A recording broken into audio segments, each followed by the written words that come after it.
Good morning, everybody.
Forgot that we had a whole ass satellite dish that we found.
Hey, good morning.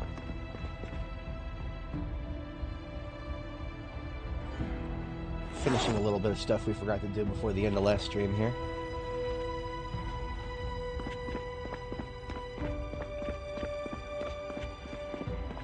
A little bit of cleanup.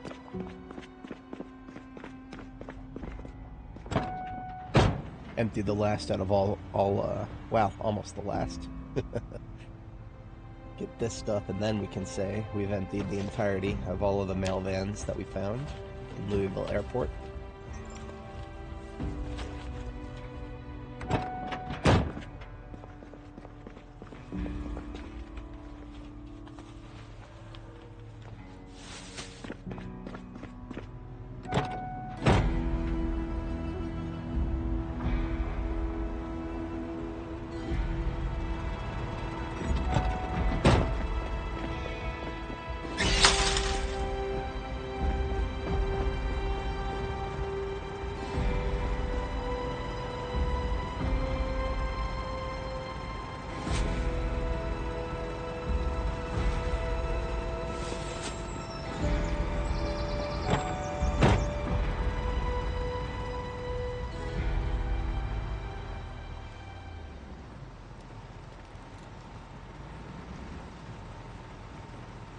Now that right there, that looks to me like victory.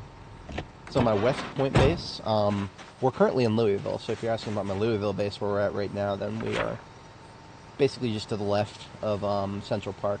But if you are specifically talking about my West Point base, we are at basically the very bottom of town, if that makes sense. So there is the intersection of 31 West and 2nd Street here. There is a warehouse that I converted into a base right across the street from the gas station. And I actually use the railroad to the south of it to get in and out of the base more often than I use 2nd Street these days. That is my West Point base.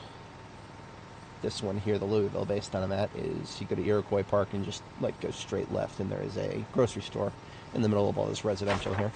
Good proximity to 31 West, and well, we got pretty lucky this run. We don't have a lot of spawns bothering us. Alright, moving back in the direction of,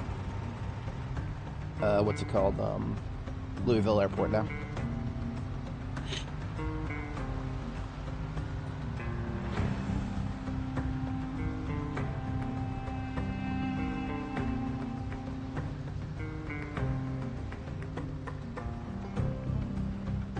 We got Brendo here.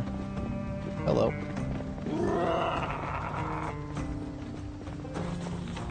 Actually, I forgot something important.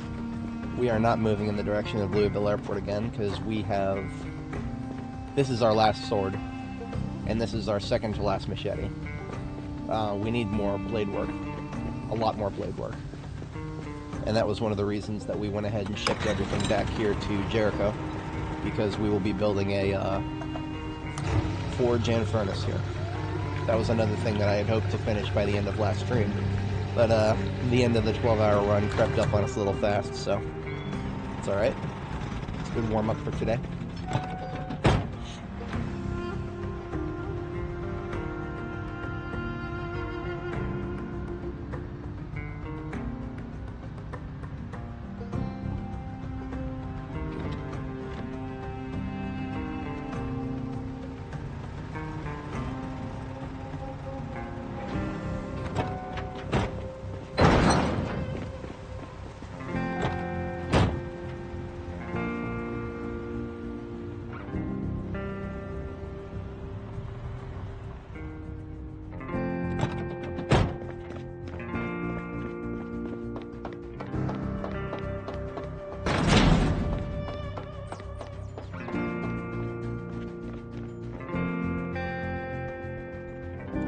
Yes. I used a sledgehammer to great effect to make that base in West Point. If you'd like, I can show you a screenshot. Hang on a second. Zomboid screenshot, scrolling back to the West Point era here. It's Irvington, that's my Riverside base. Here we are. So this is the actual place in West Point that I made. You can use carpentry to cut down a section of the fence. That's how I like to get in and out, using the railroad tracks to the south. The crates that you find inside this place initially, they're not going to be useful until you have blacksmithing infrastructure. So they're like steel bars, steel ingots, that kind of stuff. Originally there was a break room and then a shower room here on the south side of the base. I just used a sledgehammer to cut out all those walls and just make it so I can drive straight through the side of the base there. And then you get roof access through the staircase there. And then a pretty decent generator placement. The rest of the complex is, I mean, you can do as you wish with it. There's no functionality to this stuff, but you got a sledgehammer. You can move, get rid of it as you see fit. The front of the base, of course, plenty of windows that are vulnerable. But the sides of the base, much fewer vulnerable surfaces. Lovely joint. I enjoy it. Always serves me well in West Point.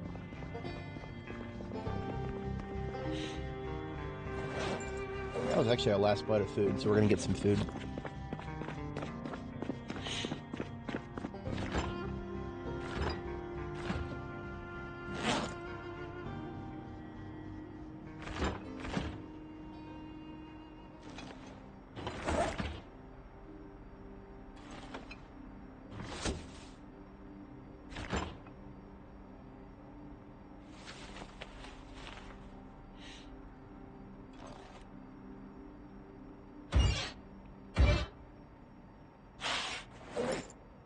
Some potatoes and cabbage out of the freezer, possibly, as well as some other stuff on this side.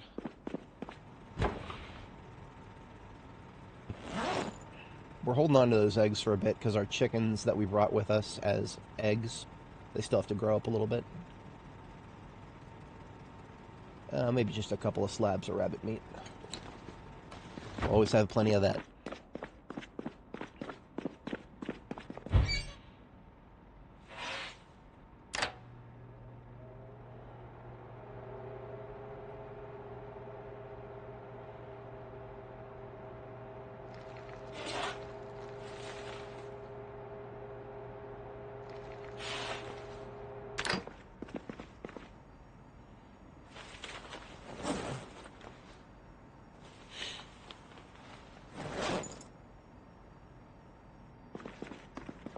put a helping of cabbage in each roast to start out here.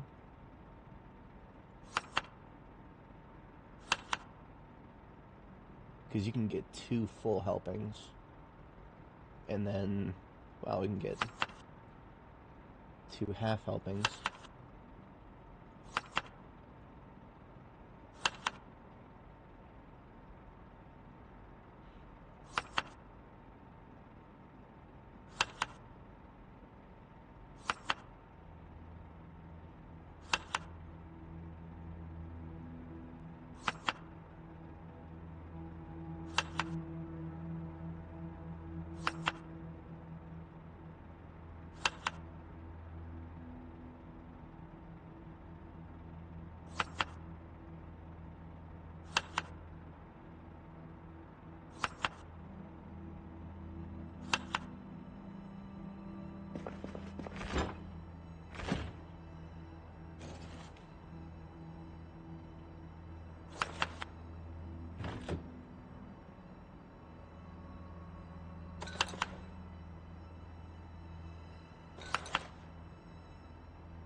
Perfect.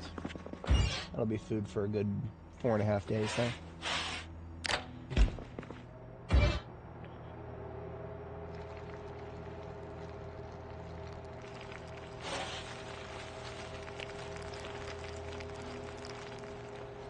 Looks like we got 280s and 260s out of that.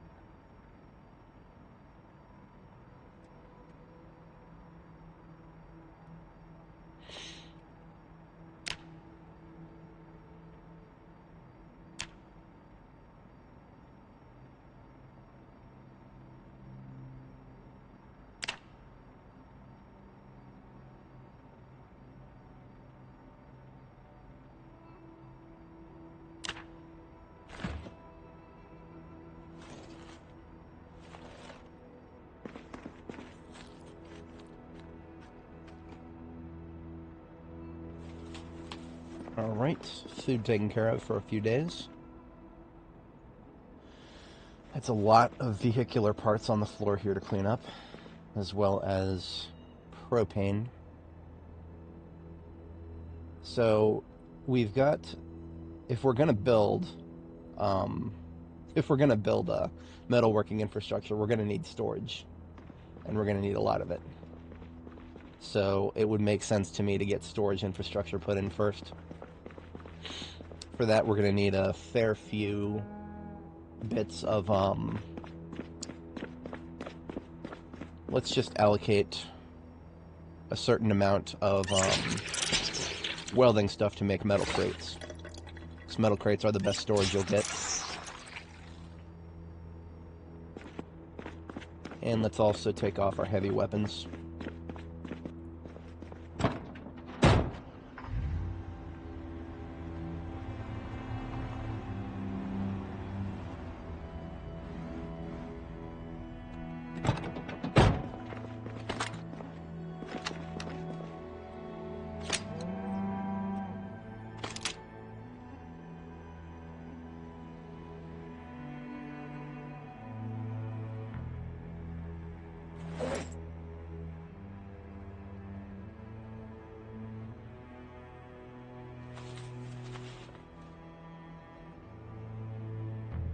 And let's load up our kit.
So the materials to make a crate: 2 small steel sheets, 2 regular steel sheets, 1 scrap metal, 4 welding rods. So basically equal amounts of steel sheets and small steel sheets. Let's start with 12 of each.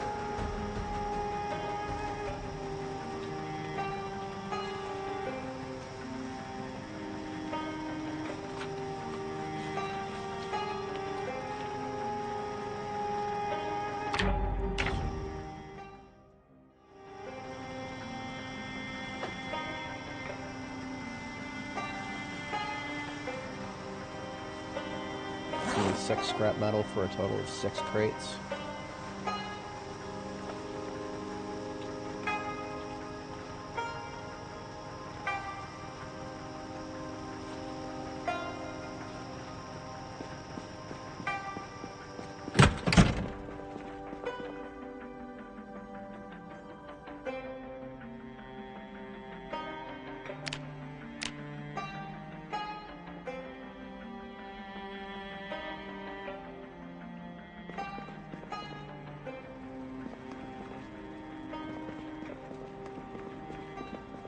And I think I am going to go ahead and build it. Main storage on this wall. There's a part of me that wants to do it elsewhere.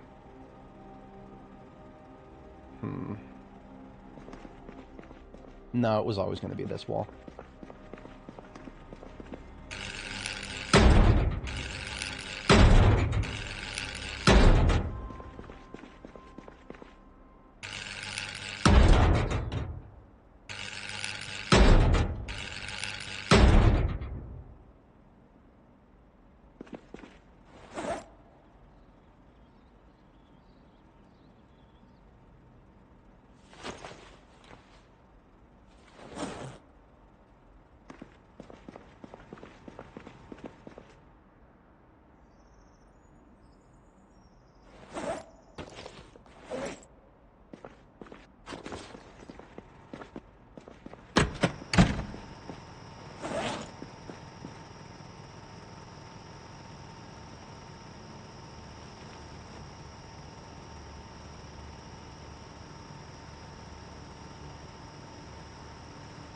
Let's go ahead and wipe out a couple of, or at least one. We can go ahead and wipe out one of those propane tanks that we brought back with us.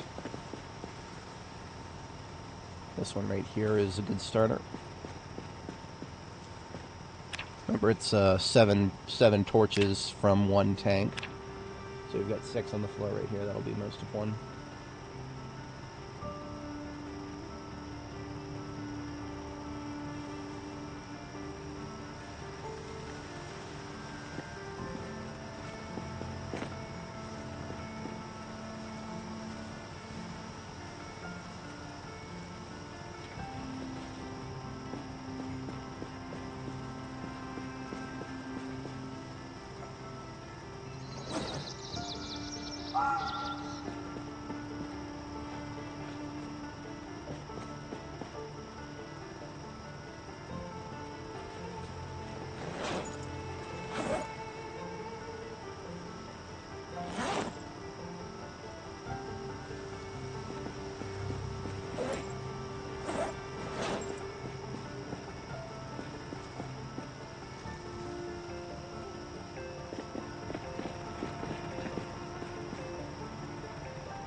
And we ended up using about 90% of that propane tank because we didn't get all 7 torches. That's fine. Alright, so we will do,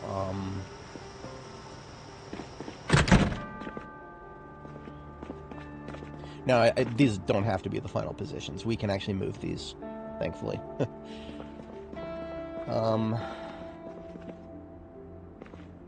We're going to need some other materials in order to actually place our, origin furnace.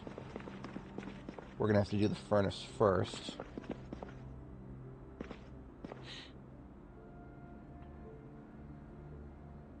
let's go ahead and get the bellows put together. Bellows require a, some stuff that we should have with us somewhere around here. Emphasis on somewhere. Ah, up here. So up here we've got our 2 medium leather. We brought those specifically for this purpose. I'm gonna go ahead and put those in my backpack. We already got nails.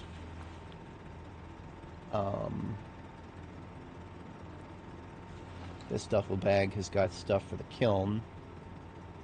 What is the end goal? That's a good question. We've got a billion end goals. Right now, the goal right now I'm more focused on immediate goals. Immediate goals is to get a forge and a furnace put together. That's a new fundamental part of B42 is to get your blacksmithing work together. Blacksmithing gets you the best melee weapons in the game. I think we'll just need some planks for the, yeah, we'll just need planks to get the bellows put together. So I'll go ahead and leave this here. That's for the kiln.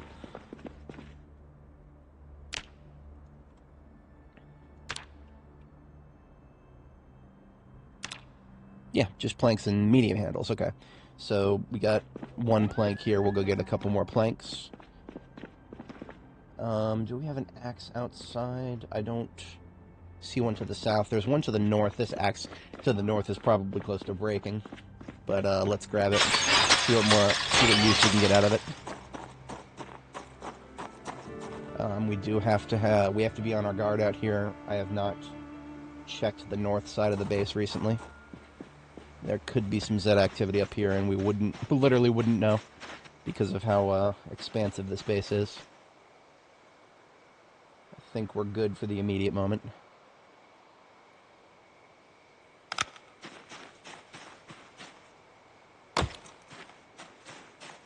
So if we want to build 2 bellows, we'll need 4 medium handles.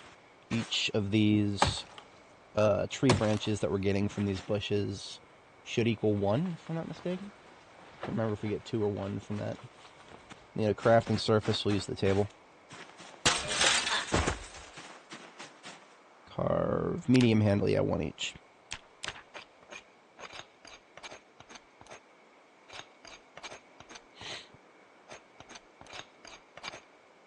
3 and 4.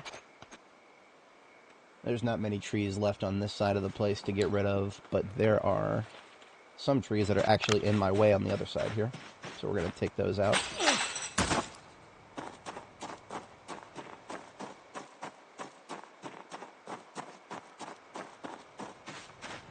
So over here in the parking lot that I just recently filled up with these mail vans recovered from the airport, there are some trees in the way, making it hard to drive in and out of here if I want to just drive over the lot, or the grass lot here. Get rid of these fucking things.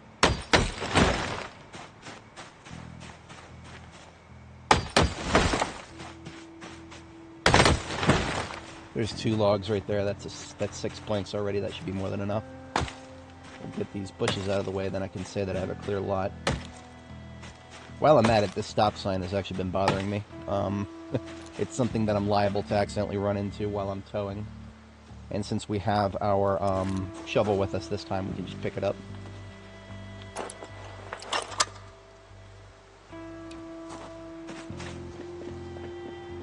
I'll put it up here in front of the street light. Yeah. Yeah, if I put it right here, the street light, can't get rid of the street light in it no matter what I do, so. That just, that leaves us with 1 tree. I'm not going to leave a job incomplete here. This is the last tree I could accidentally run into while towing, so. Be gone the obstruction.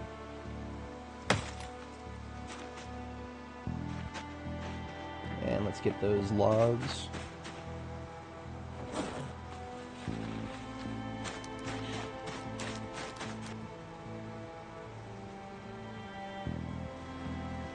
And we'll go inside and saw those logs up, and that should do the trick.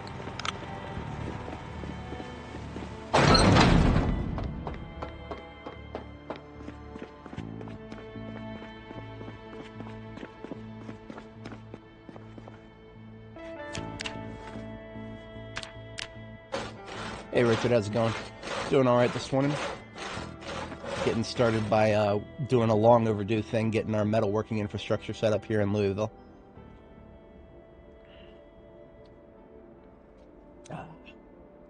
Just sawed a couple of logs. We should now be able to make our bellows. Crafting surface here. And make large bellows ×2. So when I make these, she's going to immediately drop them on the floor because they're so heavy. They weigh as much as a fridge. That's okay.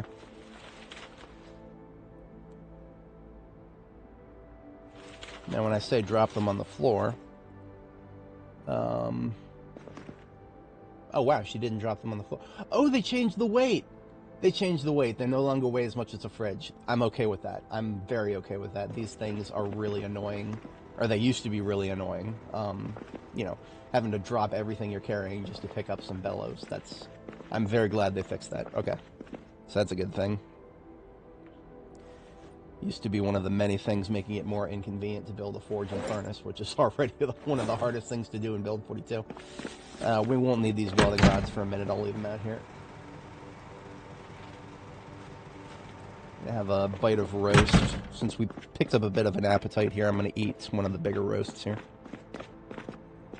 They do not have a 3D sprite yet. There's probably not much of a need for a 3D sprite for them because they can, they get to have a full structure view once you place them. I don't know why they have a full structure view because placing them standalone doesn't seem to do anything, but yeah. Leave the axe here for now. It's just about bedtime. We're going to go ahead and sleep for tonight.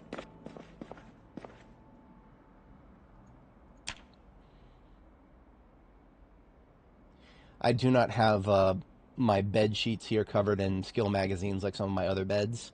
However, I do have the single most important skill magazine that I've ever found on this character. Cheapskate John's Spiral Homemade Explosives. The one that teaches you how to make pipe bombs. Yes, we actually did find it. And it is now bed sheet for Jericho here. Alright, we got our bellows. Next we're going to need a whole bunch of cut stones. So if we look at the recipes here, we need bellows, log, wooden bucket, blacksmith anvil, bucket of clay cement, stone block, mason's trowel. That's the forge. We have to do the furnace first. The furnace will get just a bucket of clay cement, 40 stone blocks, and a trowel, which we already got, and then the bellows, and then we're good. So we can get the furnace as soon as we get our stone blocks. We'll need a total of 70 stone blocks for the entire project. What I'm going to do is these boots and the other metalworking stuff out of this truck here. This truck is going to be our construction truck for this project.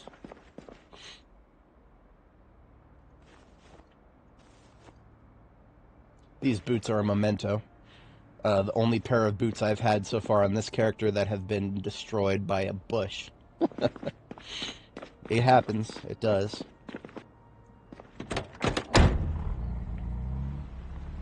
Now, what we're going to do is use this truck to go pick up some large stones, which still do weigh as much as a fridge each. In order to pick those up, you would have to make sure that you could pick up 40 something that weighs 40, which is actually kind of annoying if you carry around a lot of stuff. Alternatively, you could just use a vehicle, and trucks are the best for that. So there's one already right there. Once again, we're entering potential zombie territory up here. We have not done a full clear of this forested area, so driving around means we are on our guard. And we got some rain, that's good. So when you remove these stones, if you can't pick them up, they just fall on the floor, at which point I just drag them into the truck. The truck is carrying a little too much stuff in it. I'm going to take the iron pipes out of it and put them in the passenger seat.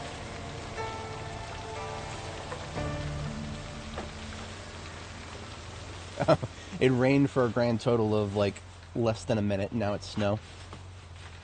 Welcome to winter in Project Zomboid. It is rather silly sometimes.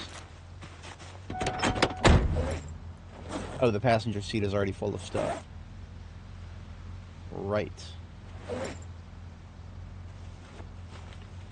I had been meaning to clear this vehicle out. Better late than never, I suppose.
Find a place to put some of this stuff later.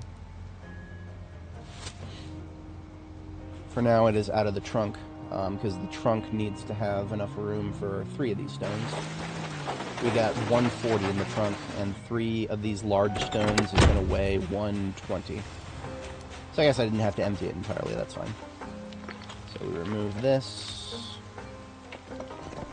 and then this, and then just pick it on up. Now each of these will be broken down into 10 stones. So we'll have to do this a couple times.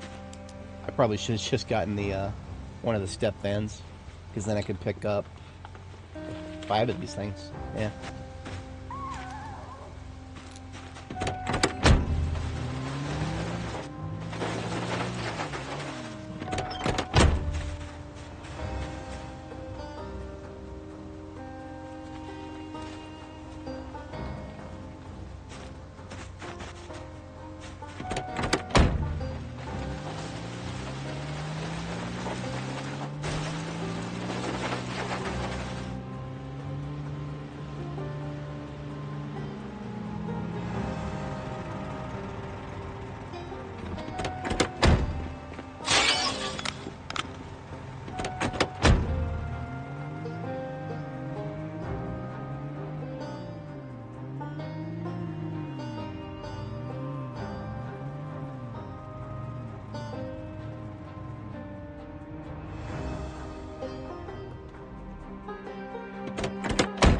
Alright, so we've got the 3 stones back there, and access to a crafting surface right here.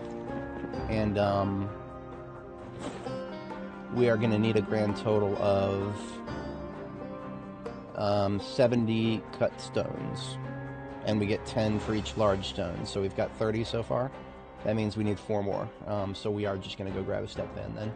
Let me extract the stuff I picked up in my backpack. Most of it's metalworking. Or, I'm sorry, most of it's welding, rather.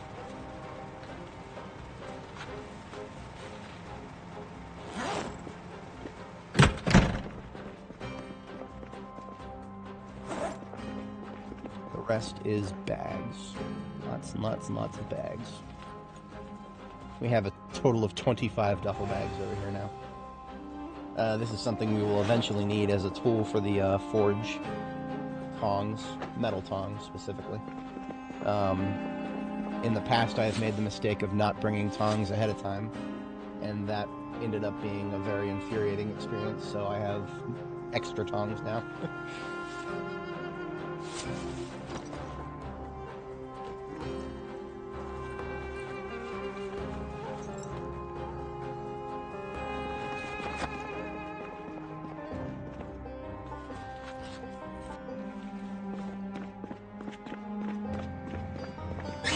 I'm going to go use one of the mail step vans we picked up, because that will have room for all 4 more of the stones we need. What the hell happened here? Okay, I have seen trunk stands, I have seen hood stands. I have not seen one of them just keel over and die. This is rather infuriating because I have gone very far out of my way for these vehicles not to get damaged. And it hasn't taken any damage yet, most likely, but as soon as I move it, it might take damage. Fuck. Like I can get into it now, it'll probably flip itself back over.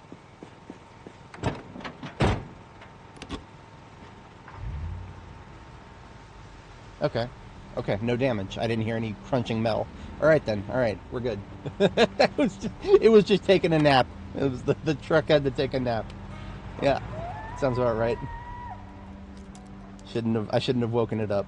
Perhaps I should have just let sleeping trucks lie.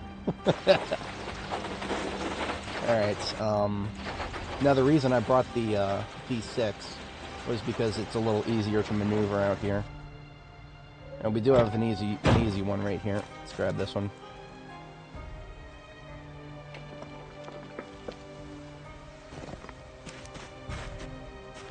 And I think I see at least 2 more that we can access relatively easily. Hey, Command, how's it going? The machine spirit requires a recharge. Yeah, this one right here, this is an easy one.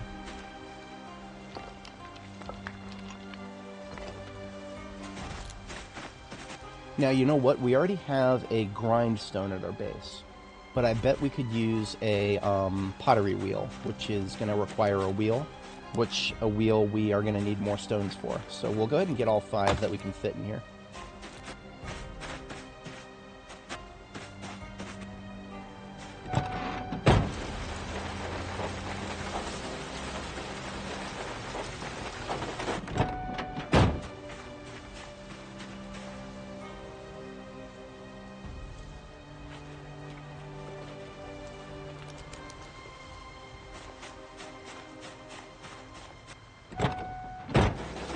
I saw a video on YouTube in my related feed where somebody was talking about traits, and it was definitely clickbait, or rage bait actually, but he had put organized. He put organized in the uninstall tier, and I saw that, and it actually made me really mad. I wanted to hate watch it, but I didn't fall for it. I decided not to. I got very, very, very close to falling for the rage bait. And that comes to mind right now because I would not be able to do what I'm doing right now. Fitting 5 large stones in the trunk of a step van. I would not be able to do that if I didn't have it organized. But no, according to that guy, organized is uninstalled here. I should uninstall the game because I prefer organized. Okay. Right. Whatever you say, pal. Whatever you say.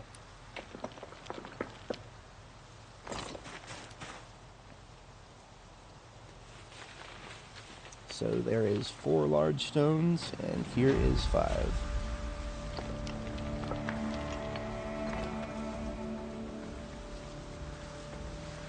I'm honestly surprised we have not run into any Zeds up here.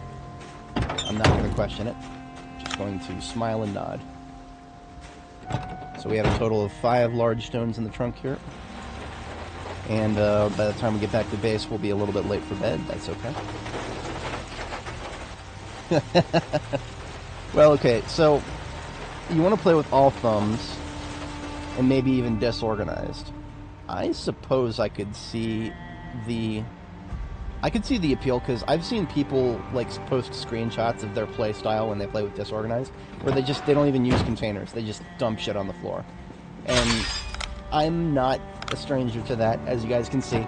Despite having the organized trait, I still dump shit on the floor all the time myself, so I can't say that I don't understand the appeal, but at the same time, this is all temporary, right? This shit that I'm dumping on it's temporary. I am eventually someday going to clean it up. For somebody to just give up and say, nah, I'm never going to clean it up, I'll just leave shit on the floor forever, that sounds like a very defeatist mentality that I would not want to support, but who knows. Alright, so we've got the trunks of both of these vehicles with a grand total of 8 large stones backed up to the in front of our crafting surface here. We are only 1 hour late for bedtime, so let's go ahead and have our bedtime.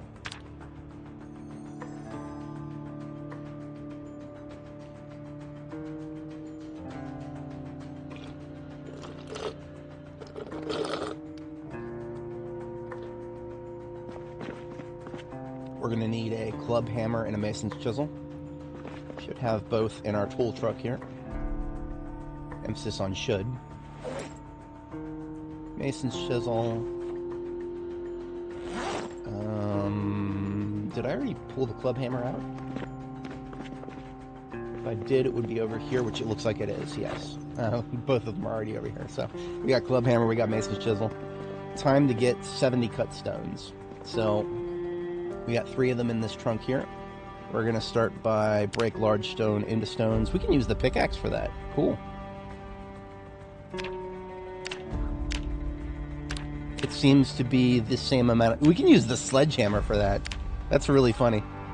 I could never imagine wasting durability on a sledgehammer for breaking stones, but it's kind of cool that we can do that. Half of an in-game day to drop your inventory.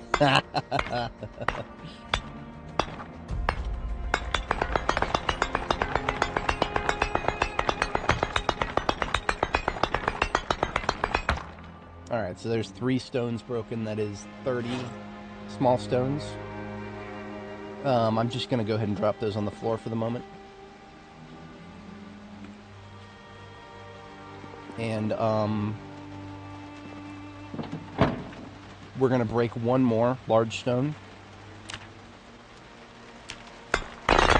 So now we have a total of 40 small stones. And what we're going to do is just cut them into stone blocks, so that we have a total of 40 stone blocks. That's what we need for the furnace, and the furnace has to get built first. So we're going to start with that. Yeah, I don't know if I ever tried it. I can't remember if I've ever tried all thumbs. If I have, it definitely didn't last long.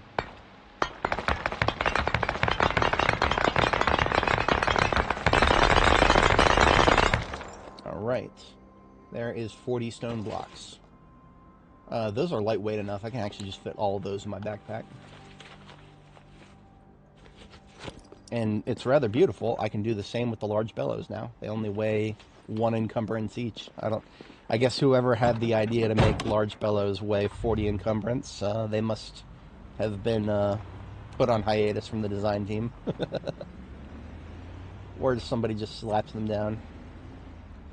So I'll keep this one in front of a crafting surface, but we'll leave it there for now, because it was right in this area that I wanted to build the furnace.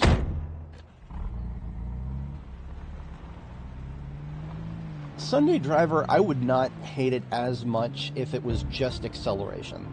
I feel like the driver traits, you know, Fast Driver and Sunday Driver, I feel like they should just affect acceleration. Like how fast you do your 0 to 60. That's what I feel like they should affect, because you should still have the same top speed and the same towing capabilities. But the fact that it affects your towing capabilities too, that's silly. That's downright silly. Next we need a bucket of clay cement. We should have full buckets of water on the roof. And, we might be short on clay. We actually might be short on clay. Hang on. So we have exactly 20 clay in here. And we need all 20 of that to make our kiln.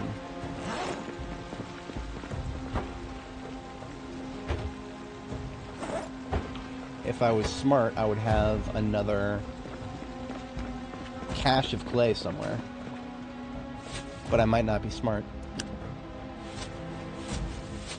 I'm pretty sure everything on the floor here is just various loot.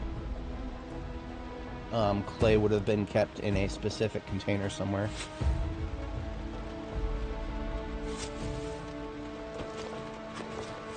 Yeah. We have quicklime of all things, but not clay.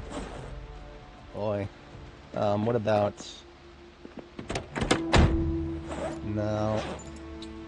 Okay.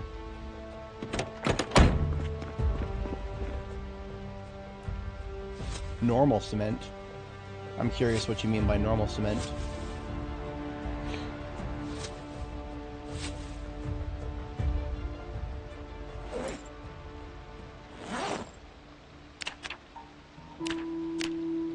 Bucket of concrete. Okay. Okay. That is new to me. That is very new to me. I did not know that that was added as an alternative. So, concrete powder would be needed for that, I believe. Let's do a search for concrete. And the only way to mix it would be a bag of concrete powder. So, I don't think we have any here. I do know of a place where we could go get some very easily. That would be down 41 West. Which I actually have been meaning to go down there for a while now. Huh. Interesting. You know what? I think it's time. It's time for a trip down 41 West. The new stone walls are nice rectangle. So they added new stone walls, huh? Hang on.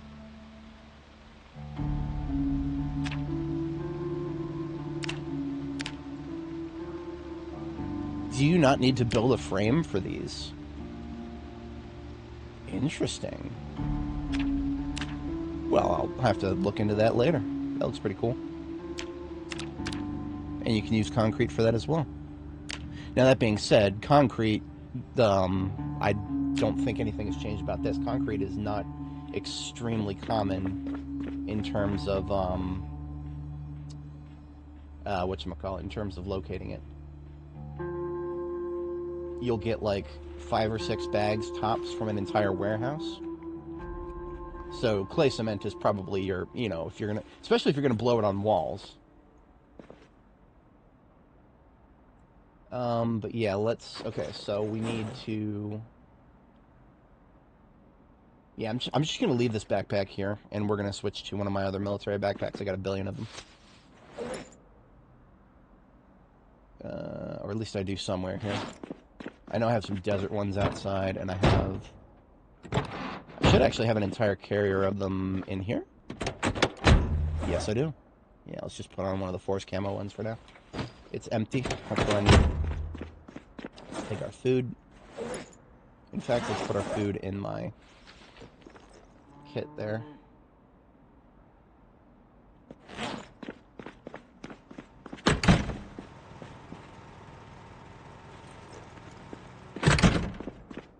And, what we're going to do is we're going to take one of my ambulances down 31 West. I'm going to need my guns and ammo for this. Sword. Yeah, we're just going to kit all the way up here. Because 31 West is, yeah. I have no idea exactly what kind of respawns we're going to see there.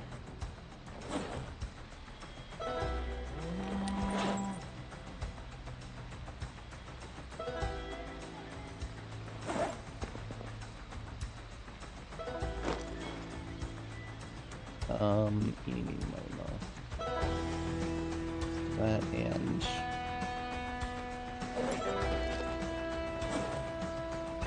we don't have a lot of ammo. Let's go ahead and open these boxes. Yeah. Let's go ahead and open these boxes. We'll take 2 of 357. How about 3 of 357? Don't load up too much, but...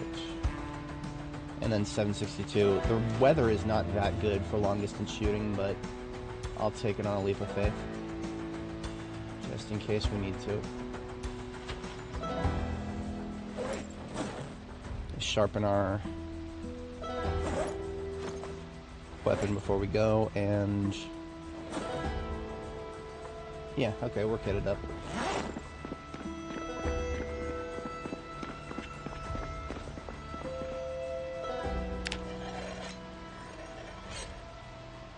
So, we are going to take the ambulance here down 31 West to pick up some stuff that we left on 31 West. Does this thing need its tire? This thing probably needs its tires pumped. And some of the stuff we left on 31 West is going to be, well, sorry, on the other side of 31 West, you've got a warehouse there with some concrete powder.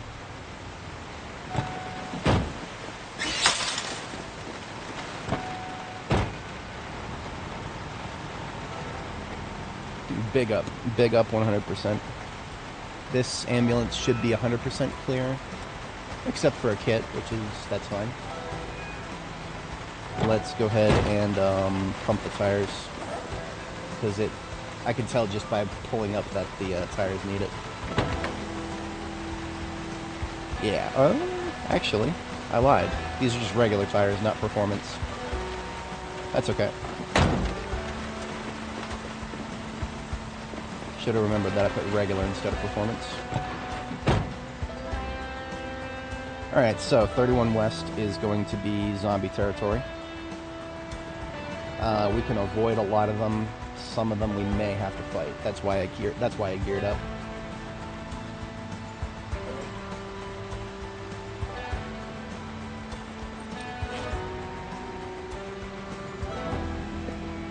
We are snipe capable. We're capable of sniping right now. I don't think I'll do it too much because of the weather, though. Now, it has been well over 3 weeks, I think, since I've been on 31 West, so the respawns will have backfilled entirely.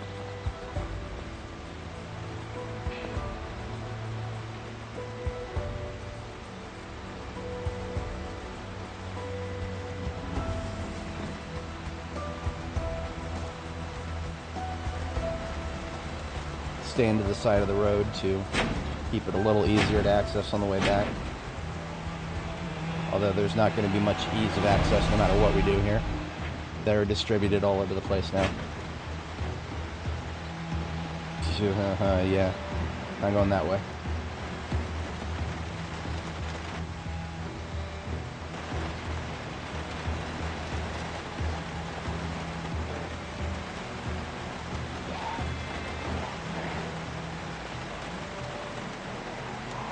Oops.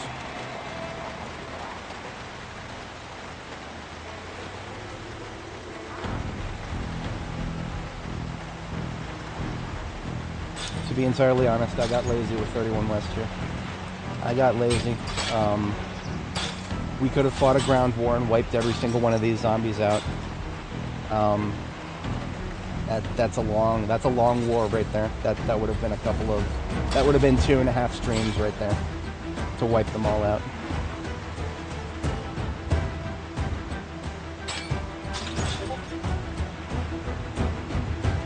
Stand by, I have something coming in here. That was me, by the way.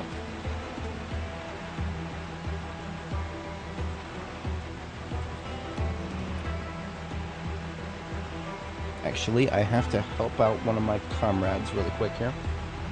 Let me get past this group of zombies, and I think we'll be, yeah, we're relatively safe here in the camps area.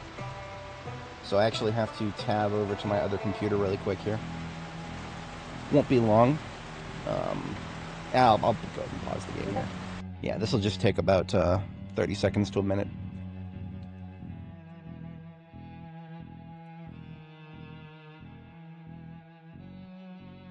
Sorry about this.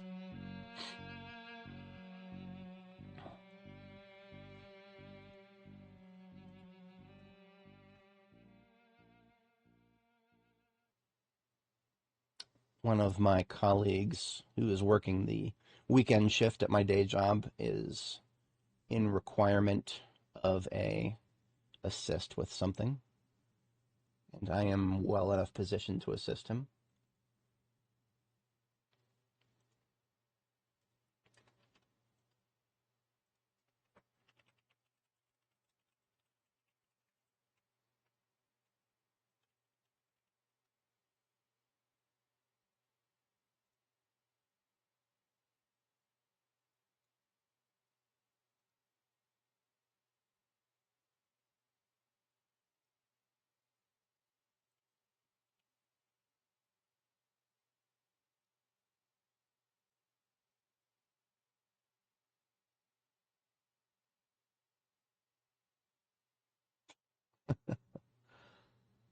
Ay.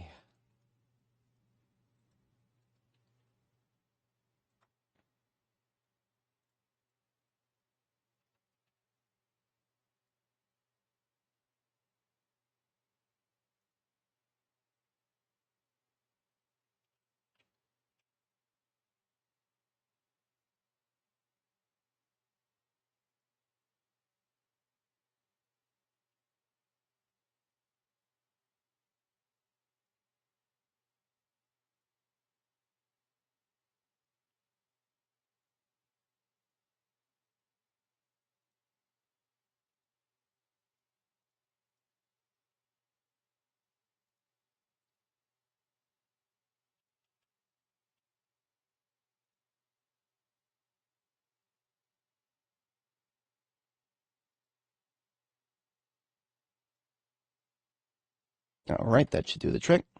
Sorry about that, folks. I will be back now.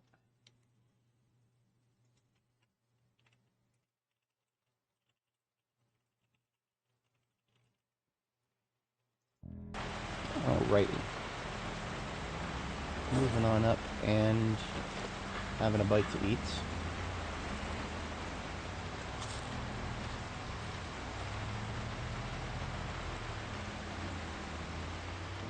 Now this is where we left some stuff to get picked up, including, I believe there should be some radios on the floor here. Emphasis on should be. Where are they at? I don't know what happened to them.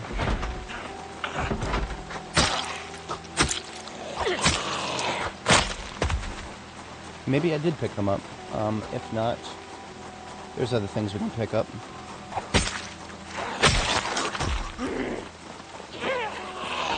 I'm pleasantly surprised at how few respawns there are.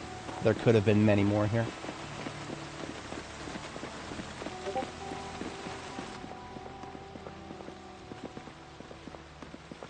And that was me, by the way. Sorry, my own Discord noises can sometimes go through.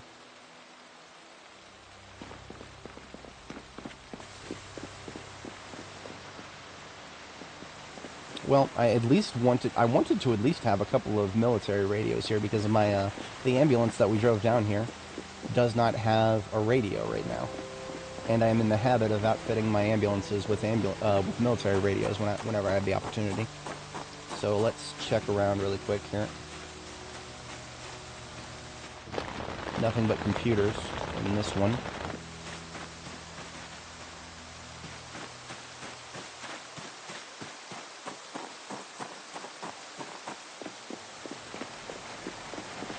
Now this particular floodlight is battery connected, so I'm going to take that with me. The other floodlights I'm not going to bother with right now because we've already got 1 billion at our destination, so I'm not going to worry too much about those.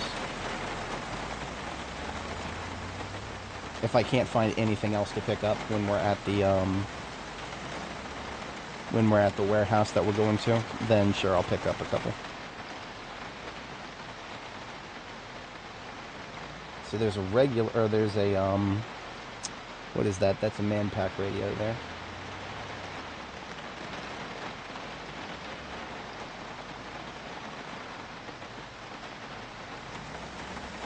I must have gotten just about everything.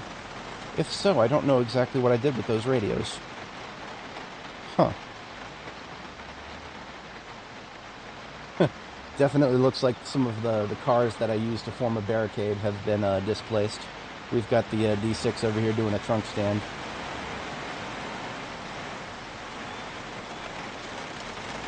I'm just going to check upstairs in both of these. Yes, there's still a radio here.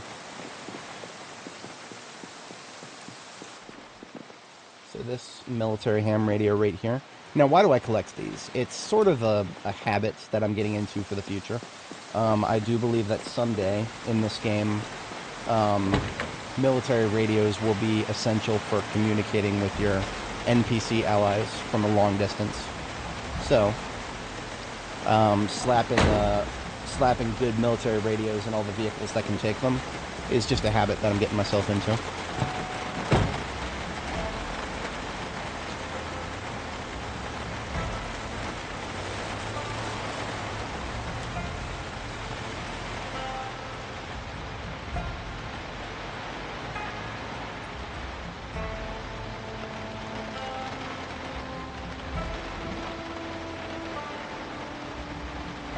try to bypass these guys if I can manage it. Now I do predict that there's going to be a few at our destination here, and that's fine. I do want this warehouse to be open and accessible. So all these guys, we're going to kill all these guys here.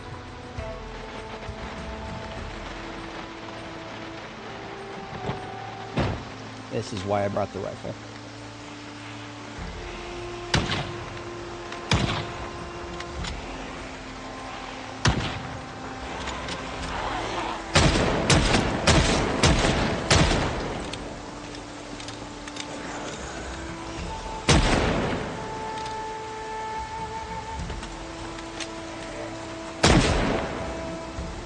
Too fast from the south.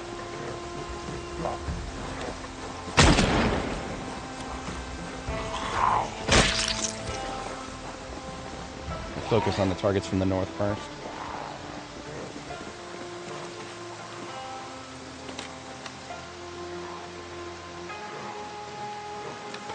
Yeah, we're not getting very good shots.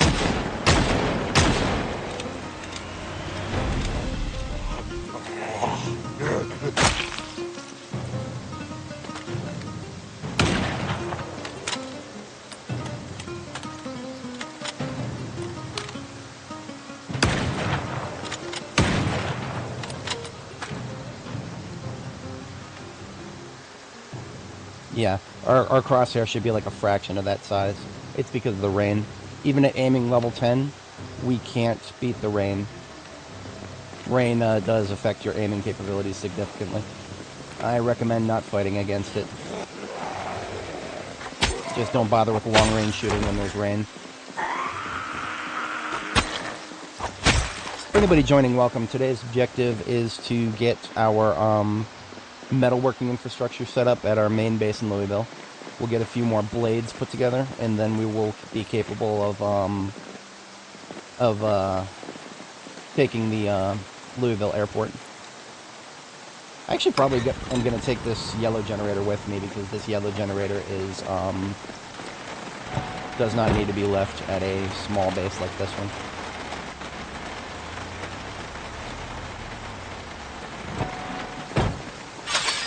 Although I've got so many generators right now, it's probably fine. It's probably fine. So here at this location, we've got a whole bunch of random stuff, but some of it is definitely going to include concrete powder, which is what we're looking for. Yep, we got 7 bags of concrete powder here. I'm just going to take all 7 of them, now that there's an actual use for them. That involves, well, basically you can use concrete powder now, it seems, as a substitute for cement, clay cement. So the forge and the furnace both can use these.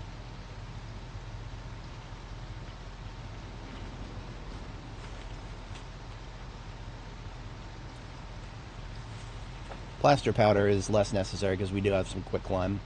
Quicklime is just as useful.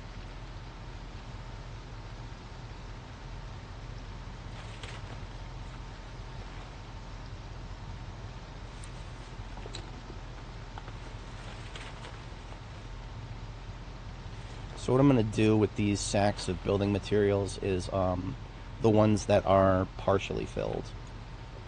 I'm going to either condense them if I can, which yes I can, we can condense these. Incoming? How the fuck did you get in here? That shouldn't be possible. That should not be possible. This entire place is locked down. This fucking thing respawned inside of the... I genuinely have no idea where he came from. Oh, they broke... Okay, one of my barricades got broken. Never mind. This is what one of the downsides to building a very large base is. Sometimes you'll have barricades that are so far from where you're going to be working that you literally can't hear when they get broken. That is... yeah, that's definitely a problem.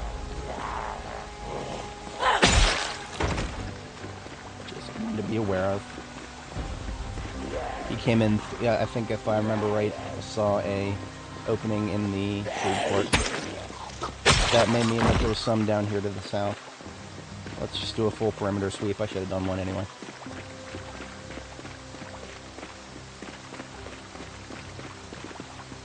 Yeah, he came through this side. Okay. So you, possibly more than just you.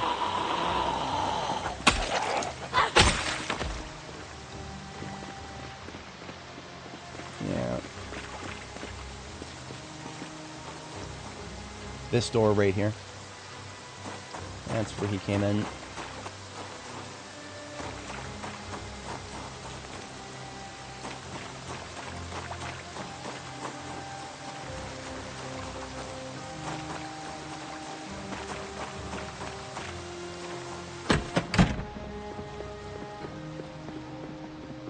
Looks like we're still tight for most of the rest of the building here.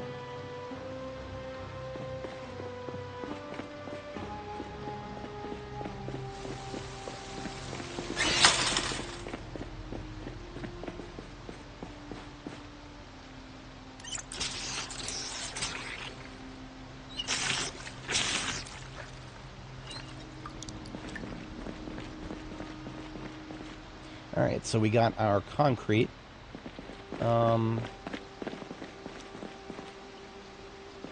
Let's see, our main backpack can stay, or sorry, our main, the main bed can stay here.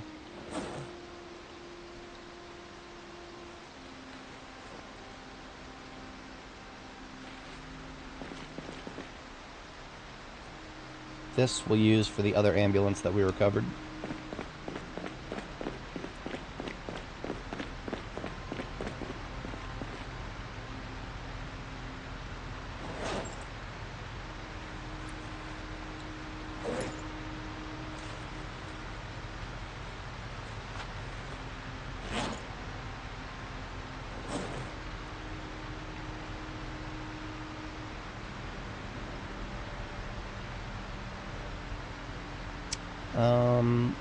Let's grab a couple tools while we're here. Spare hand drill, hacksaw, calipers, vise grips, small punch and chisel, file set, pliers. These are basically all going to be tools that I use for the metalworking infrastructure. We already have a mason's trowel. Have some sheet metal snips. Yeah, smithing hammer. I think we already have a hammer that can do everything else. But you know what? Let's just take a spare. Metalworking punch and chisel.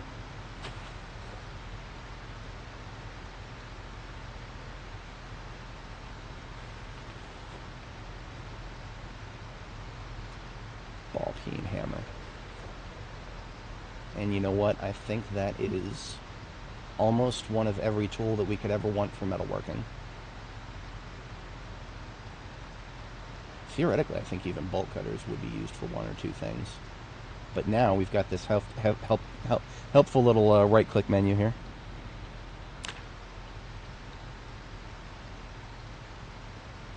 Bolt cutters can be used to scrap items for aluminum, copper, silver, that kind of stuff.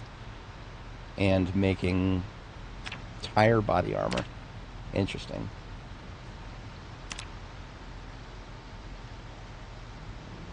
I don't think I'll be doing any glass making, but you know what? Got this glass right in front of me, so we'll leave the options open. And here's an opportunity to pick up some more tools.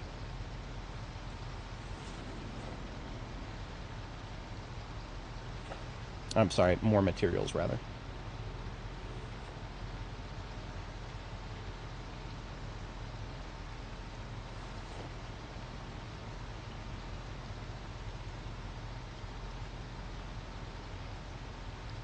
Should have more than enough of most of that.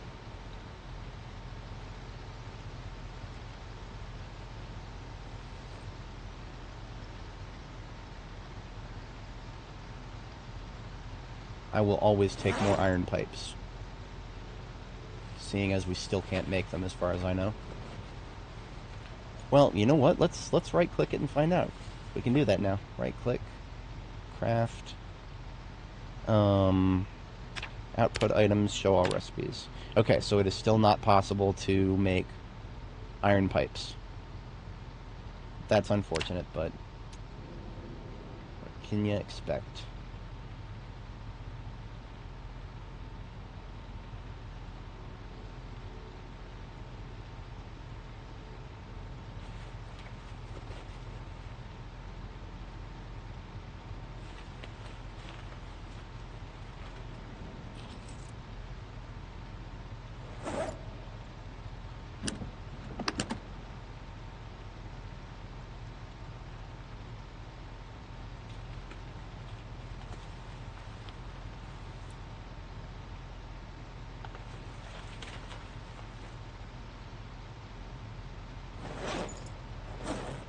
I'm actually carrying so much kit right now that we're losing health from being over encumbered.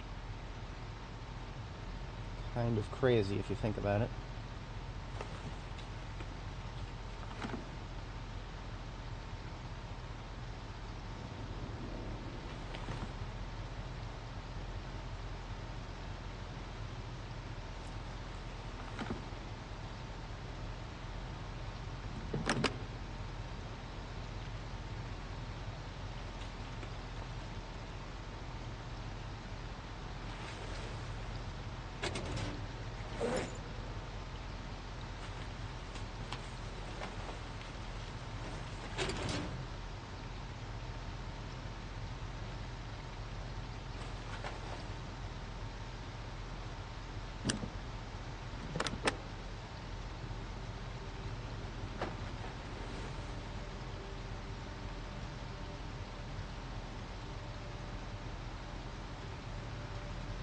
Yeah, that should be enough.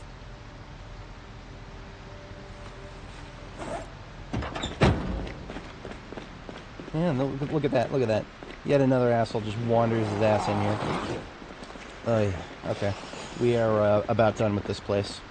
I actually think I am going to go ahead and pack up the generator and bring it with me. This place would require a lot more effort to fix up and defend, and it's not worth it at this point. This base has outlived its usefulness.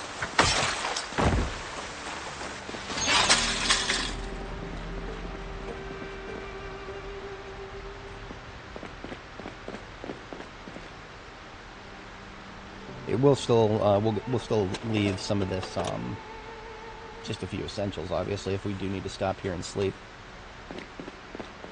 But if we need to sleep here, which we don't right now, but if we do in the future, we'll need to move the bed somewhere where it's actually safe to sleep, which will be in the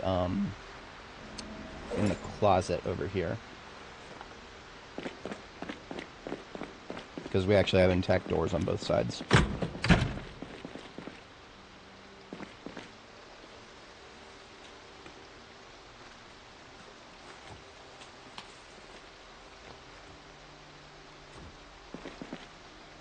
Alright, so if we do need to sleep here in the future, we can still, because this room is still secure. It's got a door on both sides. That's secure enough for me. Just won't be able to sleep out here on the factory floor. That's alright.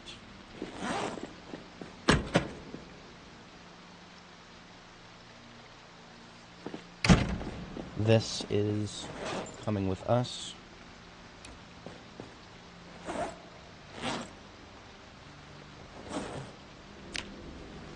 One of the reasons I like these medical beds so much is that you can fit an entire medical bed in your in a military backpack. We should already have a paintbrush. Aluminum fragments have been something that I'm short on lately, so I'm taking those with me.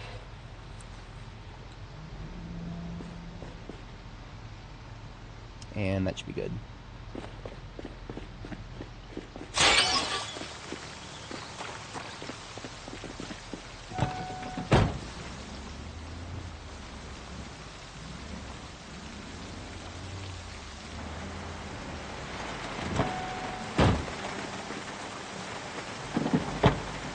The trunk is basically full now.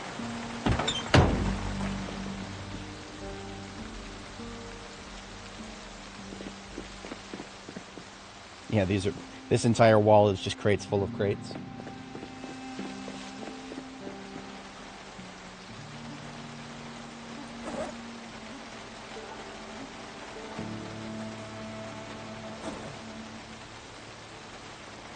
so we will not be combat effective on our way home. And that is okay.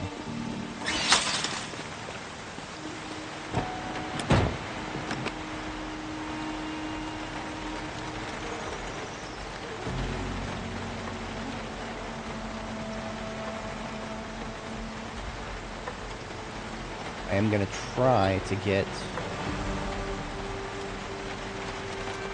enough stuff moved out of the side here so that I can put the generator in the trunk. That's going to be a bit of a tall order. No, I think we can handle it. Yeah, we can handle it. We just need to get 10 more encumbrance out of here. There's 5.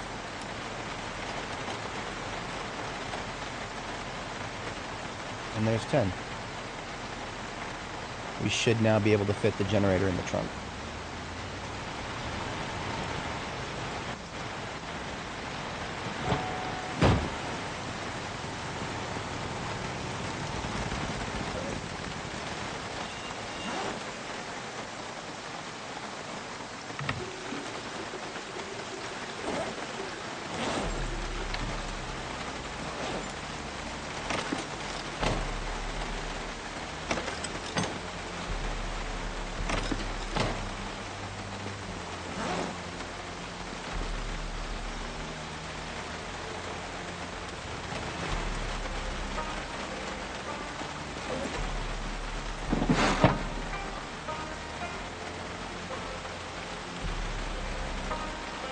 Beautiful.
Oops, wrong button.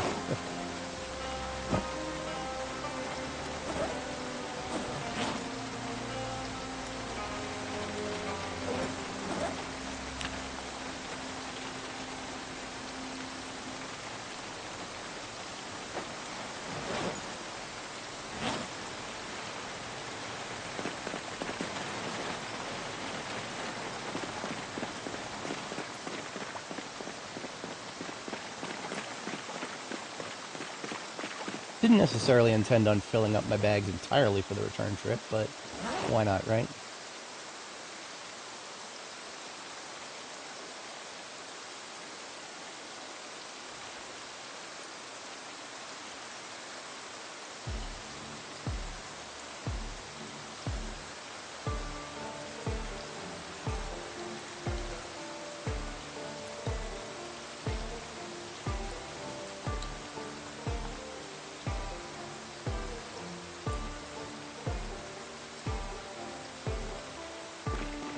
Alright, so we're not going to be able to get out and fight, but that's okay.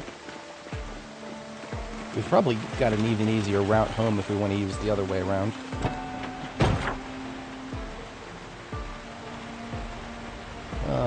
Yeah, if we take Bear Camp to Louisville Road, that's a lot easier than 31 West. So we're going to do that.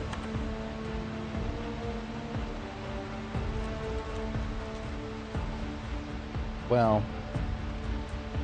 that's unknown, to be honest. That's unknown territory. I'm not going to do that. There's a potential for respawns, and we don't know if the respawns are dense enough to block our movement. So I'm not gonna chance that. Let's stick with the devil I know. The devil I know is 31 West, and we have confirmed that 31 West is at least traversable through here, for the most part.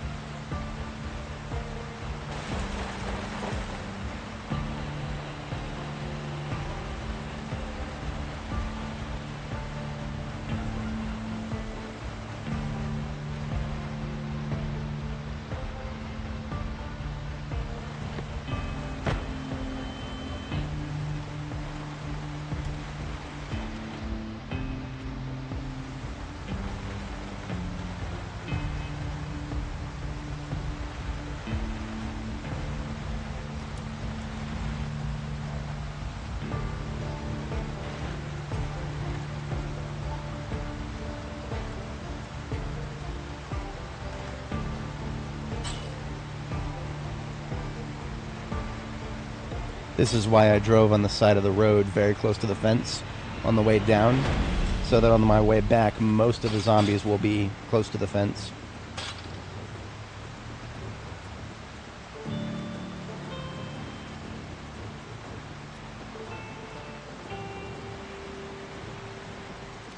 There's no getting through this easily, I don't think. Well, actually, yeah, look at that. Look at that. Took a bit of a gamble there, but it paid off.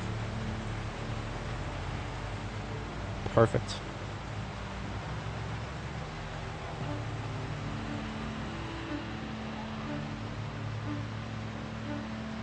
Won't be able to get back and forth through 31 West very easily in the future, but shouldn't need to anymore. We've got more than everything we'll need, including both radios that I wanted. So we've got the one radio has been put into the ambulance. The other radio is hey there, Amelia. Yeah, it's going to be one of the most populated. Probably not the most. If we were talking about the most populated areas on the map, we actually drove right through one of them right there. In terms of outdoor population, right? So if you think about zombie population on the map here, you've got outdoor populations and then indoor populations. The outdoor populations on default settings, last time I looked at them, you're gonna see like an average of 1,700 or so around the military checkpoint, that's actually what we just drove through, and then the what's it called, the dead center of urban Louisville, towards First and Main. There's a couple there that also have an average of 1,700 outdoors. I say outdoors specifically because once you start adding indoor populations, as in, like, you know, you get close to a building and then all the zombies that are inside that building spawn in. Once you add those into the mix, inner urban Louisville, so like moving towards First and Main like I did a long time ago on Annie Mae, that is probably the single highest population area you'll ever see, because once you get the ones that are inside coming outside to join the party, that is where you get huge amounts of Zeds. Okay, so this is basically all construction materials except for this gas can. Drop the gas can there. Construction there. And a medical bed here. I don't actually have spare medical beds in the area, so that's a unique thing.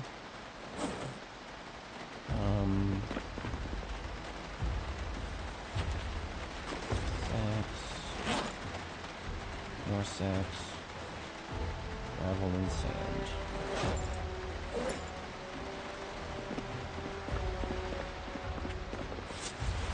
Everything over here is gun related.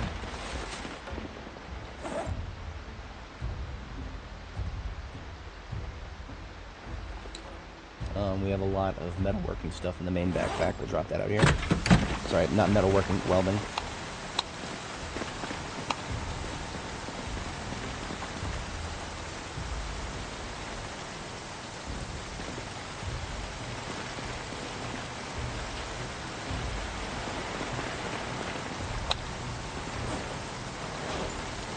We got a couple of buckets here.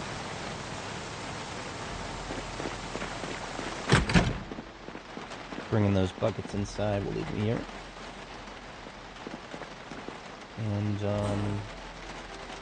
the electronics we picked up, I'll leave in this duffel bag. We'll find a home for those. We can unload the ammo. We are no longer in need of heavy kits. 7.62 can into the rifle bag here, along with the rifle itself.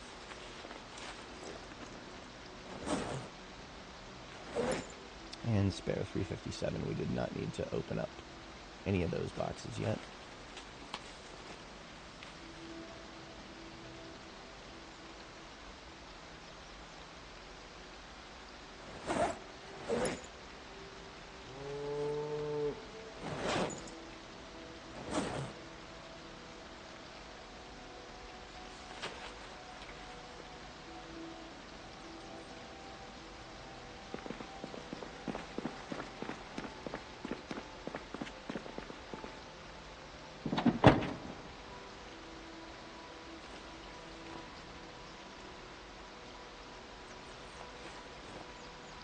So this ham radio right here, we can just take that out and put it straight into our other ambulance, which needs a radio. And now I can say definitively that all of my EMS vehicles in the area have a peak radio, as they should.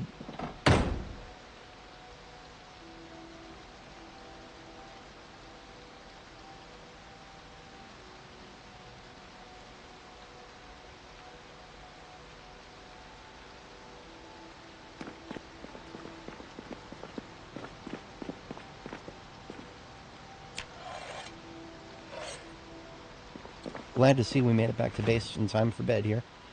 Once again, we are hungry enough for a big eat, so we'll go ahead and eat a chunk of this 80 roast. And we're still actually a little hungry.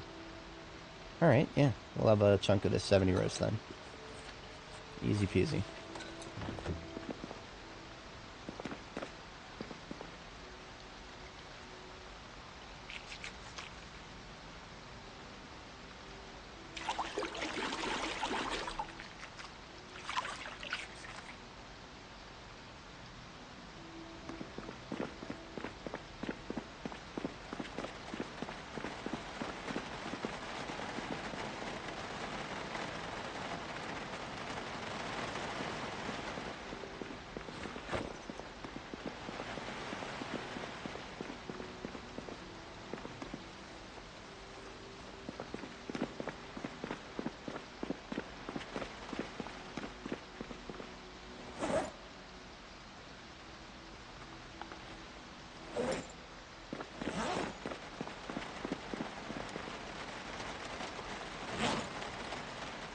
Alright, we'll find a home for the glass after we get our first sleep here.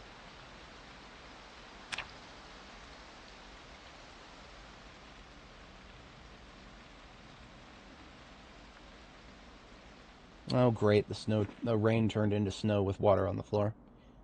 Well, we'll figure that out later. So let's go ahead and get those buckets of concrete made. We've got several sacks of concrete back here. We will take 2.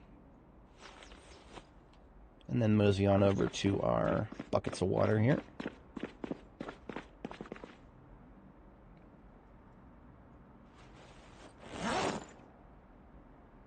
One bucket of concrete coming right up. And I think we only need 1 full bucket of this for the furnace and the forge. So we definitely got more than we need, but that's okay. So I think we should have all the material necessary to go ahead and build the furnace. So I'll leave the backpack there, get my other one, which is right... this one? Yes.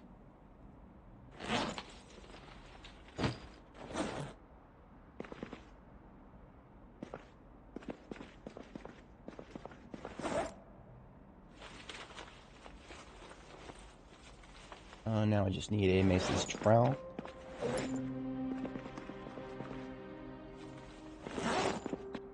And we can now build an advanced furnace.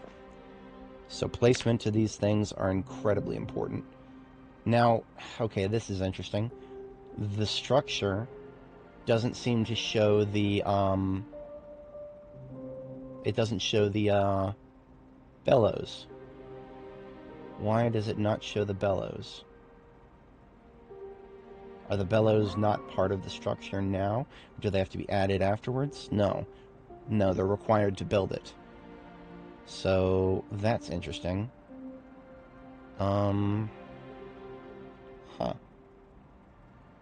So, I'm gonna need to use my screenshot of my other base, my Riverside base. I'll use a screenshot of that as a reference here. So this is my base in Riverside. Just scroll in a little bit here. So there is the furnace right there and the forge right there. It looks like the furnace didn't have a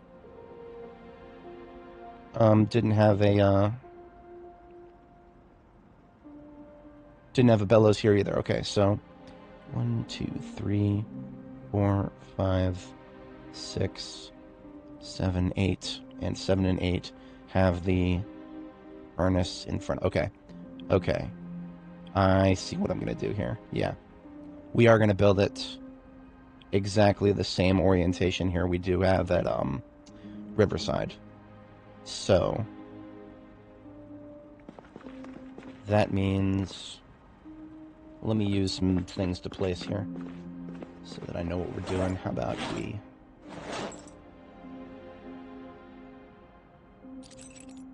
just use these crucibles for the moment. So if we put the forge flush with the wall here, we could do that.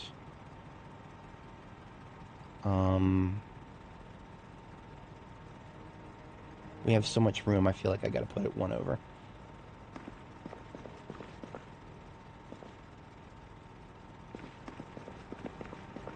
If that's the case, then this is 2 tiles, and then this is 2 tiles. 2 tiles there, and 2 tiles here. So 1, 2, 3, 4, 5, 6, 7, and 8. And 7 and 8 is where the forge, or the furnace will go.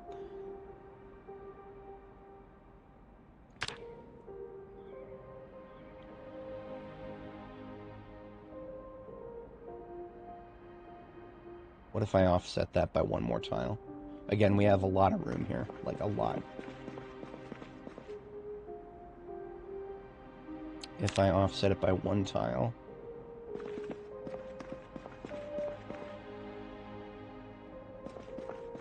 then it would go here. Yeah, okay. That's what we're gonna do.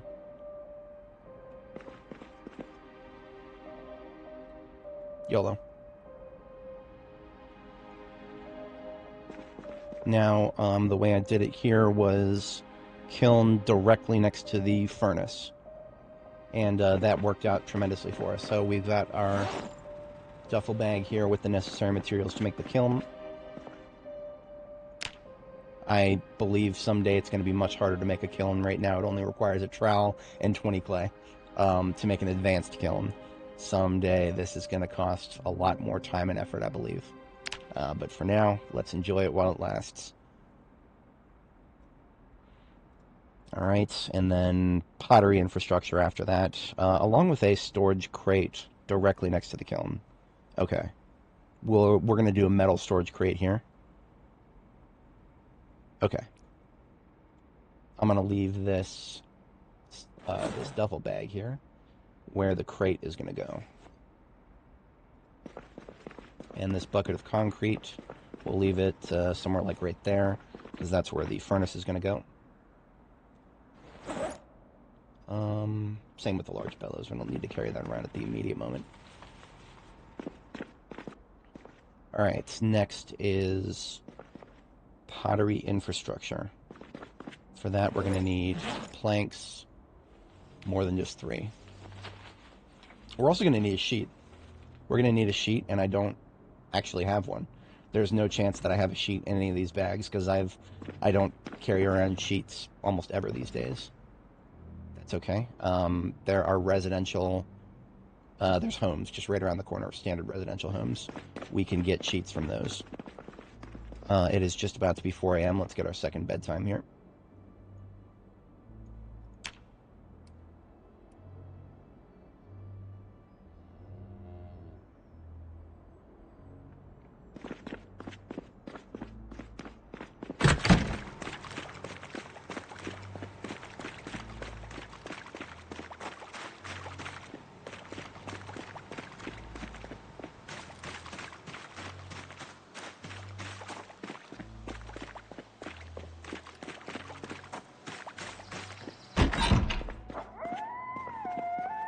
Here is our sheet. Just steal it from this window here.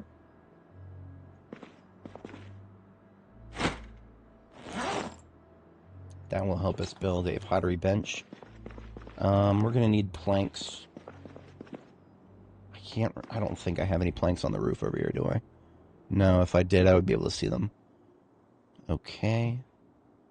Oh, no, on the floor up there. Okay, yes. I do have about a dozen planks on the floor up there. Excellent.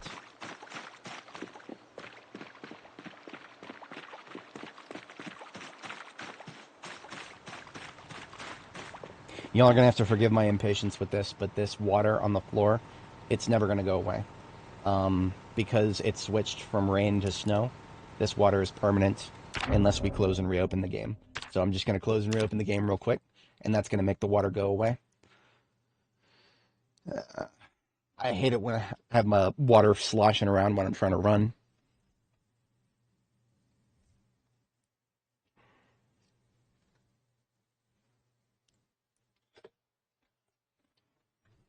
I actually do think it makes us slower when running off, what is it, off of asphalt.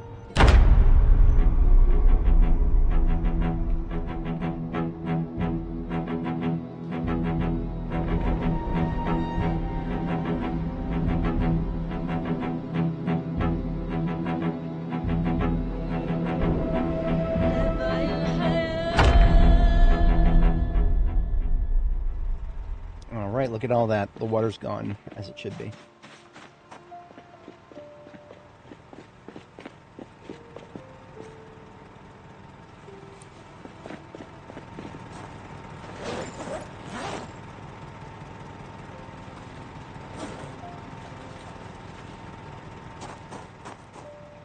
We can make a butcher hook right now because I actually left the hook outside. I'm just going to put it right next to the street light. I don't know if there's going to be any animals around here that we can actually put on it to butcher, but just in case. Never know. I like to have my bases equipped for everything.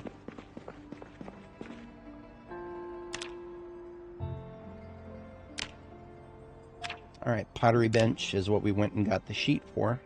It's basically just a table with a sheet on it to make it easier to pottery things. We did the hand-operated press directly next to that. Now next is a pottery wheel. This is what we're going to need a stone wheel for. So we actually got an extra stone for that, but we're going to need more than one extra stone because we need to make a stone wheel and a small stone wheel. So that's going to require 2 stones. We've got 4 over here. And we're going to, so we're going to need to go get 2 more stones. That's okay. Let's go ahead and make a stone wheel.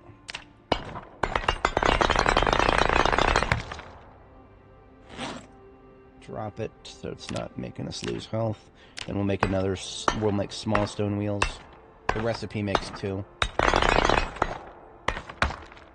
I'm going to place one just on the floor here.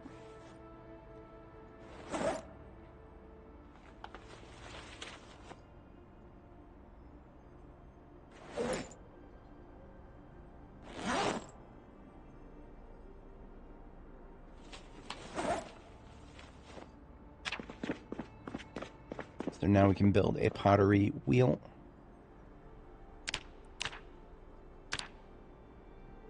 And we put it right here. And then right next to the pottery wheel where this bench is, or sorry, where this duffel bag is, that's where we put the crate that will store materials for pottery specific to that. I'm going to be lazy and just steal one of these crates that I haven't purposed yet. Perfect. So that is one side of the equation taken care of. As we can see from my screenshot here. Yeah, we're basically equal to Riverside now. Then we did 3 tiles of separation between the forge and the furnace. And the reason for that was the McCoy Logging Co. truck there. We actually used the truck itself to store our, what is it? To store our charcoal and tools, because the bed of the truck can be accessed from either side, right? So that's why we use the truck for that. And when it runs out of charcoal, we just drive the truck out of the base and get more charcoal, put it into the truck, put it into the trunk, drive it right back into base. It's a lot less back and forth if you do it that way. It's like that only left us with 1 spare plank.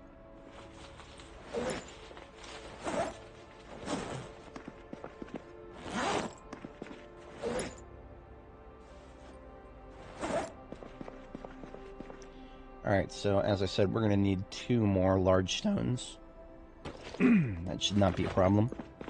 Let's have a bite to eat, and then we'll get started on that.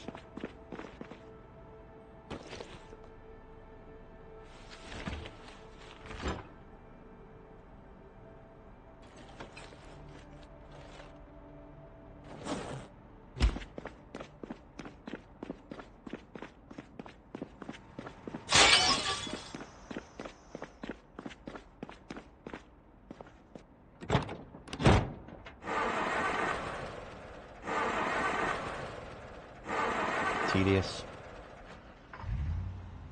There we go.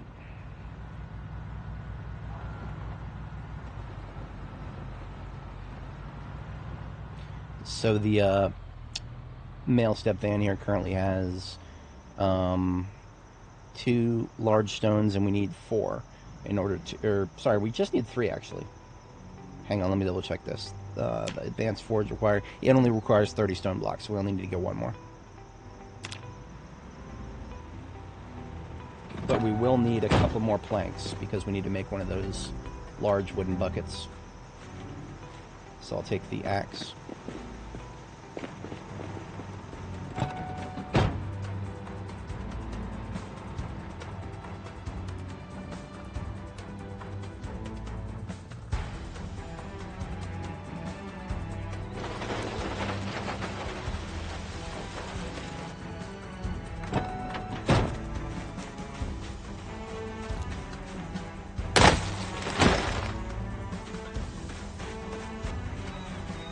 Hey, look at that.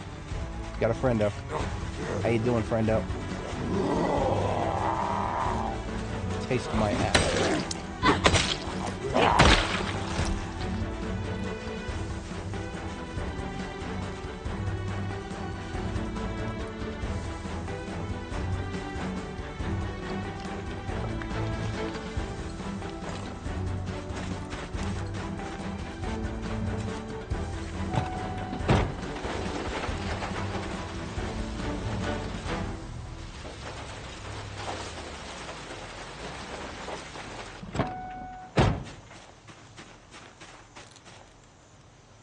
Large stone directly into the trunk.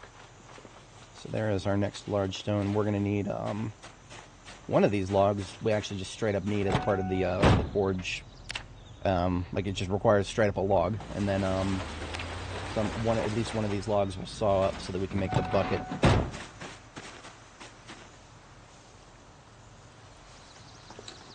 Then after that we'll need charcoal, but we're not quite at the point where we'll need to worry about that.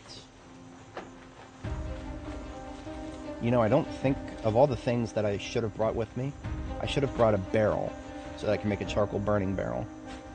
But I don't think I brought a barrel. That's okay, we can build a charcoal burning pit.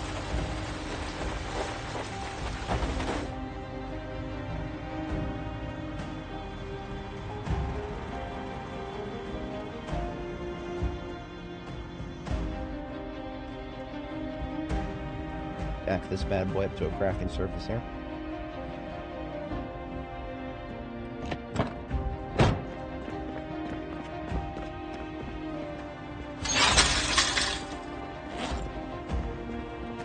Oh, really?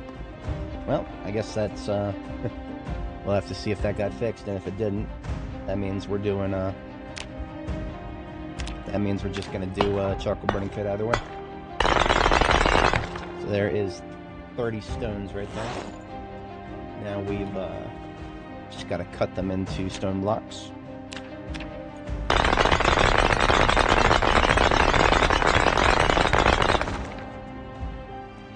Interesting. Nah, there should be nothing like forcing you to put it outdoors. The game has enough trouble trying to detect what's indoors anyway these days. Get some water.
So that's 4 planks, 4 nails, wire, and 2 small iron bands, and a small handle. So we're eventually going to need tons and tons of small handles, because we need one for every time we build a new sword or whatever. So I'm going to take this plank, just carve this bitch straight into 12 small handles. And we only need one for the immediate purpose, so I'm going to put that in my backpack. Everything else over here for now. We're going to need to open another box of nails, which we got right here.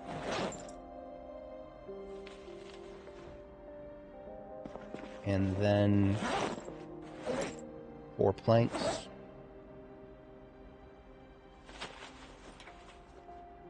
And then the iron bands. We should be able to find plenty if we go out to our iron bands and wire out here. Wire, we got tons of it.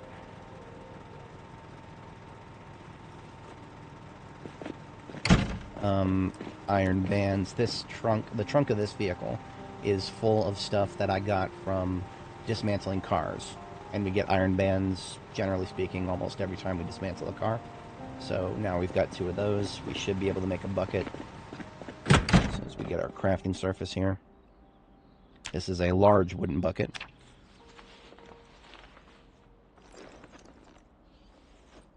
Can store 20 liters of liquid, which is more than any other type of bucket. But specifically, we just need it for the forge here. Now, the last thing, probably the most important thing actually, is we need some iron, smelted iron. So we've got a large ceramic crucible full of iron already here. We're gonna need to fill up a second one, like part of the way, in order to make a blacksmith anvil. So I'm going to go ahead and place the large one that's already full of iron right there, and then take an empty one here. The one that's full of iron we filled up a long time ago at, we filled that up at Muldraw. So now what I'm going to do is take a whole bunch of iron stuff, just anything that says iron in the name. Well, iron scrap is the most plentiful. Iron bands, those are large iron items. And then iron scrap is small. I'm going to take a separate backpack for the iron scrap. How about desert camo here?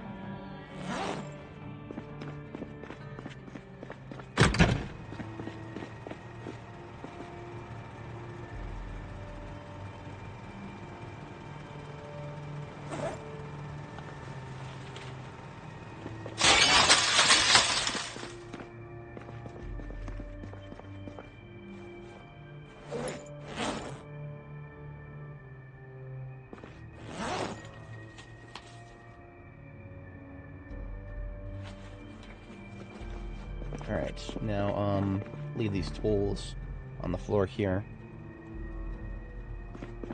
And, we're done with the step van here. The step van has served its purpose. We only really needed it to pick up a bunch of large stones. So I'm going to put it back in its resting place. Then I'm going to come back in here and grab the fire truck that has had its inventory emptied. And that's going to be our,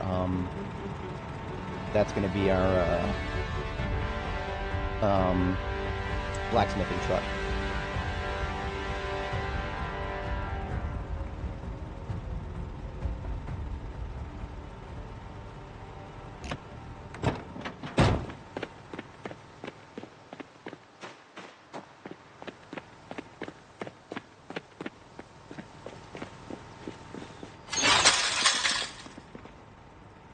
We're going to need the axe.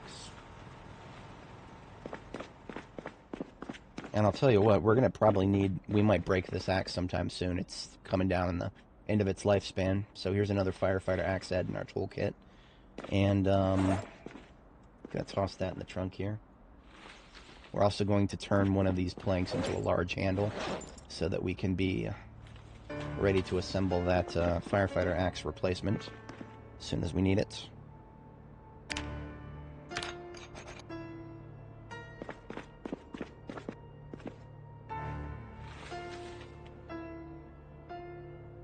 Alright, now, rope is going to make this job easier. We should have rope somewhere around here. I left it on the roof.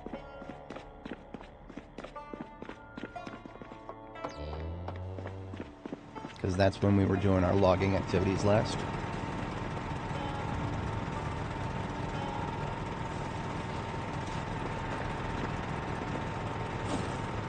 And these backpacks are just all empty.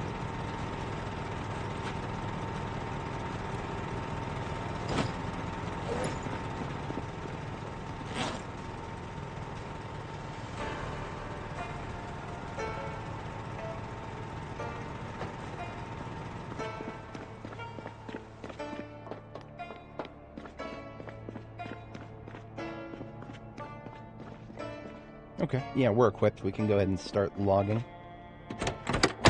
Take a bite to eat before we leave.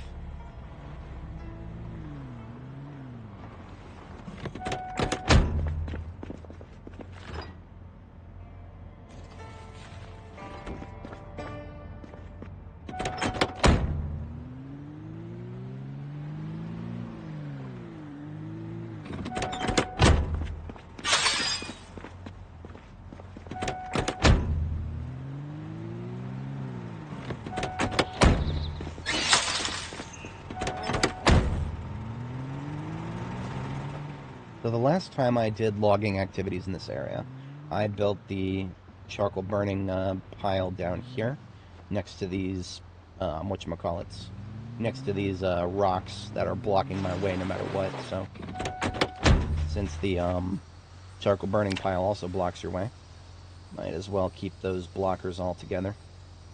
It also makes the zombies slightly less likely to get stuck on them. So now we'll get rid of the trees that are closest to it.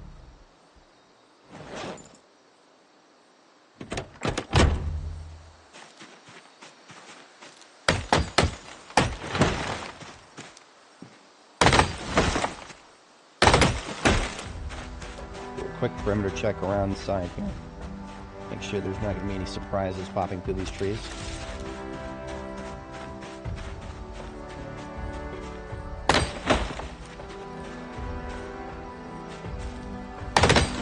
I'm going to go ahead and take the jacket off, because otherwise we'll wet away all of our water.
just drop that right here.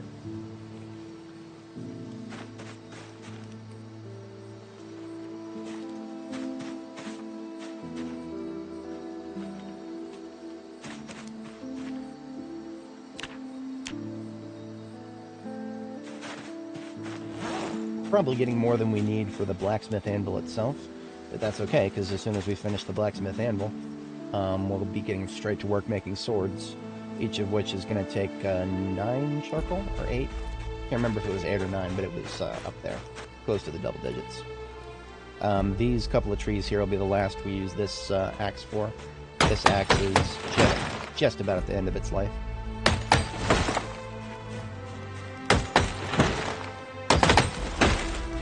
She needs a break anyway.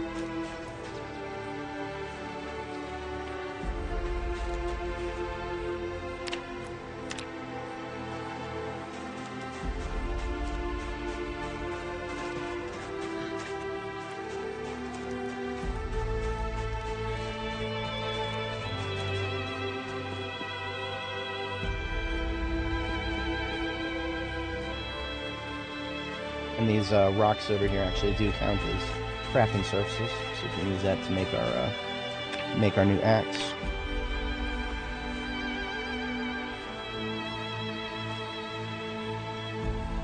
Brand new axe now. We're also going to have her take a seat and have a bite to eat and rest.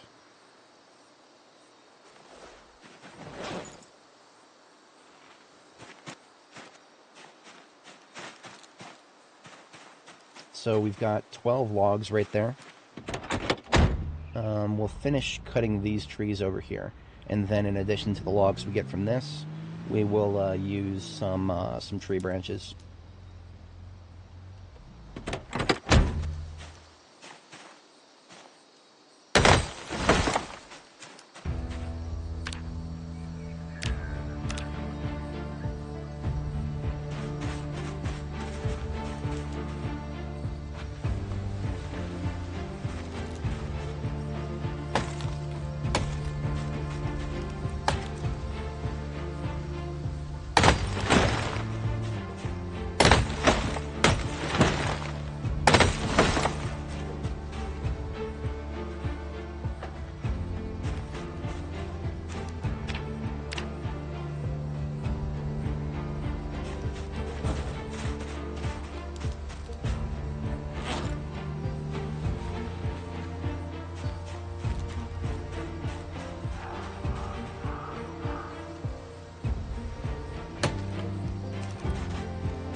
Park the truck right here, and we can actually get everything into the trunk that we left on the floor here.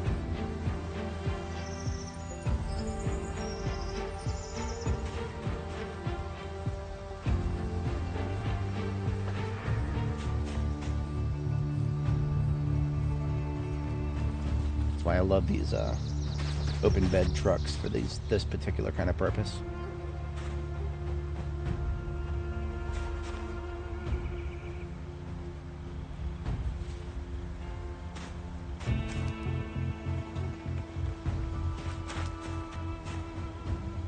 So the ratio is 9 branches and or saplings for a burning of charcoal, or 3 large branches. So there's plenty more tree branches to come where that comes from. I prefer not to burn saplings wherever possible, because those are a little more annoying to get if you need a long stick. They're the same ROI as tree branches, so you don't get anything extra for burning them.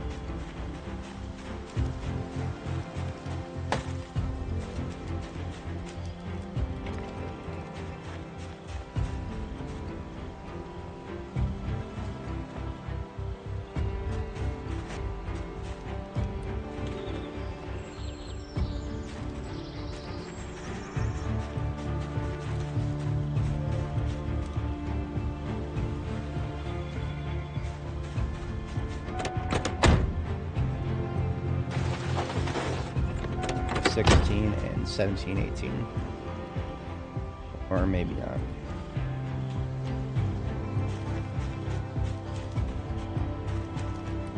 There's 18.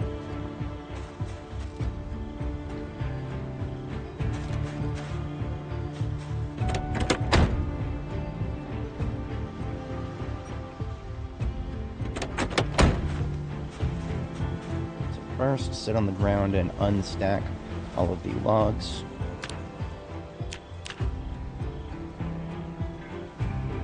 Stack back up the rope.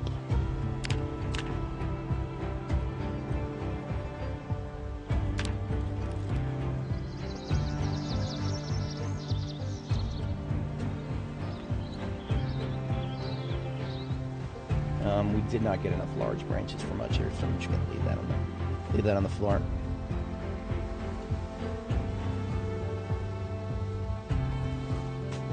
And I'll tell you what, we do have enough saplings in the area. We don't have to be too stingy. We'll do 1 burn of saplings. So that'll give us 3 large wood burns, in addition to the logs. So 9 saplings and then 18 tree branches.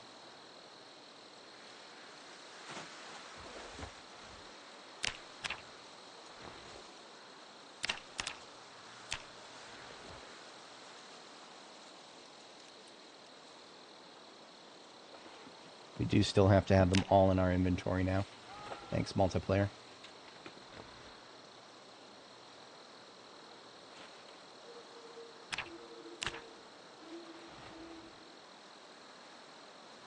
So it looks like we're going to total a little bit over 100 charcoal. That should be more than enough to get our blacksmith anvil and then some of the swords.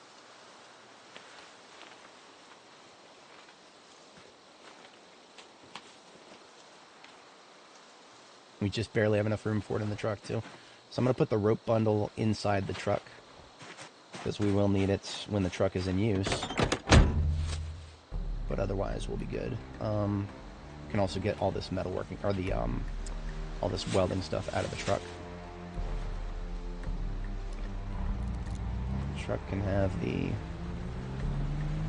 rope bundle and the firefighter axe.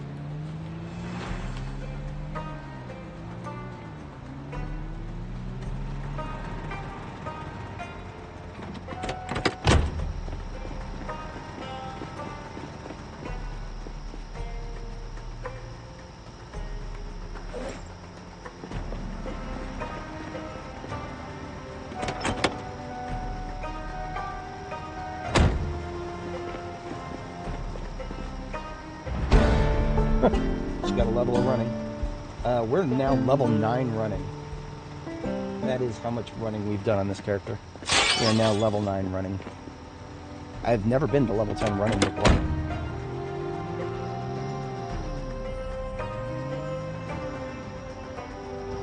So this is going to be the final resting place of this truck.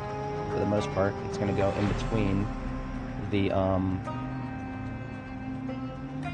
furnace and forge here.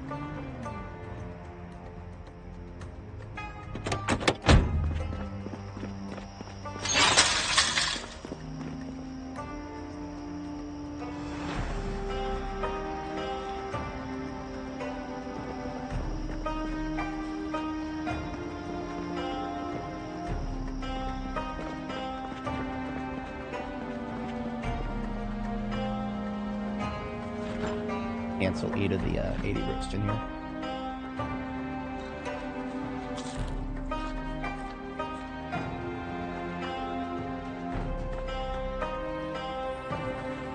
Fit what's left of that in this satchel here. And now we can get started with the smelting. So I did a bit of an oopsie. I left all these stuff on this side here. That's alright.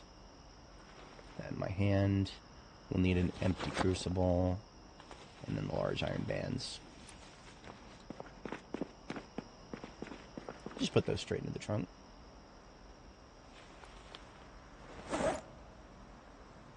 Well, not enough room. So maybe just put the backpack with all the iron bits onto the floor there. We'll need 8 tongs. And I think that's it for now, in terms of tools. Just the tongs.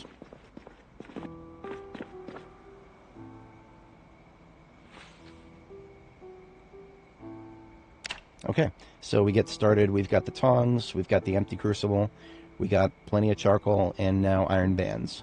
So the first craft we'll do, we'll change this empty crucible into a crucible with iron. And we have to do these crafts one at a time. The way the crafting menu works, you have to manually select the, there's a empty crucible on the floor here. Let's get that out of the way. I do not want it to auto-select the empty crucibles.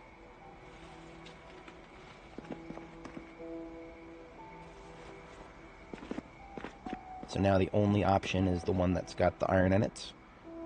Beautiful.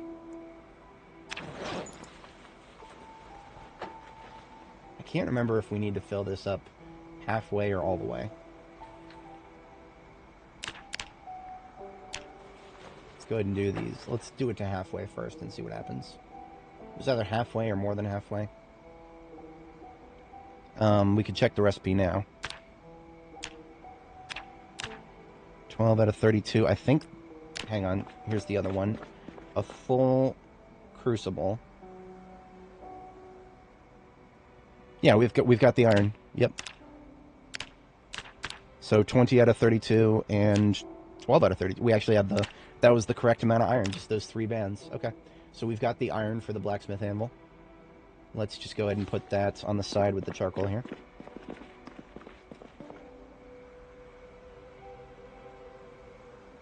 Kind of hard to see, but it's going to be on the floor right here. Now we just need a ceramic blacksmith anvil mold. That's going to require clay. And we don't have any more clay that I know of. If we do, it's going to be lost somewhere in here. Yeah, I seriously doubt we're going to find clay. I'll scroll through here, but now that being said, I know exactly where we can find clay, and lots of it. In fact, we'll just go do that as an overnight task. Even if we have clay here, we'll probably need more than whatever I have on hand. So in the meantime, let's just get some sorting done. We actually have a home for some of this stuff. Yeah, probably. That's a roll of the dice, though, isn't it?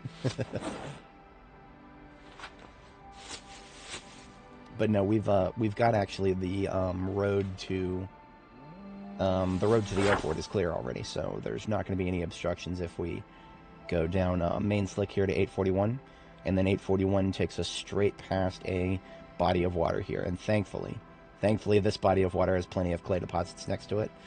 In the not too distant past, Louisville, the bodies of water in and around Louisville didn't have clay next to them. Thankfully, the devs have fixed that. So now this lake right here next to our field site in the Louisville airport area is loaded up with clay. So that's great. We'll just head down there with an empty ambulance and load ourselves up. For that, we'll just need a bunch of sacks. So I'm just going to take this duffel bag that I have right here,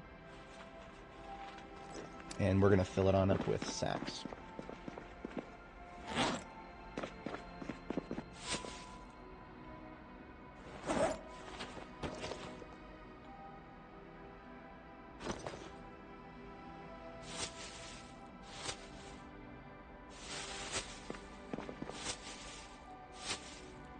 I've been picking up sacks randomly from all over the place here, so it's good to finally consolidate them all.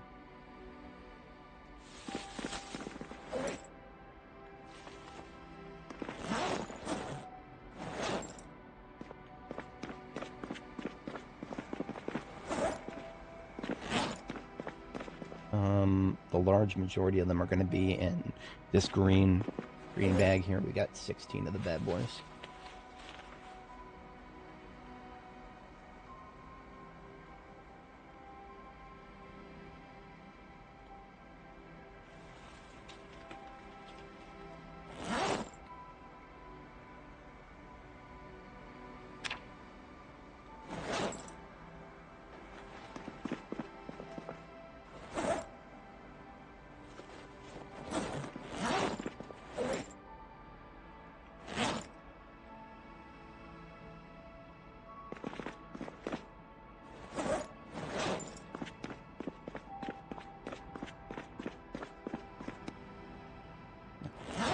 Foodstuffs, okay.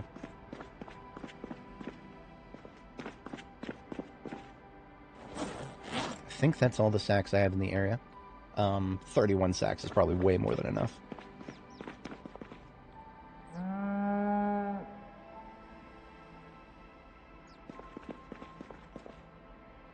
So we'll use this this ambulance right here, which we have not yet used.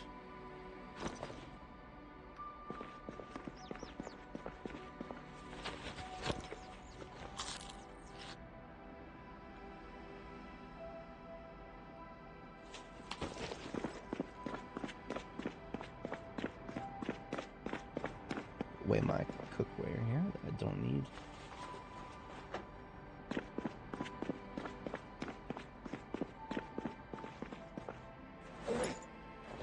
Be bravo here. Let's find a home for these bricks.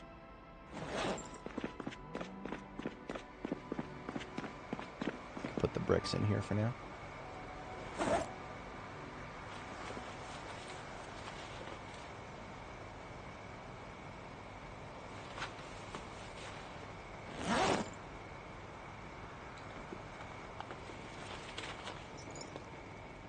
And then all these animal parts. That's what we had a crate there for.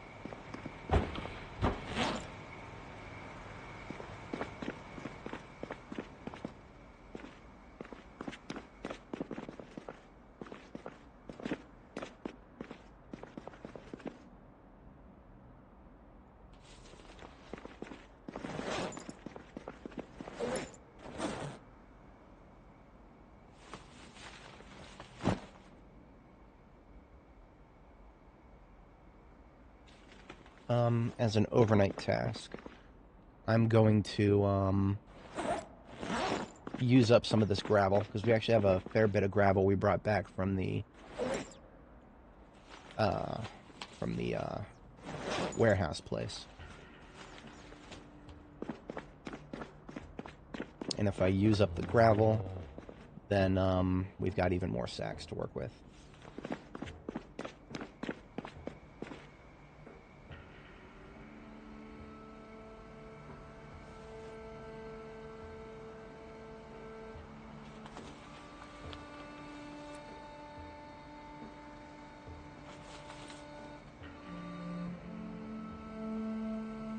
And first bedtime coming right up.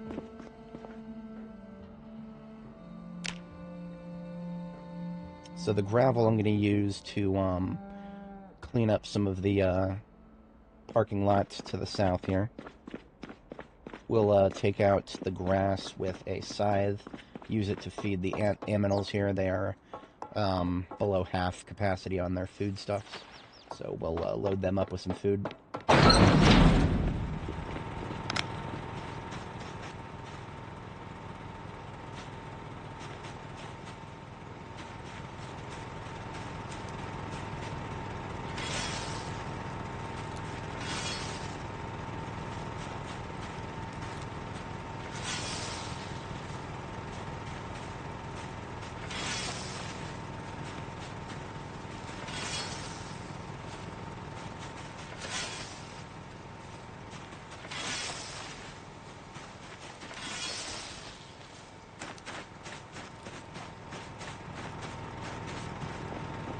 You can break your inventory size by scything grass, so I'm going to do that without hesitation. More the merrier as far as I'm concerned.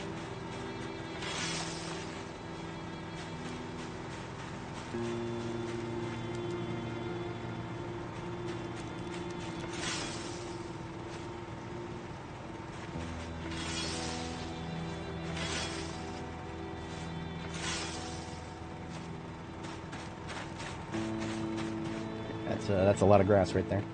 About 54 encumbrance worth.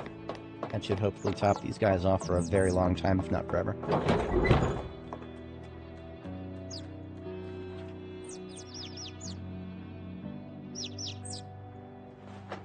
Yeah.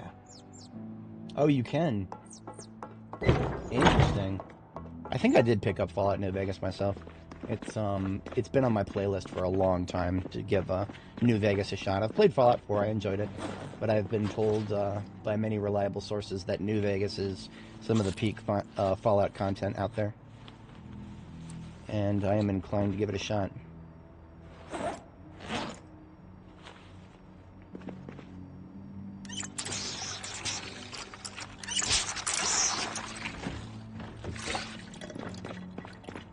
So the gravel, we have a lot of it.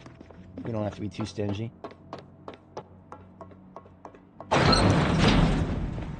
First, I would like to put some here so that I have a little bit better of a entrance area for the this garage.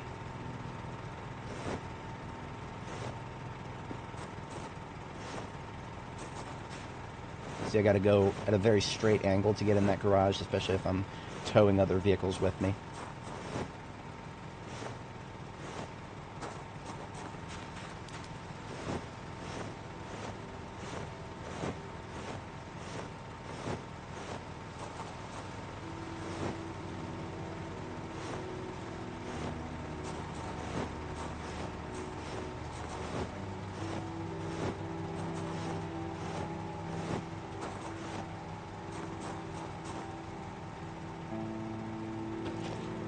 Cool, that used up almost all the gravel we had. We only have 4 tiles left. So we'll just do 2, 3, and 4. That's fine.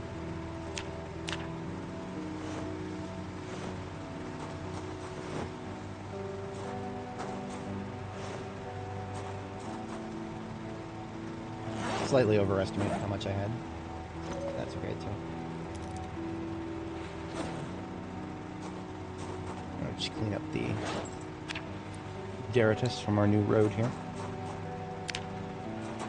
It's funny you should mention Fallout, because I feel like, and I don't say this with the highest interest level, I feel like this game is going to have a lot in common with Fallout 4 someday. Because we'll rescue NPCs and bring them a part of our colony, and maybe even a settlement, if you will. And who knows, maybe we'll have somebody tell us that another settlement needs our help.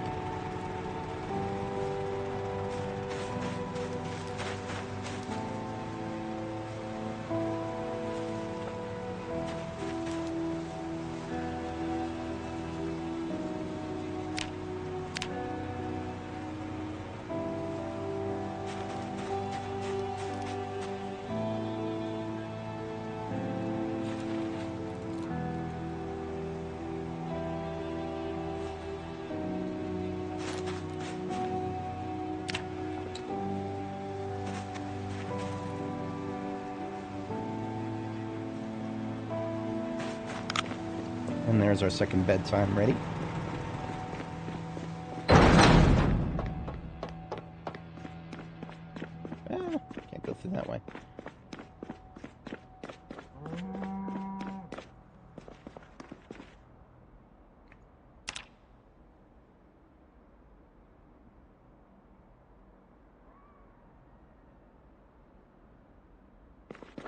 Alrighty, so today's activity is we're headed back in the direction of the airport to go pick up some clay. I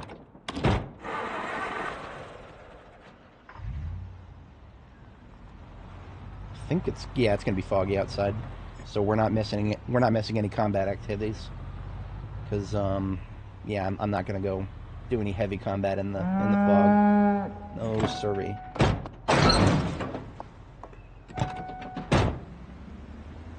I really hope someday we can build these garage doors ourselves. As much as I enjoy the metal gate, these garage doors are easier. They take a little bit less time to open and close, and I'm here for that.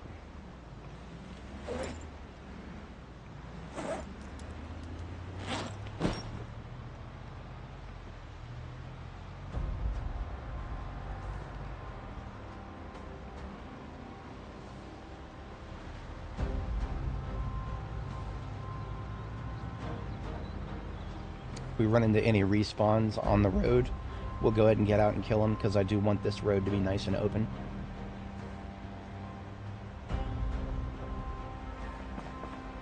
This ugly guy here.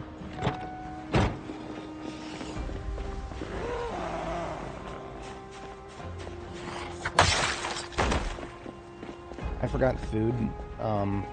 It's all right. We're already on the road. We're gonna go ahead and if when we get hungry, we'll stop by our field base. It's just right across from the lake.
Pleasantly surprised not to see too much action on this road.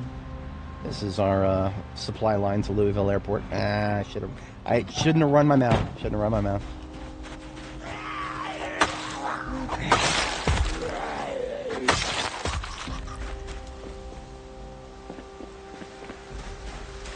Check on the other side of the tree line. All right, we're looking good.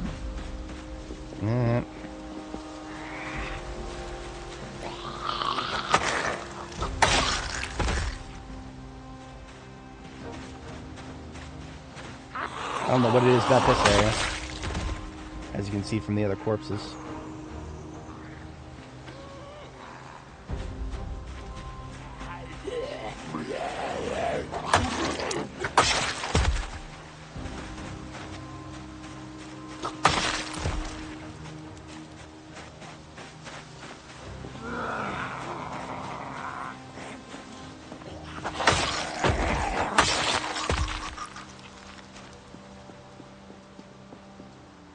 I do see some all the way off the road there.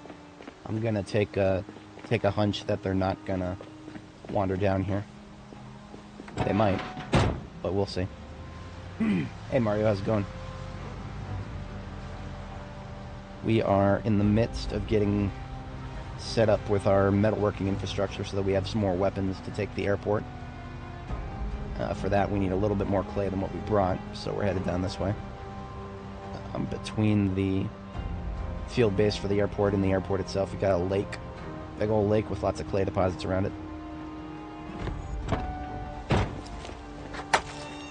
It wasn't necessary, but honestly, the thing was close enough to the road that it would have run into it eventually. They might as well be as big a threat as a zombie at this point.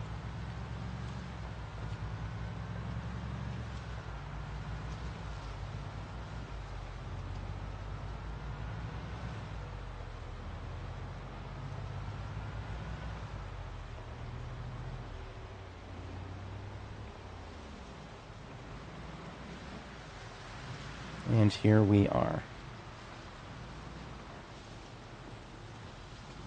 I would prefer if I can manage to let this fog go away. I don't know if this will be enough time, but I'm gonna actually we're gonna get washed up here. Get washed up and see how much time that spends.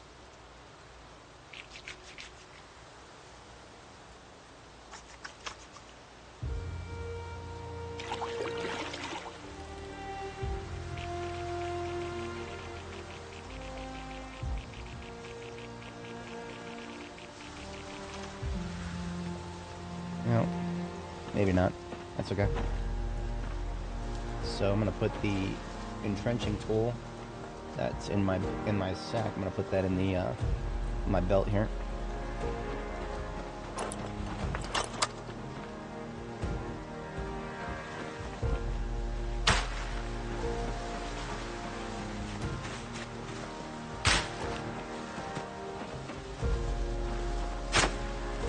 Now every time we take clay like this, we are getting a full sack of clay. So we're just going to dump all the ones we just got into our ambulance here. Got plenty more sacks where all those came from. This entire duffel bag is full of sacks.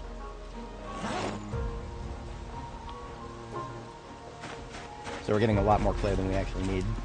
And I'm okay with that. Since we came out here, we're gonna do it.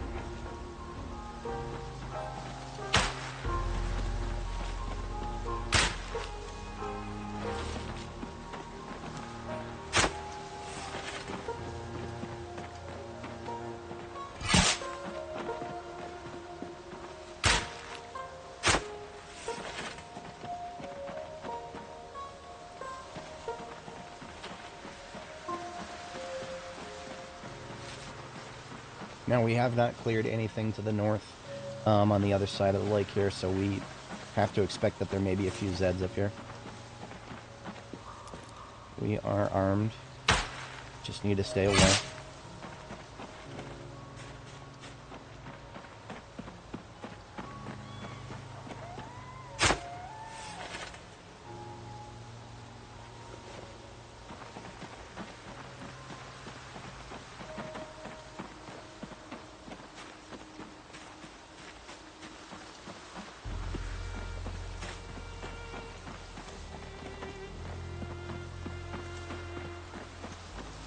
Not as much clay up here.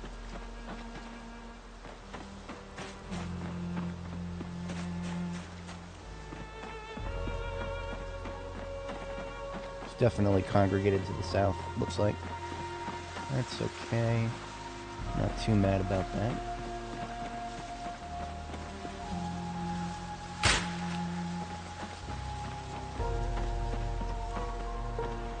Yep, there's one.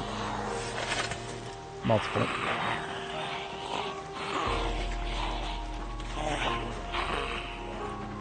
This extraneous stuff out of our inventory first.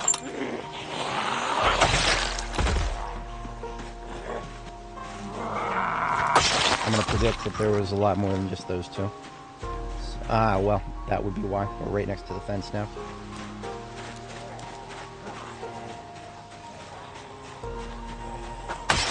We have confirmed, as far as I understand it, that the Zeds don't know how to path around this fence here. The corner of which is all the way down there. But just because they don't know how to path around it does not mean that there are not a number of them on this side of it.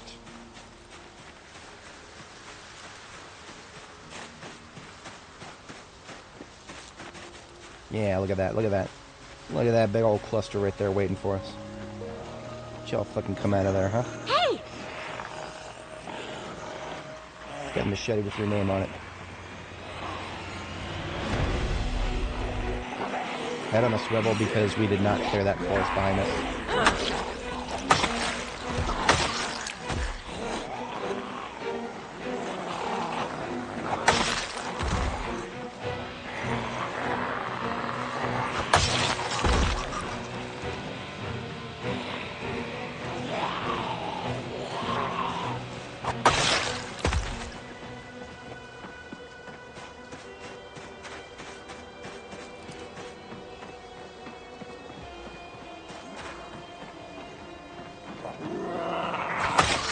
I like that guy's vest. That is a barrel dogs. I think I have the barrel dogs already. I think. Don't remember though. I'm gonna collect those.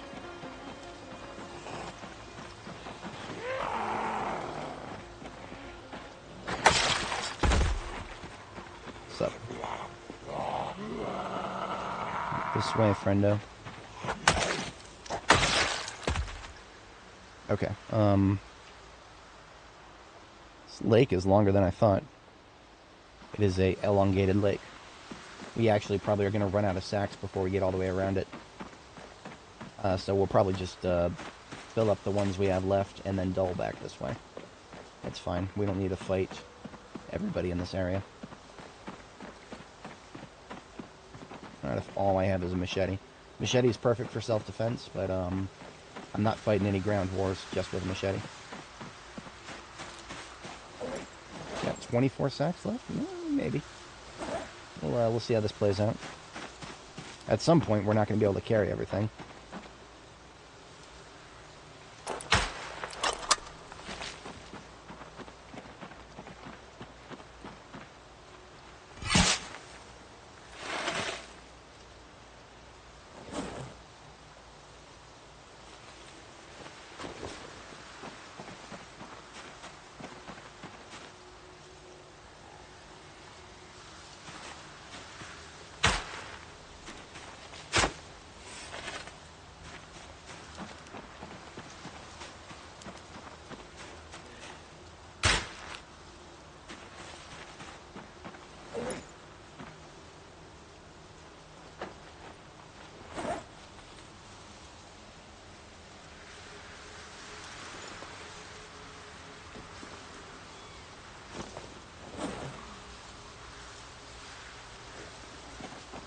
Some of the time we're going to hear sounds of zombies that are on the other side of the fence and can't get to us. So we gotta not get too desensitized to that, lest we allow their sounds to cause us to miss sounds of ones that can reach us.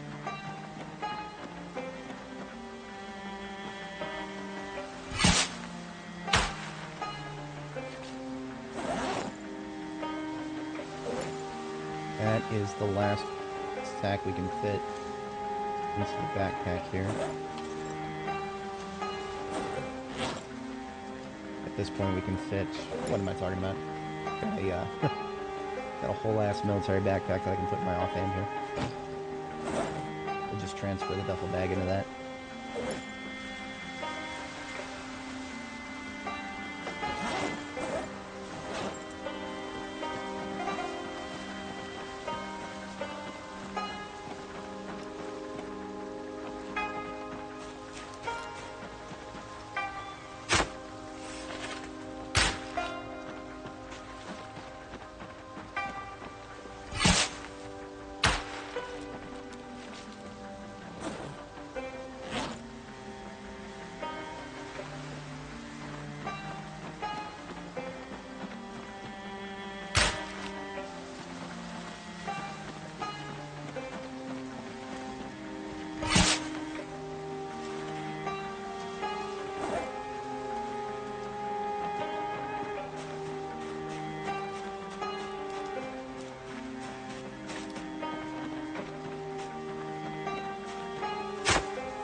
Only 5 sacks left.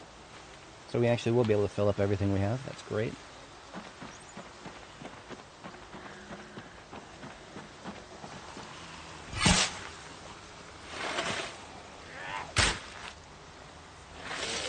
That's an aggro noise, but that's from this one right here. She doesn't know how to get to me.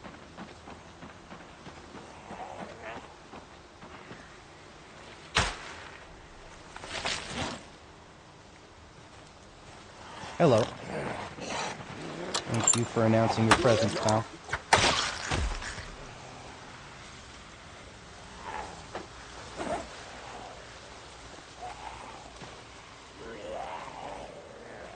Just 2 sacks left.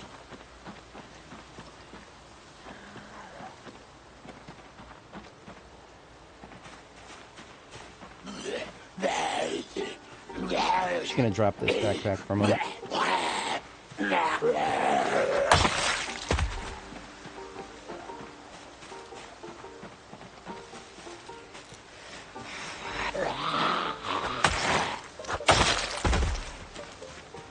This is vanilla, yes. We do not have any mods except for a simple texture replacement to change the color of this backpack and this, whatchamacallit, satchel. Full Spiffo zombie. Ah, the Survivor zombie with an M16, that's a nice find. We have still never seen one of those on this character, or any character. I've literally never seen a M16 carrier. outside of the military research facility. Just go ahead and kill the ones on this side. Maybe we will be able to orbit the lake completely.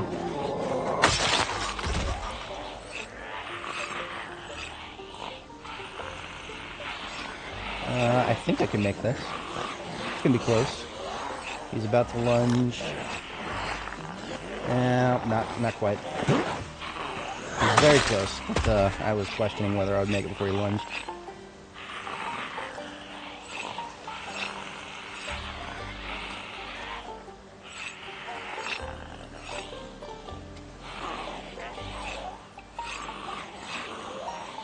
All right. So just 2 sacks left. Now, in order to pick this bag back up, I'll have to take some sacks out of here, because that's how this game works.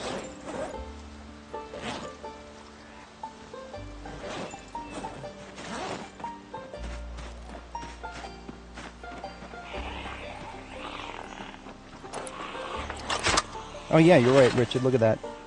So we're in clay pickup mode, and there's no indication whatsoever that there should be clay on this tile, and yet, thanks for the heads up. Pretty dank. That is pretty dank. But that was our last sack, so we are now getting ready to head out of here.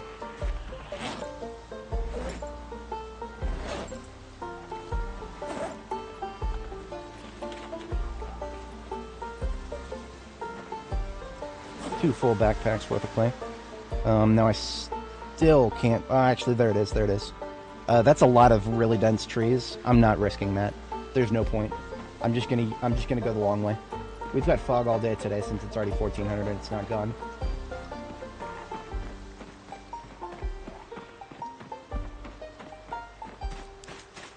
Now the whatchamacallit, Jimmy, that full Spiffo zombie. It's probably going to have holes all over the place in its Spiffo suit. Or at least that's what I always see. I have yet to see a Spiffo suit in full condition, like no holes in it whatsoever. Because you can't repair them. Spiffo suits cannot be repaired for some silly reason. So the day that I find a fully intact Spiffo suit shall be an interesting day indeed for me.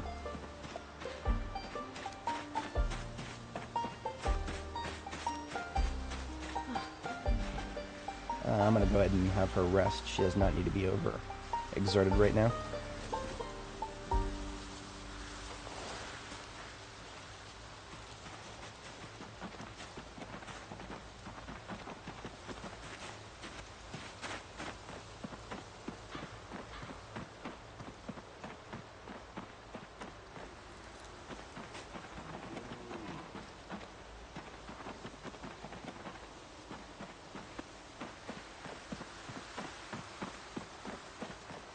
And there's our vehicular device. So we are good to go.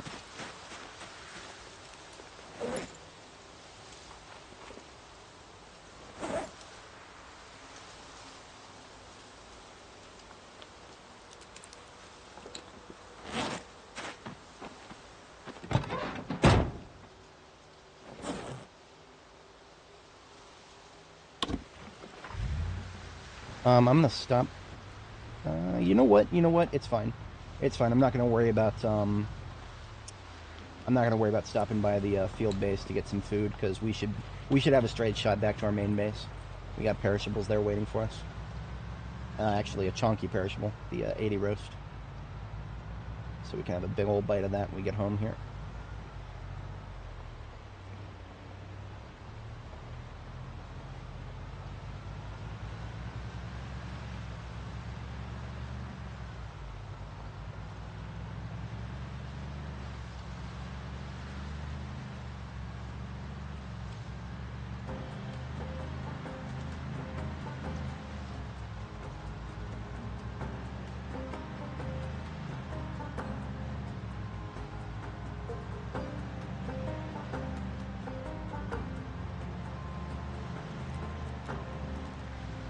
For anybody joining, welcome. We just completed a collection of clay so that we can build a we can build a blacksmithing infrastructure at our base here in Louisville, because we are coming down the home stretch on all of the blade work, the swords and machetes and whatnot that we brought with us.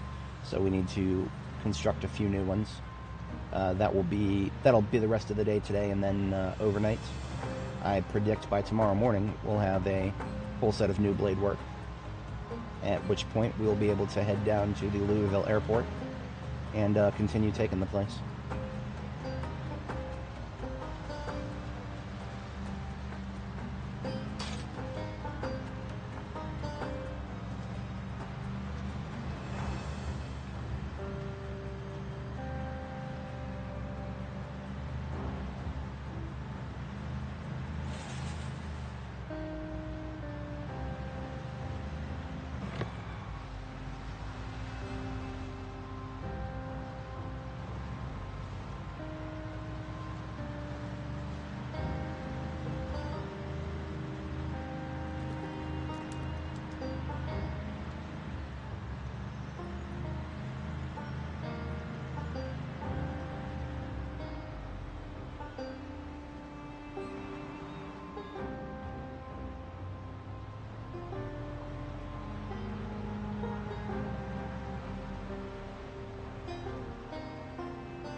Alright, time for some food.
We're gonna empty like 3 of these sacks so that we've got some loose clay to work with and a surplus of plenty more clay where that came from. And we actually have a little bit more than we can fit in the pottery bin there, so we're gonna put the spare sacks of clay back here in the tool truck.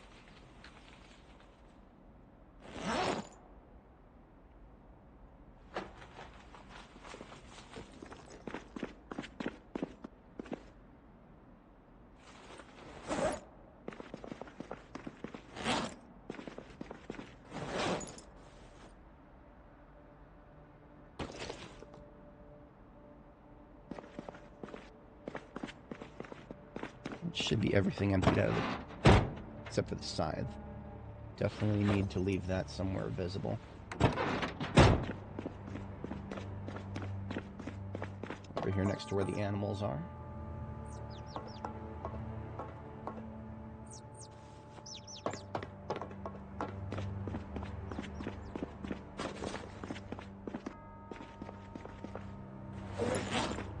Alright, so now that we've got clay times a billion, All we need is just a little bit of it, along with some planks and nails. The planks and the nails are for making a, my backpack is up here. For making a, what's it called? Wooden mold for the anvil. So now we just need to make a wooden blacksmith anvil mold.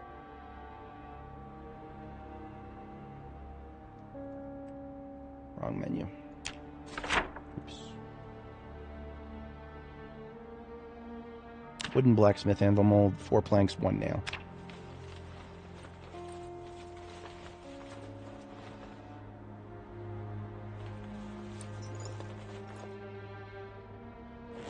So we can leave that mold there in the pottery box, and we can reach the hand-operated press from here. Even though the press is all the way over here, we can actually reach it from here. That's one of the reasons I place my bin full of clay and other pottery-related stuff. I place it right here, because all of these pottery workstations, the bench, the press, and the wheel, I can all access from where I'm standing right here. And where I'm standing right here, I can access the stuff that's in this bin. So that's one of the reasons for this rather specific placement of everything. So let's go ahead and press a blacksmith anvil mold. And now we've got a clay blacksmith anvil mold that is unfired. We move up here so that we can access the trunk of the truck, which is where all of our charcoal is. Right-click on the kiln. Okay, so here's where I realized that I need to move the truck down a little bit. Because I need to be able to access this storage crate and the trunk of the truck at the same time. So we park it somewhere like right there-ish. Let's see if that's close enough. Yeah, I can get the trunk, and I can get the crate. Okay, so we can turn it off.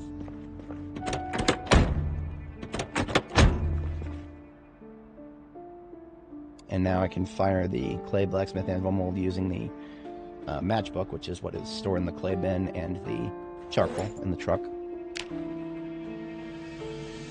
We now have a ceramic blacksmith anvil mold, which should be the last step of the last step in the equation to make a blacksmith anvil itself.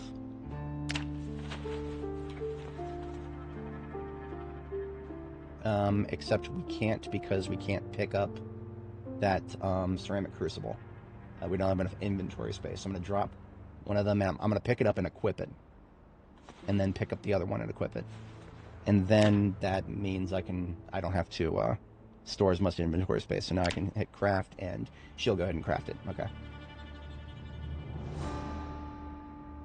So the blacksmith anvil has been crafted. It fell right on the floor there, because again, I don't have enough room in my inventory for it.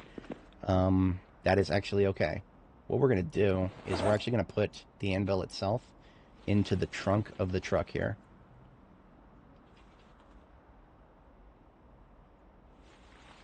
And then we're going to walk over here.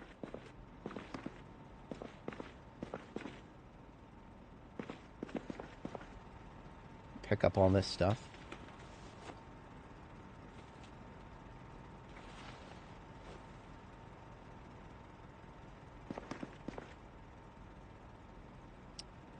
Yeah, so the suit has a hole in it. That's unfortunate. But yeah, so now that we can access the blacksmith anvil here, we can make an advanced forge. And that right there is the correct placement.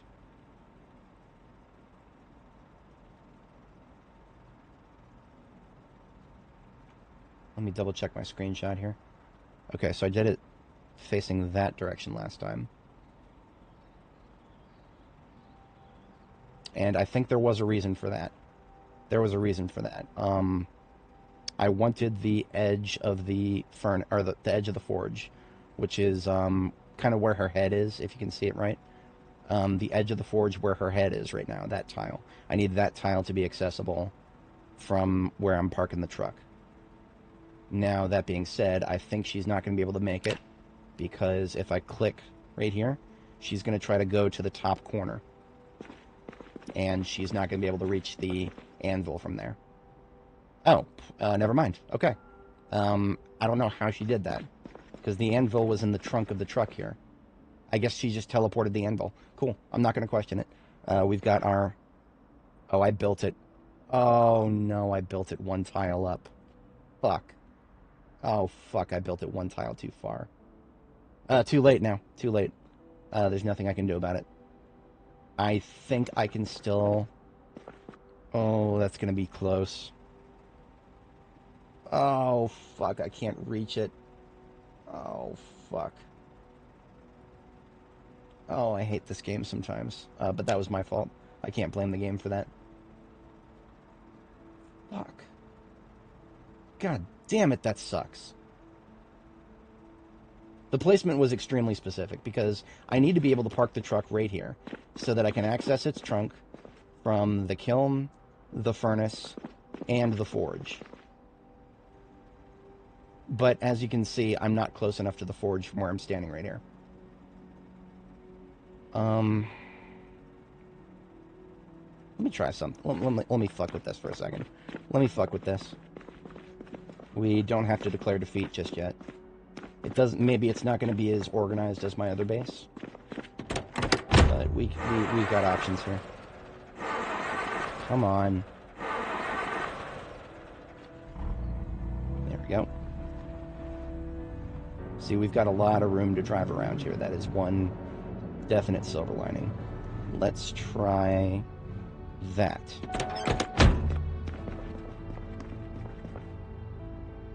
Still got the trunk of the truck. Still got direct access to all of these. No, I'm not going into debug mode. That was my failure. Okay. Okay. So we can still do this. Yeah, we can still do this. This is the magic spot right here, because I can access the trunk of the truck, and I can access the forge. So we're good to go. I panicked because I made a silly mistake, but that's okay. This base, unlike my base in Riverside, if we look at my base in Riverside, everything is very tight right there. If I had made this mistake that I just made, if I had made that mistake in Riverside, I would have opened debug mode and moved the fucking thing. But no, it's okay. We've got a lot of room here. I don't know if you guys have noticed. We have a lot of room here. It's fine. It's fine. We'll be okay. Alright, so what does that mean? That means I can cut the engine off, and the first thing I'm going to do is mark the wheels of where we've parked. So I should have a bunch of spare backpacks here. We're going to use a couple of these trauma bags here. We're going to place them on the floor, exactly where the tires are.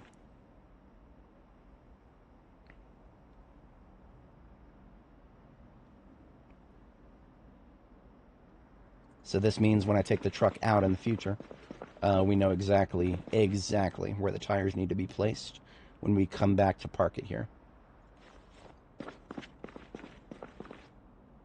Now, the devs have still not fixed this. We basically didn't use any of the iron that we needed to use. That's a glitch. We should have used up those entire crucibles. But, yeah, I'm not going to complain.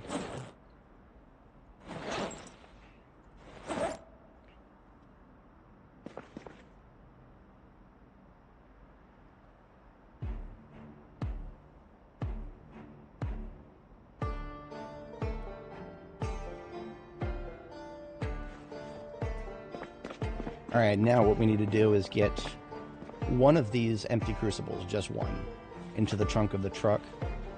The other empty crucibles can go somewhere else, because they weigh a lot, and we need room for more useful things in the truck.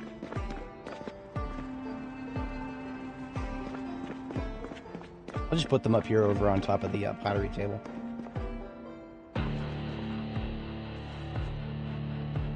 We can fill these up with glass at some point, maybe.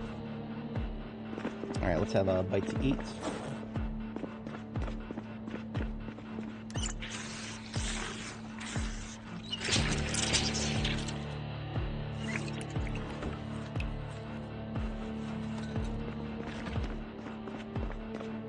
And we've already got tool bags established in this ambulance, I believe. Yep. So this toolbox and this gun case are full of things that we will need for metalworking.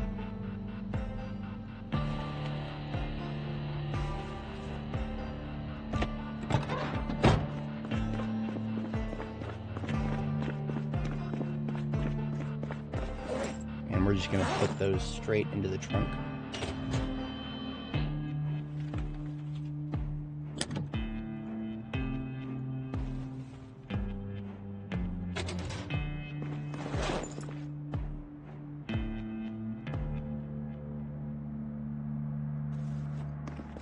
Meanwhile, I'm going to use these containers to mark where the, well, that's not going to work. I'll just put it over here.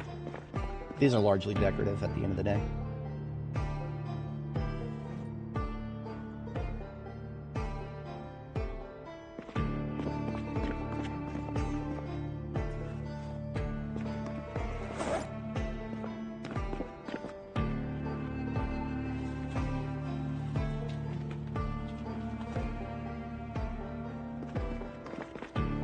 Next, I would like to get a container of stuff that's relevant specifically for the forge. So we're going to make a metal container for that. That is going to be another steel sheet small, 2 steel sheets, 1 scrap metal, and some dub rods, probably a welder mask, and 1 torch.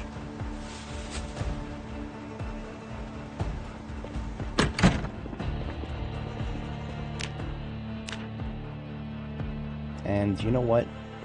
Normally I wouldn't like to place a crate directly in front of the forge like this. I don't really care this time. It's fine. It actually looks kind of cool right there. The gray matches it a lot better than a wooden crate would. I mean, hell, I like that so much that I'm going to do another one just like that.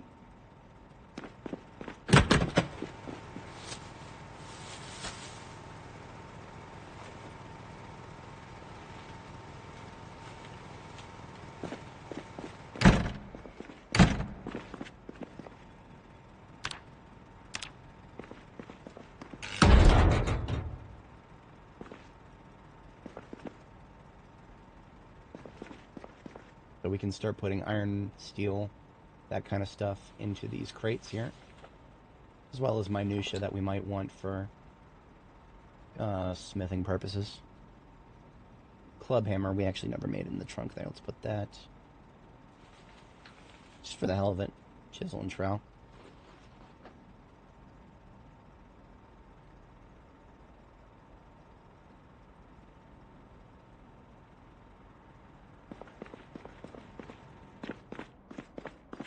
Next, if we forge new swords and machetes, we need handles.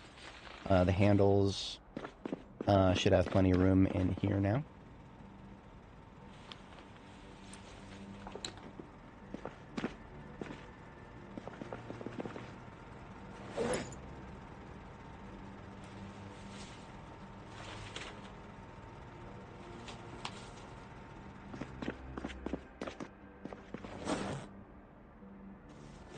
Glass goes into pottery / kiln bag here, or container. Spare nails, construction zone is here.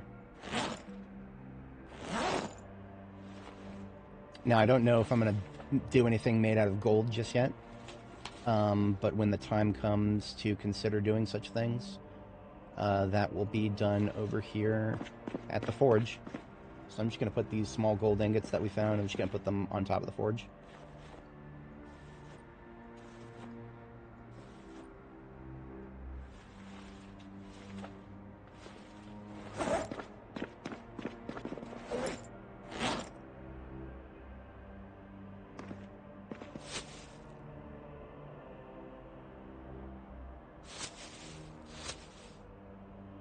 Lots of random crap over here. Some of this needs to go outside. These dub rods, steel sheets. We have actual literal charcoal as opposed to wood charcoal. I don't think there's a substantive difference. There's just no way to actually get charcoal other than looting.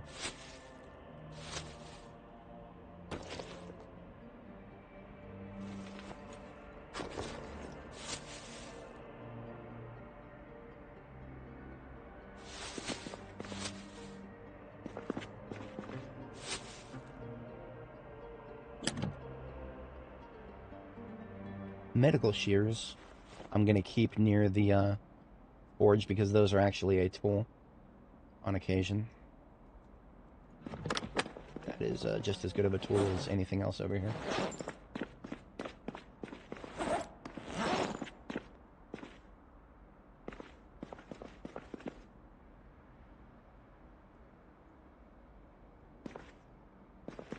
So I actually lied when I said that we were all out of blade work. We do have 2 machetes over here. I think these are machetes that I looted as opposed to made. They don't have the pretty look, but that's okay. So I'm just going to put these machetes into our blade work bag in the primary combat ambulance. Except we can't fit more than one right now. That's because of this gas can. That doesn't need to be in there. That's just throwing off my storage sense.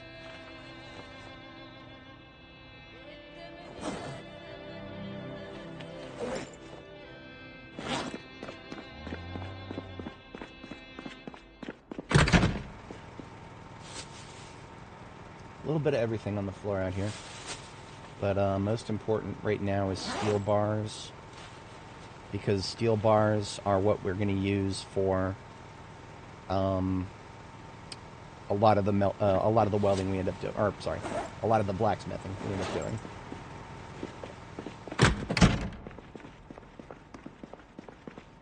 Because a steel bar is basically equal to a sword or a machete, and a half steel bar is equal to a hunting knife. All of those are basically best in slot for their category. Next, what we're going to do is go get steel blocks and chunks out of here. So we got a bunch of steel blocks, a bunch of steel chunks. Those are standardized things that we use for blacksmithing. And I'm just going to go ahead and take the steel bar halves as well. Not too many of these steel bar quarters, just like 5 of them. And then nuts and bolts, a spool of wire, and steel pieces. And with that, that's almost all of what we're going to be using in the immediate term here. If anybody's not familiar, everything in the trunk of this wrecked truck here is basically just all stuff from wrecked vehicles. And we can fit all that in here. That's the beauty of a one of these metal crates.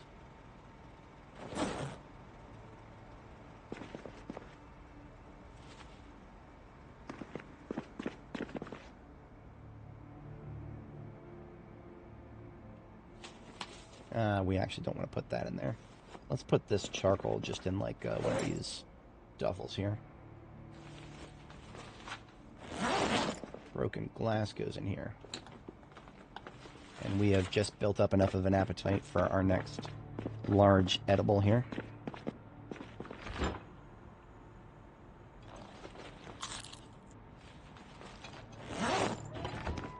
And it is a little bit past our bedtime, but we have productively spent our evening, very productively. I'm going to go ahead and sleep. After I get sleeping here, I need to step away briefly IRL. I'll just be about 1.5 minutes tops. When I get back, it's time to start making some swords. Because that is the ultimate purpose of what we've been working on here. So I shall be right back, folks.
Alright, I have returned. Appreciate everybody sticking around.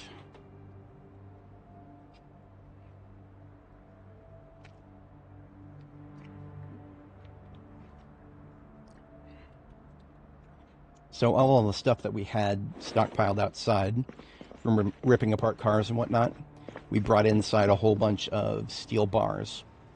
And each one of those steel bars is another potential sword. Oh, you know what the last thing that we're missing over here? Now that we finally have a place for it. This is our grindstone. We made this a while back because they're a lot easier to move than they are to build. The materials required to build them weigh like a total of like 40 encumbrance. But when you build it, it only weighs like 5 encumbrance. I don't know why. But not going to question it. Just going to take advantage of it. Because after we build the swords, we'll need to sharpen them. So that is what the grindstone there is for. So as stated before, this is our magic spot to stand. We can access the trunk of the truck, which has got all of our tools and our charcoal, as well as the containers over here that are filled with our materials, and then the forge itself right in front of us. So this is where the annoying sounds come in. Let's go ahead and make 3 sword blades. This is probably going to take the entire hour of the night here, so let's go ahead and do that.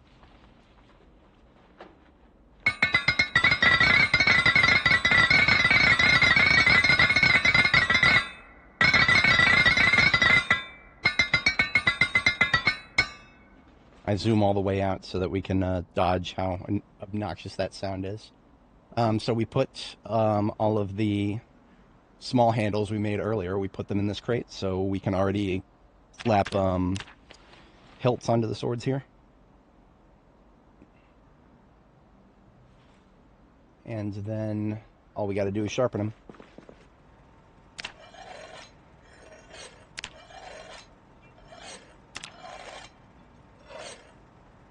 Now those are far from the only swords we're gonna make, but it's now our bedtime again, so I'm just gonna slap one of those on my belt here and put 2 of them into the blade work bag here. So we've now got 2 swords, 2 machetes, and we've got room for 2, 4, 6, 3 more at least. Yeah, we've got room for 3 more swords, so we'll catch a sleep and then make 3 more swords, and then the ambulance will be kitted out.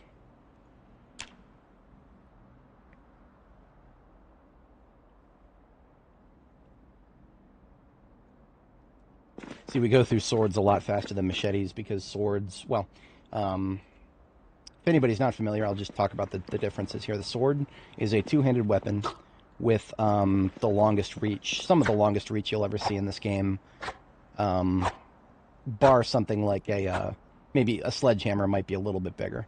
But, yeah, the sword is much, much longer reach at the cost of being a 2-handed weapon. The machete is about the same damage, but it is a much shorter reach weapon, and it is one-handed. So the advantages to the machete is I like to use those in close quarter combat. Anytime I go indoors, I'll use the machete, and then you can also carry something in your offhand while you're using the machete. So that is that's the breakdown on that. So, but that being said, I'm almost always, if I'm going to be choosing to fight zombies, I'm going to do it outdoors where I have the advantage. So I'm using swords a lot more than machetes. So that's why we make a couple of more swords than we do machetes. Yep. Both, okay, so the machete and the sword can both go in basically, well, any of your standard slots. So your belt left, belt right, and your back slot.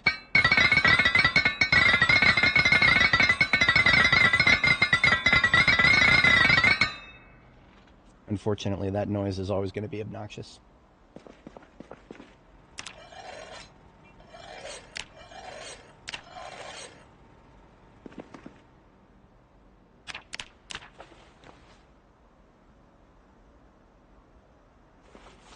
Alrighty then, so those 3 swords we just made, back into the ambulance blade work.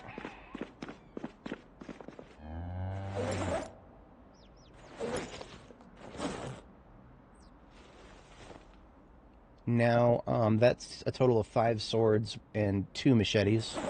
I usually also like to have some knives in there, and we actually have some knives already made. We're currently at storage capacity, but that's because my standard carry weapons are in there, so we're going to take those out, put them back in my belt. And with that, we've got room for a couple of knives. So we actually left the knives on the floor right here. I'm actually going to pick those up. We'll put 2 into the trunk, and then 3, we can put those where they will be able to rest visually, where I can see them.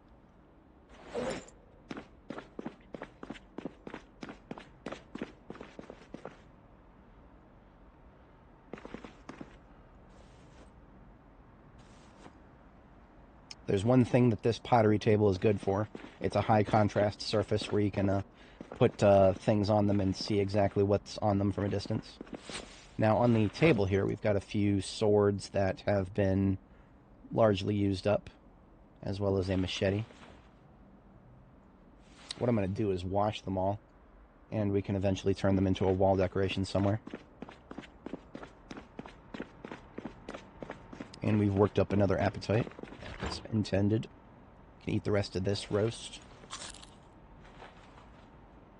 And that will leave us in a favorable condition to do some cooking before we head out, since it is going to be light snowing anyway.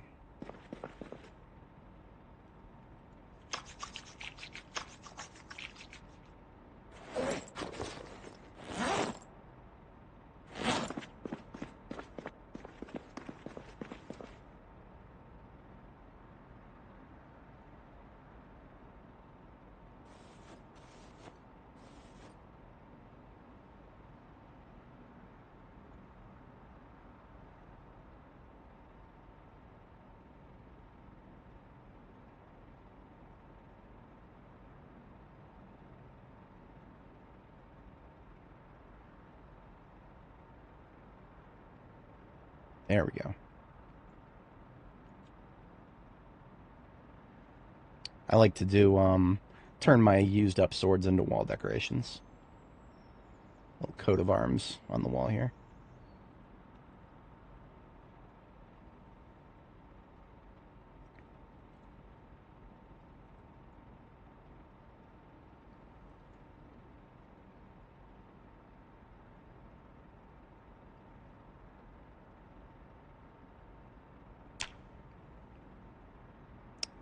If anybody's never used this before, this is possibly one of the coolest things they've added to B42.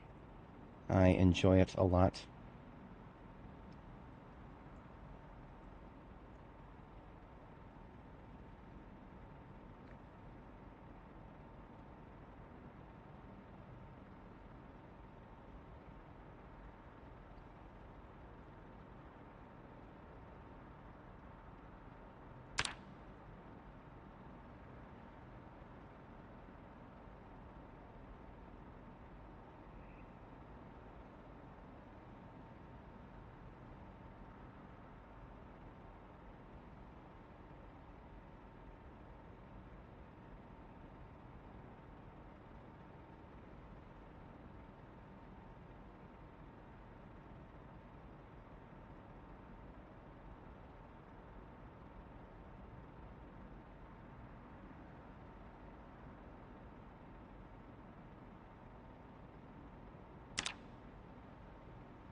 Beautiful.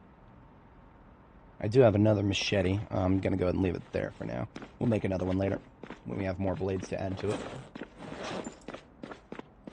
Now, one thing that I have left up here that I have not seen too much opportunity to use yet is a spearhead. I will add that to the blade work bag since I have room for it. So now we are capable of building a spear out in the field when the occasion calls for it. You know, here's something that I should have had in here a long time ago, but I don't. A trash can. That's partially because I don't think I actually have one. The only trash cans in the area are dumpsters. Alright then. I'm not too mad about it, but I'm a little mad.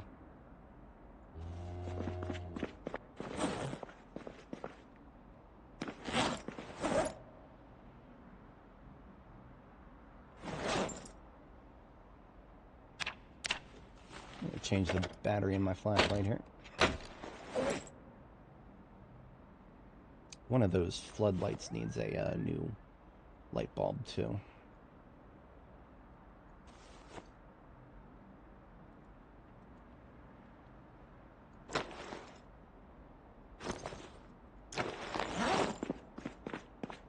How do I seemingly get so much done in a day without my guy getting tired and bitten? Yeah, the wizard hat. No, I mean, it's, how to explain that? Okay, so getting tired, there's two types of tired in this game. There's, fatigue, which builds up over time. That's, you know, that's what you normally would think of when you think of the word getting tired. But then there is, exertion. Exertion depends on your fitness and strength levels. So first of all, you're playing the game wrong if you want to run around all day and get a lot of things done, but you're taking a low fitness stat. That's a trap that a lot of players who are newer to the game, they don't understand what the implications of fitness are. You'll get exerted very quickly if you run around all day carrying heavy stuff like I do. If you don't have a high fitness stat, I hate leveling fitness. I hate it with a fiery burning passion. We have been playing this character for how about something like 500 hours now on this character alone, and we have gained a grand total of 40,000 fitness experience, and we need 150,000 to get to the next level. That is how stupid fitness is right now.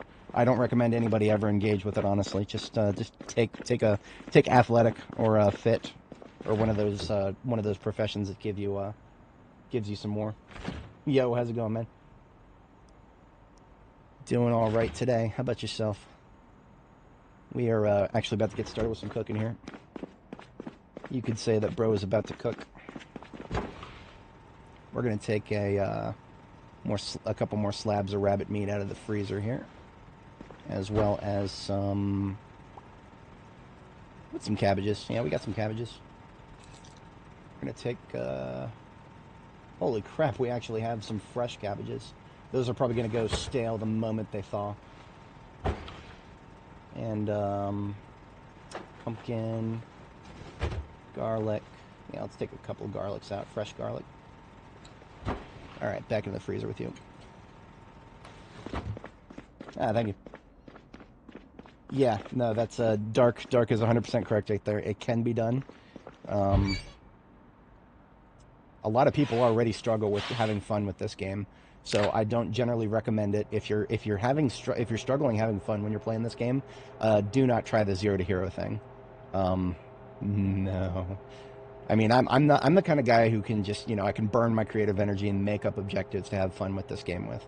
And even for someone like me, it is really hard to get enjoyment out of the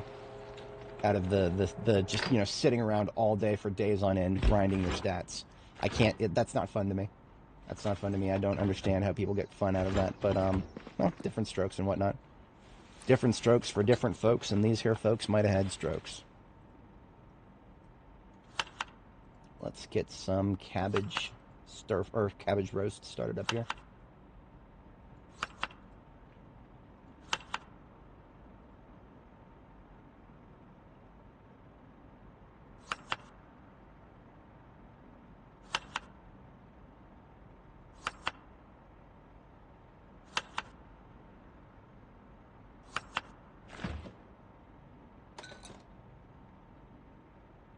Now this pumpkin is fresh, but we don't have a lot of... I'm going to go ahead and slice it. Wait a minute.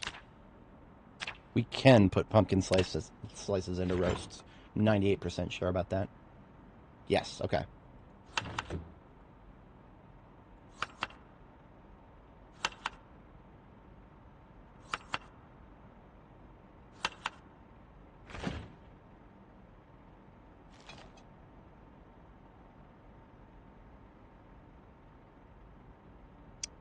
We've got a total of not very many potatoes left here.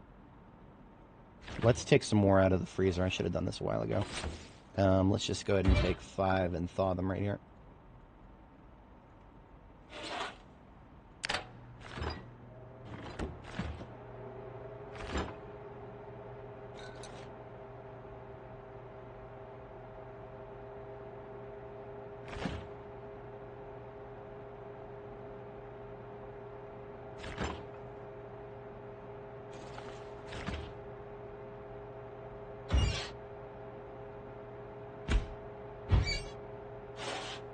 As predicted, the cabbages went stale the moment I finished thawing them. I'm actually going to cook these potatoes. We'll get a little bit more life out of them if I do.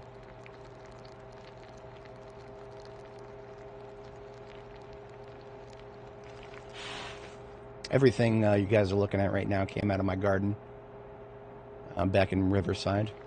We have been keeping them frozen ever since. So some of these things we're using right now are over a year old.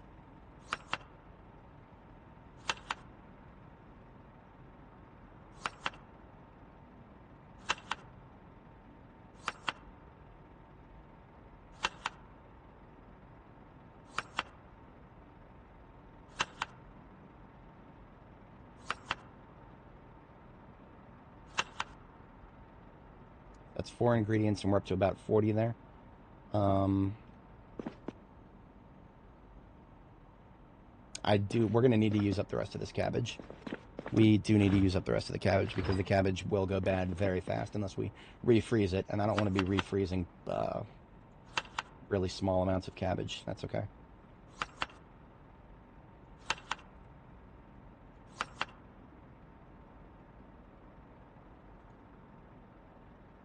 So those can go into the garbage. This can get frozen. And now we've got room for one more ingredient. Look at that. We've got 5 cooked potatoes there.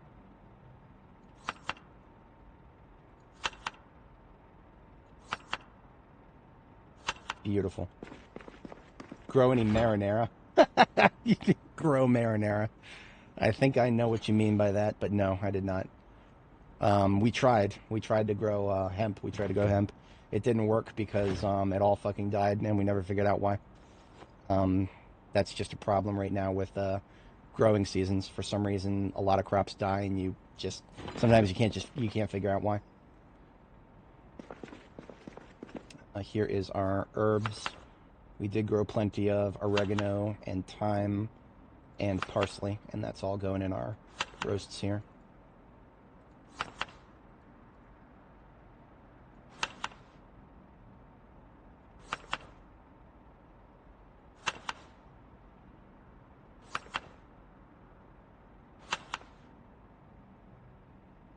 Basically used everything except for the thyme.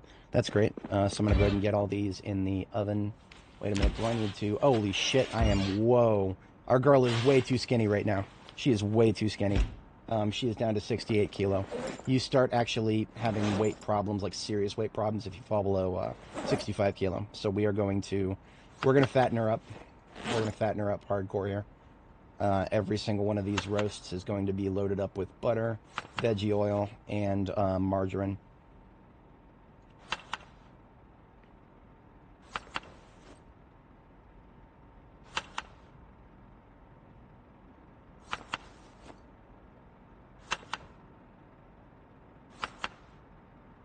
I have neglected her weight just a little too long here.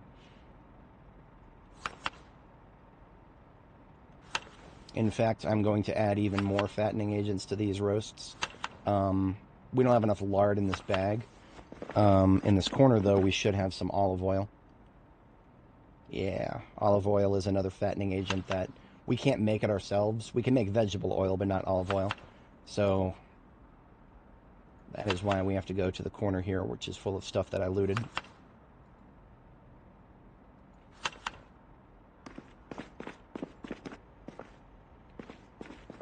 How much of this lard? You know what? We're just going to go ahead and use up all the lard, too.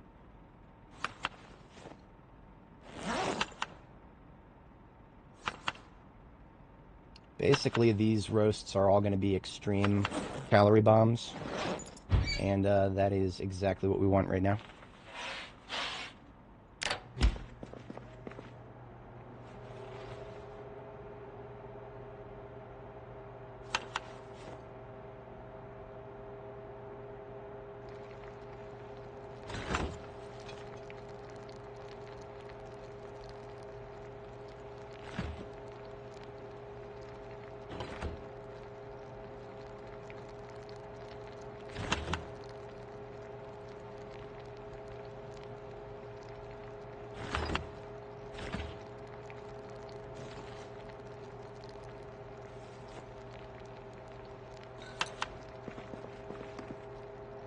And I'm making a stir fry here because this is going to be a lot smaller, but we can eat the whole thing at once.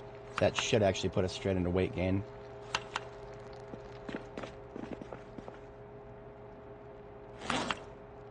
Yeah, this stir fry, once we just eat the whole thing straight up, that will put us straight into weight gain.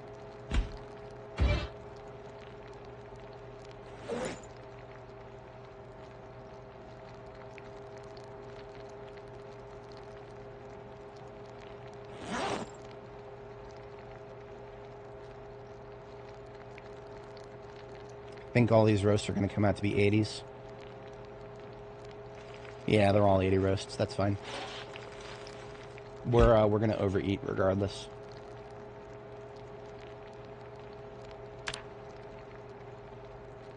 So if anybody's not familiar, I name my roasts, or my food in general, I just name it based on how much hunger it reduces.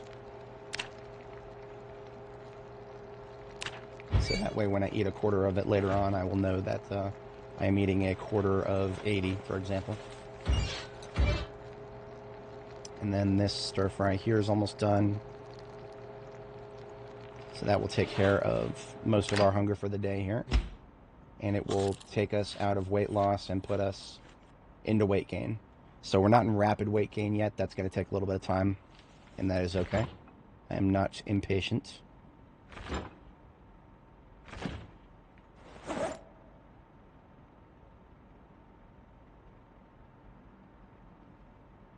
So everything in my backpack here is garbage. We'll take that out to the dumpster out here. On my docket to pick up another garbage can from somewhere.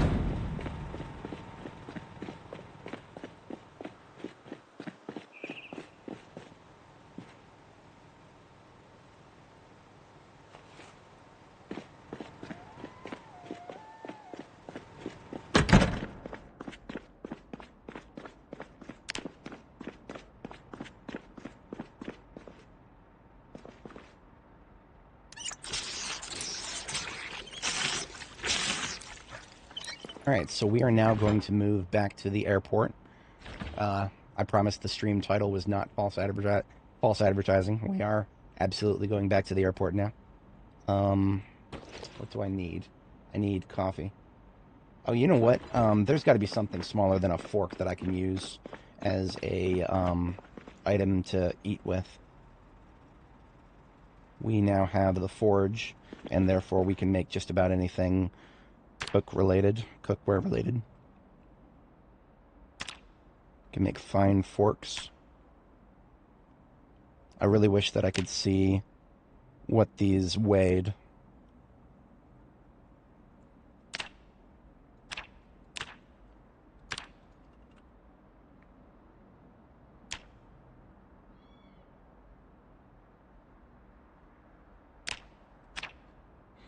So I want to make I'm going to make some gold. I'm going to make some gold cookware.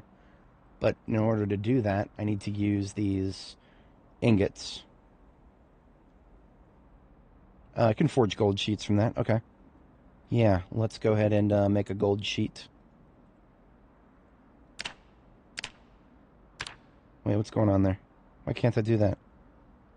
Oh, gold sheets. S, plural. Okay. Yeah, let's do that first. Did I get into blacksmithing through pottery, or did I get it started without pottery? No, pottery is always required unless you get, like, really lucky and find a bunch of, No, pottery is always required, because you need to make a blacksmith anvil mold, and I have never seen one of those drop before. So you need to make a blacksmith anvil mold in order to make your blacksmith anvil, in order to make an advanced forge like this. So pottery is going to be required to get to the advanced levels of blacksmithing no matter what. If anybody has ever found a ceramic blacksmith anvil mold through looting, as opposed to making it yourself through pottery, let me know, because I don't think it's possible. I've seen many, many, many workshop loot tables in my time, and I've never once been able to find it that way. Gas is really expensive where we are. Yes, my last fill-up was a couple weeks ago, and it was just starting to hit us. I have not yet filled up on the latest prices. I'm dreading it. In fact, I really want to get my scooter put back together so that I can just do my 15-mile commute down the W&OD trail. It's on an e-scooter, so I don't have to pay gas at all. But now what I can do is make some cookware using precious metal. So let's see what these weigh.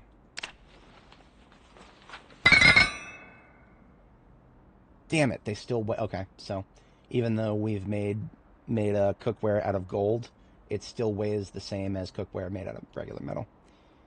Damn it. All right.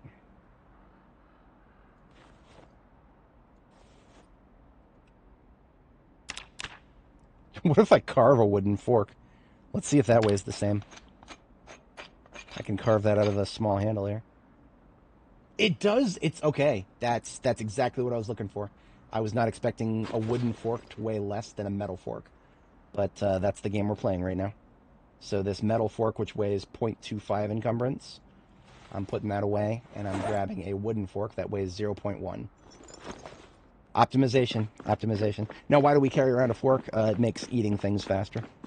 I did not know that. I don't know when they added that, but I'm glad to do it. Very glad to do it. So we need to... Coffee, that was another thing I needed to do. So we've got some mugs here, and we've got a massive collection of coffee. You know what? Let's make 4 of them. Let's make 4 coffees. And we're going to make them full of happy. So we've got a coffee machine right here, and that's going to be worth 3 coffees, I think, in the current bullet. Yeah, okay. So let's brew 3 coffees, and then let's grab another container of coffee from the coffee collection here.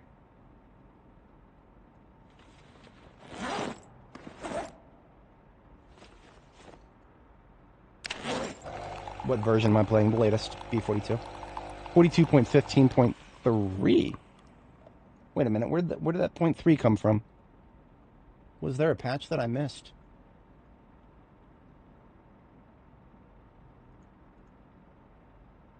I don't know.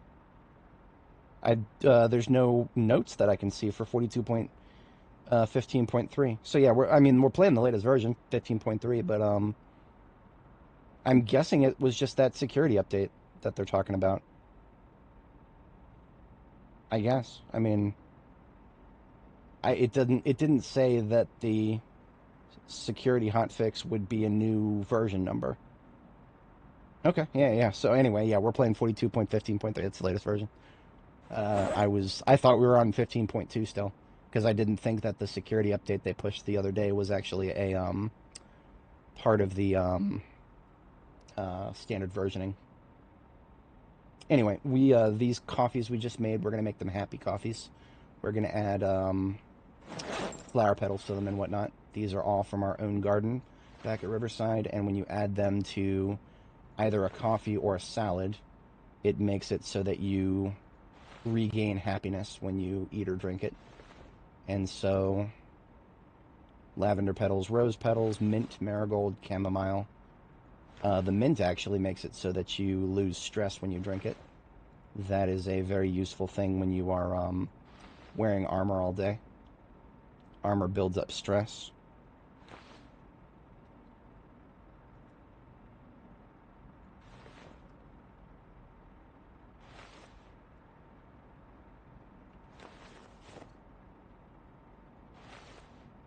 Oh, chamomile also reduces stress, so both chamomile and mint are stress-reducing things that you can add to your coffee.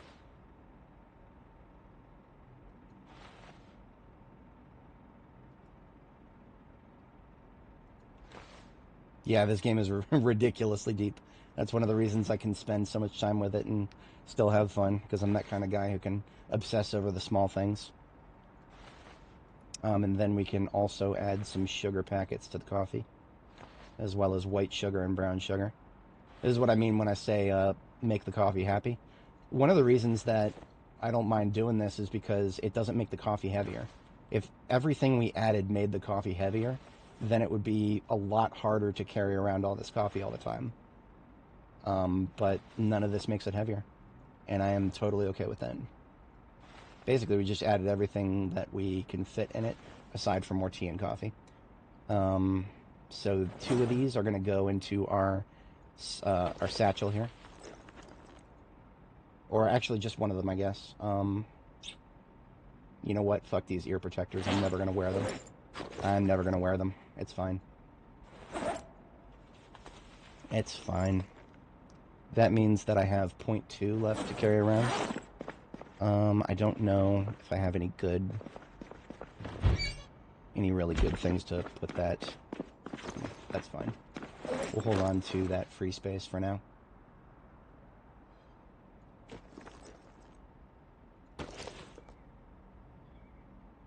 Two spare batteries couldn't hurt. I have another one over here, which I do not. I know I have another spare one in the ambulance here. So there was already one coffee in here just like that, so now there's 3.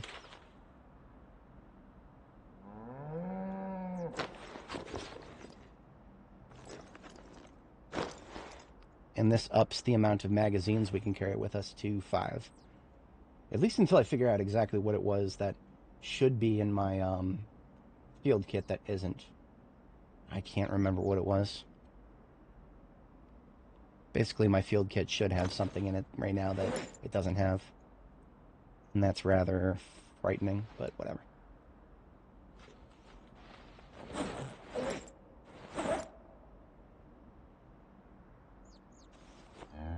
Okay, the ambulance is as filled as it possibly can be right now.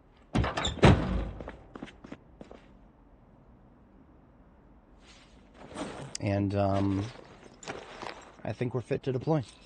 So before we leave, we're going to go out and fill up all of the generators. We can do that on our way out for most of them. The one on the roof we got to do now. How many hours have you got? We're up to about just shy of 3,000. We're at 2969 hours. On this character alone, we've spent about 500.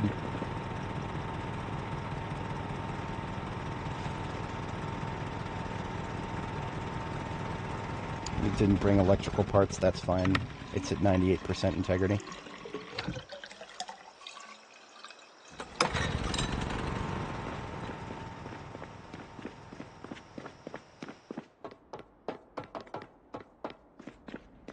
Alright, so yeah, I think we're fit to go. Yep. Is there anything that, aside from my food, which we're going to grab on the way out here?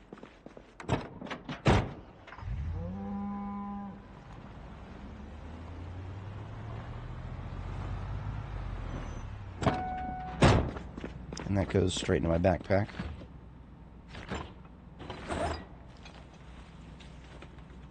We'll take the garlic and all these thawed things to cook with. Even if we end up sustaining ourselves solely on rabbit meat, that's fine. I'm okay with that.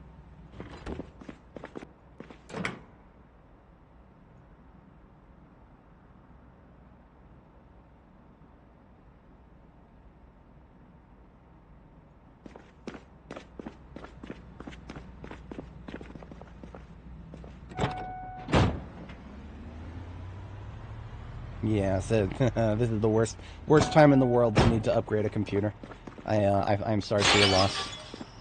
Computers are every single component that you could possibly want for a computer is just nightmarishly priced thanks to the AI garbage.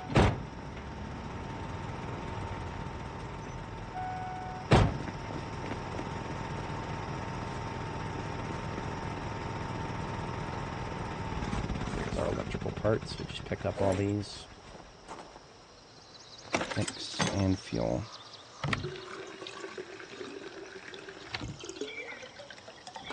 So if anybody's not familiar with my base design, we have 4 generators. And we left all these batteries here. You know what? Let's take one of these good ones. Just in case there is a heavy duty we want to fix up.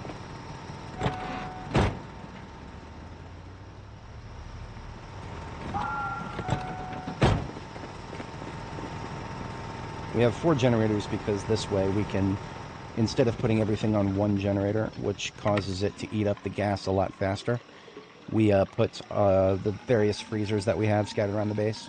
We make sure that they are pulling from different generators, which ensures that we can spend a lot longer away from base before we're forced to come back and fuel up our generators.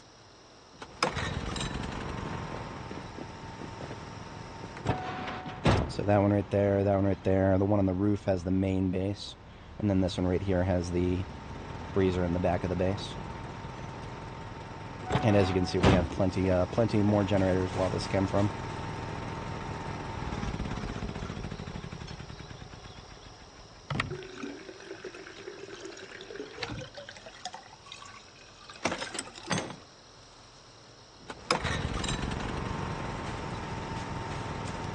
It's full of a bunch of random stuff right there. You know what? Some of those books we can take with us, because we'll need stress reducers at some point. And, you know, why not? Okay. So we did just get tired, but that's alright. That is okay. We should not be running into too much resistance on our way back to the Louisville airport area. Now, I did want to secure a new base site, but we're not going to have time for that. So when we get out there, I'm just going to redeploy the vent generator at our, what's it called? At our, the house that we have down there. I did pick up that generator with the intent of moving it forward to a new location, but it's fine. We don't have the hours in the day to do that right now.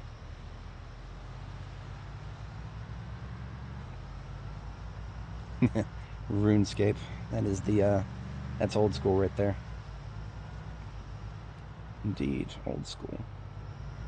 It's actually in the title, Old School RuneScape. Never played it myself, I was a WoW kid. I think we put about 4,000 or some odd hours into our Hunter on World of Warcraft. Just our Hunter, by the way. We had about 20 characters at max level. None of them come anywhere close to my Hunter in terms of hours spent. We're gonna have to do guns on these guys because, well, I'm an idiot and I didn't. There's my Magnum rounds.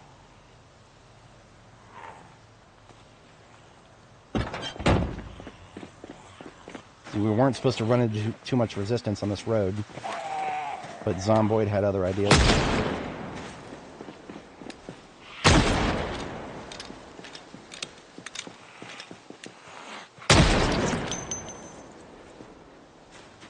It forced me to drink one of those coffees I just made. It would be an absolute waste of all the happies we put into it. What mode? This is Apocalypse default settings, everything. No mods that affect functionality, just a simple texture replacement for our backpack.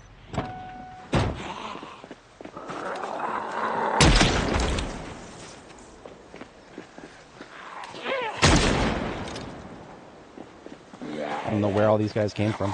They were not on the road just the other day. Welcome to Respawns. I cannot wait to start a new character and have no respawns ever again.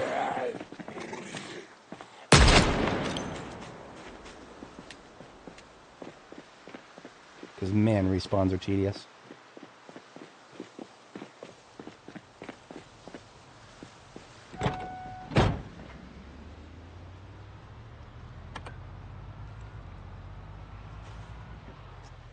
If I ignore it now, it's going to become a problem later. And there's... Okay. Alright, fine. Combat time.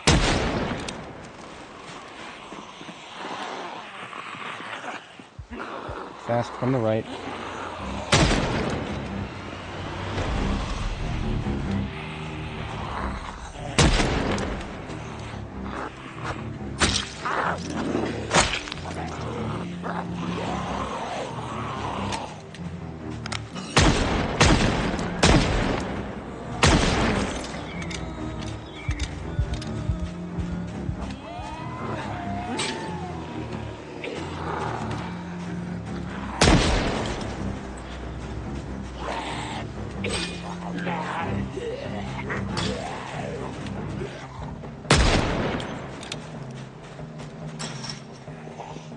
Every single one of these zombies are respawns, by the way.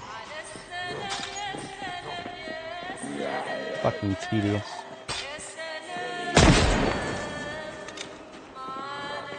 I'm not allowed to have a clean road, I guess. Just not allowed.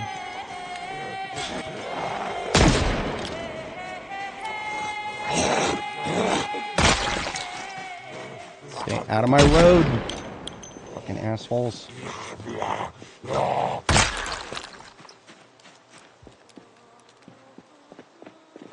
Alright. God damn it. This shitter, get off the pot already.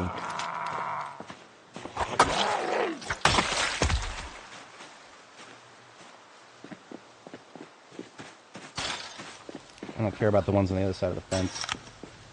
They can keep slapping the fence.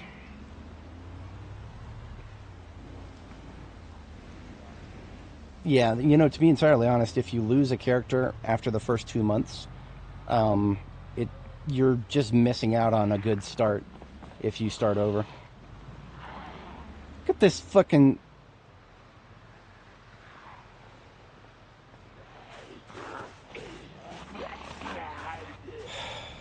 I mean, I've got a fighting position right here, so it's not the worst thing in the world. I'm still mad about it. I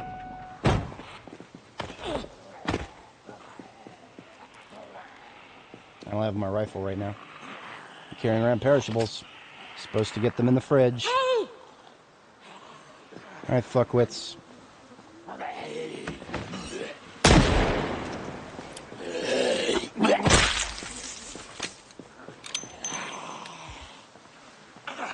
Oh, right. There's a gap. I never fixed that. So my fighting position here does have a gap on the right side. I can't wait to see how many of them decide to go through that gap. We're at 12 rounds of 57 Magnum. We're opening another box of rounds because fuck you. Oh, fuck off. Fucking headshots in a row. Alright, nobody coming from behind for the moment. Let's go, fuckers. You know what? 9mm coming out. Fuck you.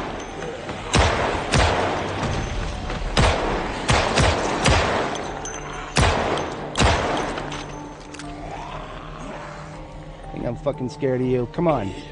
Flip over that fucking thing. One left. Fast.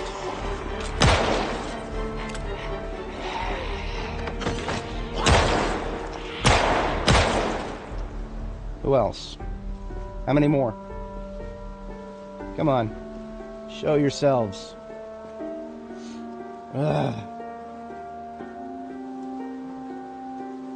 That's a perfect magazine for the 9mm.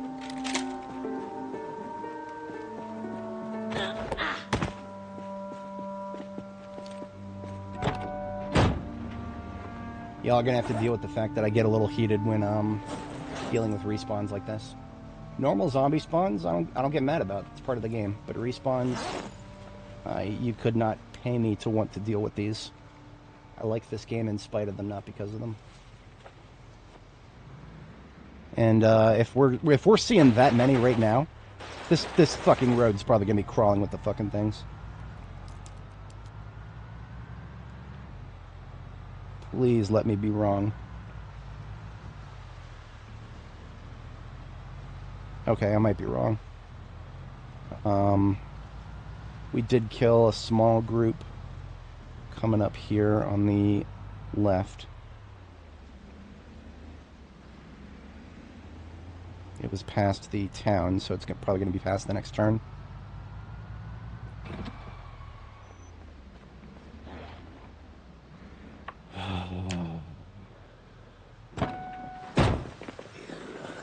Not going to discharge the firearm for this guy.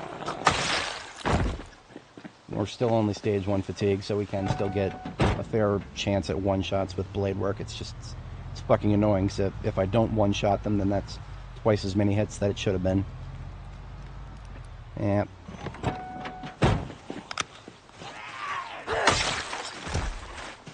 That's the objective for the night run.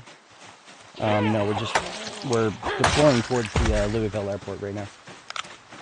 We're deploying towards the Louisville airport where we were Well, if I hadn't deployed in the middle of the night right now, then I would be moving forward and establishing a base, probably in the post office there. But we don't have time for that now. We're just going to get to our destination, deploy the red generator that I left behind, and that way we can get the perishables we brought with us refrigerated for the night.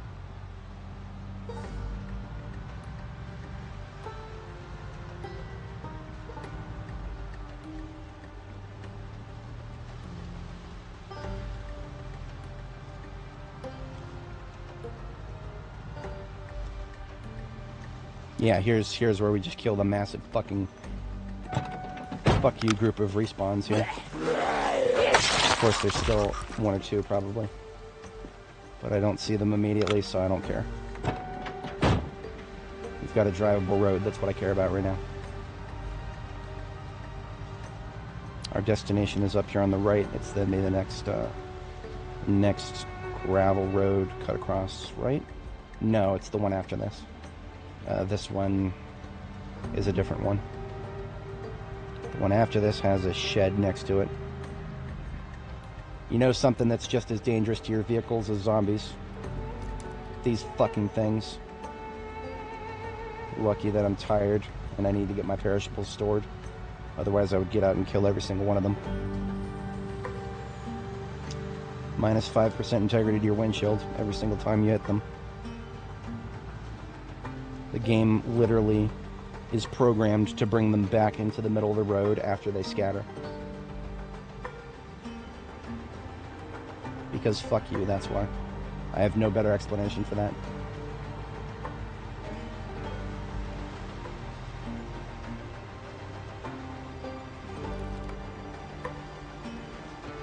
Alright, so here's our destination. Thank fuck it is not swarming with respawn. Nope, nope, I spoke too soon. There's respawns at our destination. Multiple, everywhere. We're fucking surrounded. Where's my battery light? Here you are. Okay, looks like respawns at our destination then. This will be the 6th or 7th time I've killed respawns here.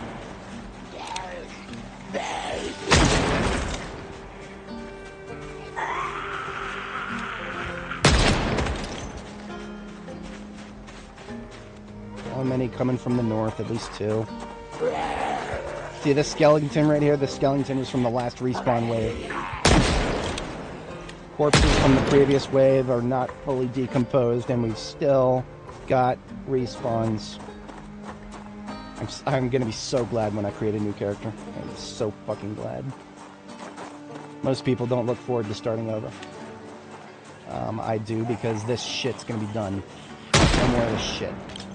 You kill all the zombies in an area, and the only zombies you have to worry about after that are going to be migrants, which, if you're thorough enough, is not a concern in the slightest. Come on, I hear you. Come on out of the fucking trees. Come on.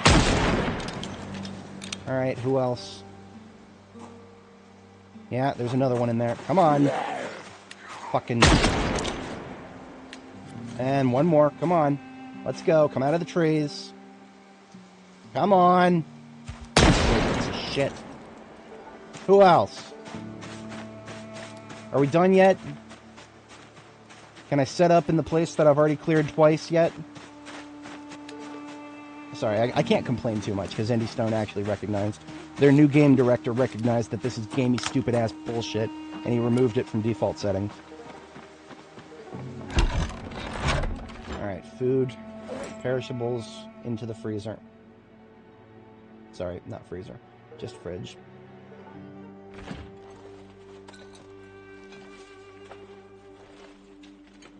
Alright, and now we put the generator in the trailer here.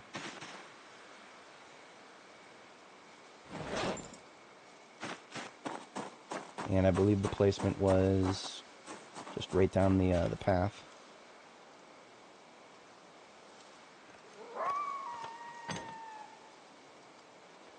Definitely need some love, but it's fine for tonight.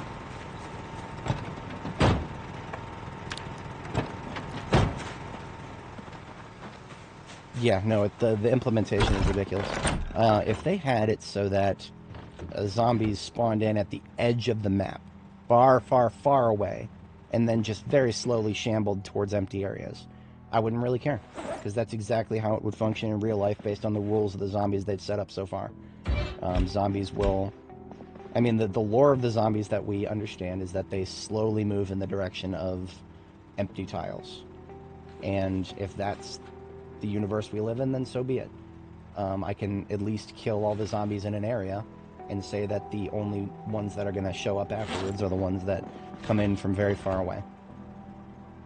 I'm going to do one more perimeter check before we call it a night. Turning this light off, because that is a battery light. Turning this one on, because that is a generator light. And just checking around behind the joint.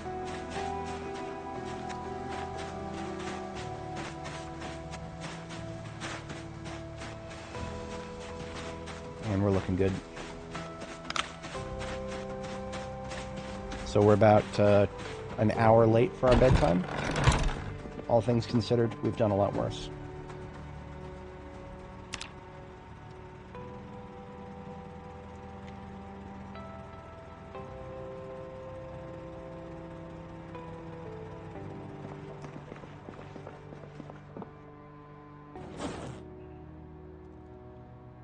So the coffee that we brought with us, I'm going to put right here where I can see it, so that I make sure I don't accidentally leave it behind. We brought a car battery with us in great condition. We might not actually have room for that. We do not have room for that in this vehicle.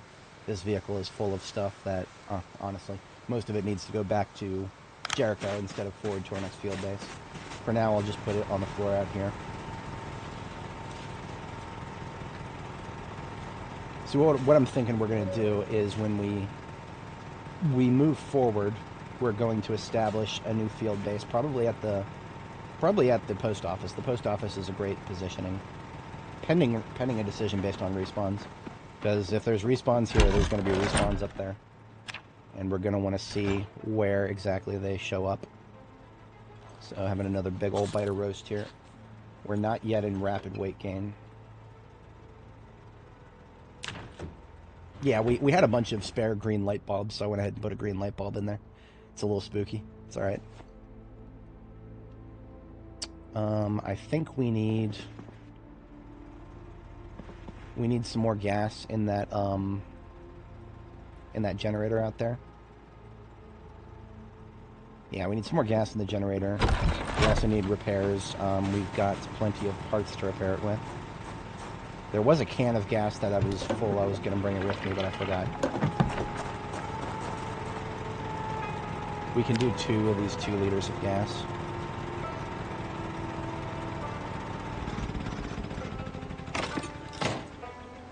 If anybody's curious about the difference between the generator types, the biggest difference is that the yellow is the best one that you have to, because you repair it less often.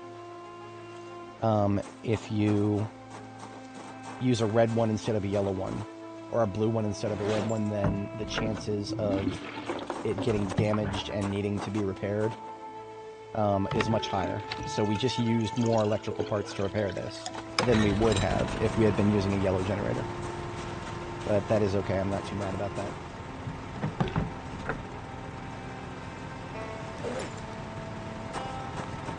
We have an empty M9 mag.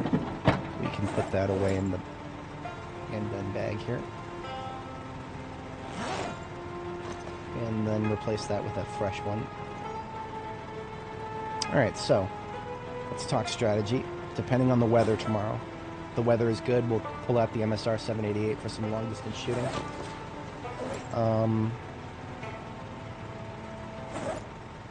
We should have brought a carton of 556.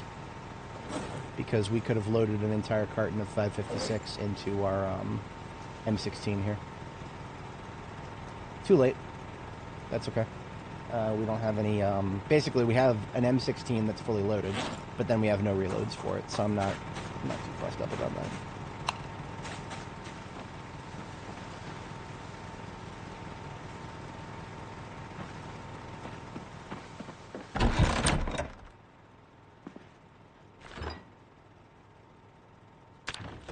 We are trying to get back into weight gain, so I'm going to go ahead and eat a little bit more of this roast. That didn't quite do the trick. My longest run is about... It's actually linked in the description. Annie Mae. 700 hours something. I don't know if we quite made it to 800 hours. But, yeah, it was 700 and some odd days. Actually, let me just check. I've got my monitoring window here. You can read my own description. 80-part series for Annie Mae's journey through B42. It does not actually show. So it was like 700 days, some odd, something like that.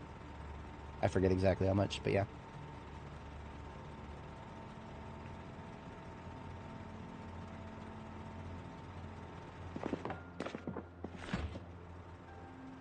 Go ahead and have a breakfast here. Once again, we're overeating. That's okay. Because we're trying to get into rapid weight gain, and it's not working. We need more fats in order to get into rapid weight gain. Fats or carbs, really.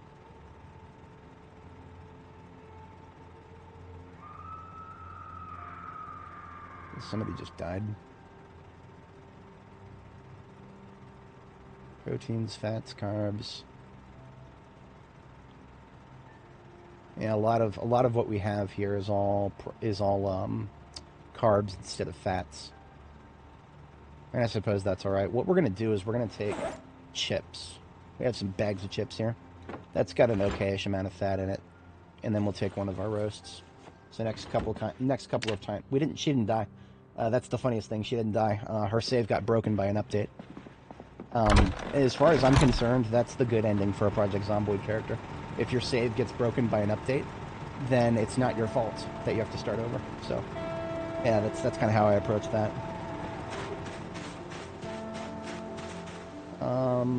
We're going to go ahead and leave the trailer here and the generator running so that our stuff can stay refrigerated. We're going to go ahead and move up and scout out our next base site and get it pre-sited so that we can deploy the generator there without any problems.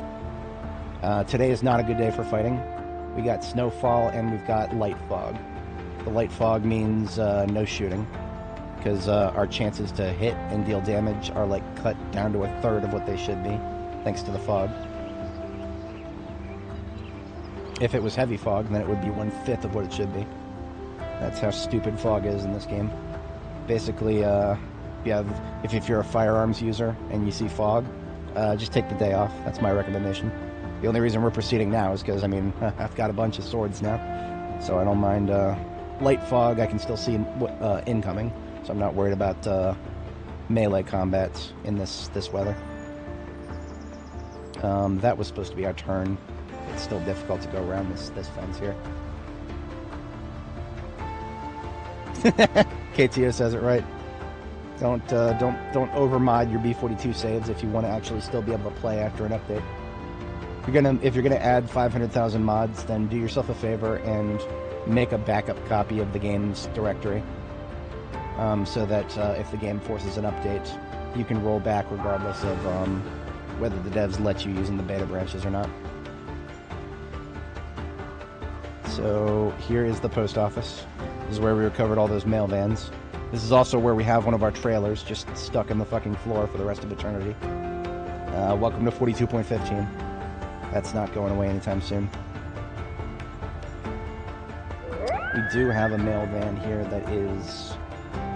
The trunk has not been repaired, and I don't even know if we have suspensions for it, so we would have to find suspensions and brakes somewhere else. Now, the post office itself here is not a very good place to secure for a base on the lower levels. Every single one of these windows I would have to board up somehow so that the zombies can't just wander in. Same with these garage door entries. So what I do is if I set up a base in a place like this, I basically just give up on the first floor. That is what I would probably do here, is just give up on the first floor, because there is 0.0 chance of securing the first floor right now. Not without spending a lot of time on it, which is not something I'm interested in doing right now. At the immediate moment, I'm just going to get this stuff out of the way so that I can actually drive through the base.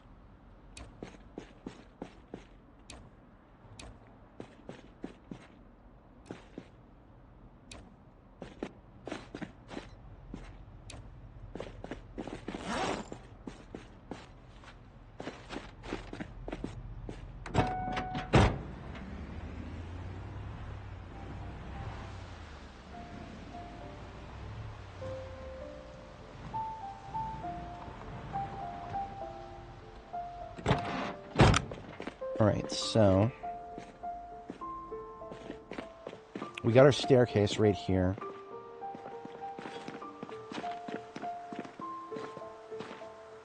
What I would like to do is make it so that I can easily get to that staircase. And maybe even make it so that zombies can't easily get to that staircase. With a little bit of building, we could make that happen.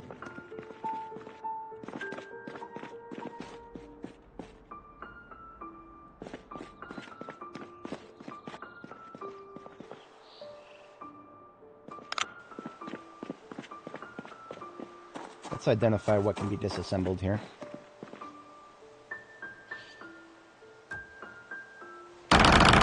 Inches, table.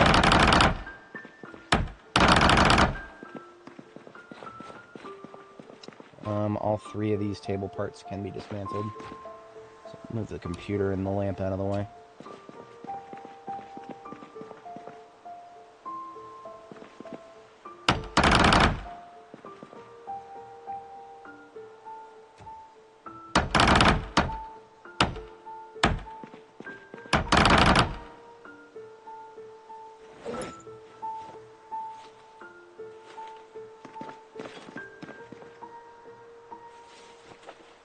Somebody left some antidepressants on the floor. Nice.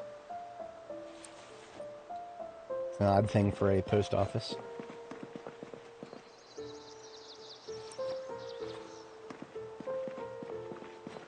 Alright, so we want to make it so that when we come down these stairs every day, we don't have any nasty surprises just right in front of us. So that shouldn't be too hard to do.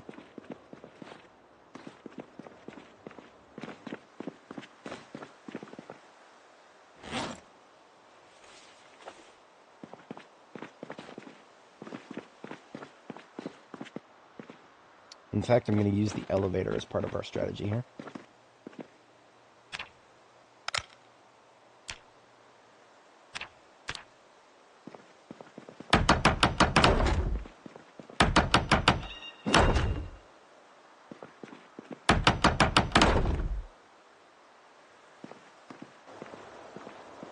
Gonna need some more wood for that. Anything of use in here? Not really.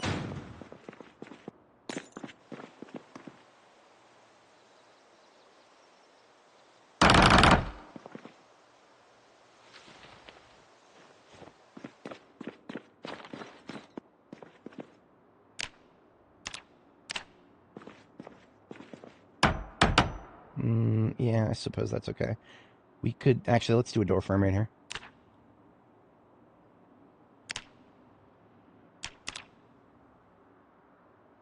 We need more than that. Okay, so we need more planks if we want to do a door frame right there.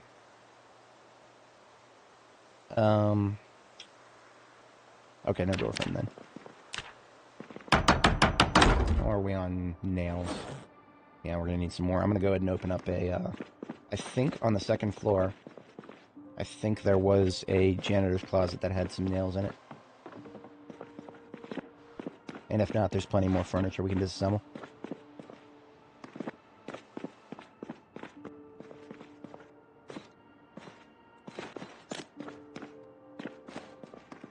This is where I left the bed, in here.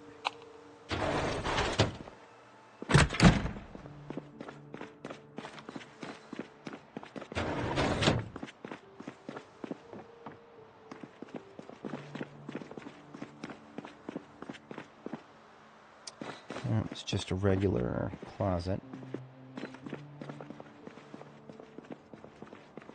Yeah, I may have been wrong about a janitor's closet. Oh well.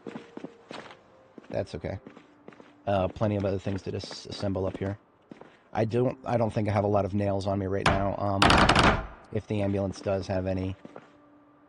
No, it doesn't. It doesn't. Actually, I opened the box of nails that the ambulance had.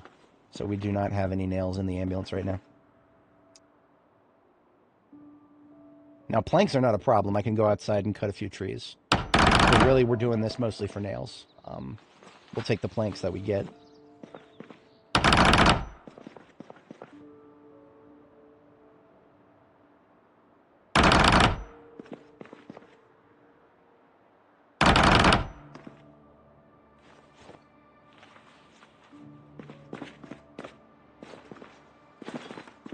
Furniture like these couches will give a fair few nails. Well, or at least a good chance. All subject to RNG, of course, despite being carpentry level 10. I think a master carpenter could get a few more usable nails out of something so large.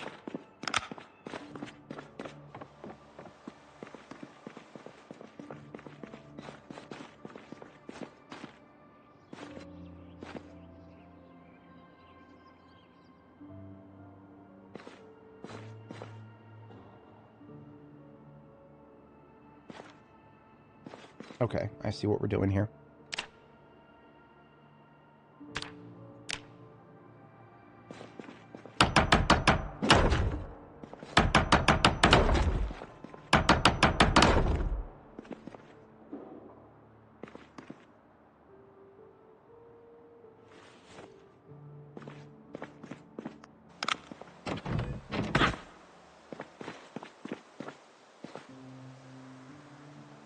Yes, these can be disassembled with carpentry.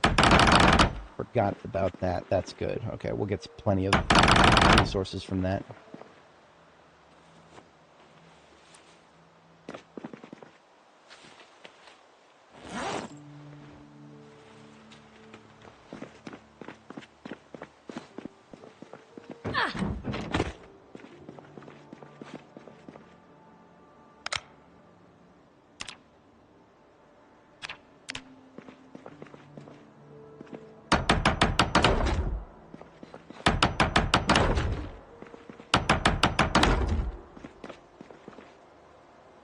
And once again, out of nails. So I'm going to leave the planks here for the door that we're going to put here. Now, this is a supply closet. There's no way in or out. That's what the sledgehammer's for. So we're basically just going to use this as our door on this side.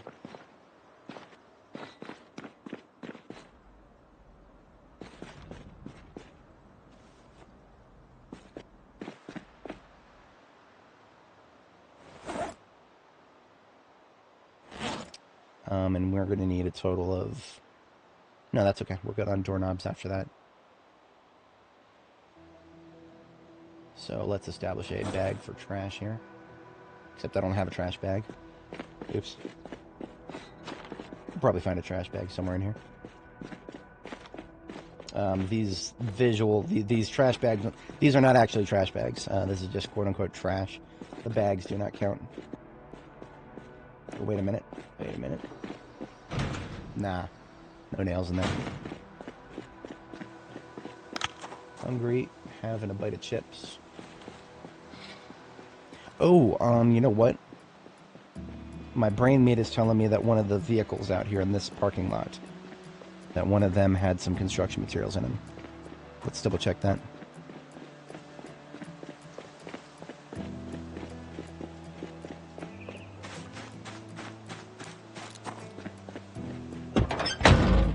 And not that one. This one was... Oh, alright. Literal empty trunk. I think we may have cleared all of these.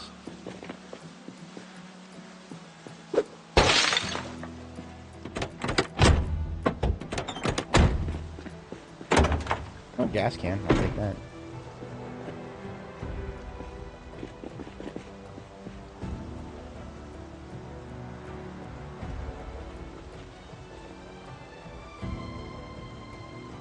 A chef jacket. Didn't even know that was an option.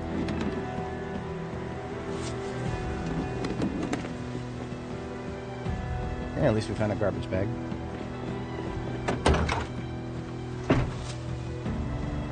And some more chips.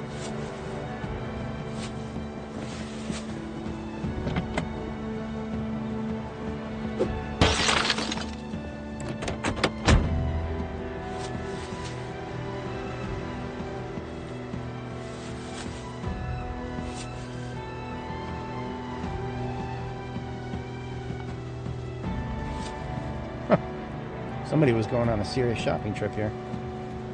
Cool. Our local food stock is now fully stocked. But no more No more nails, unfortunately.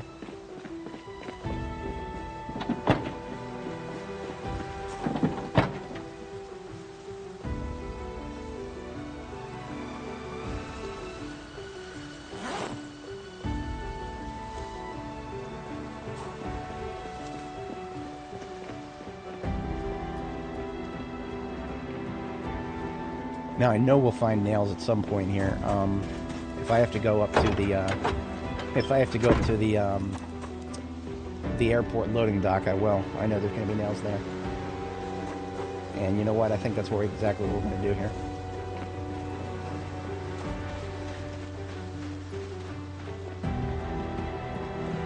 Probably should have done that from the outset. Would have been much faster. Alright.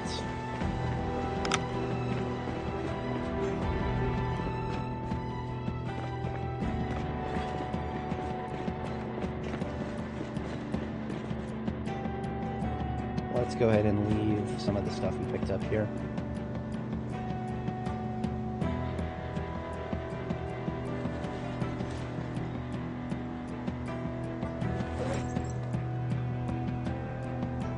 What? Oh, wrong thing. It's supposed to be on...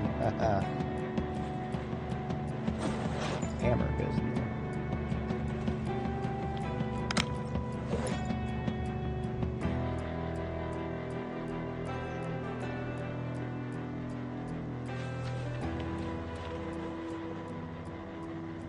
All this cooking and food related stuff. And in fact, even the materials, yeah, this can all just go on the floor here. We'll organize it later. Because it's all here for local use, except for this roast. And chips, those, yeah, eating those. We just need to go get something to drink. And then we can go up the road to the loading dock at the airport. There's like a ton of stuff there. I lack the verbiage to describe exactly how much is up there. We found like an entire row of generators up there, of all things. That was a very interesting thing to discover. We won't have a lot of storage space to carry what we find. That's okay. We'll hand carry it. We're not going up there for too much. And, of course, lots of zombies were guarding it, as you can see. Nothing surprising there. This is the Louisville airport, after all.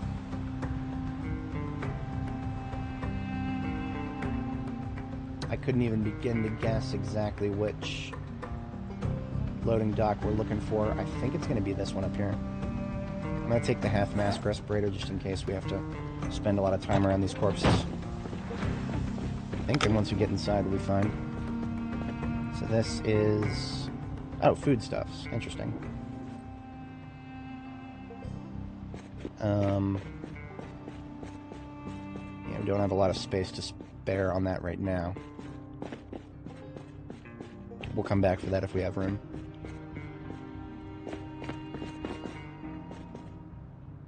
This is high territory to find zombies just wandering into. I think we've got a workshop. Yeah, this is a workshop table here. So, lots of stuff related to construction.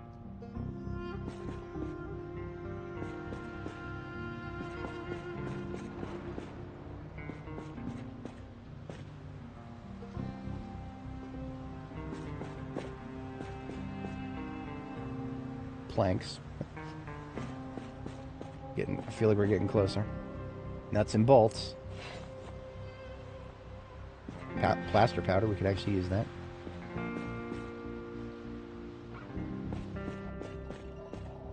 Okay. So an entire workshop related row of tables there, or row of shelves and no nails. That's alright, I guess. Plenty of other places where we could find some.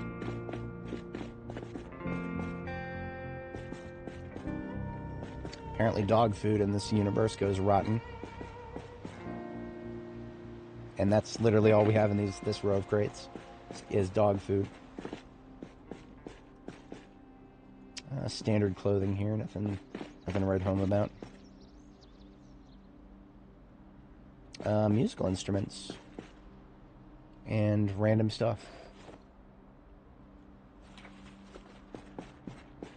Like super random stuff.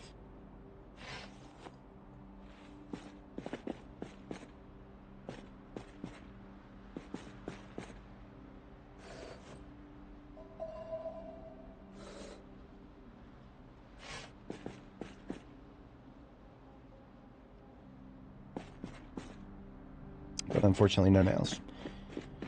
Lots and lots and lots and lots and lots of shelves in here. It's just a question of finding out if they have exactly what you need or not. A lot of what was in this row was vehicular related. This was the row with all the propane, I believe. Yeah, some charcoal left on that one. This was a row of entirely nothing but baseball bats right here. If we were into long blunts, we would be in heaven right now. But no metal bats, unfortunately. This is all alcohol. Yep, nothing but alcohol in this row. For anybody joining, welcome. This is the Louisville airport that we're at. And this is the loading dock area, which we cleared a few days ago. And we're currently looking for a box of nails so that we can set up a field base here. Some of these shelves full of things in the loading docks are loaded with very random stuff. So the chances of us just finding exactly what we're looking... Like this loot table right here looks like a gas station loot table. Which means that's why we're finding these gas cans as well as candy and whatnot. We may nail a box of nails. Because you can sometimes see nail boxes and other construction materials at the convenience store loot table.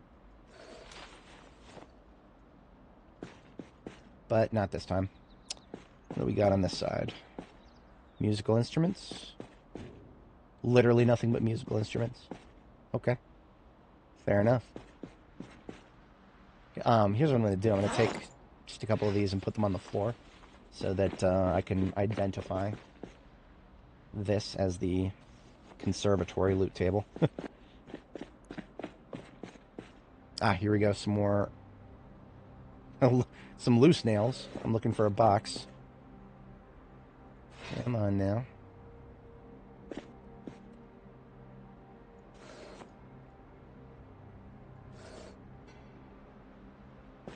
This is the closest we've been for a while. But, alas. You can forge nails, yeah. I mean, if I was going to go back to Jericho, then sure.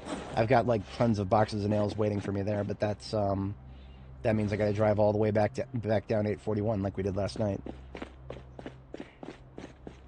That would be rather silly, but, if I have to, I will. Literally nothing but shoes in this row. Ooh, work boots. Yes, please. Yes, these are my favorite type of footwear in the game, work boots. They're high, shin high boots. Well, actually, no, they're not. I think these are slightly lower. Hang on. Avert your eyes, YouTube. Double check that. No, these are half shin boots. The kind that I like the best are the full shin boots. So these are actually not the kind that I like the best, but that's okay. I mean, all the stats are generally the same. Same as military boots, actually.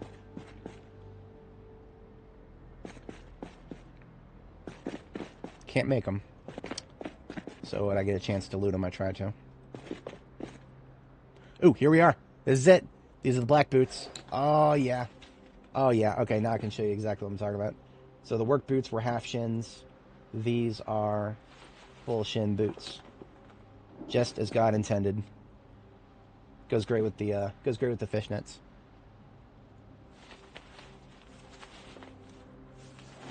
That was probably the only set in this entire row. Ooh, there's another one. Oh, hell yeah. Shouldn't have said anything. Alright, still got several rows to look through here.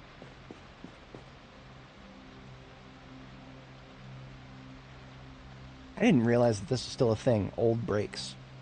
I have no idea what braking force those are. And they only spawn for standard as far as I've seen. This looks like a lot of random stuff here. More boots. Wait a minute, were those riding boots? I can't remember the last time I even saw what those look like.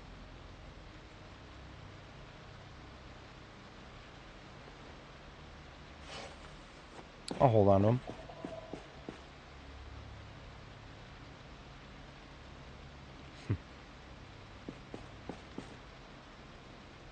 Old for standard.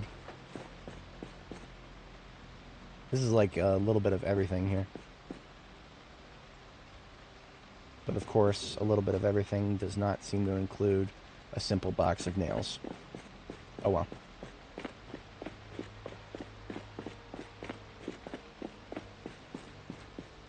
Oh yeah, sports equipment over here. Ah, metal baseball bats.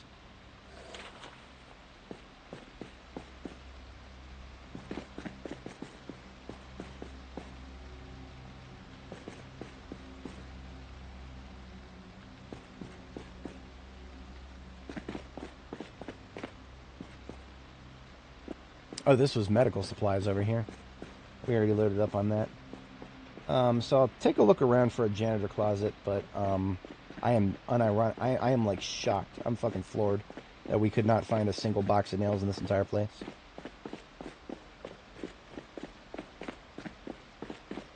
I mean, sure, there's furniture and whatnot that I could disassemble. That's not the point. That is not the point.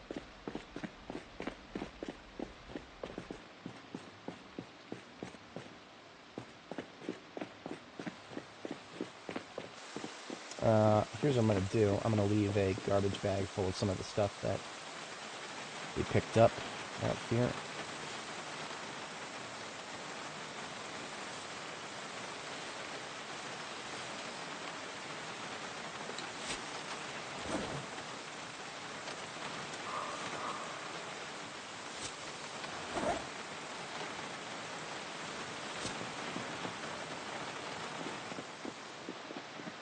Now that I know that there's an upper floor to this place, I'm going to be real with you guys. We haven't spawned in the third floor of this place yet. So the moment I go up the stairs, we're going to spawn in the third floor. So basically, you see the staircase right here. The moment I go up to the top of these stairs, an unknown hundreds of zombies are going to spawn in and start coming downstairs. So that is not currently an option. I'm not doing that yet. Now, why does it work like that? Well, that's just if you have built buildings with more than 2 floors, the floors above the second floor do not spawn in until the player goes up there. So that's just a quirk of the building system right now. I don't know if that's ever going to change. So that means I can't go upstairs to look for things. I suppose I can check these other crates. This is all soda in this row. This is... Did I empty this one? Yeah, this is more soda. I emptied it mostly. Really don't want to just disassemble all that furniture right there. Let's check around and see if there's a janitor closet back in this area.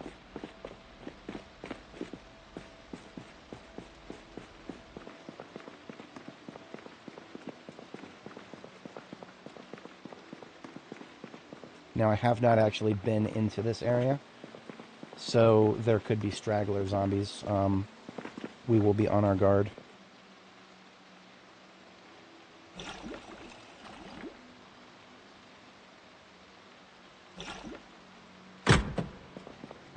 Bathroom.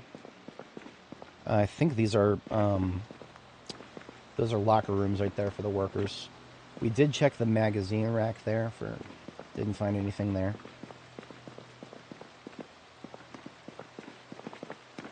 Yeah, I know, right? You'd think they'd give a fair amount of calories and carbs. So we've got lockers right there. Suppose we could check the lockers. Medical stuff. That is not what I was expecting.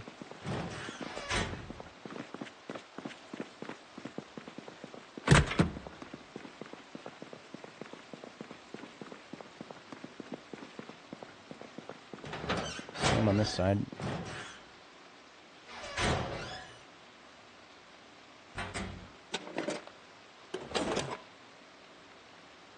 Non-perishables in the lunchbox.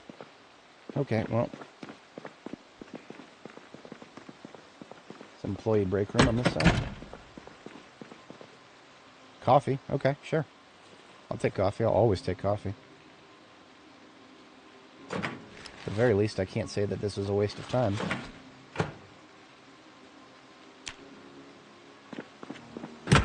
just didn't find what we were looking for exactly. There's several more vehicles over there that could be construction vehicles. We'll take a look through those.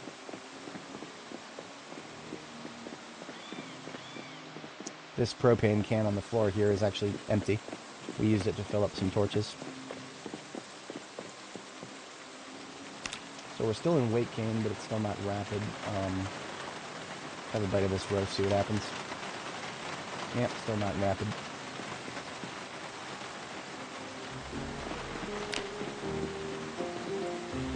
See, once I can get into rapid weight gain, I can basically just set it and forget it. Because I know the food that I'm eating right now has got more than enough calories to maintain weight gain and rapid status. So I just got to actually get there first, and then I can stop thinking about it as much. Alright, we got plenty of heavy-duty vehicles in this area we could check the trunks of. See if we find any... Oh! This is a... It's probably like a mobster vehicle or something. There's ammo, and then there's like tons of money bundles. That's really funny.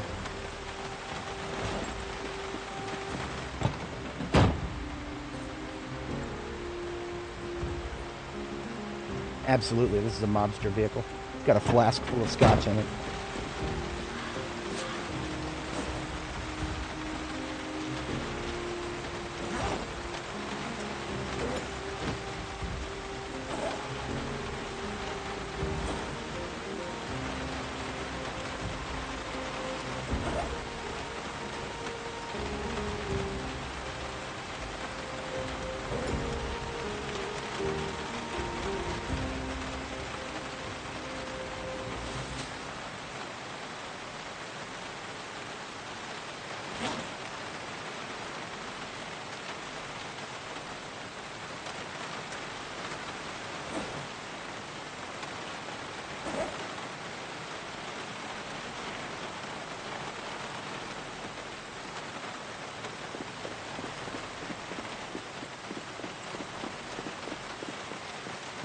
Nothing over here.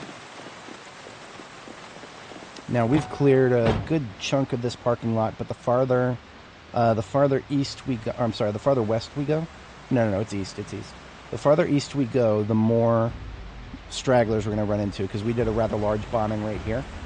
As you can see, there's still a few corpses left from that. That was about a week ago, actually. But that bombing did not clear this entire parking lot. Not by a long shot. We cleared probably a good anywhere between a fourth and a fifth, depending on the location of the remaining spawns. Spear back there.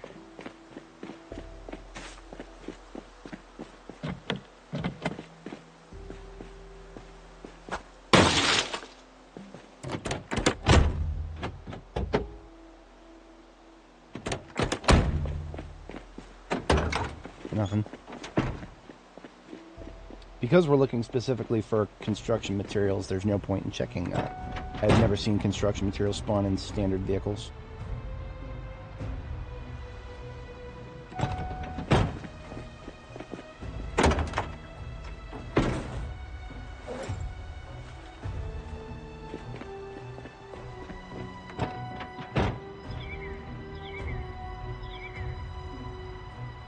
This is pretty much our last chance, this area right here. As soon as we turn north, it's going to start looking ugly.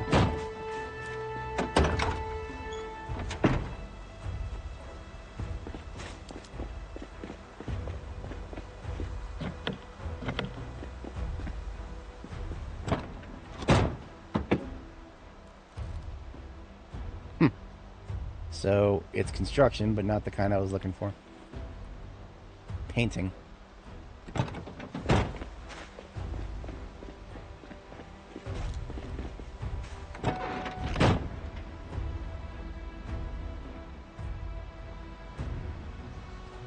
Of course, now that the rain stopped, fatigue just kicked in.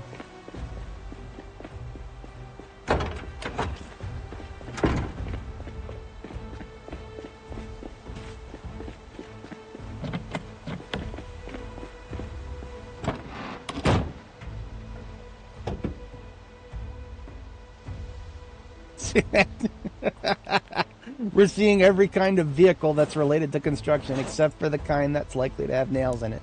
So we saw a painter's truck, and now we see a masonry truck. A masonry truck that happens to have a whole ass can of gas in it.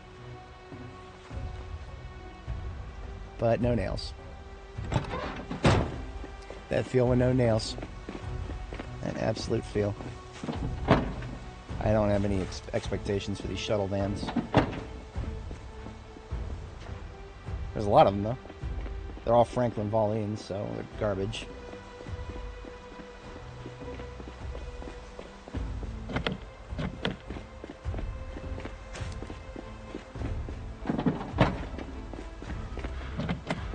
Yeah, I don't really care about these anymore. So there's the transit hub to the south.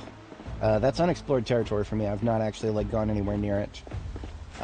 We have blown our sirens close enough to it that the number of Zed there should be somewhat minimal, but I have no further intel on that. It's possible we never spawned in the interior because we never got close to the building. So it's possible that we get close to this building here, and then a bunch of zombies come spilling out of it. I have no idea. We're gonna find out.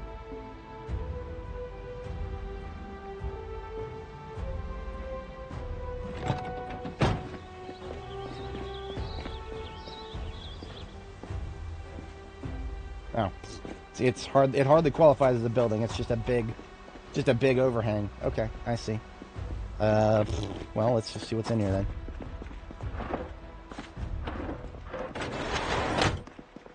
One supply closet with nothing in it. It is looted and trash, so I should never go into a looted and trash building with realistic expectations.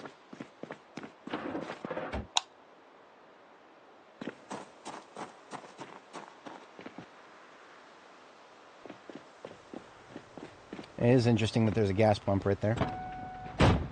I do find that to be interesting.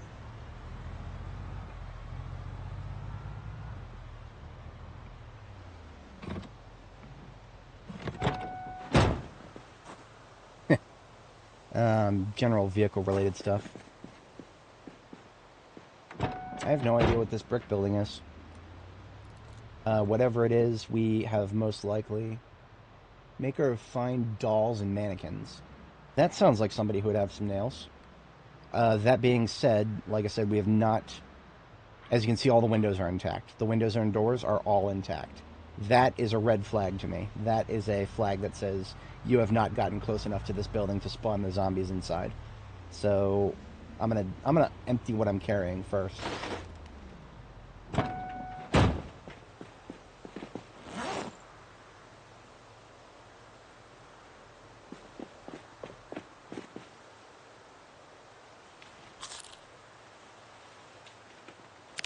Still not in rapid weight gain. Boy, that's annoying.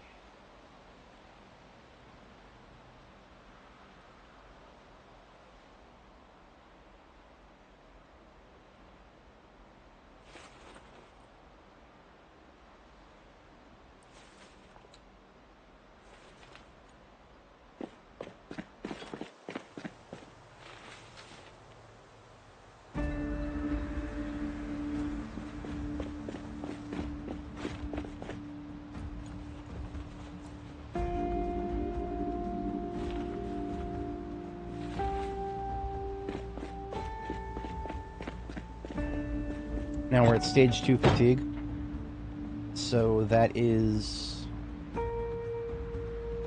we're basically not going to fight anybody.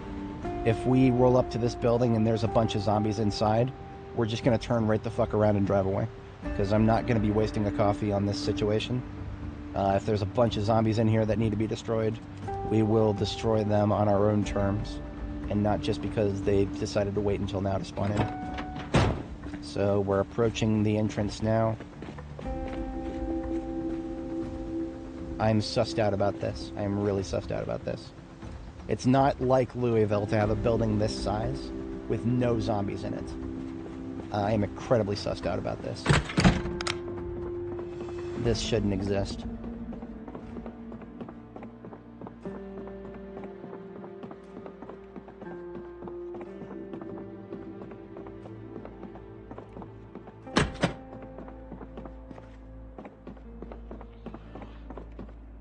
Okay, I just heard somebody mouth breathing to the left. So we're not opening those doors yet. I'm actually probably going to go sleep and come back here as an overnight task. That actually makes sense to me right now.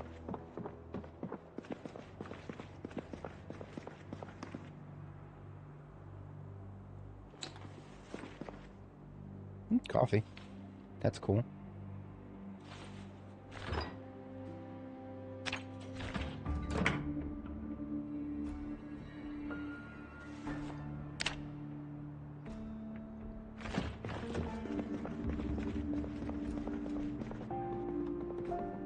Alright, so whatever kind of loot and or zombies are going to be here, I'm going to wait until I've slept to deal with them.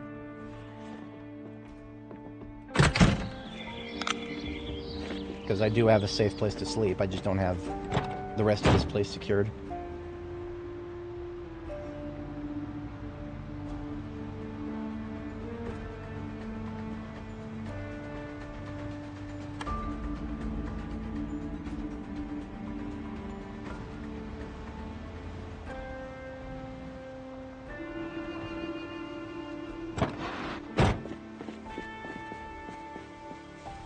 More buckets to catch rainwater next time it rains.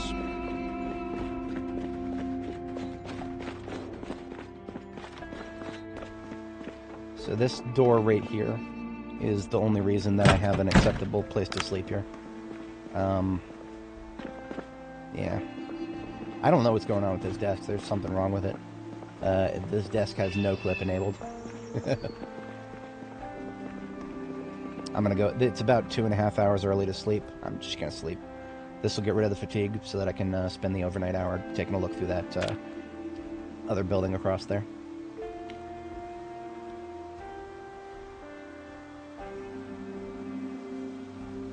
Let's just say that we go through that building and there's not a single zombie that I can find. I might make my base there instead.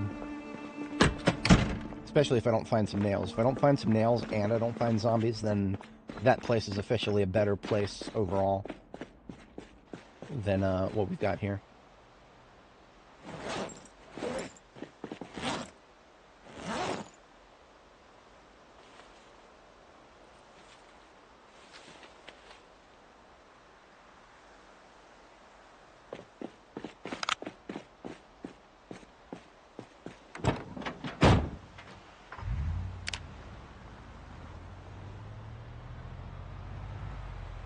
For anybody joining, welcome. We're in the Louisville airport area and we're trying to get a base established, but I was under the impression it would not be difficult to find a box of nails up here. I was wrong. I was very wrong. We've checked all sorts of buildings up here and there have been no boxes of nails yet. So we're, whatever this building is right here, this is a mannequin construction building of some kind. Yeah, not sure what to make of that, but we're going to find out. We took a peek in it just now, but we were fatigued.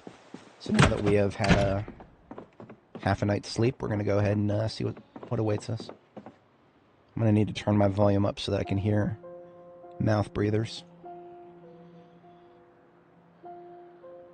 That sounded like something to the right.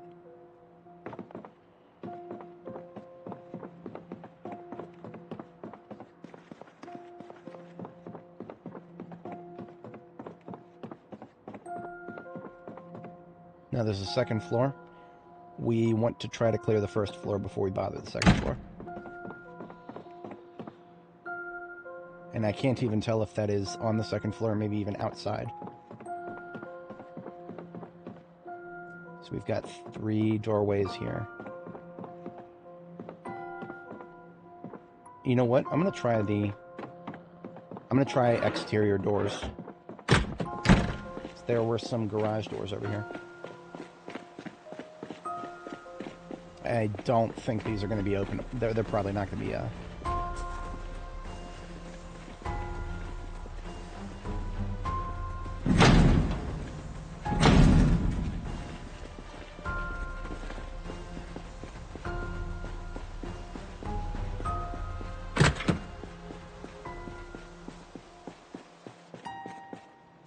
spooky, but they're just mannequins. Okay, alright, I see what this place is all about.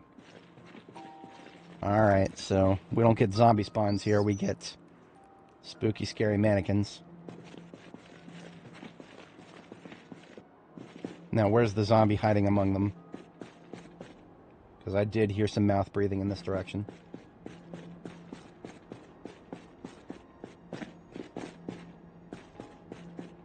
There's construction lights here.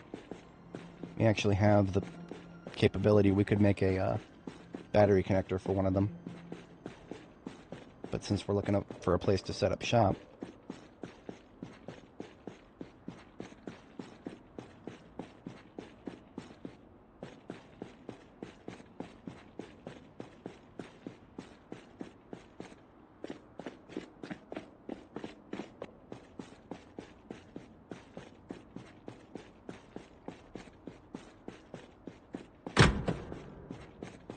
janitor closet, give me some nails. I'll take a box of garbage bags, but no nails yet.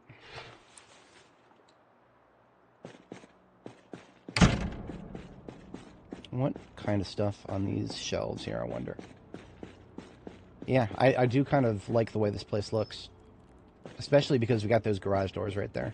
Yep, box of nails right there. Okay. So, I did already start unloading stuff at the post office, but this place looks great. Here's what I'm going to do, though. We're going to open all these doors first. And the reason we're opening these doors is because something in my brain meat is telling me that there's a possibility of a large number of zombies on the 3rd floor. And if they're on the 3rd floor, that means they haven't spawned in yet. So if there are a bunch of zombies up there, let's just let them come down here without having to break any of the doors. That is my current, that's my current feel on this. Let's just open all the doors so they have nothing to stop them. So they can just come right on outside and fight us outside where we have the advantage. Let it not be forgotten that we're hearing mouth breathing on this side. There's probably somebody... If these are bathrooms, there might be one in here somewhere. Because I do believe these doors just lead us back into the hallway that we've already checked. Yes, okay. So, assuming these are bathrooms.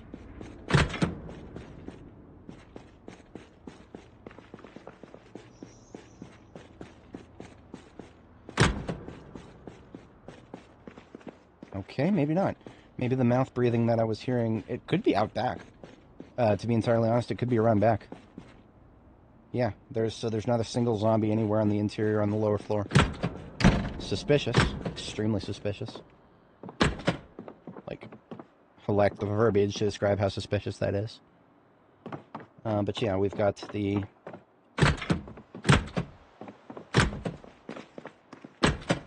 Basically all the doors open now, so if zombies are on the upper floors, they can come on downstairs and, oh, what the hell is this? Oh, I don't like this.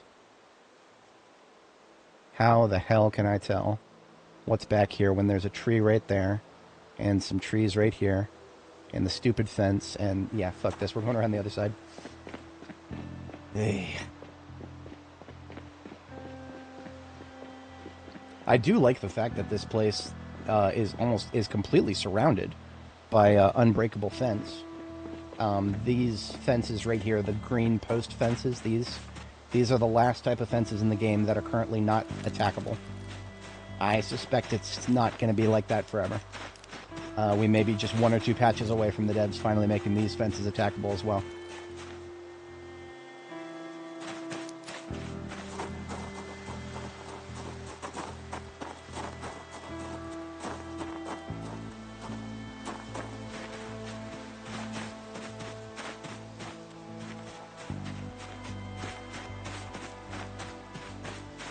Alright, well.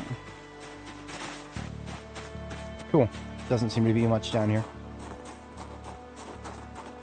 Now we're looking at that from the other side, so it looks like we're okay-ish back here.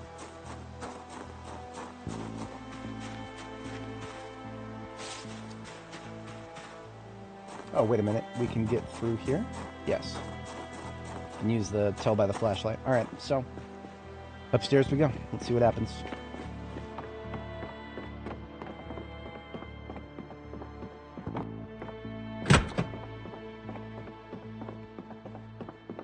I know I heard some mouth breathing, but since we've swept the first floor and heard nothing, means we're looking for it on the second floor. Top of the stairs is clear.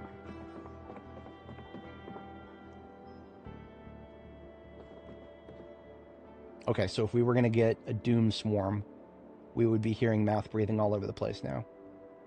Because now that we're on the second floor, that means the third floor could have spawned in, if there was going to be a third floor. So right now, I'm mostly just concerned about one-offs hiding in a closet somewhere. Like this one right here. She must have hearing problems.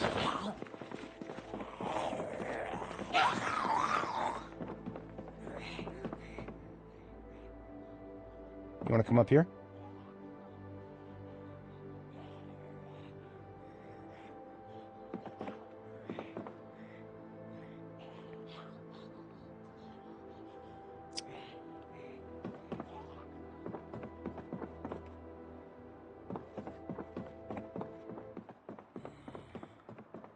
She didn't know how to get up the steps.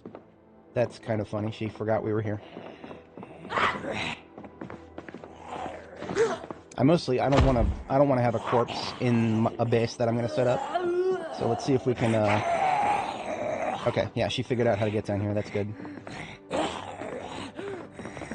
little bit dangerous, but, I don't mind, otherwise I'd have to throw her corpse out of a window that I can't even open, so.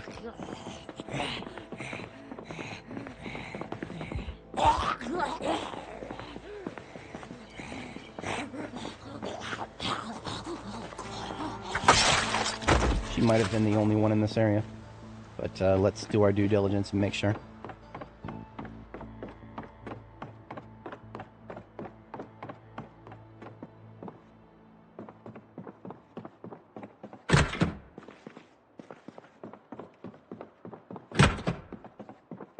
Now, I vividly remember hearing something to the left of me when I was downstairs. She was the one that I heard to the right of me, so there may be one more in the general this area.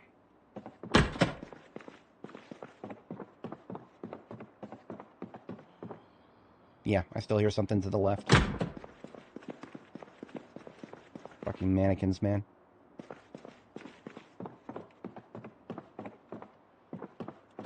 Trying to spook me. What's this? A window down to the factory floor? Okay. Fuck you! Fuck you hiding in that fucking corner! I don't know if I've ever seen that. In the corner to the left of a doorway? I don't know if I've ever seen that before. Alright. Drag your bitch and bitch ass out here, bitch.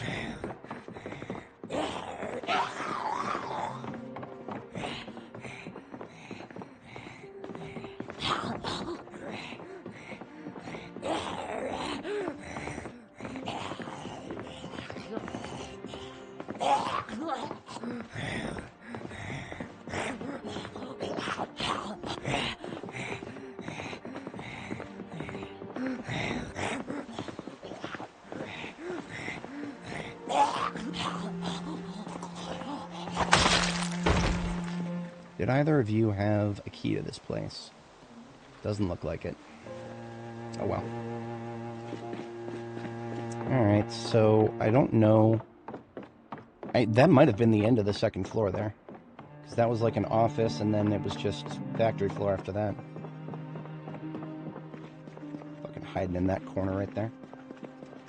And then, yeah, she's got a little view of the factory floor from up here. That's cool. Did check around this corner? Yeah, we're good back here. So that was all the real estate on the second floor. The third floor is here. Now, if there is a fourth floor... Well, no, we already went up these stairs once. There is no fourth floor. Now, one of the reasons that I kind of like the idea of this place is because we've got a third floor sniping position of the entire parking lot here. I actually like that a lot. I like that a lot. So we're definitely setting up here. It's just a question of where to put the generator, and I think dead center here, probably fine. We will not be able to reach the entirety of this place with one generator. So I think we're just going to try to power this side here. Yeah. You know what? We've got a website for this. It's called b42map.com. It is a lovely website, and they recently added a tool that allows you to measure how far away a generator can power. So all we got to do is go to b42map.com here. Or there we go, b42map.com. Here we are in Louisville Airport. And this is the building right here. So let's go to the second floor, and then the third floor, and then if we go to tools, there's generator radius. So if we want to power the that entire chunk,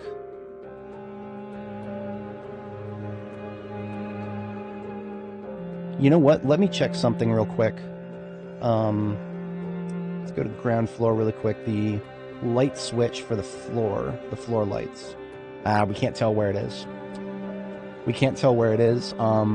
Let's assume that it's this one right here. If that's the case, then we only need to worry about the power reaching that. And that is directly beneath this AC unit right here.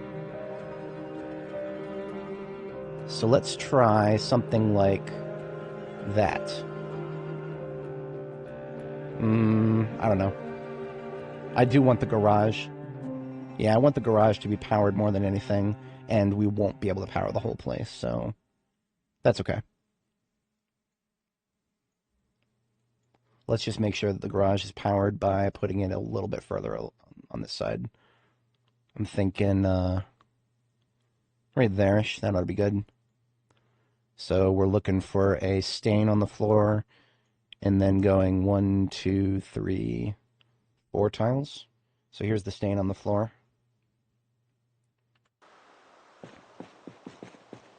One, 2, 3, and 4.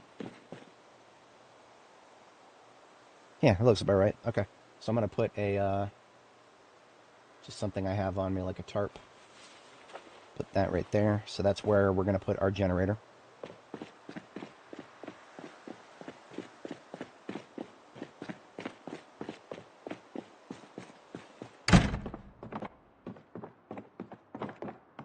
And we'll put our own staircase up to that area later on, because the factory floor does not have too many things on the second floor level. We can put in our own stairs and then sledgehammer a few ceiling tiles away, and then we can yeah, we can have our own whatchamacallit, weight at the ceiling. So anyway, we found a box of nails. Just one box so far. That is a good thing.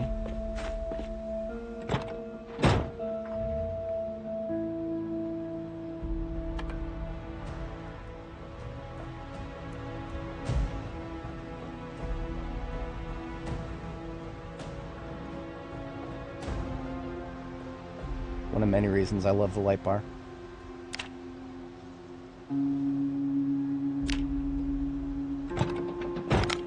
Now, I'm actually going to go ahead and get rid of some of these mannequins. Mannequins are very inefficient, the way the game has them programmed. So I'm just going to pick them up. I'm going to pick them up, and we'll put them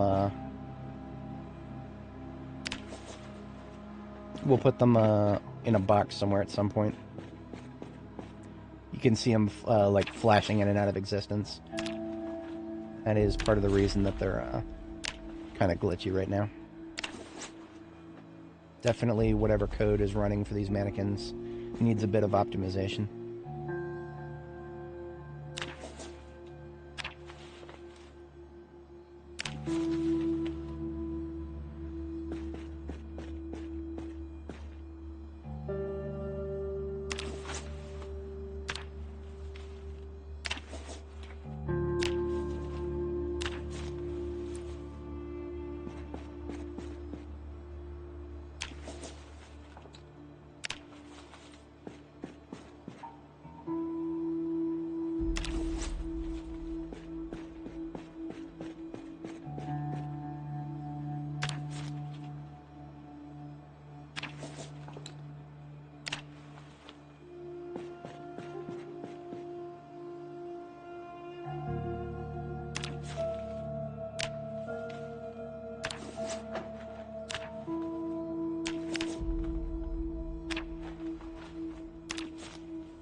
Yeah. No, my character's behavior would sometimes be very difficult to explain to a random bystander. We do strange things here sometimes.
Alright, we'll complete what we're doing here tomorrow.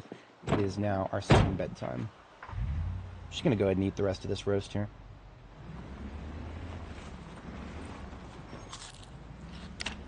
If this can get us into rapid weight gain, that'd be great. And it did. Okay, so we are hopefully going to stay in rapid weight gain overnight tonight. That'll help us start packing on some more pounds. I would like to stay in rapid weight gain until we get back up to 85 kilo. So then I can stop thinking about weight again for a long time. So yeah, if anybody's not familiar, the way I do my characters is we go into weight gain and then weight loss cycles, right? So we gain weight until we're 85 kilo, and then we stop gaining weight and start losing weight. And then we usually try to stop losing weight once we're back down at 75 kilo. Because below 75, that's when you're low weight. Above 75, that's when you're high weight.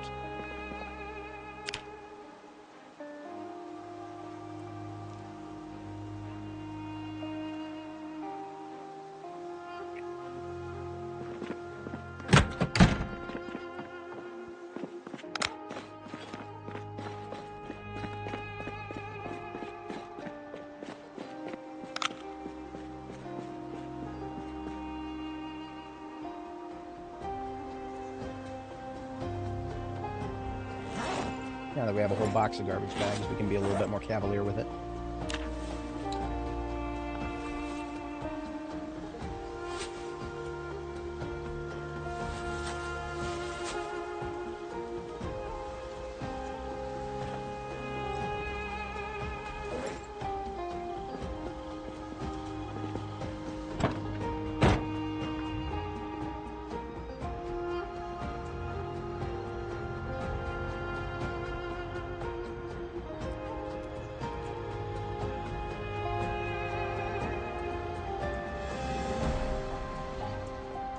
Ooh, don't want to ram the mannequins, not yet.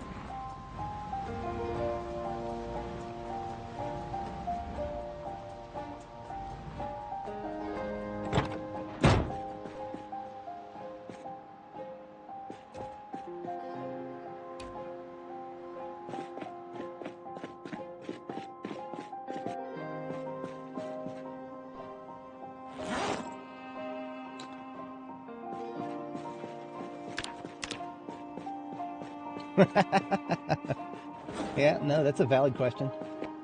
Perfectly valid question to ask somebody. Because if you don't understand Zomboid, it's going to seem quite sus.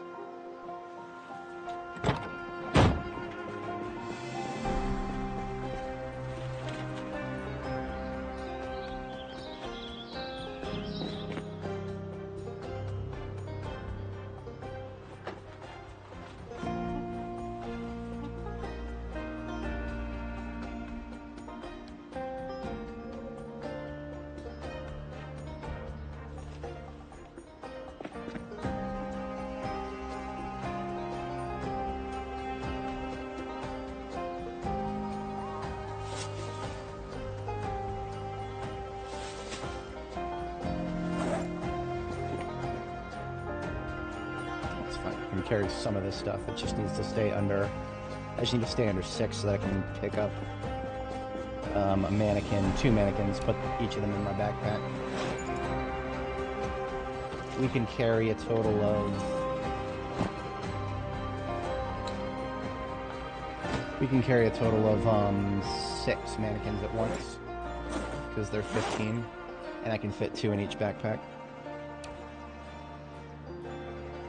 And I can carry 3 backpacks, so... That is the life of being organized.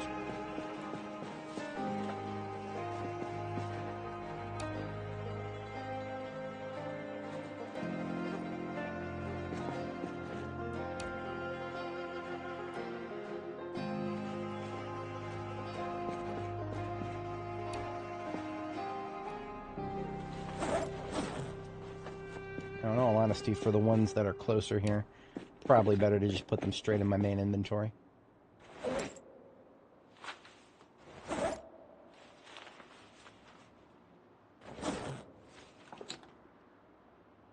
Looks like the magic number is 5 mannequins per crate. I think we'll be, we'll have more than enough crates to put all these away. Alright, so I'm gonna drop these backpacks and my main toolkit. And that should leave me with enough room in my inventory to pick up 2 mannequins at once. And then I can just pick them up and dump them straight into the crates. That's good enough for now for these ones.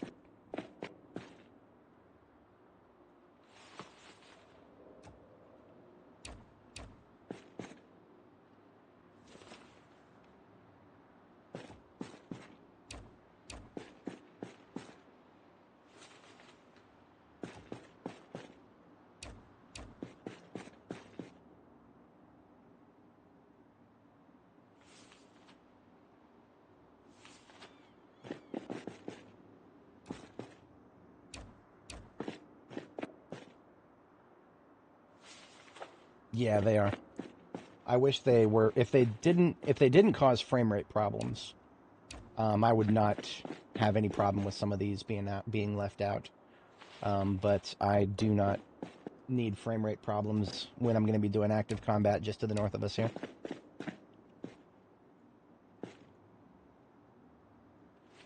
Oops.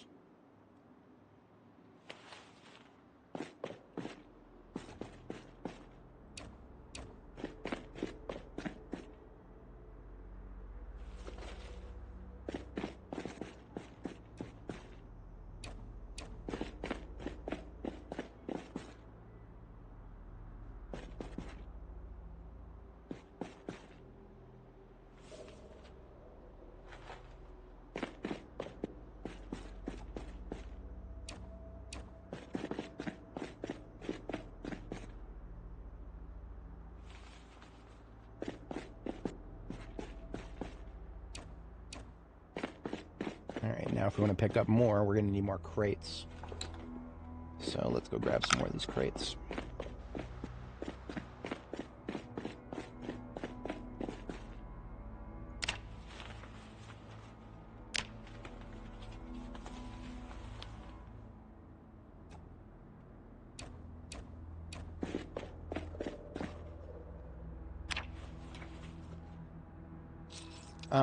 No, of course not. But, well, destroying them is, I actually have never tried destroying a mannequin before. I'm assuming if it's possible, then it's just going to be carpentry. But I have never tried to destroy them, so couldn't tell you.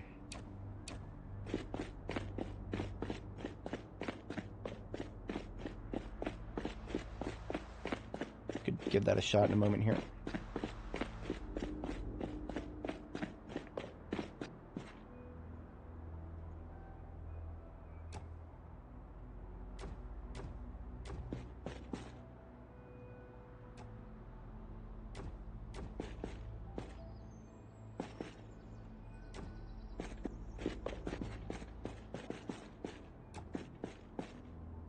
Disassemble mannequin skill is strength, and we just need a hammer. Interesting. Maybe I'll do that after we fill up this row of crates. I mean, I went ahead and got the crates. I might as well finish what we started here.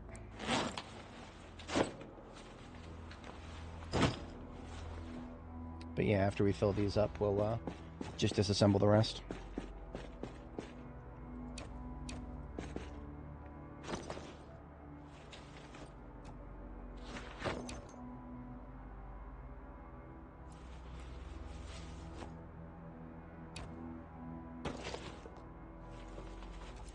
Hey, good morning. How's it going? It is afternoon where I am, but we broadcast everywhere here. Current objective is to get this place cleaned up so that we have a field base in the Louisville airport area. And the cleanup process is going well enough.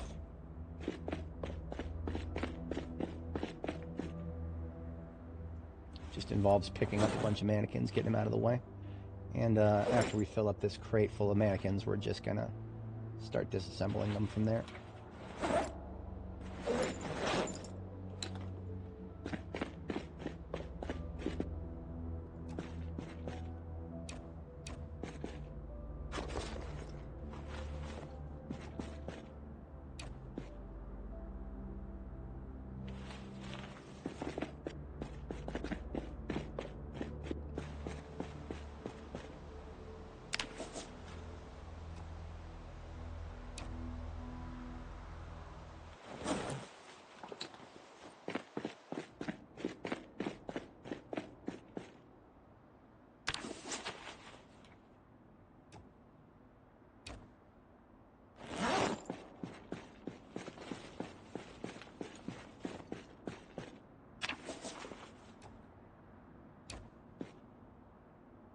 Wonder why they have to work on mannequins behind a curtain.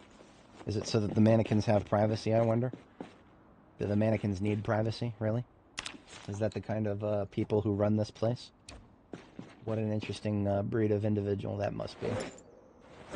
Okay, that is all of the mannequins that we can currently carry. I think that's everything from this row.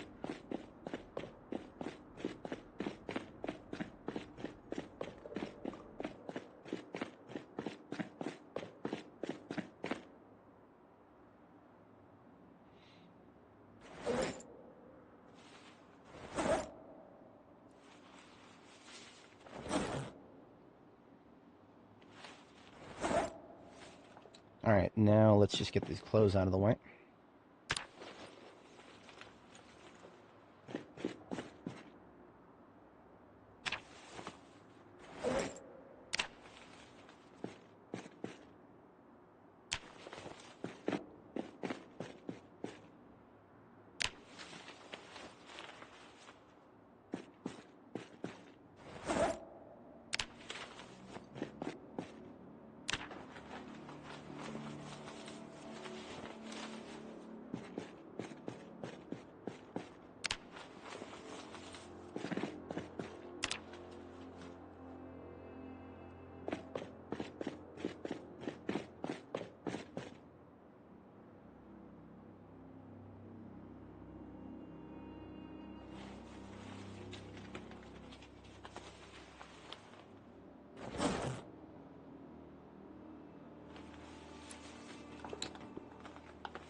We'll put accessories in the top here.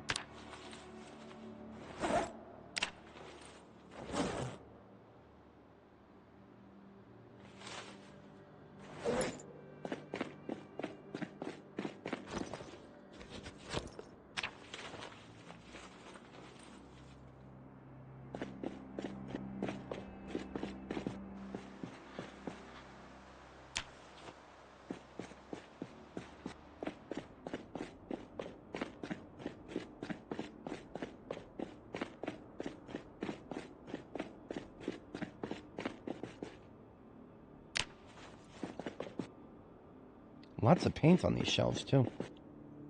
Looks like nothing but paint in the back shelves. That's cool.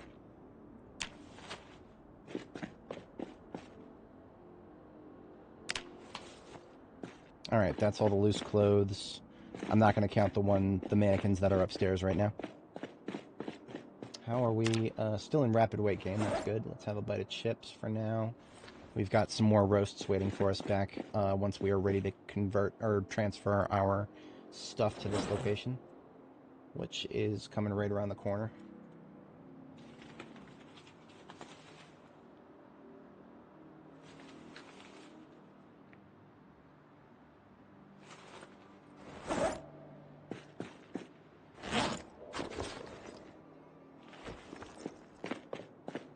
Ah, right, of course, still some stuff on the floor here.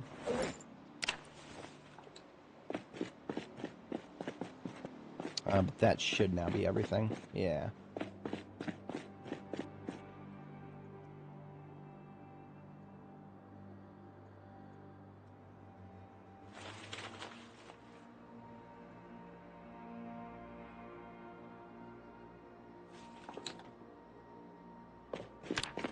Now, if I'm going to make this into a base of mine, then we're going to get rid of a couple of these walls, which means up come the whiteboards here.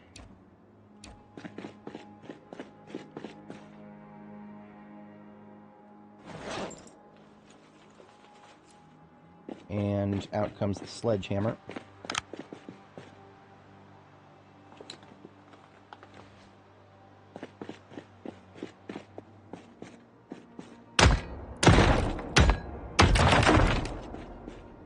I'm going to go ahead and risk taking the muscle strain on this. Usually I don't like doing multiple sledgehammers in a row like this because the muscle strain buildup puts me in a very precarious position, but we've already confirmed there's no zombies in the immediate area, and even if there are, muscle strain ain't going to stop that.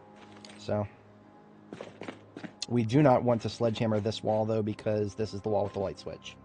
So, that means we can put our kitchen in this corner, then. Speaking of kitchen, we are going to need to drop some stuff in order to pick up the fridge on the other side of the building there. Won't be using these melee weapons anyway, so we can take those off.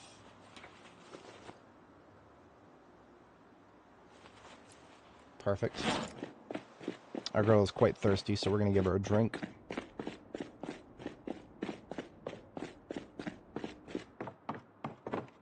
A bathroom over here.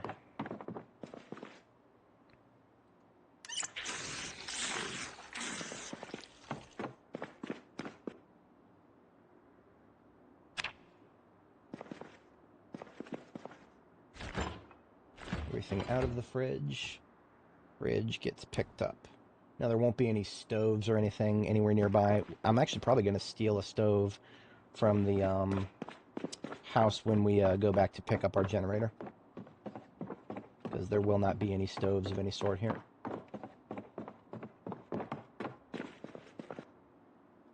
There was a, ooh, cabinets. Except we can't pick these cabinets up because I don't have a hammer.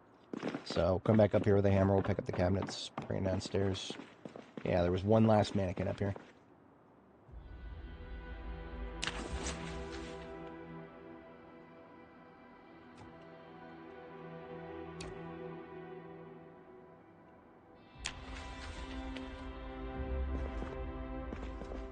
And this is another one of those desks that's no clip, so you can just walk right through it.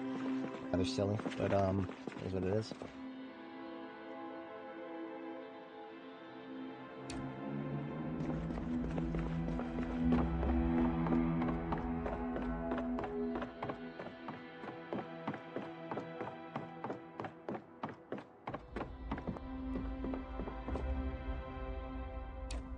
Actually able to limit break our inventory by picking that up.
Alright, that's our fridge installed.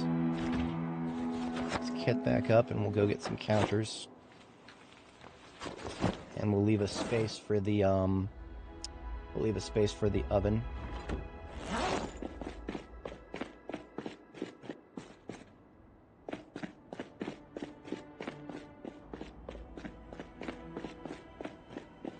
You know, I don't recall going up these stairs here.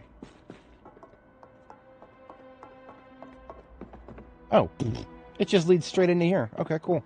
I did not notice that. Okay. Like, I never noticed the existence of these stairs right here. Cool.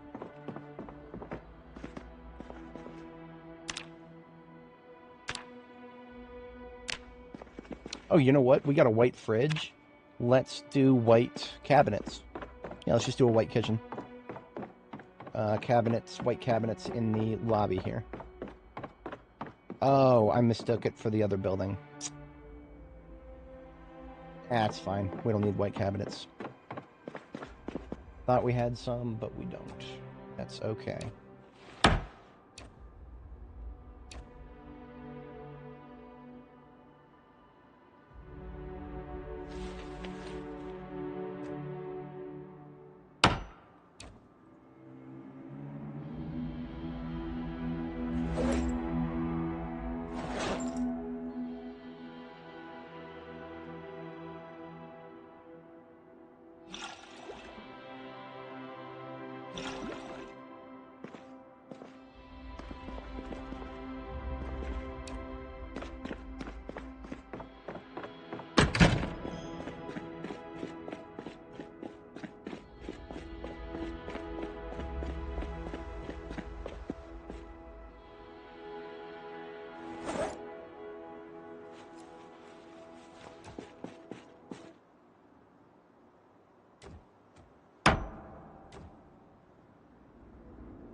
Alright, so the stove goes there. Coffee machine can go here. And we got room for 2 more cabinets.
All right. Looking good to me.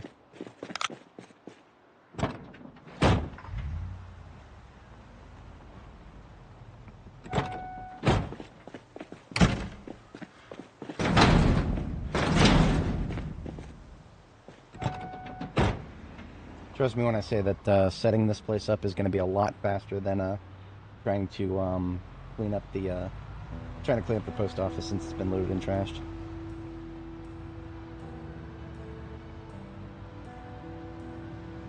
So we are quite hungry, and that is perfectly okay because we've got a big roast waiting for us.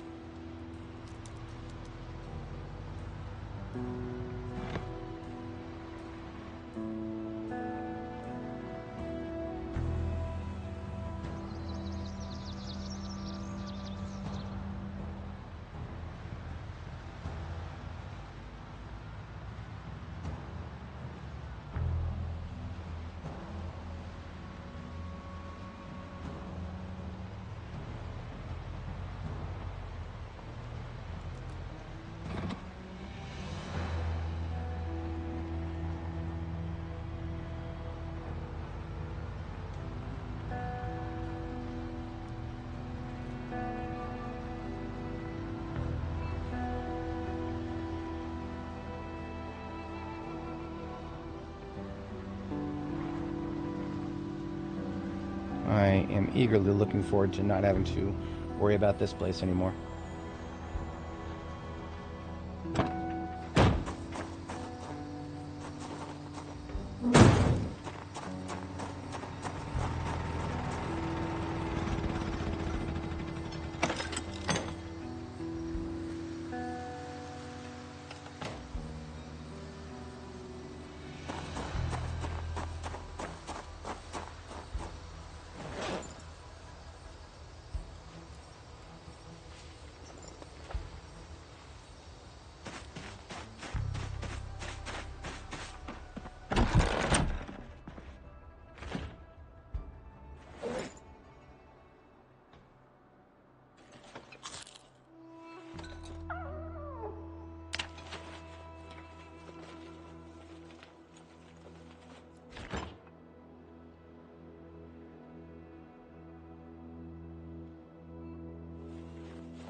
There were boxes of nails down here the whole time. I never would have even considered that.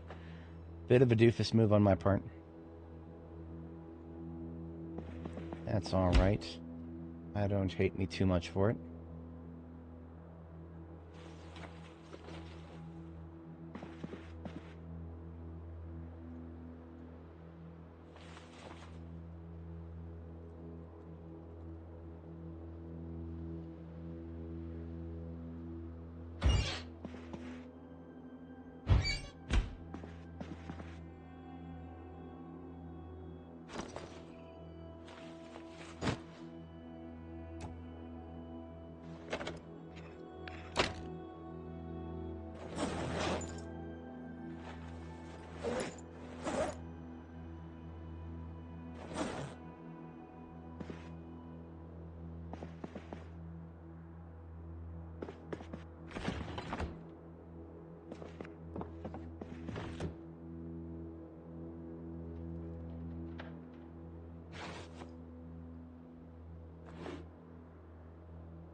Take the light here that is battery powered, because I don't want to leave that behind.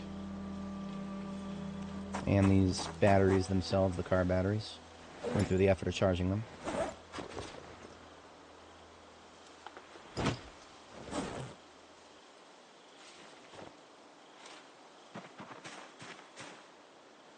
Neither of these are really worth it. That's fine. Sooner have these. Okay, this place is sufficiently mothballed now. Everything I need from here is coming with us.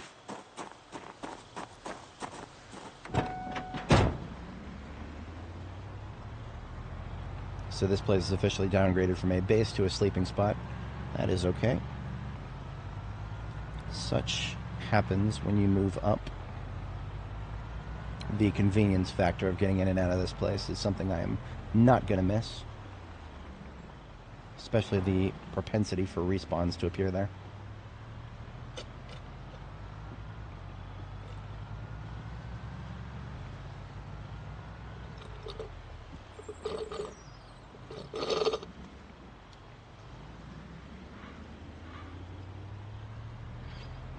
For anybody joining, welcome. We have just finished the process of migrating a forward operating base for the Louisville airport area.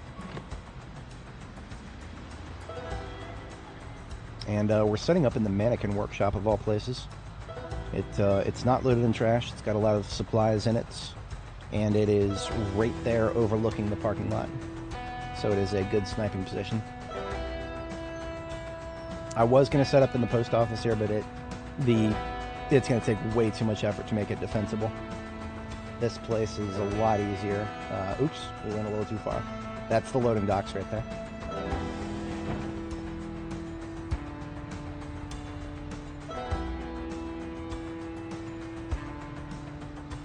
The mannequin workshop. Wait a minute, which side was it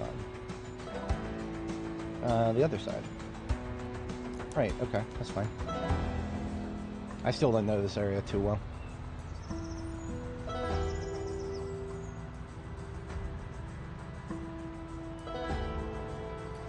There it is.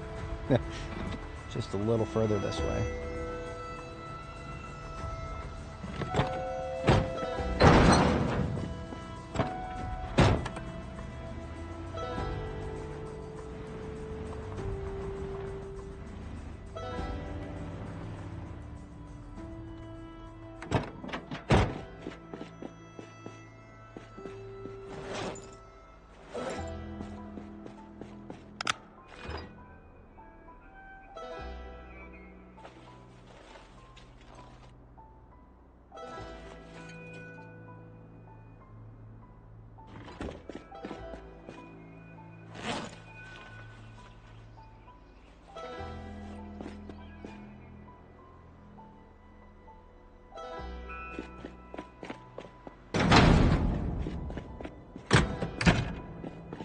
So I was going to try to place the generator a little further down. I don't see the point in that now.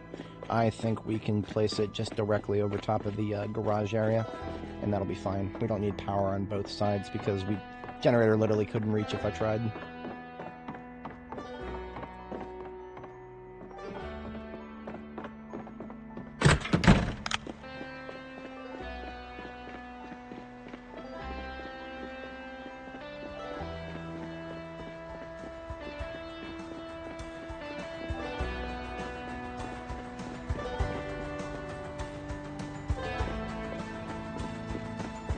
I think right near this AC unit is actually an ideal spot.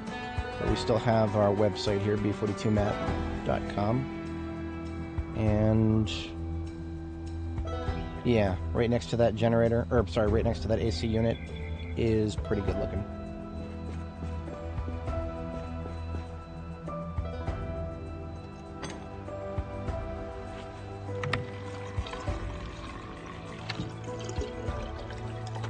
So it's currently powering 4 lights and 1 plain fridge. That's fantastic. I would just like to account for the lights. I already see 1 exterior light, and that's not necessary.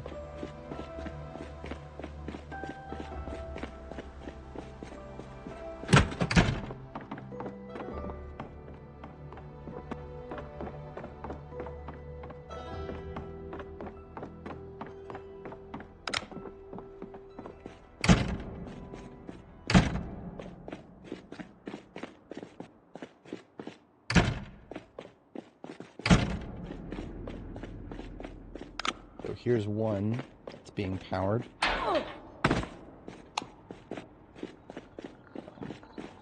Here's 2.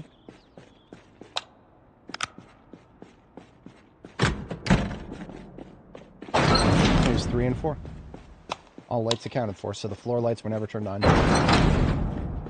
So floor lights right there, those only count as 1 as far as I know. 2. And then these probably go pretty far. Yeah. Those, the hall lights right there.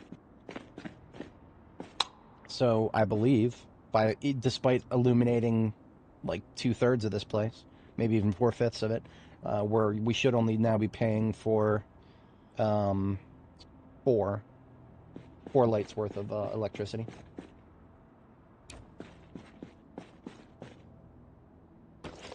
And there is literally no need for these floodlights indoors. I don't know what these people were smoking. I mean, they make mannequins for a living, so they had to be smoking a little bit of something.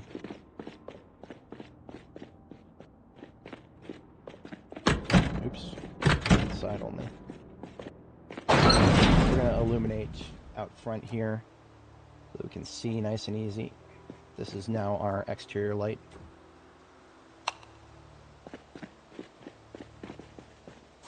And hell, why not? We put one over here too.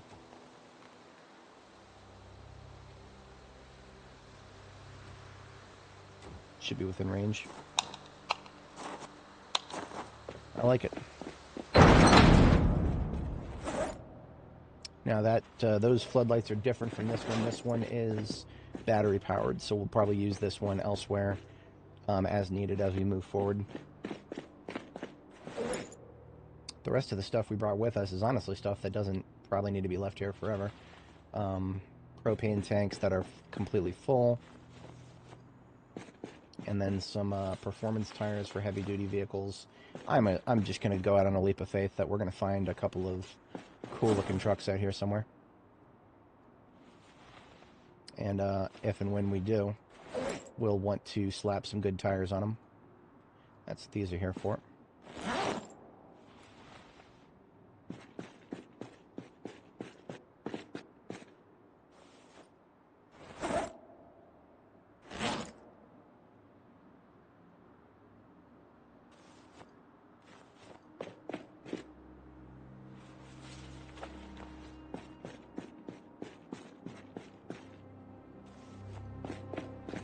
Alright, this trailer is now nice and empty.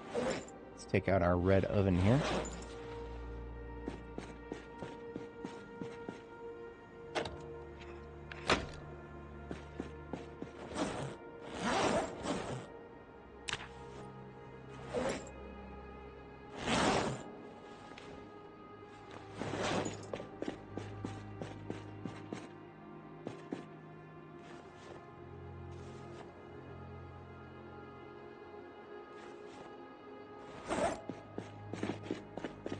We'll do cookware underneath this this cabinet here.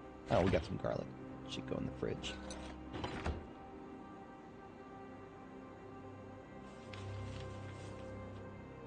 We always put small form food in the corner, so we'll do canned and large form here.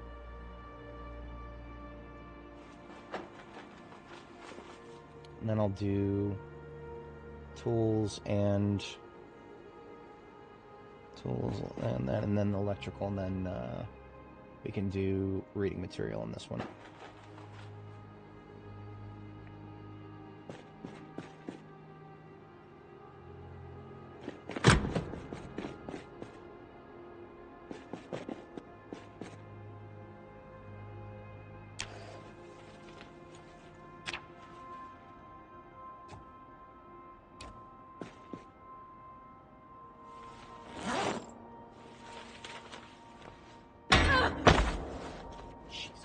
Christ, tell me she got injured from that.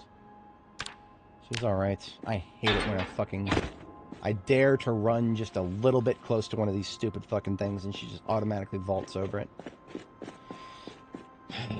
Tiresome. It's really tiresome.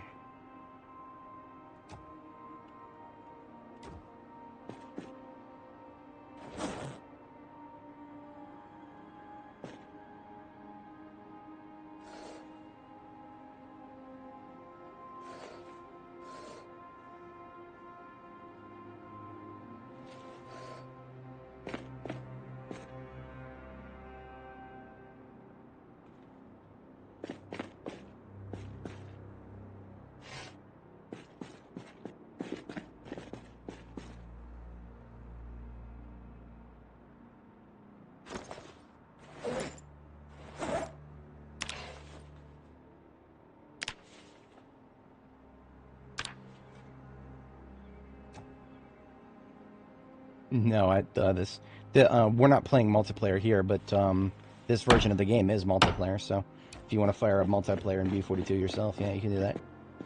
It is, I can't really speculate on how stable it is. Some of my folks in chat have experienced it, and I believe they're enjoying themselves. Probably in spite of a few bugs, but probably nothing they can't handle. Depends on your own personal tolerance for bugs, I suppose.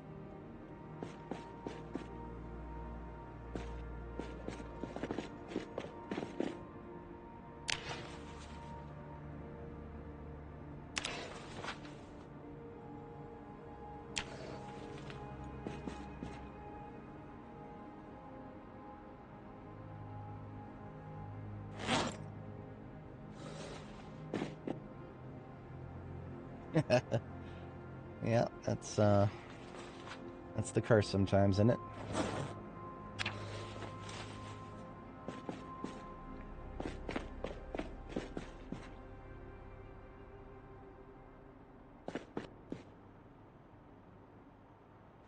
Do electrical and fire over here. Maybe first aid as well.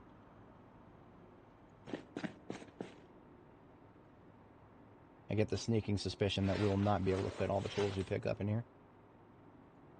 But we'll see what we can do. I'm able to get, so I have a, government issued me a MacBook for various reasons. We're able to get, on a 2017 MacBook Air, I can get about 30 frames per second as long as there's not too many zombies on screen. If there's a lot of zombies on screen, it'll dip down to the 15s or the 10s. I didn't actually clock it, so I couldn't tell you exactly. But it's definitely, laptops can definitely fall off once there's a lot of stuff on screen.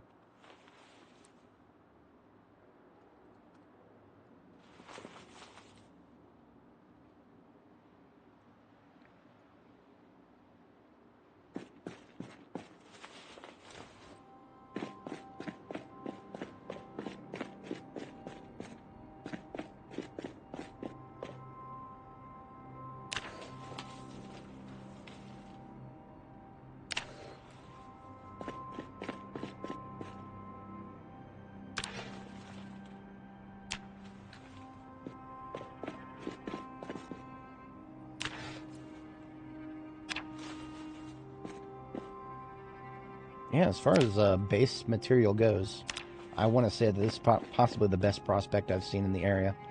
Short of the, well, I mean, the warehouses over there are bigger, but they're also, there's a lot more attackable potential, because they're kind of just right there in the middle of a street. While this place is nice and isolated back here. It's got its own little cubby hole in the fence area.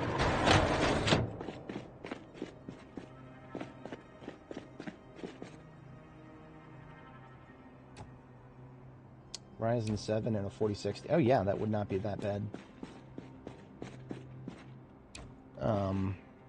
Possibly wouldn't quite get to 4K. Depends on the screen size, actually. Is it one of those laptops with a super big screen? If so, you might want to tone down the resolution a tad.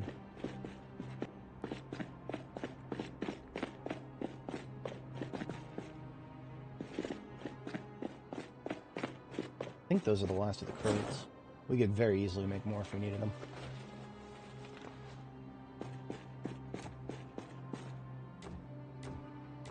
Now, the one thing that I probably could have brought that I forgot is a bed. That is okay. We do still have a defensible or a safe place to sleep, just right across the street at the post office.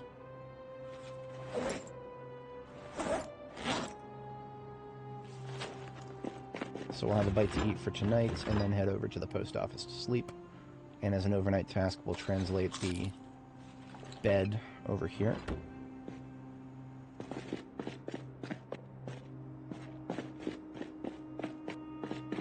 Back the trailer up a tad.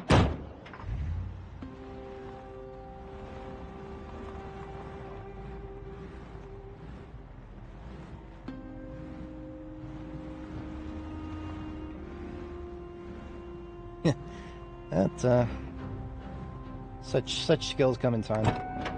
One of the things that I feel like a lot of new people struggle with in this game is Just knowing when to just turn around and walk away. Because honestly, if you know when to turn around and walk away, you can save yourself. Well, you can save yourself every single time. Now there are checkmate scenarios that might come up, but those are much fewer and far between than I've noticed than it is in situations where, I mean, like for example, if you're out in the field, you're fighting a bunch of zombies, you see fatigue. This moodle right here, you see that chip pop up, very tired or tired. Stop fighting. Just immediately stop fighting when that comes up. Do not fight the fatigue. You will lose eventually.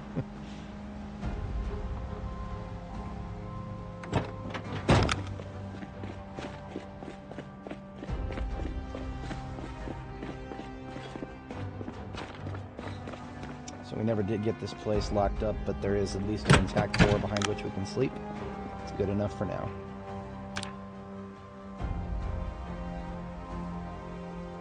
Yeah.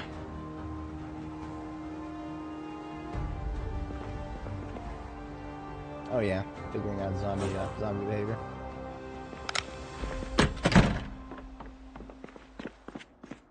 Oh right, get in the bed first.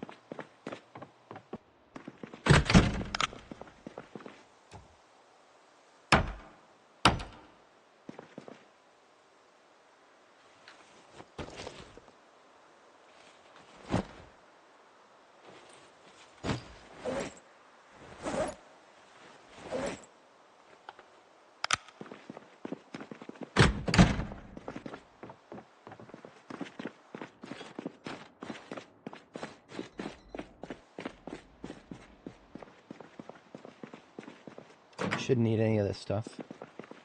This is all superfluous to what we already have, for the most part. Maybe later I'll come back and grab something else if I need it, but otherwise, we're starting to pick up some of this stuff on the floor here.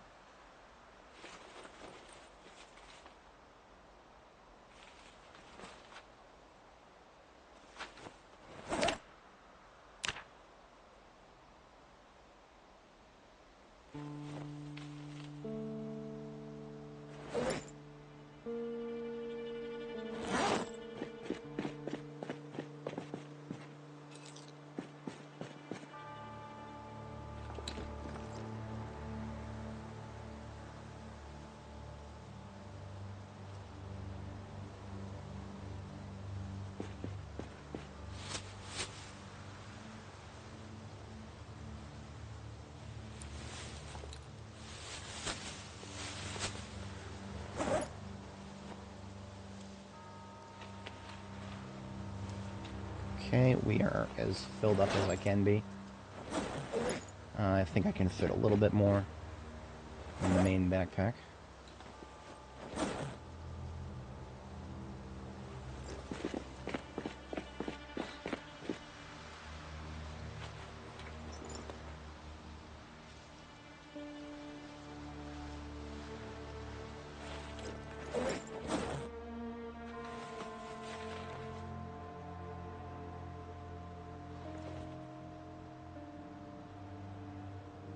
Couldn't fit more if I wanted to. Alright, that's fine.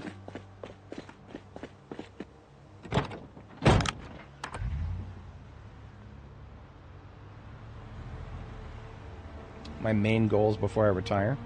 Louisville Airport, which we've already made ingress to right here. I do want to complete this place because let's just say that if my save gets broken tomorrow, we would finish Louisville Airport and then we will have our ending.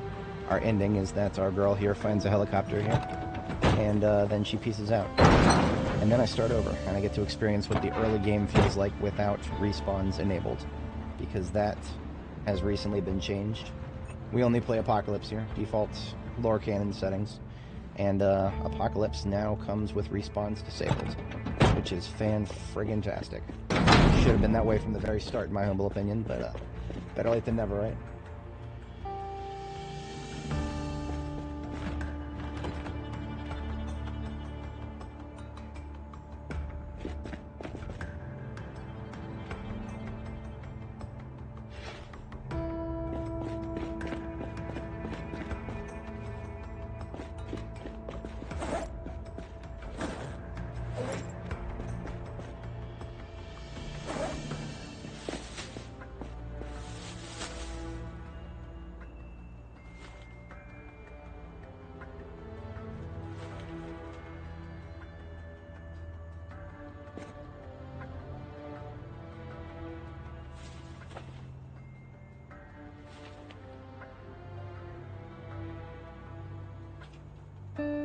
Just put all that in there. Yeah. Except for this coffee. I'll place it somewhere conspicuous. Remember to pick it up later.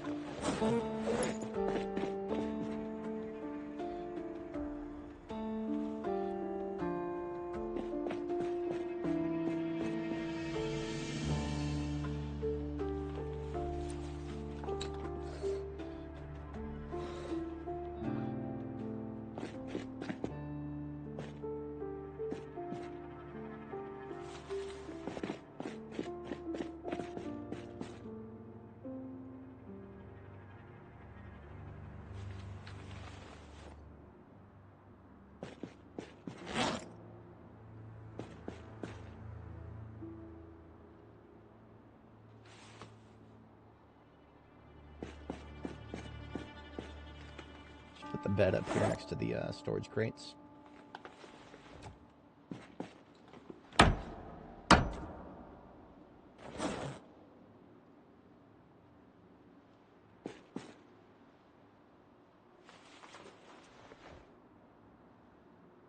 Okay, the pillow does not seem to want to appear on the bed. What is going on there? Wait, where the fuck did the pillow go? Oh, it didn't even place. Okay. There we go. And now it counts as being on the bed. Good.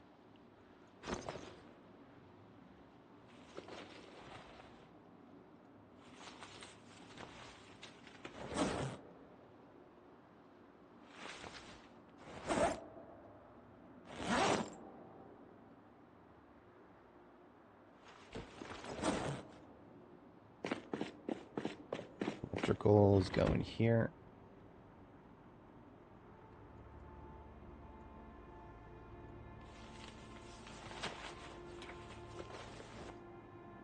And we can put first aid and fire starters in them.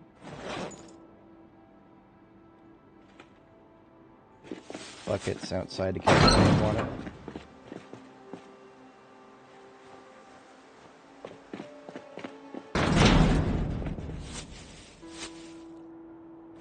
And it is second bedtime right now. So as we eat a chunk of this roast, we off to bed.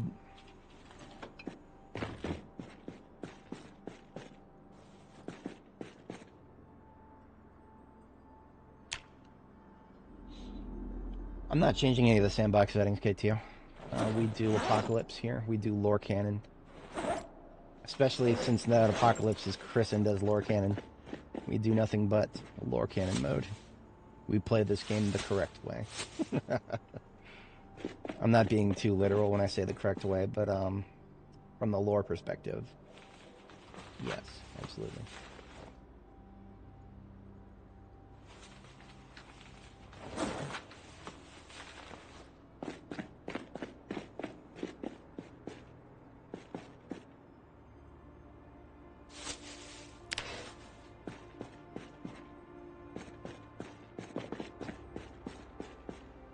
Garbage bag there for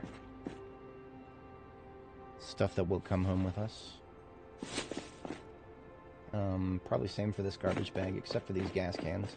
We ended up with a ton of spare gas cans, like a literal ton. And I'm okay with that, nothing wrong with spare gas cans.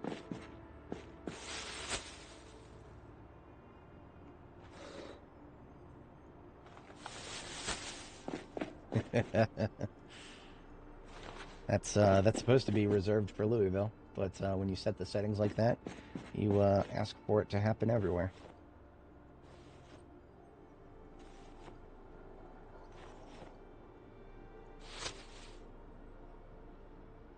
Now we've got a whole collection of boots. We can absolutely live out our fantasy as playing a female who is obsessed with collecting shoes. 100%. Absolutely. Alright. Just a couple of other things to grab here. Let's sort out the... Do we really need the nails at this point? We don't really need the nails at this point. This place is more or less self-sufficient now.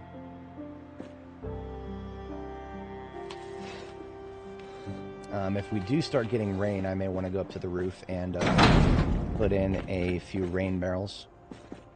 And you know, now that I think about it, We've got fog today, so it behooves us to do something that is not overly combat related. I mean, who wants to go fighting zombies in this weather? Not me. I don't know about you guys. Hell no on my part. Let's make our own route to the roof here. We have more than enough planks and whatnot for that.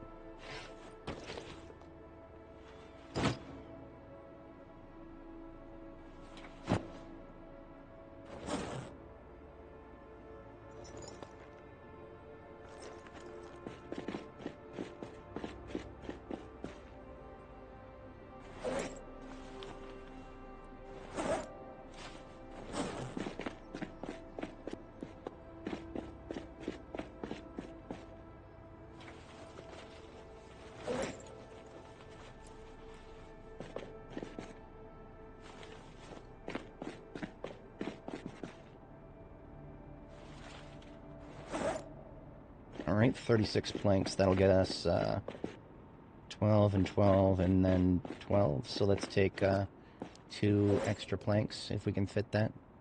How about 3?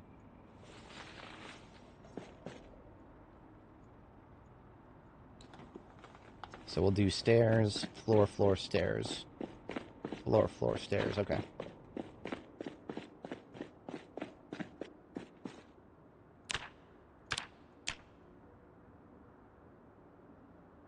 Interesting that that spot is off limits. I don't even know why. Let's get up there and see what it looks like. Oh, just a random brick wall up here. Okay, sure. All right, whatever you guys say. All right, gonna need the sledgehammer for that, and that means some of these. Yeah, we'll have to pick those back up. Didn't realize we were going to have a brick wall in front of our face.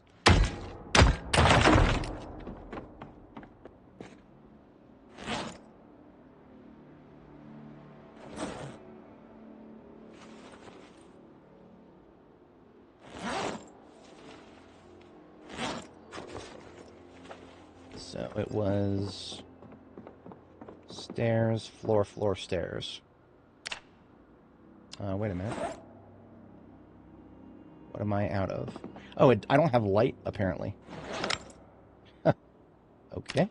Whatever you say, game. Oh, this is going to look weird if I put the stairs here. Okay, more than just 2 floors, then.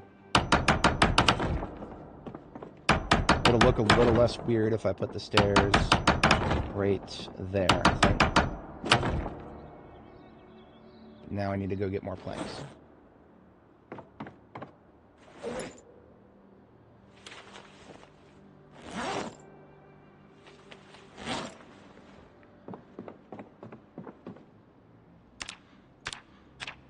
Okay, so I can't build it there, and that's because there's a roof. All we gotta do is make it so there's not a roof. Leave our planks right there. And let's go get the sledgehammer again. And let's actually go up to the roof. Now we know that the place to remove is 1, 2, 3 away from the side there.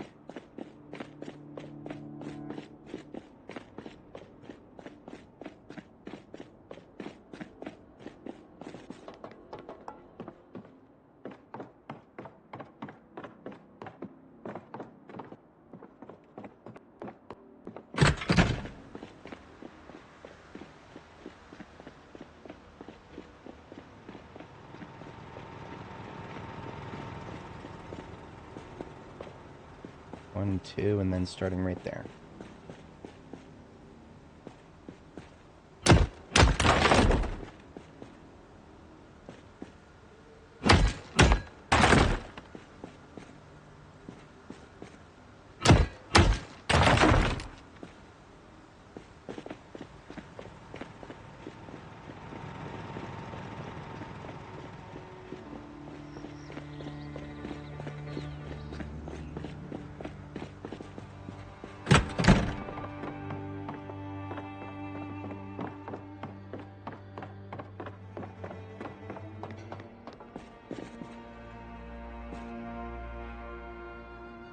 We're good.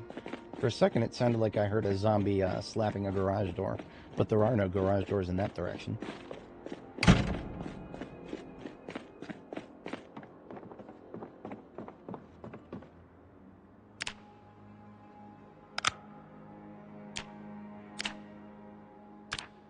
Boom, there we go. Into the 3rd floor.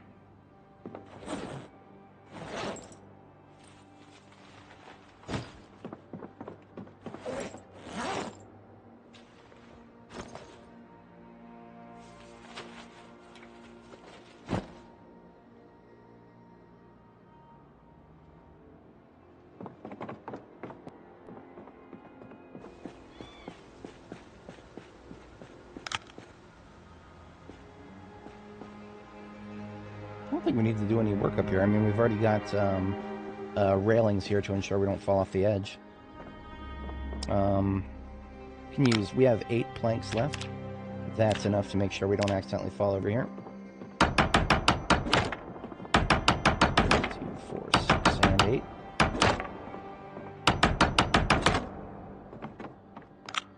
Fantastic. Now, if I wanted to put rain barrels in, what I would do is put them on the side of the building and then put a sink like right here, which we can do rather easily.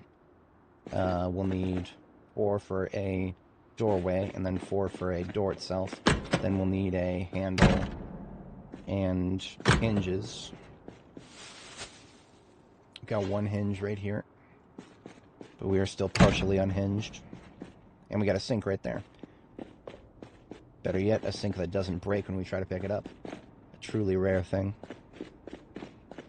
I'm just going to steal some of these doors over here from the bathrooms.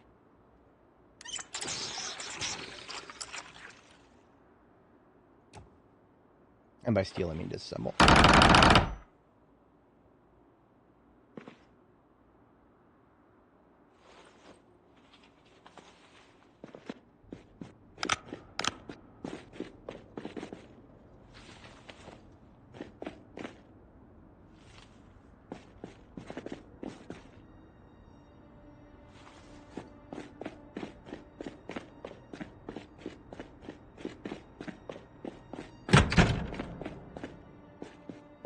We left the sledgehammer on the roof.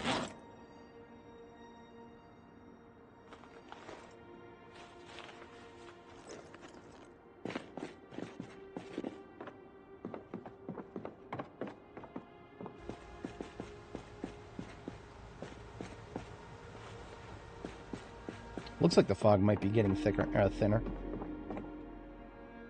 So if we destroy this wall right here, and then we build a... actually, we should do a... Let's go ahead and do the floor out here.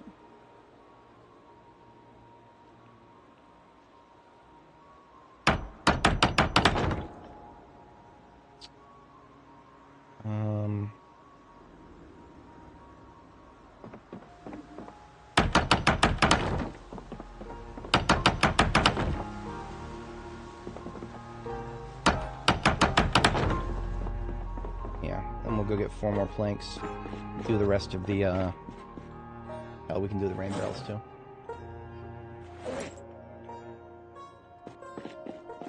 No, there's no mods. Okay, so there's one, we added a texture replacement mod to change the color of the backpack and the satchel there. That's the only mods that are currently here.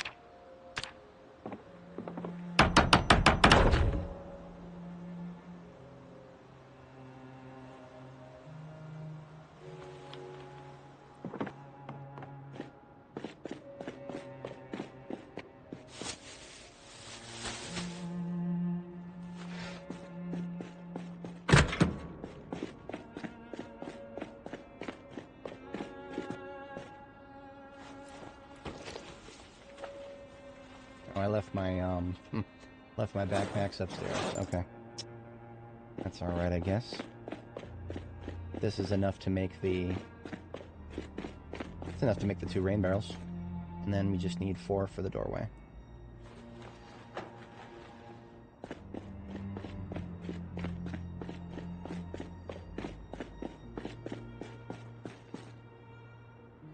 should have left... Yeah, here it is. Box of garbage bags. We'll need 8 from this, so let's just go ahead and take all these garbage bags out. And put away all but 8.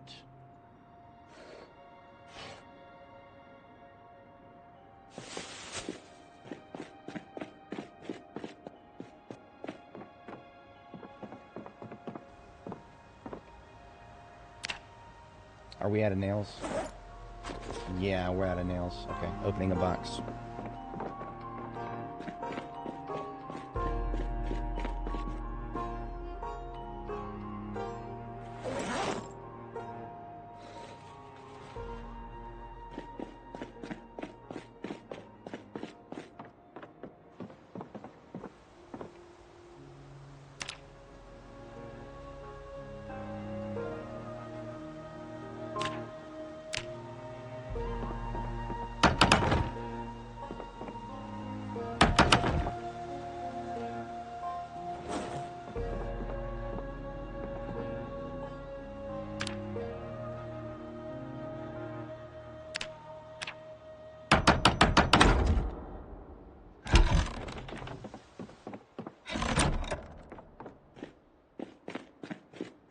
Alright, now we don't want to waste water. Thankfully, we've got all these gas cans that we can fill up with water. So these the sink over here that's got 20 liters in it already. We'll drain that into these gas cans. And we can pick up the sink with no worries. Put it right back down over here. Yeah, we want it on that side. And let's move the extinguisher and plaster powder out of the way.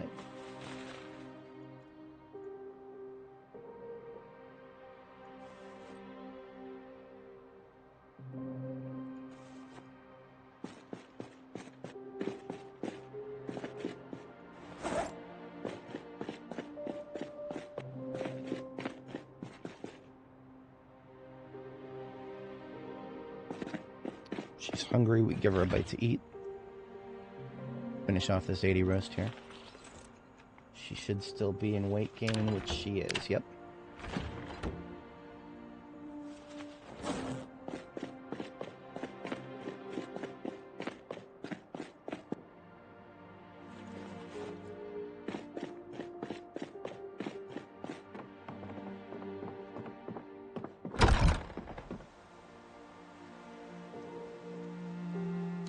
You know what? It's going to be annoying if we don't... I'm going to go get some more... oops. I'm going to get 4 more planks so we can do another row of... see, I want to be able to put all the water in the one that the sink is going to use first. So that means I should use the farthest to the north, because it goes counterclockwise after the... if there is no... if the one in the center is empty or there is no... barrel in the center, it will pull counterclockwise. So the one furthest out is the one we should be dumping water into first. Because otherwise, it will start annoying us when it starts catching rain. And it's only got, like, I don't know, 2 liters available. Suddenly we won't be able to use it very well unless we drain it, which is a waste. So all that yap, the short version is, we want to be dumping water into this one that we couldn't reach. So now we can reach it. Oh shit, don't fall off the edge, please. That would be one hell of a problem if we fell off the edge now.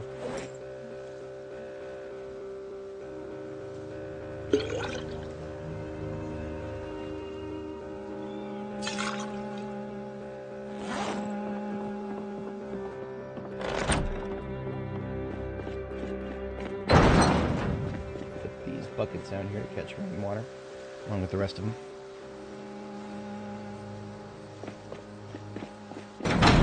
Now what I'm going to do next is carry around 3 gas cans, and then we're going to go take a couple of the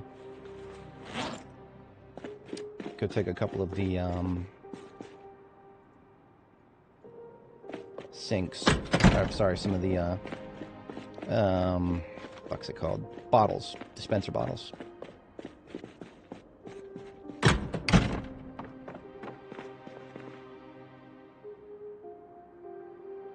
It's only about 3 liters in here.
So we have not even emptied all of the sinks and or fixtures in here, and we are rolling in water now, just as we intended.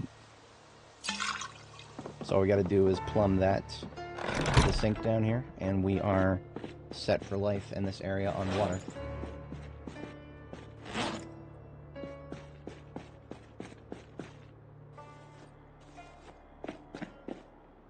Always carry a pipe wrench in our ambulance's field kit in the glove compartment here.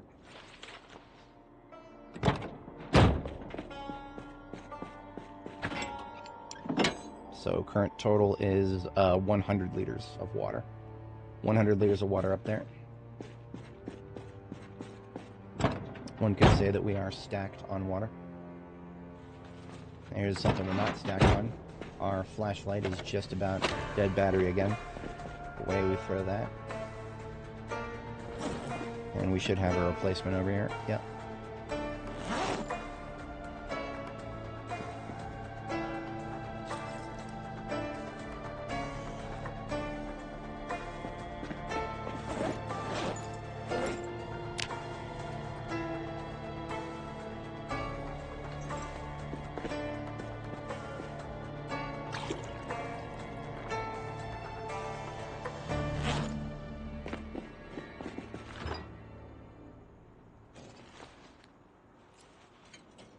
So we are now still in rapid weight gain at 73 kilo.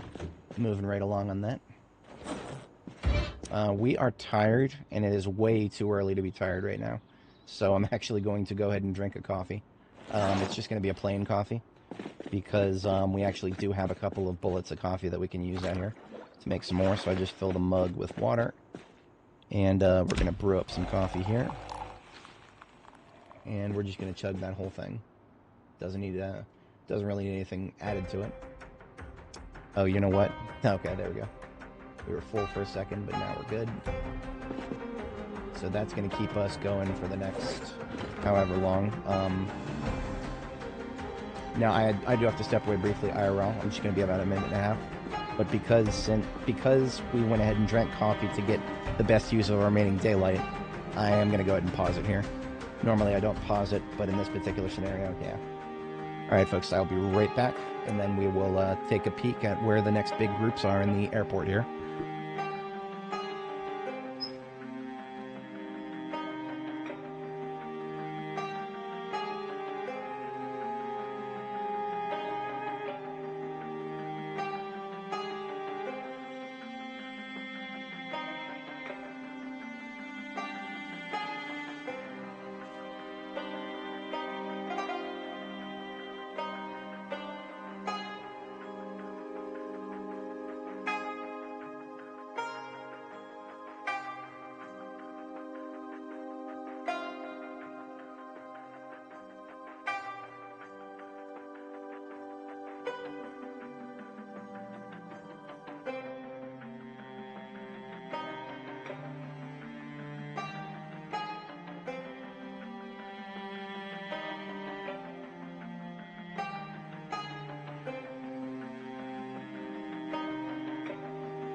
All right, I am back.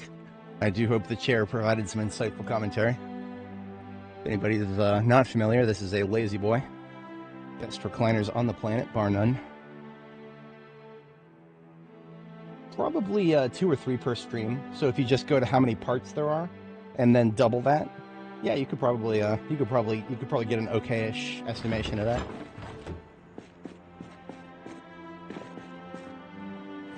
All right, let's gear up here. 357 mag. Let's get 3 spare boxes just in case. We're gonna be shooting. Yeah, let's shoot a little bit. We've got clear weather now, so let's open some boxes. 762.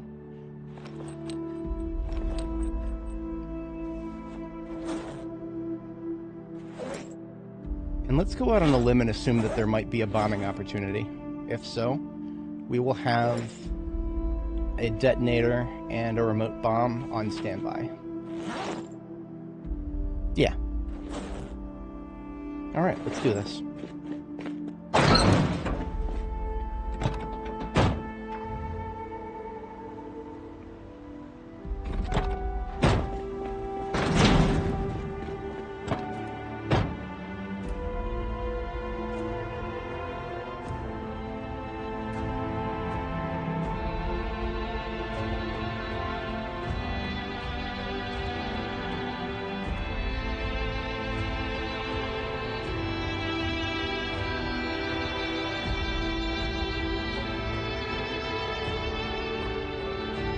So I predict moving up a little further here is where we're going to start seeing them again.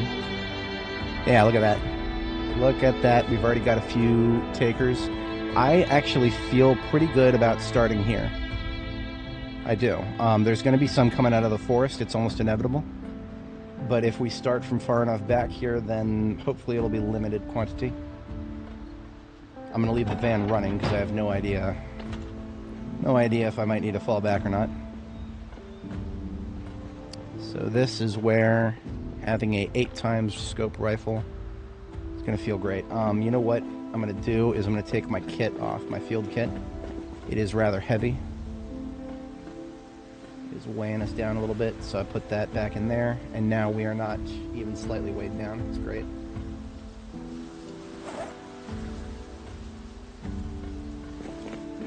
And you know what? Let's also put a bandolier on.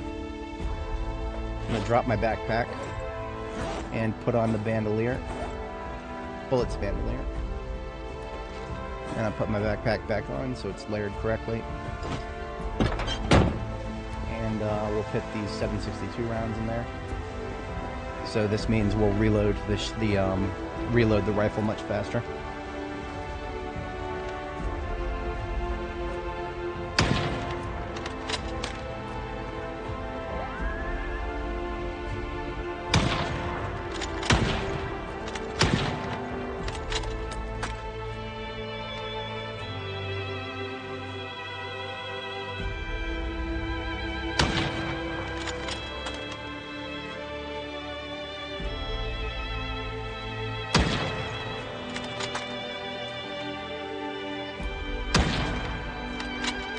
just going to very slowly work my way up on foot for now.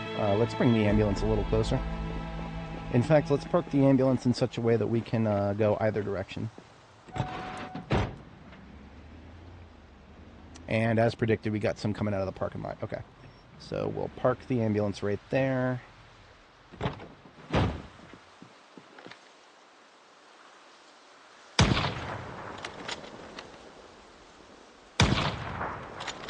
Actually got a pretty good shot through the fence there.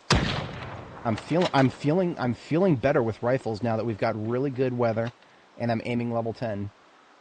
That has made a significant difference in how I feel with this thing.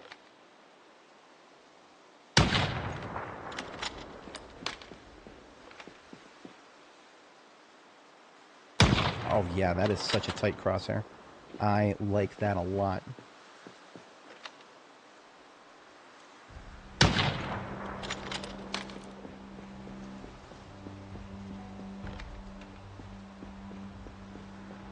The reason there's not that many right now is because what we're mostly shooting at the moment are stragglers who basically didn't get the memo last time we did a bombing in this area. So we did drive through this area once already, and we were blowing the sirens when we did.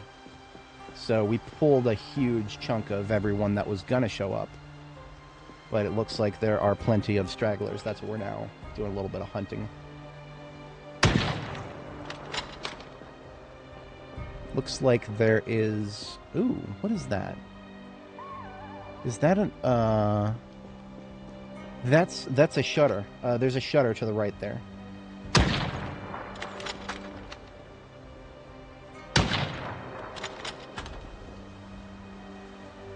I'm curious if it's attackable or... They're not trying to attack it. A lot of them aren't trying to attack it. Ah, look at that. Look at that. Okay. That's probably going to be more than we can handle with a rifle. Yep, okay. We got another big... Oh! Alright, welcome to Louisville Airport. We're not doing no hunting right now. We're putting the rifle away. We're gonna look for a spot to do a bombing here. Yeah, I ain't shooting none of that with the rifle. That'd just be a waste of rifle ammo.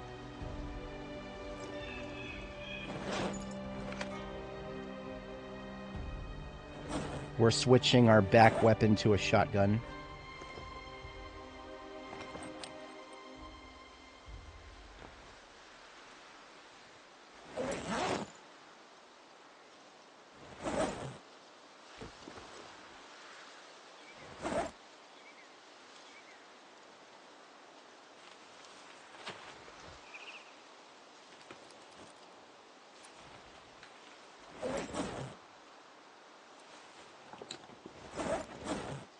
We actually fell back fast enough that I don't think any of them noticed we went this way. So we pulled a lot of them out of there, but then they stopped following us for the moment, which is great. We've got a box of shotgun here. We've got a carton of shotgun. We're going to open the carton and then open like 3 boxes of it. Some of the boxes fell on the floor. So we actually have to get out of the van and pick those up.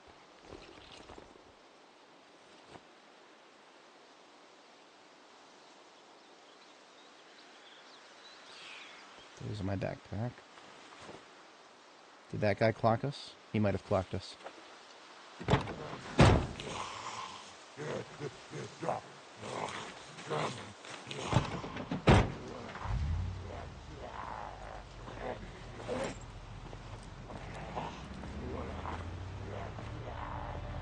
Alright, so I'm going to kill this guy quiet like, because I don't want them to...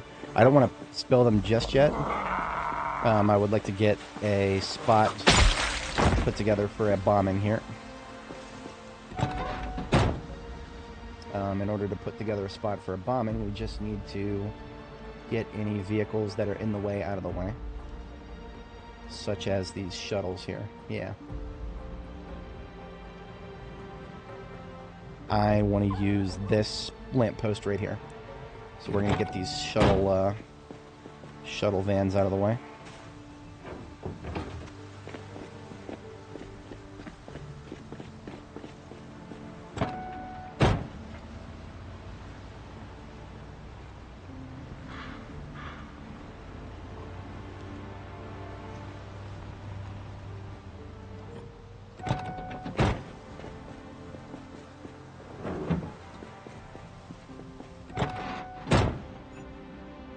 Now, the reason I need to get the shuttle vans out of the way in order to do a bombing activity is because we need to be able to drive in very nice, wide, open circles around where we place the bomb in order to condense the zombies into a tight little cluster on top of where the bomb is.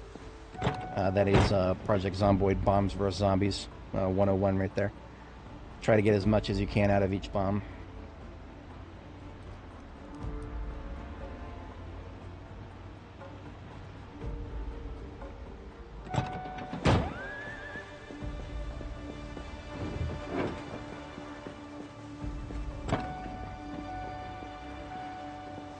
Oh, she did the thing again. Okay. This is tiresome.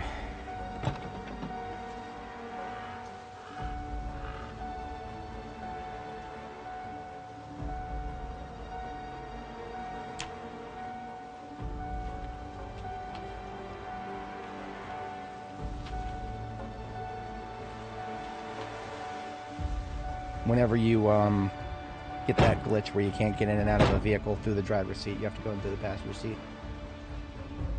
Very, very, very tedious and tiresome. Because I keep my passenger seat full of necessary stuff.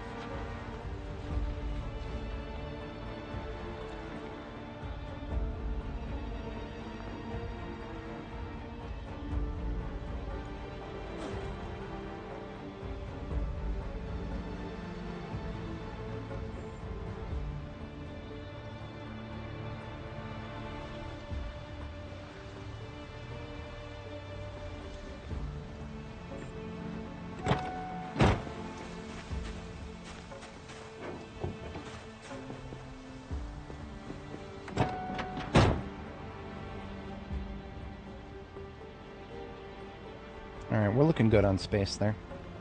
I think we can handle that.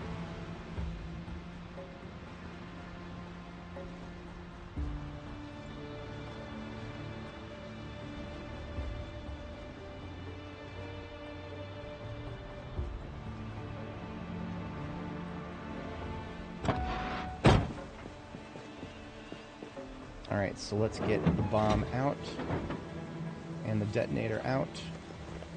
Link the bomb to the detonator. So the bomb is now linked to channel 86,000. We're now moving back up and we're going to place the bomb. I don't think I'm going to have any trouble remembering where the bomb is. But you know what? Just to get ahead of that, I'm going to put a garbage bag next to the lamppost. So now I remember exactly which lamppost it is. No ambiguity. You know what? Now that I'm looking at it, I would like just a little bit more room. We're going to get these two shuttles out of the way, too.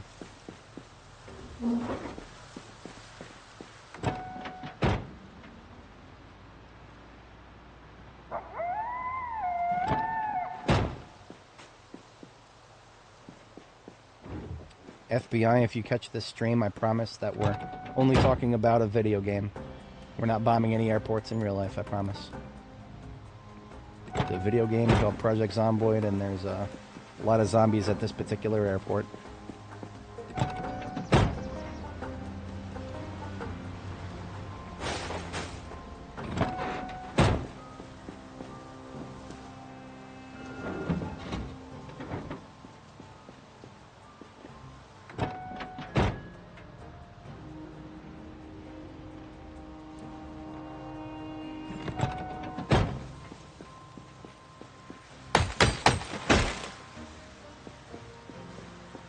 All obstructions removed.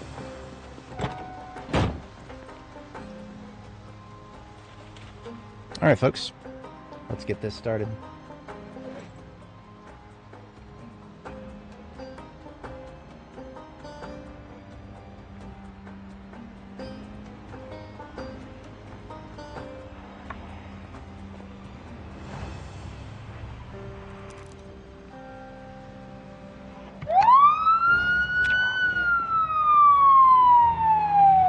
I have no idea how many are back there. But we're about to find out, aren't we?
busy RQ.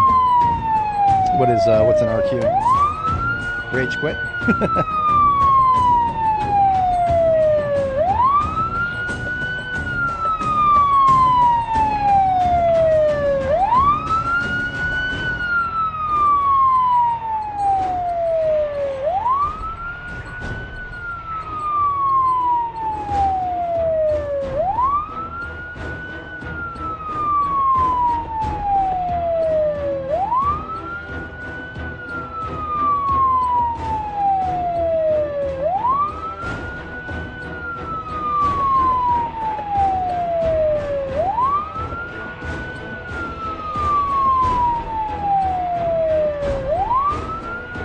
Right now, what I'm trying to kind of do is just stay in the parking lot area and make some noise so that the ones that are inside the building still have got plenty of time to come out here.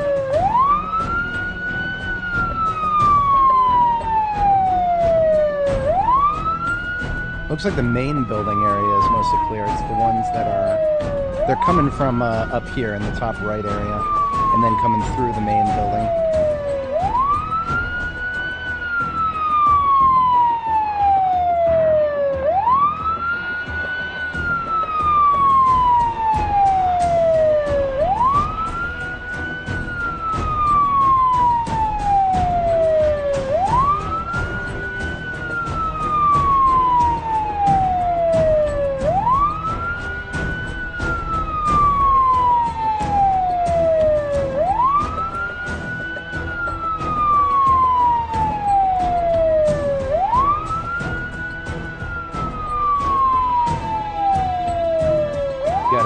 Bona fide lid stand going on there in the bottom left.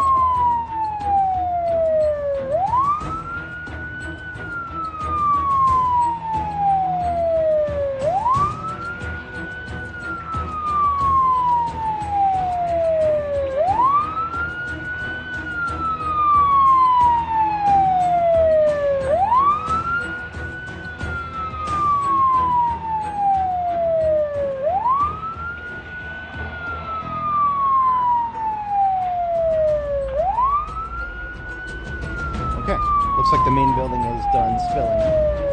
So we're not quite at 100% critical mass, but we're mostly there. Maybe not. They're still popping out of the front there. So we'll just kind of do a crescent around them here.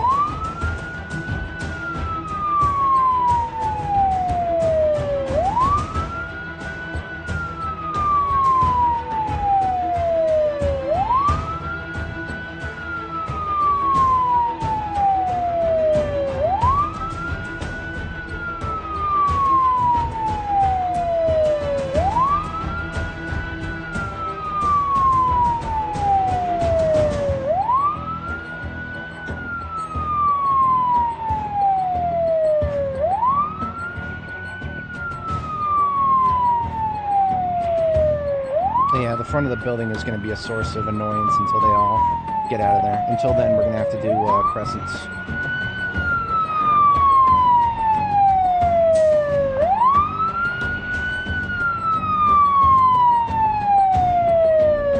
Should have known it wouldn't be easy. Didn't expect it to be easy, but, well, there are annoyances that are making it less than easy.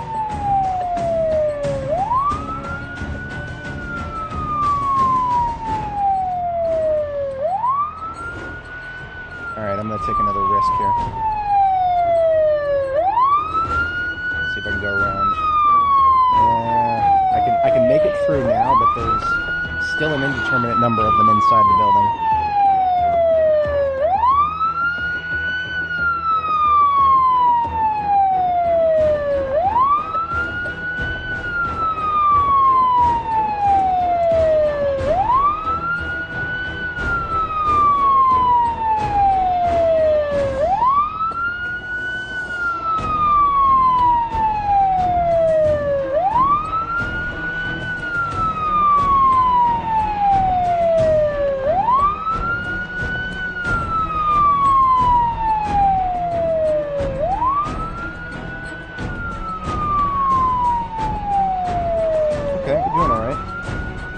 I see an opportunity to circle everybody here.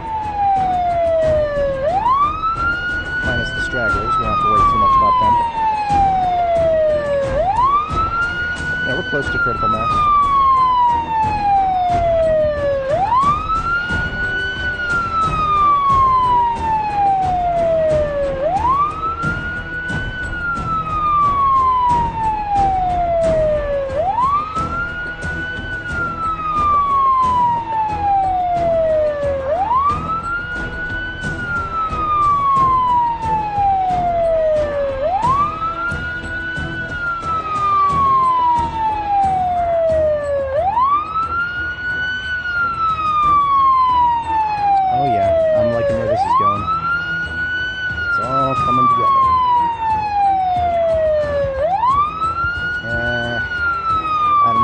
Necessarily have critical mass until we don't have any more obstructions up here.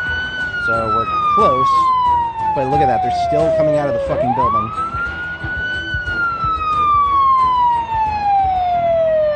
We can't have critical mass until they're done coming out of the building.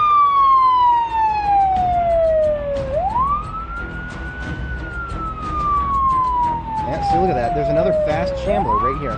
This bitch right here, this fast shambler, somehow didn't get the memo until now. I don't know what's going on with her.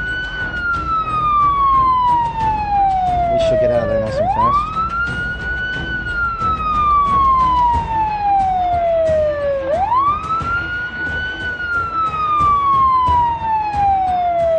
Okay, we're getting a lot closer now.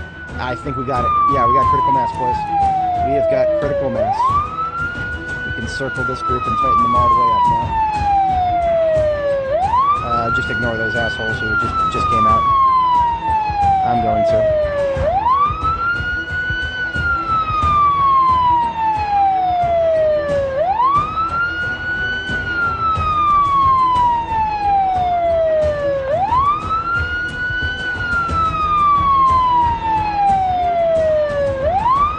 Alright, let's make the UI small.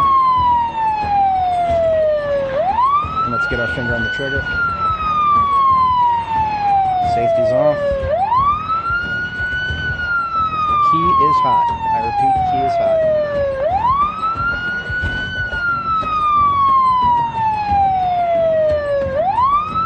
One more pass.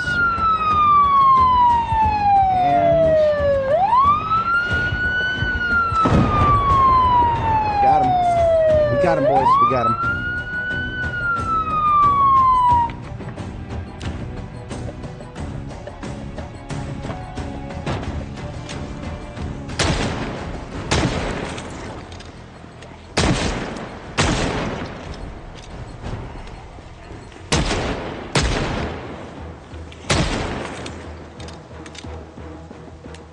Definitely not the hardest bombing we've done. We have done a lot more difficult bombings than that, but we still got a fair few. Kind of would be cool if there was a way to know how many we got. That's okay. We're gonna take the long way out of here. There's a few stragglers, but you know what? I'm gonna try to maintain my bedtime because there's no reason not to. As long as we take the south exit here, they won't follow us directly back to where we're sleeping. Isn't it? I love it. I love it. It takes a minute to set up, but it's very, very worth that minute to set up.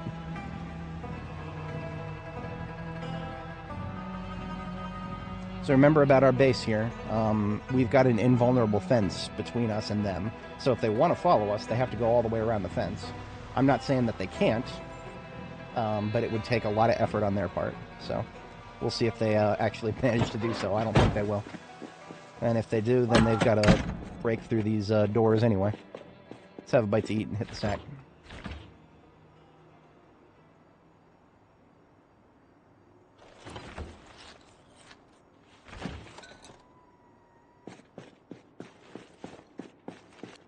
Didn't even have to break out the shotgun for that particular encounter. But we got it ready just in case. Okay, so yeah, Zacto, the problem is right now remote explosives don't count towards your kill total. So, it does count? No, it doesn't. Oh, you're talking about the kill counter mod. Yeah, there's a mod that helps you, helps your kills get tracked by remote explosives, but currently in the vanilla game, there is nothing that will attribute remote detonated explosive kills to the player. The devs have shown interest, I suppose, in making it so that everything counts. Because it used to be that like even vehicle collisions, for example, didn't count. But they fixed that. Vehicle collisions count now. And thrown explosives, if you throw the explosive by hand, which I currently don't recommend, it feels very unpredictable. You can throw an explosive, and that does count towards your kill count. So if you're obsessed with kill count, which I'm not, I mean, it's just a number. But yeah, we're currently at 26,333. We probably would be well over 27,000 if we had actually been able to count those that we just killed. That's okay. I'm not too mad about it. So, as an overnight task here, we don't have a lot to do. Suppose we could do a security check. From the roof, we could actually get a pretty good vantage view of where we just did some fighting. And the best part about this is the treetops don't block our line of sight from up here. So if there are zombies kind of moseying in our direction, we'd be able to see them. Except for this thing, the staircase, this right here, this does block our line of sight. So the direction we need to see in, we can't. Could fix that by building another staircase. Yeah, let's just go on top of this thing here. There's probably a fair few, whatchamacallits on this side. Just need 13 planks. Hey, look at that. There's 13 planks. But then we need nails. Let's grab nails and come back to that.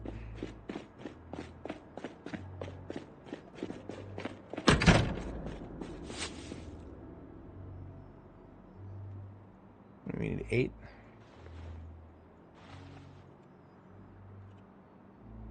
Yeah.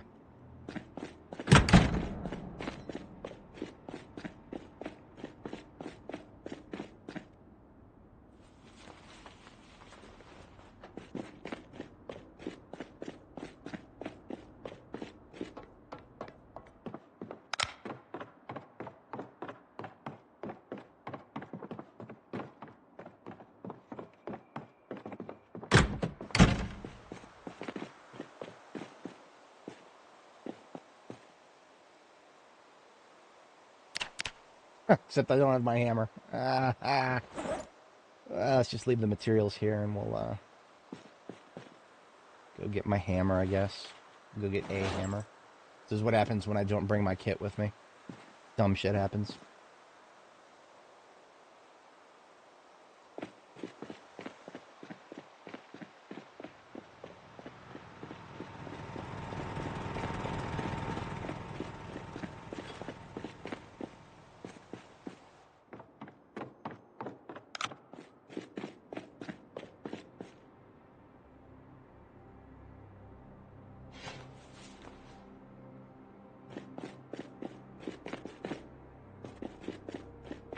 Couldn't think of a worse use for my battery-powered floodlights, since we're going to be out of range of the generator up there.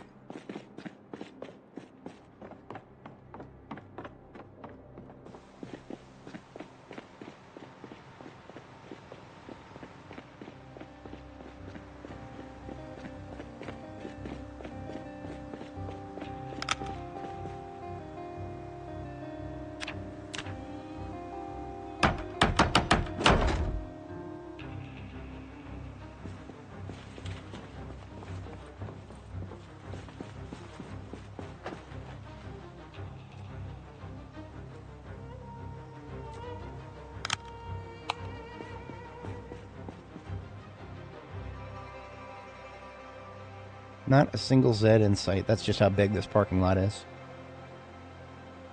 That's okay. If we keep fighting on foot out there, there'll be plenty of...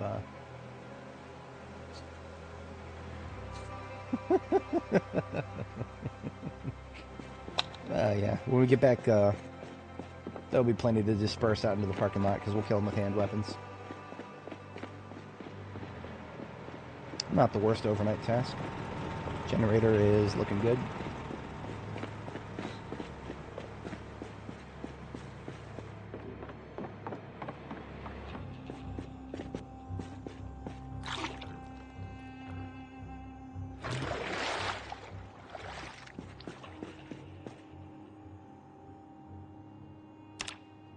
About 20 minutes early for bed, that's fine.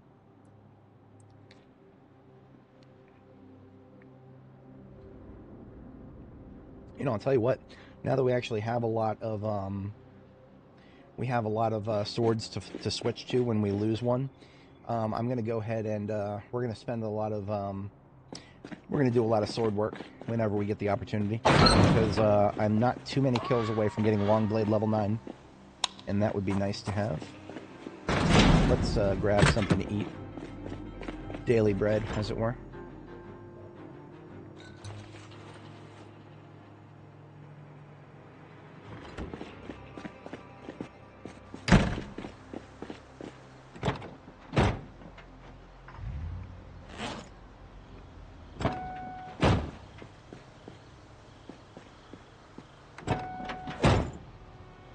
Put away the detonator for now.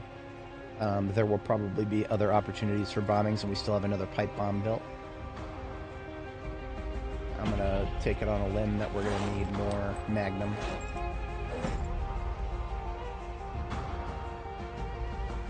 And you know what? Let's put the shotgun... I'm going to put the shotgun in my backpack. Shotgun goes in the backpack. After I reload it, which it should have been reloaded already. Shotgun goes in the backpack. Then we're gonna take the rifle too.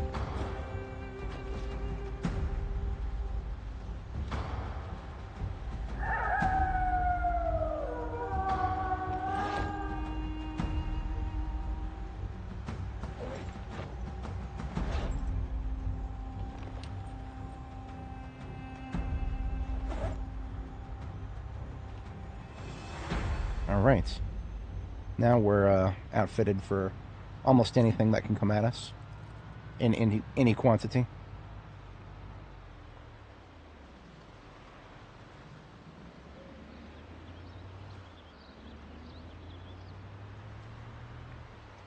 And you see how they spread out and dispersed themselves from last night? That's what makes them good targets for the rifle. As opposed to the shotgun, I prefer using shotgun shells on clustered targets. Oh, look at that. Beautiful. Beautifully tight crosshair. We've got some good hunting today, boys.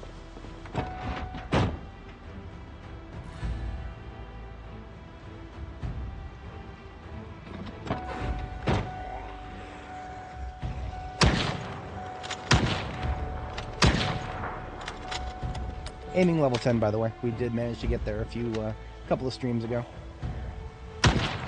And it's feeling good. I like it.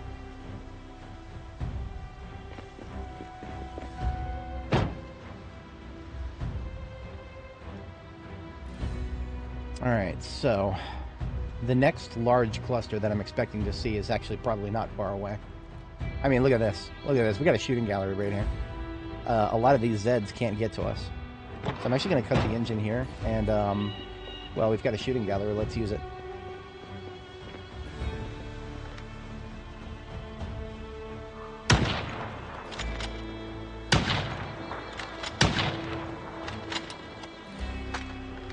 Ah, look at that. Some of them do occasionally figure out how to jump down.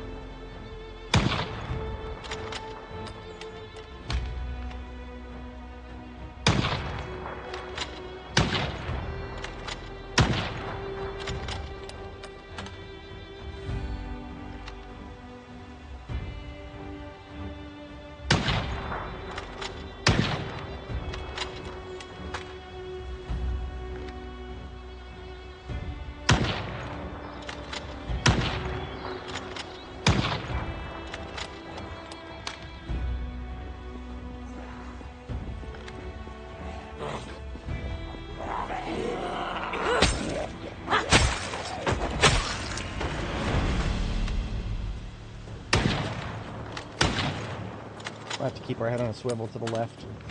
Because it does seem like there's a few figuring out how to get to us from the left. And more than a few coming from the right. Oh, look at that! Look at that! Look at that! It didn't matter how far we punched down. Yeah, once again, we're not killing these guys with the rifle. I'm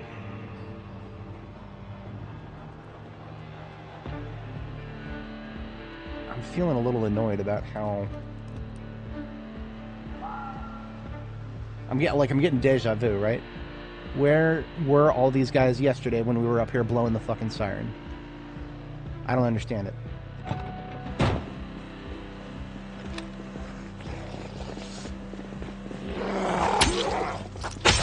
I have an idea, though. I do have an idea. We're going to use the fences to our advantage here.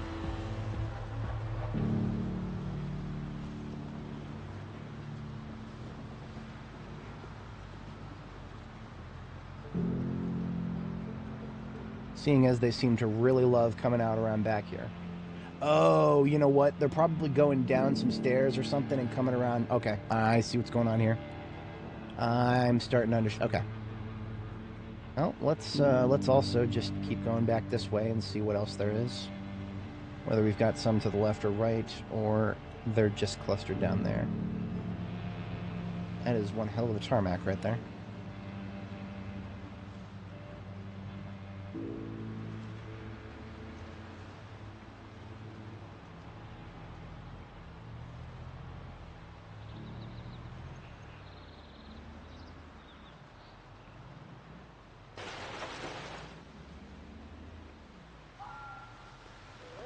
And what's up with these guys?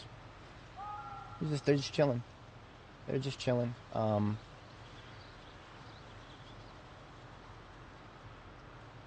okay. Well then.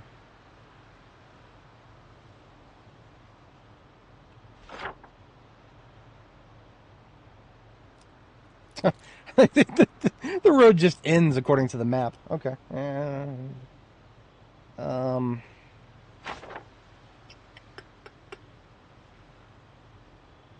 Yeah, some real chill Zeds back here. I'm not going to pull these guys just yet. I'm going to try to... I mean, the sledgehammering through these fences is always an option, but there's no going back once I do so. And the fact that this fence is just fully intact all the way down this side, we can make copious utilization of that.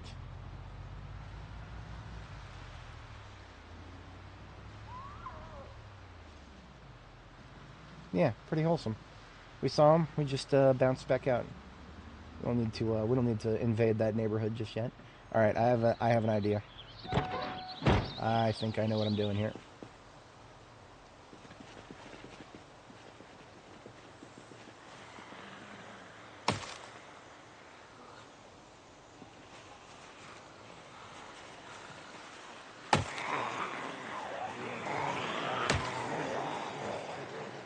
So they're trying to get to me by going all the way around the bottom there. But what if they don't have to? Oh, we don't have our sledgehammer. You know what? Yes, we do. We do have our sledgehammer.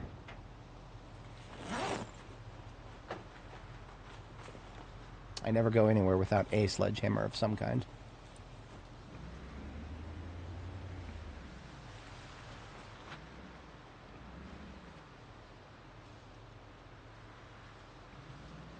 I suppose we'll first want to see exactly how many of them made it all the way around. Doesn't look like too many. Okay.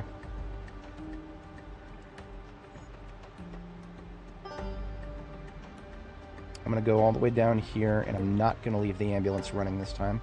Sometimes I do leave it running so that I can escape, but if I need to escape, we're going to escape on foot. I'm going to choose this spot right here, because this spot right here is going to be nice and wide open on both sides.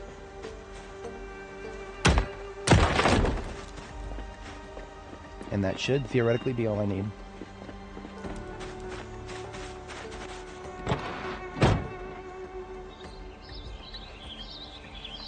I'm gonna armor up. We're gonna put on the heavy armor. Even though it's mostly outdoor fighting. heavy armor.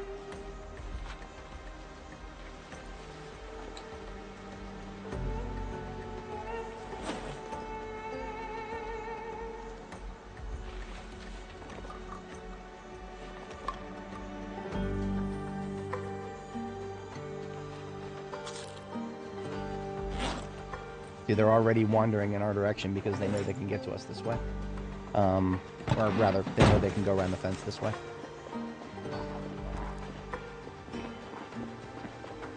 Alright, folks.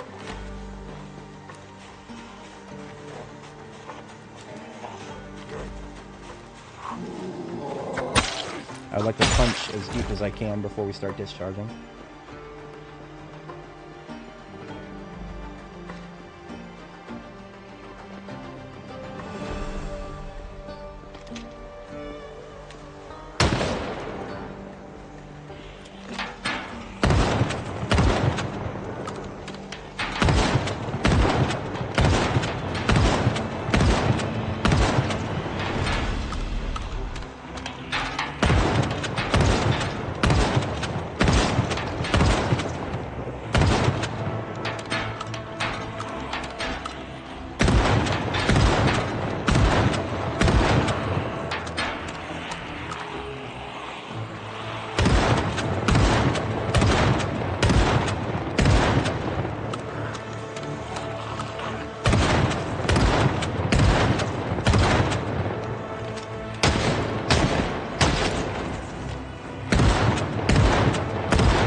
Time to fall back.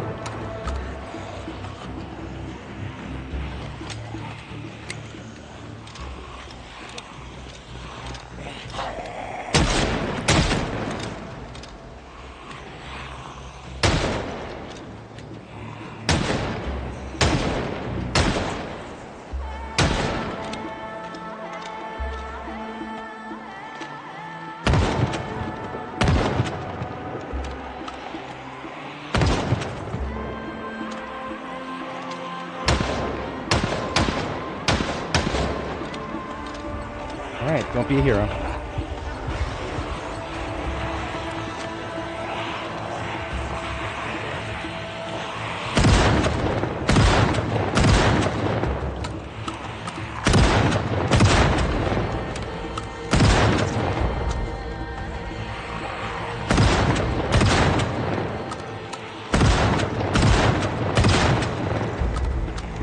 There's one on the outside of the fence.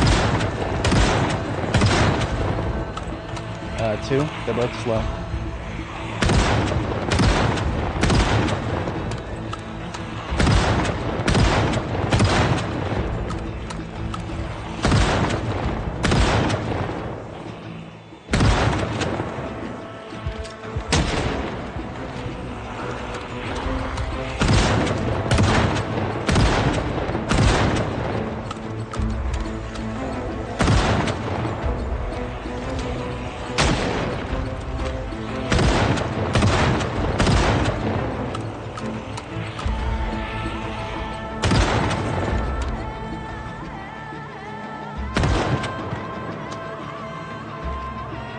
In one of those containers on one of Zeds.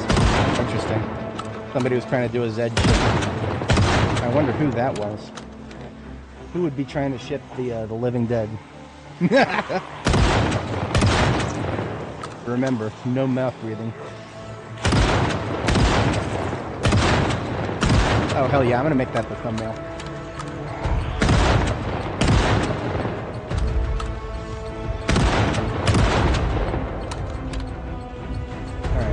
Let's reload the bandolier. Let's open our next two boxes.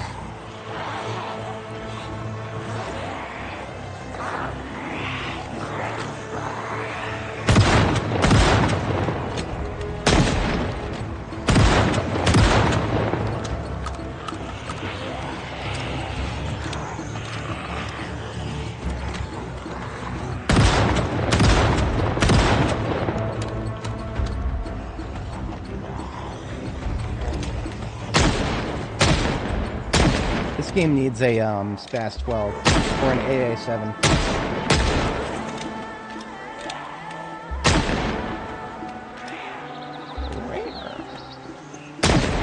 tried to rare me. That's against YouTube's terms of service right there. Do not rare in this stream.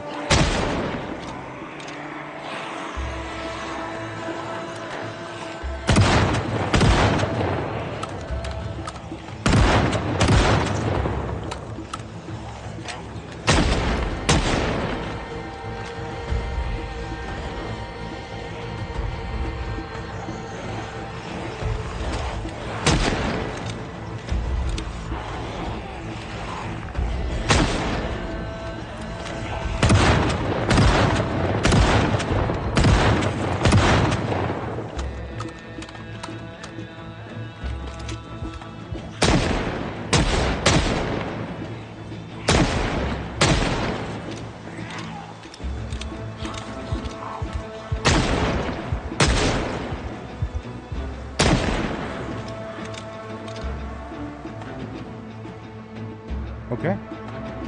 Not bad at all. And the best part is we have a place to fall back to if we see another big-ass group just show up out of nowhere. All we got to do is fall back to it. I love being aiming level 10. I feel like the chances of me being able to pull off a shot through a fence like that at anything below 10 was just way lower.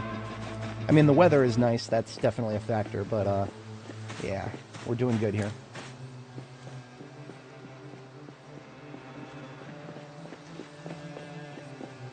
Yeah, no, if people say guns have no use, they haven't played the game long enough. That's just all it is. They haven't played the game long enough. All they've done is they've picked up a gun in their starter town, and they fired it once, and then they got surrounded and Pikachu-faced, and then they're just like, oh no, these things are useless. I don't know.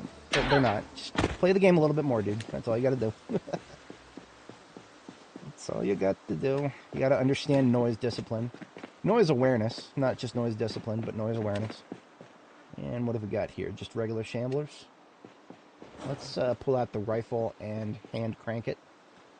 Drop it if we need to.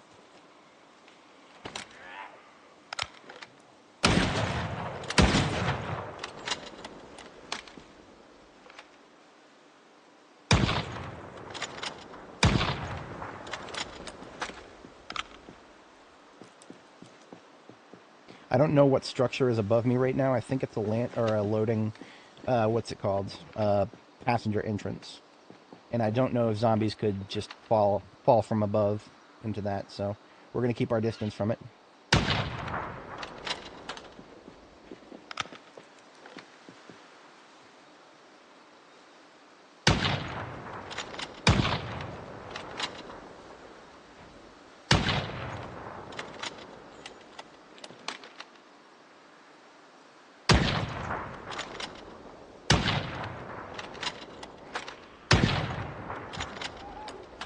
Okay, I hear somebody slapping a window. That sounds like they're probably on the second floor above me there.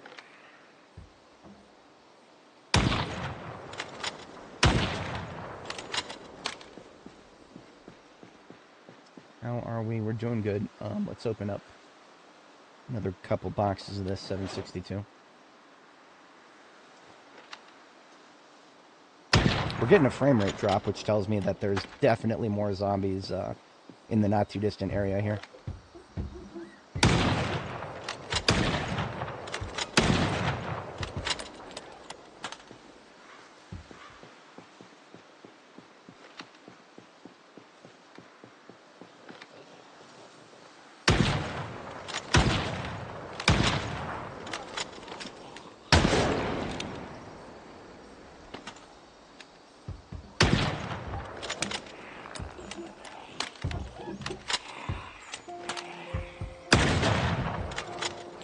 Okay, so that sounds like there's a shutter on the second floor somewhere. Because the sound we're hearing right now, it's too close for it to be first floor. Or, I mean, we're too far away for it to be the first floor that we're hearing.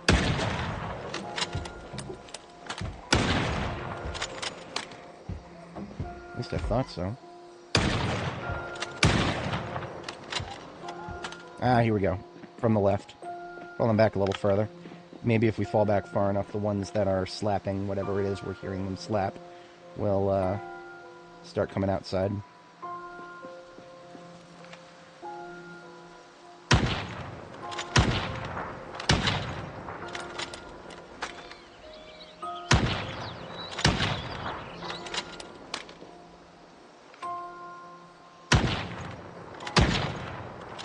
Okay, I think we've got our next big group.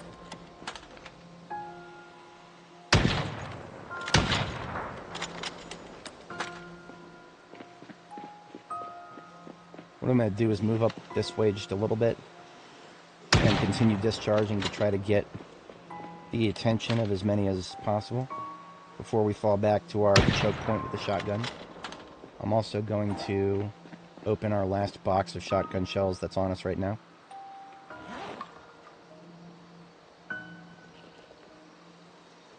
So we have a total of 60 without that shotgun shells.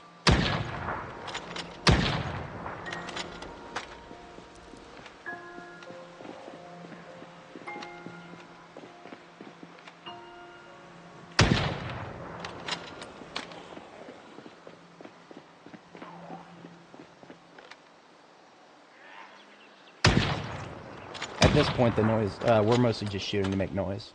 We're not actually expecting to do anything serious to the size of the group. Just plinking off some fast shamblers and making some noise to keep the attention of everybody.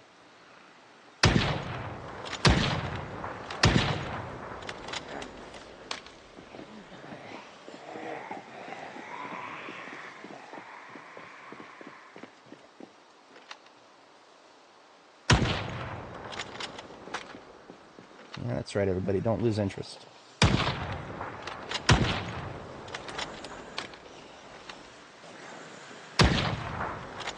Hey, Daniel, how's it going?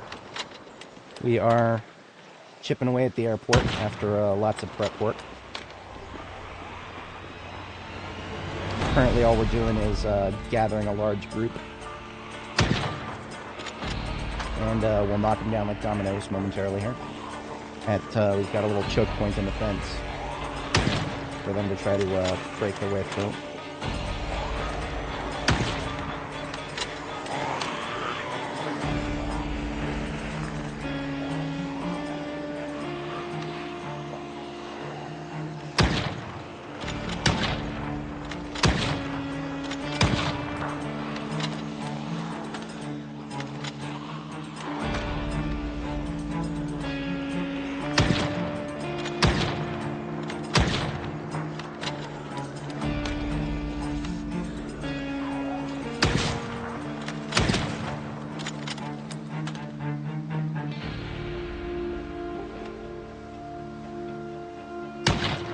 Yeah, some of them just stop. This is why we got to attack and fall back. Keep their attention with the gunshots.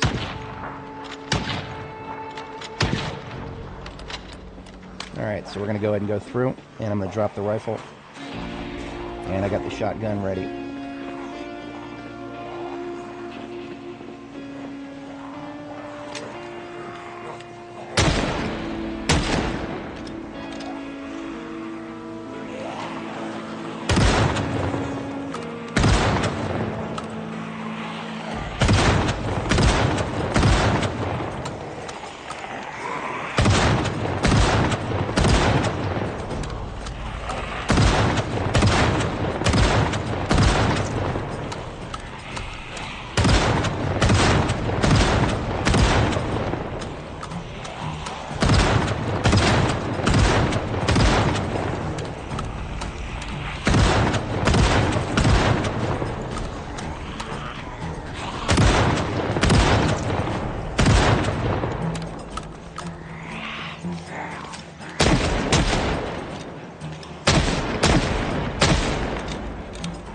Trying to conserve shotgun, unless we get bigger clusters.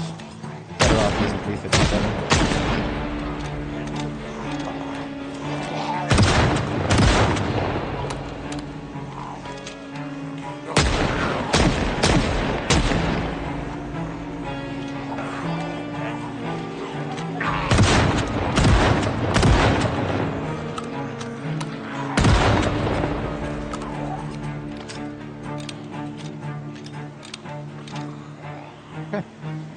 Feeling good.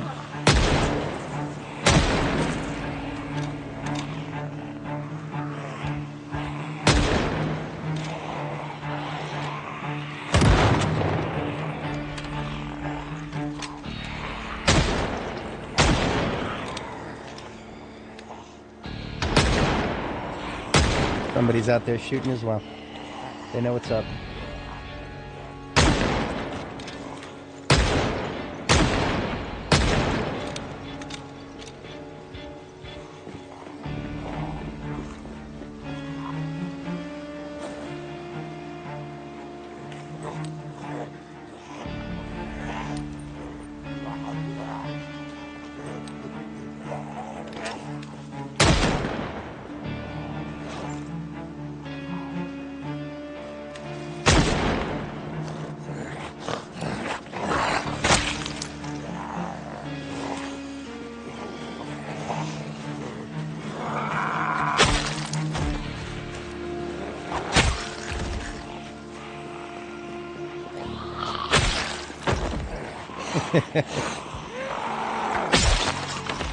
God, I wish that song didn't trigger copyright.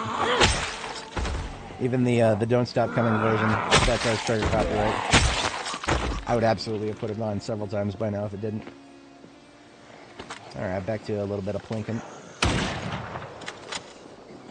I'm actually going to put the shotgun back in my back. Or, sorry, back in my backpack, so that I can have the rifle in my back slot. So we can swap back and forth. Generally want to shoot the fast shamblers, let the slow ones taste my blade.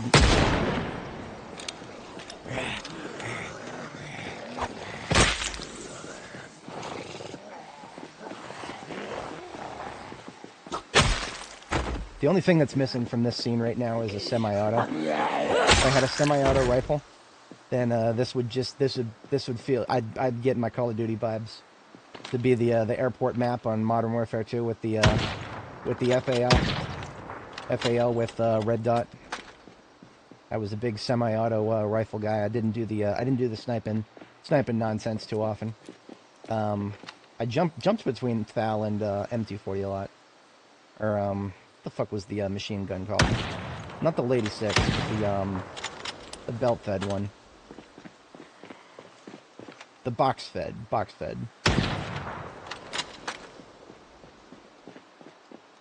I'd have to look at the menu again.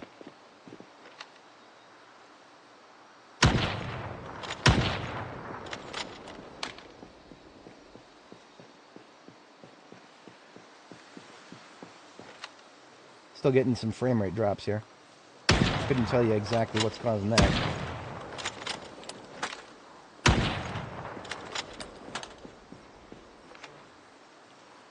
R21, interesting. I can't remember, was that automatic or was that semi-auto?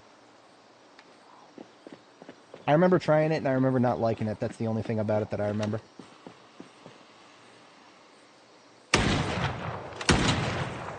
There was this moment that God, I wish I captured it on camera. Me and my friend, we both played Riot Shield builds. And there was this kid, like, he must have been like 12 years old. Really light squeaky voice. I was standing at the top of a staircase, and my buddy was standing at the bottom. And we just, this guy, the kid was on our team, and he was kind of being annoying on mic, so we blocked him in the staircase. We blocked him in the staircase so that he was, he couldn't go up or couldn't go down. And me and my buddy just kind of moved in with the riot shield and started bashing him. Oh man, I miss the fun days of Call of Duty. That was the fun days right there.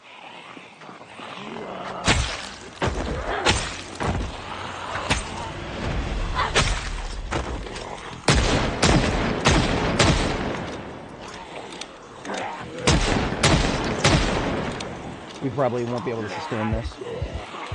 No, absolutely not.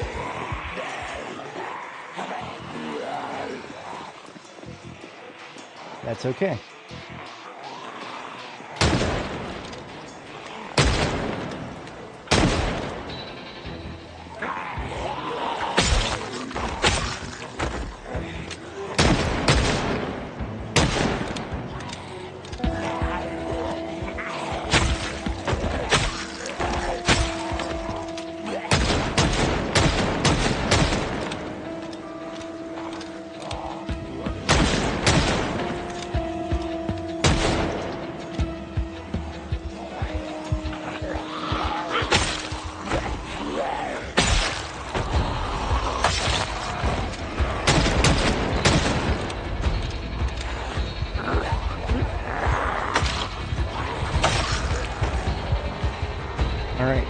him a shotgun.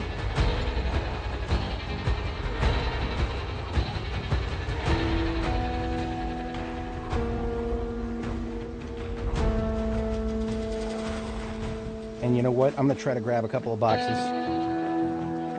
so I can nail it. 2, 3, that's good.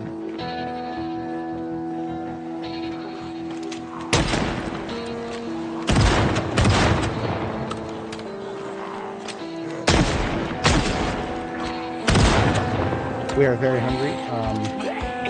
That's okay. We'll take a food break as soon as we're done with this group.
I want to drip feed. Let's go. Drip feed me. Feed me. Feed me some now. Nice. Gripping my mouse a bit tight, but we're good. You know what? Let's give her a quick break. She is quite hungry. Hungry enough to eat a whole chunk of this roast.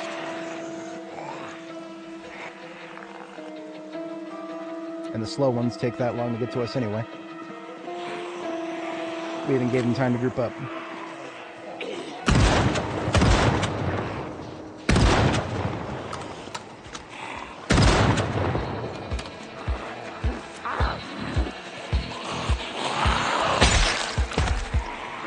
We call this the kill hole here. A hole full of kill. In my mind's eye, I imagine that there's like a pile of corpses that they have to crawl over in order to get out.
Don't actually have much more 762.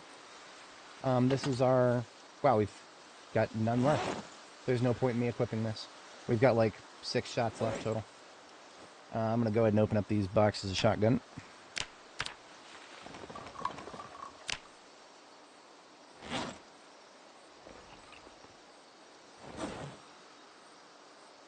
And we got a little sharpening of the blade here.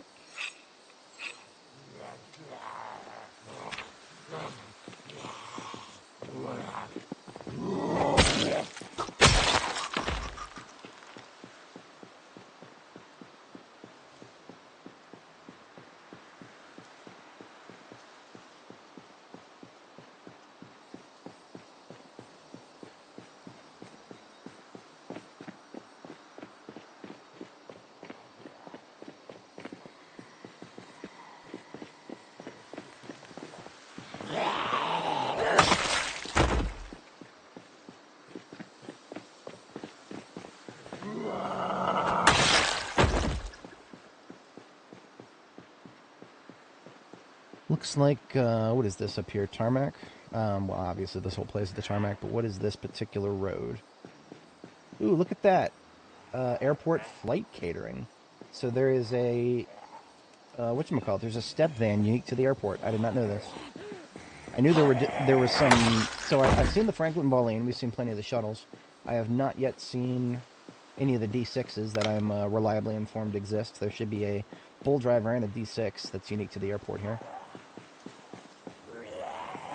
We're going to blade these guys for the moment, because I do want to see if this thing is a survivor vehicle or not. If nothing else, it looks like it's in very pretty condition.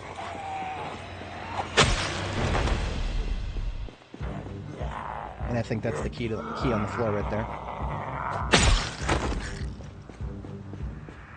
Yeah.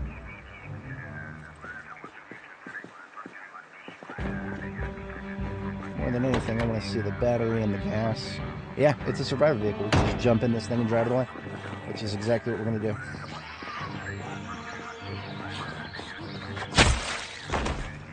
Yeah, that's, yeah, I think you were the one who told me about those, KTO. That is, we're definitely going to locate those somewhere.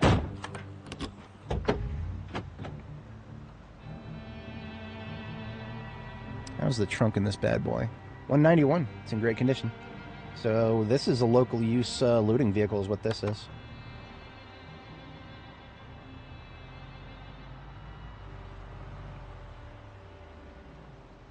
I'm going to just park it on this side for now.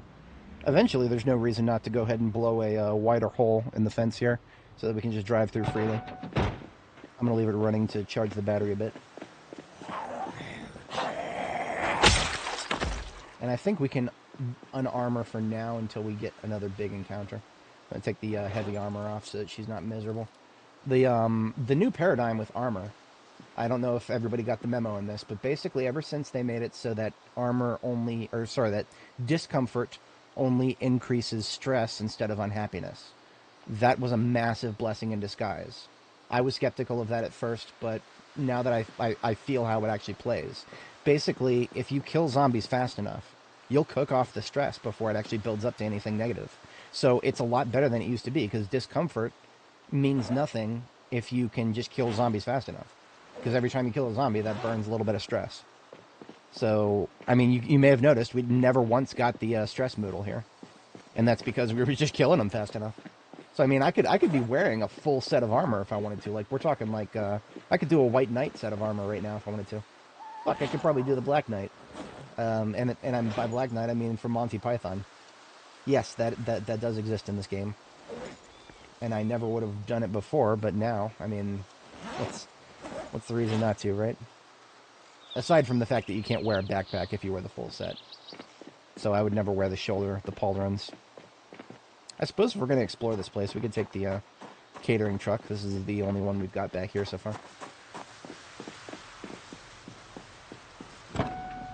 Decreased discomfort and muscle strain. Yeah, I'm curious to see how that plays.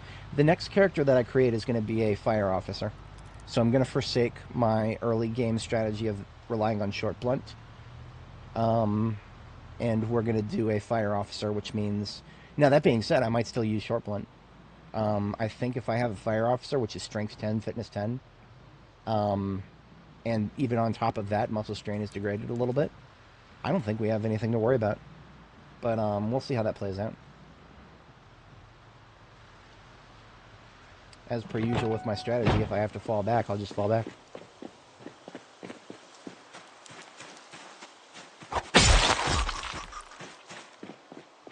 So I'm just here to explore at the moment. I'm not going to engage these guys in a fight.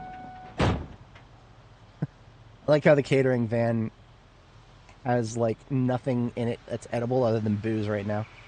That's really funny. Don't ever get booze while you're on an airline unless it's free. Take the complimentary stuff, but if they ask you to pay for a shot, for example, that's some of the worst pricing you'll ever get on alcohol, is in-flight alcohol. Finally, we got hangars here. This is where the planes would actually be.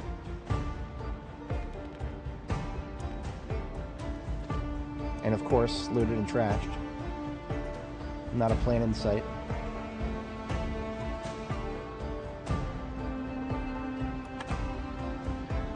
have a feeling this one is too, yeah.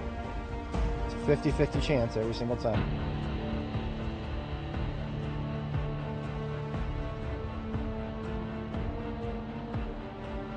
Yeah, fair enough. I don't ever eat on flights, and it's not even just because of the food, it's just because, I don't like eating when I'm, in a moving vehicle of any kind.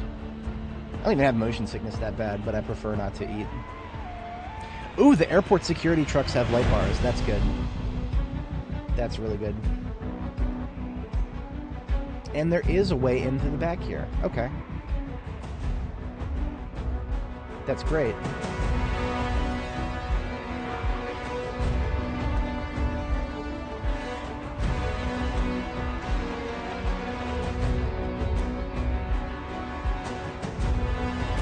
The traffic controller there.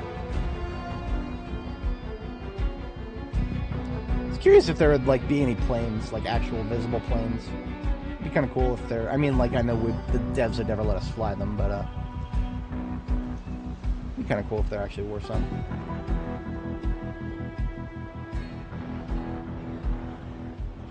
Only available till April 10th, 1995.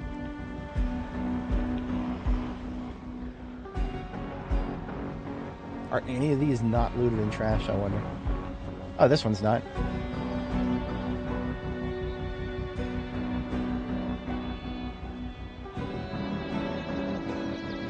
Well, here's our helicopter pads.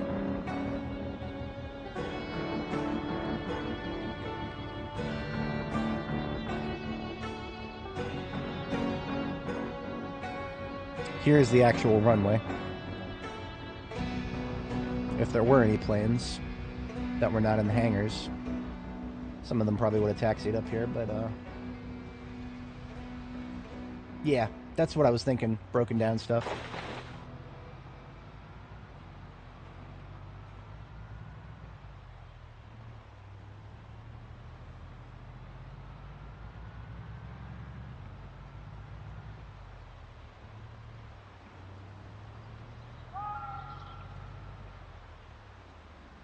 It's nice to see the entire tarmac is not just, you know, every single tile in here full of zombies. It's nice to see that they're clustered, because that's how, well, that's usually probably how it would be. Given that, in the last panic, before everybody becomes a zombie, there'd be plenty of people here, but they'd be all in certain places and clustered and whatnot.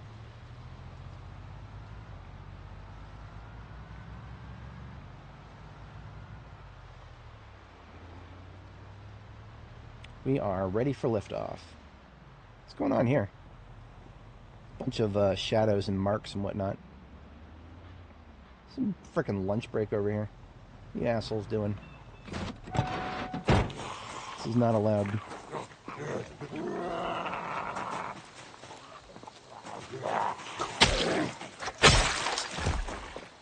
Oi.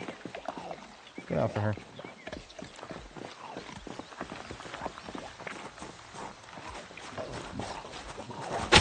No, thank you. What was so delicious about this young lady? I don't know, there's nothing on her. R.I.P.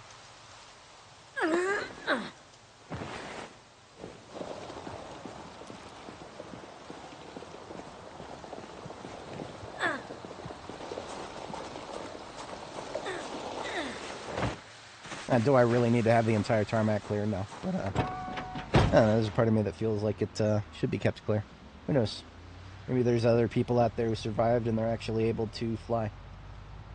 Wouldn't be the best idea unless they have actual unironic engineers capable of maintaining the aircraft. Because remember, it's been 1 year and 8 months since the fall of the planet. And you bet your sweet ass that even if aircraft don't get used, you still have a lot of maintenance to do before, if you could ever get it airworthy again. Let's just say that one of those hangars were completely untouched and there was a plane in it.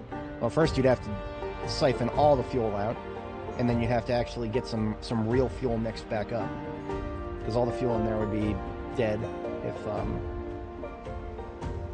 don't even know if it's possible to recover fuel after it's been sitting for as long as it could be.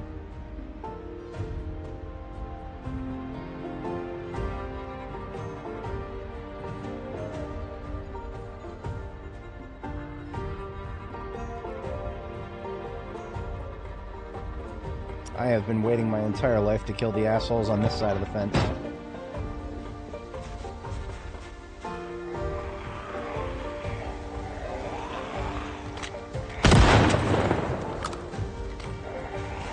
I didn't feel like triggering combat music.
A lot of them, or not a lot, but like a chunk of them would get stuck in this corner here.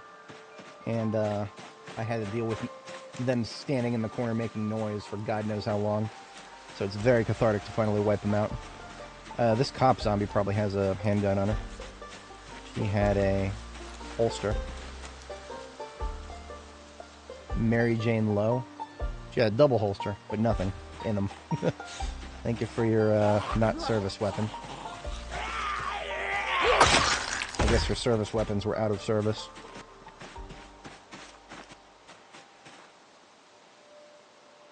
Alright, this corner is mostly clear for now. If there are anybody left, they're probably slow.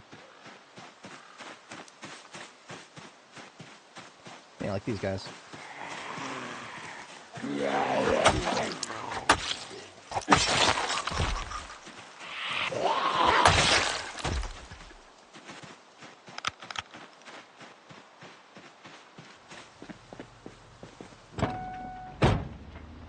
Alright. Well, that is the lion's share of the real estate. We still have plenty left in this corner here. And I want to, obviously, we want to explore the areas. We'll loop back here, go back and forth to explore anything we haven't seen yet here. And tomorrow we will finish up that last, the pocket in the corner there, and any other pockets that we can identify here. Which all stay clustered together, huh?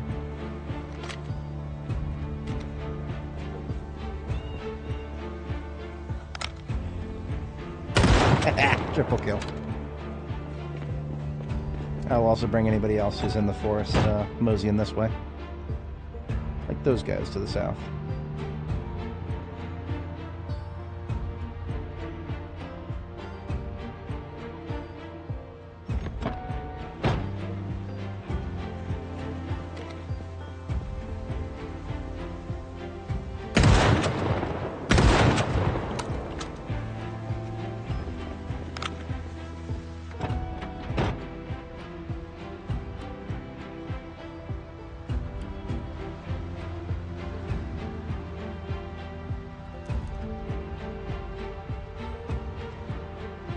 So not a single one of these trees was here originally. I can almost guarantee you that there's 0.0% chance that any self-respecting airport would allow trees to grow this close to the tarmac. Fuck no, they wouldn't. These are all just overgrowth from the passage of time, as it were. Speaking of the passage of time, these fucking things. Lucky that I have plenty of room to go around them here. I spare them this time.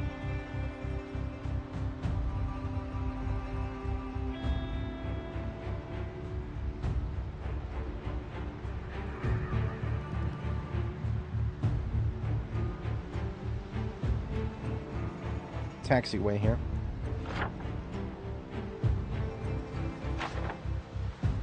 Wonder what we got in this spot. Yeah, no, I go in stealth because I want to prevent them from splitting up and I get my cluster kill. Construction materials here. Does that mean steel sheets? Yes, no, no. It's all planks. So I built a little thing, or I was going to build a little thing here, so that I could get over that on foot if I wanted to, but I never actually went ahead with it, and that's okay. This is the loading docks here. We've already cleared the first 2 floors of it, but we've never gone to the 2nd floor, so it is possible that there's still a lot of them waiting on the 3rd floor to spawn in as soon as we go up there.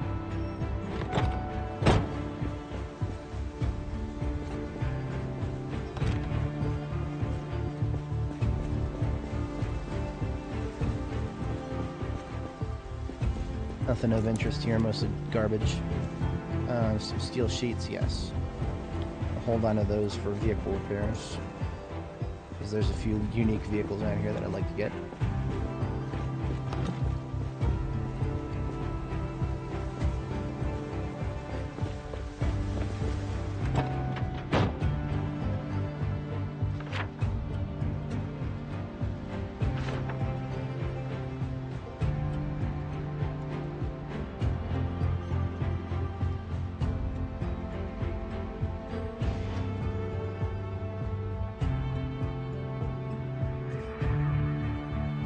Oh, wow. Okay. This whole... this is... Oh, okay. So this is part of the, Yeah. Okay, this is part of the terminal, so there's going to be tons of them in here to the right. Hence the frame rate drop.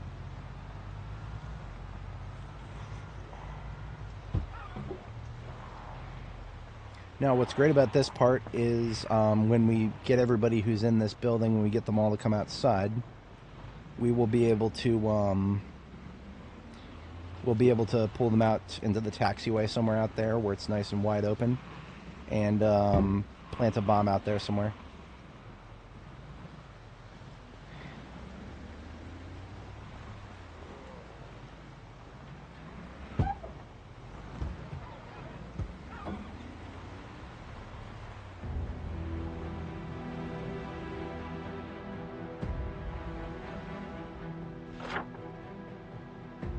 Sweet, that's most of the airport terminal explored. Now it's just the tarmac out here. I don't think we'll find any clusters in the unexplored section of the tarmac out here. But we'll just do a little bit of serpentine here. Oh, maybe I was wrong. Look at that. Oh, these guys just came out of that building area. Okay.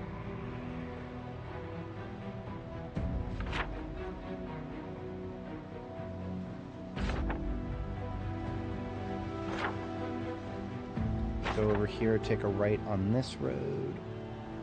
See, part of me is kind of hoping to see a survivor zombie. I thought that theoretically all these roads here counted as roads. I mean, if we're seeing lunch breaks and just random dead Zeds like that, then I feel like there's a chance for... survivor Zeds, but oh well.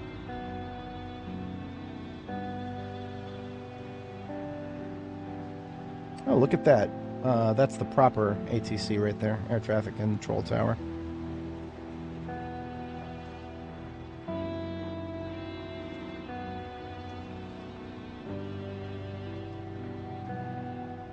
Now, what I'm curious about is these big drums of fuel here. That's what I'm assuming these are, is drums of airline fuel. How well sealed are they? And could gas just sit in them for a year, or just, you know, airline fuel? Could that sit in them for a year and still actually somehow be usable if you flushed the pipes or whatever? That I feel like there's some copium going on there.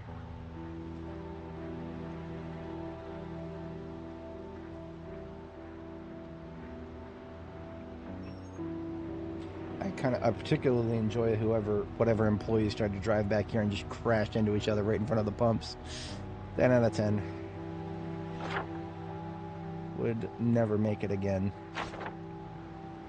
Got some under construction hangars here.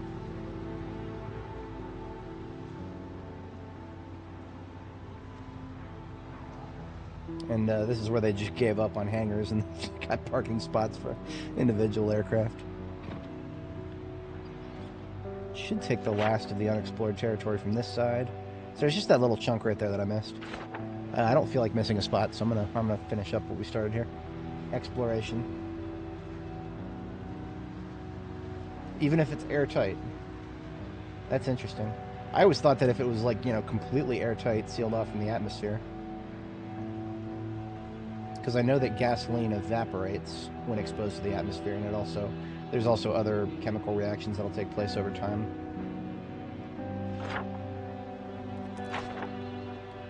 Right here next to 18L here. Trying to land on runway 5050 something. 5050 something's been canceled. Please divert to L86.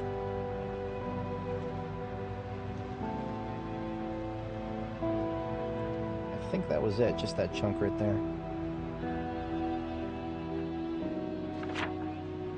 Okay.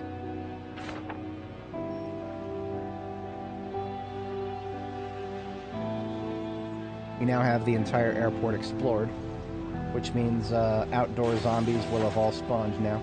So if we manage to get our ambulance in here, which we'll need to do, we'll get our ambulance back in here and we will drive around with the sirens blaring, get everybody's attention, and bring them to a choke point. Otherwise, it is now bedtime. Let's have a bite to eat. When will I start? Any plans? Are you talking about starting whacking out the remaining zombies? If that's what you're talking about, then yeah, that's kind of the plan right there. We'll come back here after we catch a night's sleep, and we will get a vehicle with a light bar blaring.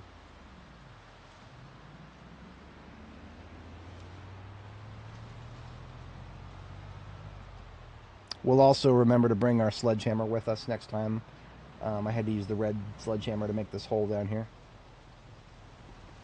I've been reliably informed that some of these have the potential to spawn zombies.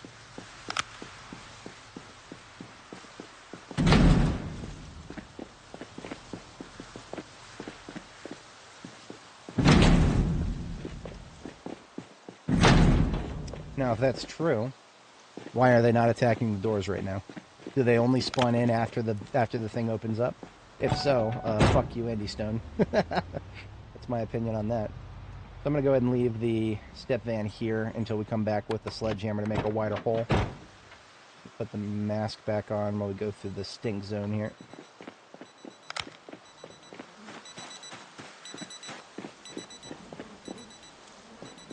And, you know, just for the sake of having a drivable terrain, this one mistake that we made here.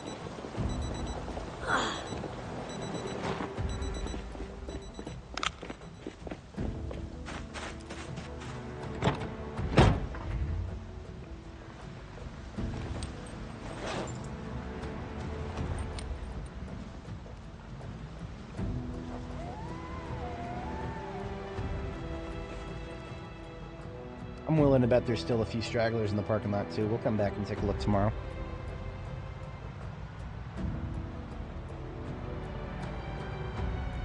Yeah, I know, right? That would be absolute dog water right there.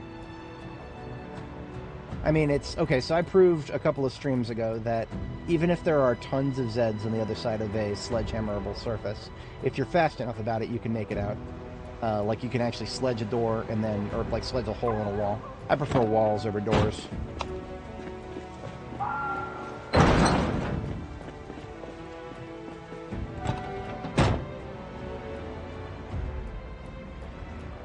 Speaking of sledge, that's the one I was looking for right there.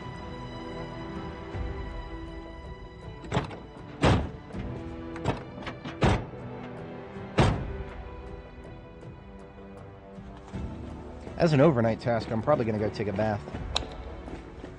We have that, we have the lake right there. So there's no reason not to. I like keeping her clean, if I can.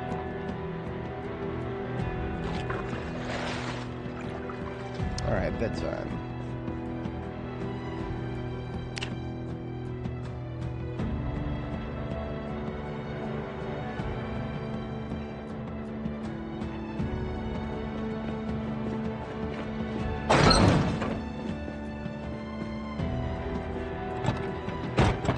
Fit this. We've been using up so much ammo that we have room. We can stick this straight into the trunk now.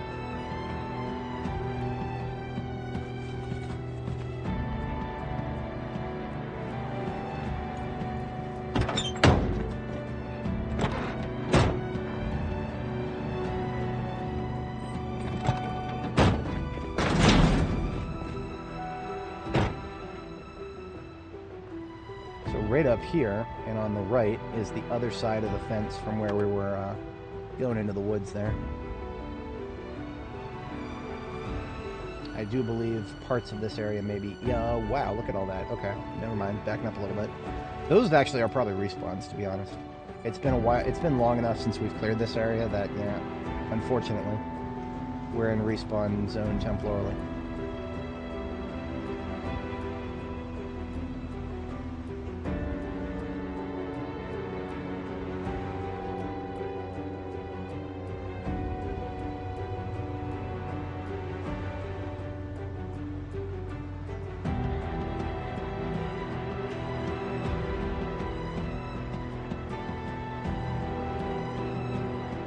There we go.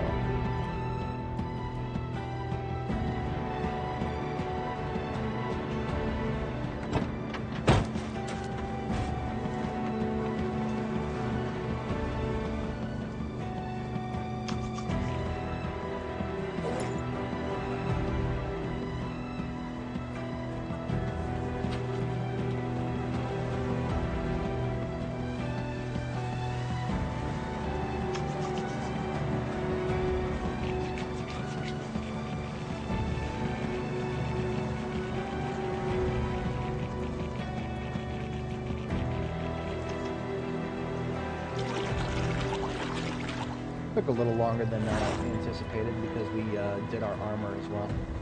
That's alright.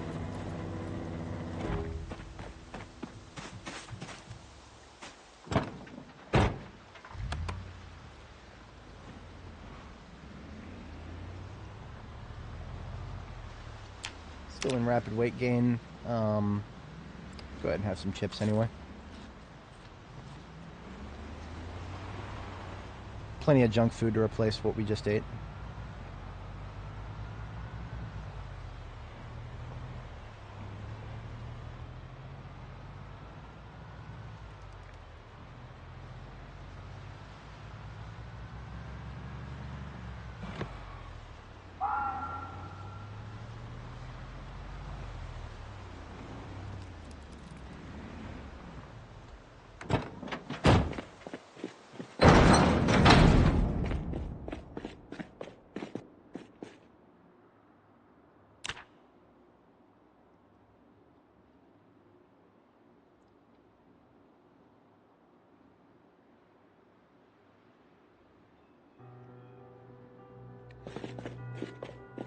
Alright, so we already loaded up the sledgehammer. Let's load up some food.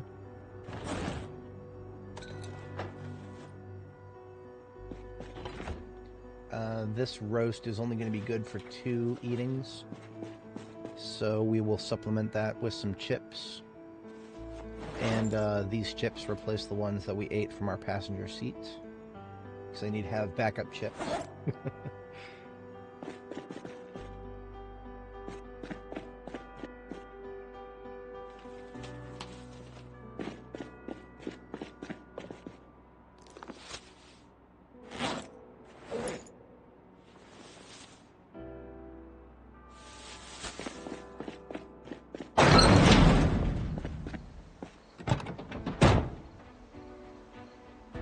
we're not going to need our armor again for a minute.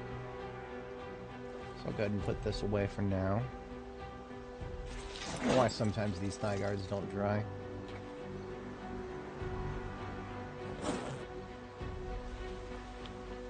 We probably will need the respirator, though.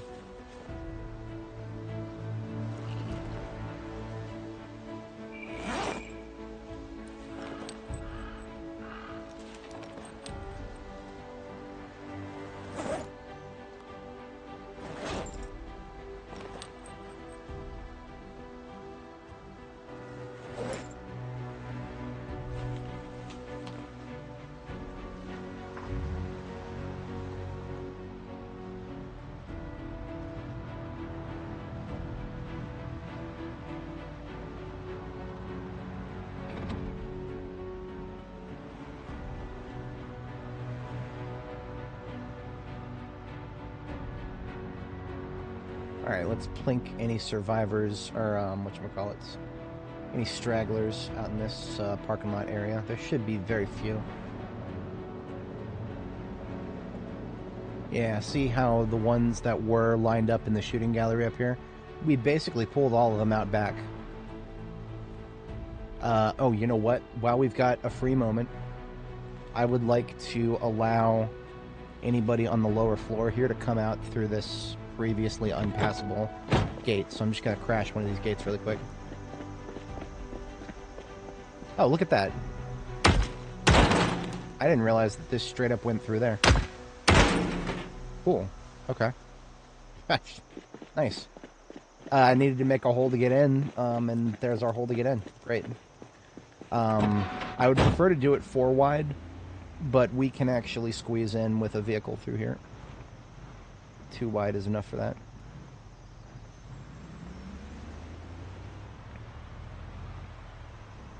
Four wide just is wide enough that I don't have to keep thinking about it.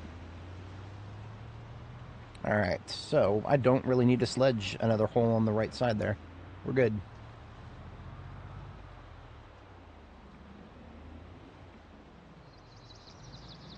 Now what I'd like to do, if at all possible, is steal one of those light bar security trucks without having to fight for it. Or at least without having to go loud for it, right? I would, if I can nail one of them with, the ambulance and just tow it out of here. That's what I'm going to go for. I do believe this fence goes all along this way. I don't see any strategic value to this particular segment of fencing. So I'm going to go ahead and cut a hole. Because this doesn't go all the way across, it just stops.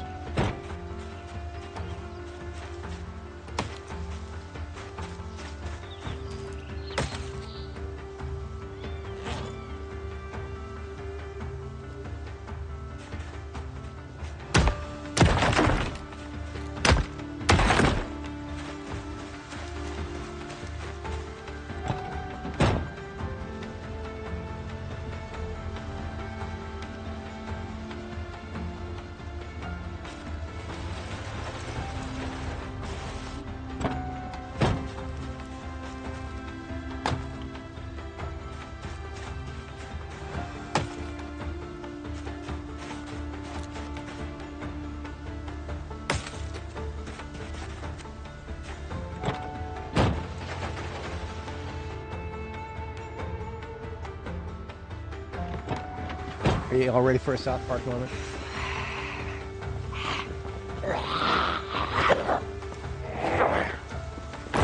You just got pwned.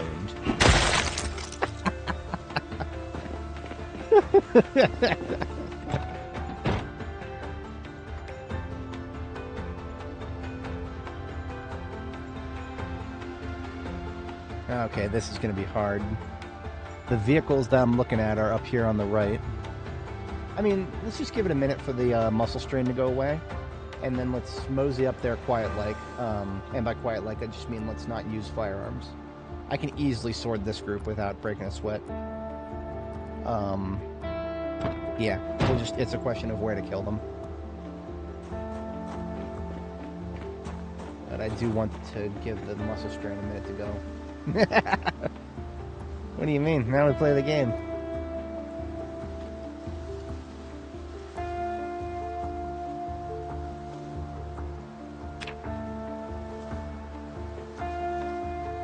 I hate muscle strain. Glad it's gone.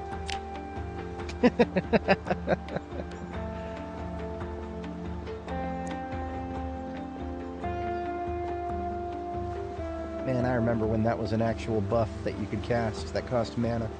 Then it turned into an aura, and then it just stopped existing. Retail is a strange beast.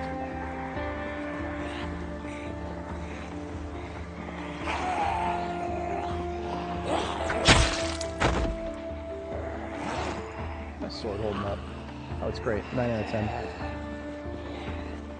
We'll call this the sword of 6,900 truths.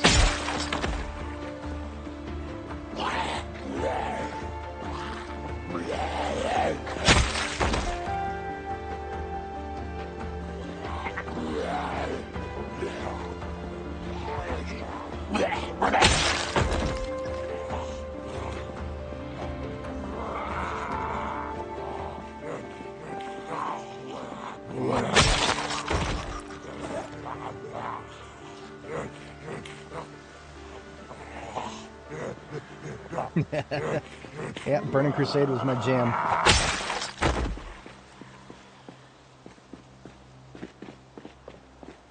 Laden or unladen? Oh, I don't know. Don't.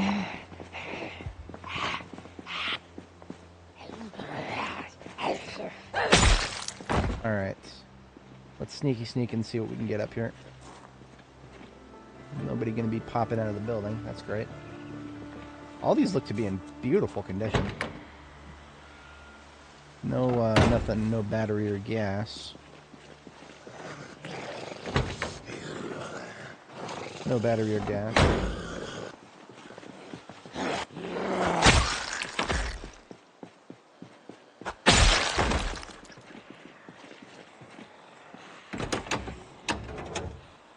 No battery or gas. Look at that big old group right there. That is quite tempting, if I do say so myself. We're going to focus on what we can at least reach. Probably no battery or gas, because we've got the crumpled hood. Yeah, that's okay. If I am going to have to gas and or battery these up, then we'll just take the one that has the better tires. So this one, I think I saw 3 out of 4 looking good. But what kind? Old. So not my favorite.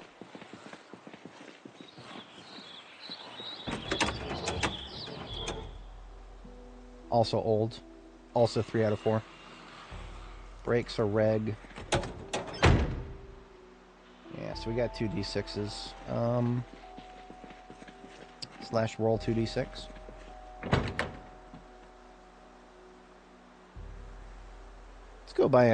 Let's go by quality of engine.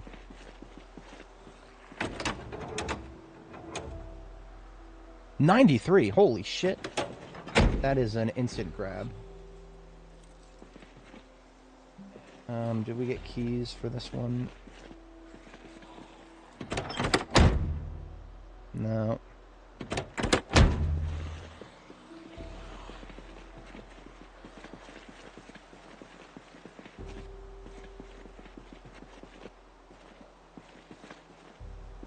Zeds, maybe.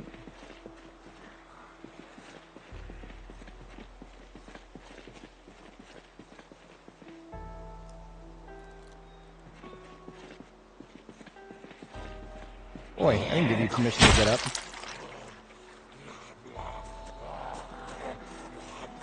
Possibility that we could grab the key to it in one of the desks, but I'm capable of hot wiring. I'm not gonna bother with it.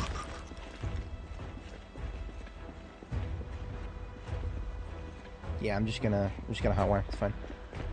So what we're gonna do is we're gonna take the battery out of the step van, the survivor step van that we found there needs to be a different name for those. I'm gonna call them the preserved step van, because I feel like the game actually wants to call them survivor vehicles because they've been cared for since the apocalypse started. It's in the sandbox settings, I remember that much. Okay, so what? It's not up here, it's going to be on the other side of this fence. That's why we made a hole through it. And I'm going to go ahead and widen that hole, because I predict we'll want to go back and forth a few times.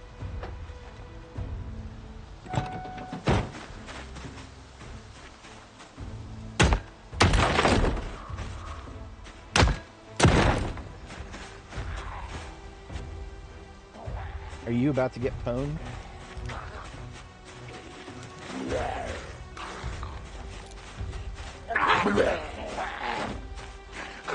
You just got pwned. Oh, come on, really? That is how bad muscle strain is in this game. Yellow muscle strain means you can't one-shot a downed zombie with a sledgehammer. Boy. Ruined my meme, too. Oh, well. Alright, so we've got our whatchamacallit down here. Let's just steal some gas and or battery from it.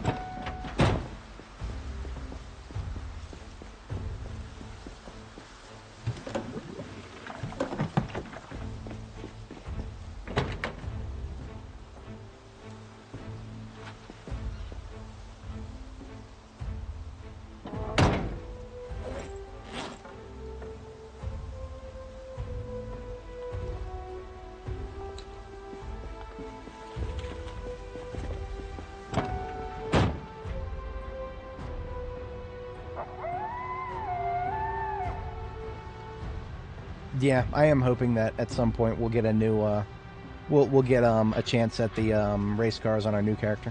See, now that we know exactly where to look for them, we'll be able to find out within the first week. We'll just, because I didn't normally do Valley Station as part of my early game map exploration, but now I kind of want to, because now if I go to the Valley Station drag strip, we'll be able to find out if there are any race cars anywhere ever in existence. So I drove a little close here. We'll have to kill these guys. And I've already got muscle strain. Wow, look at how far away they're showing up from. This is mean. This is mean how far away they're showing up from.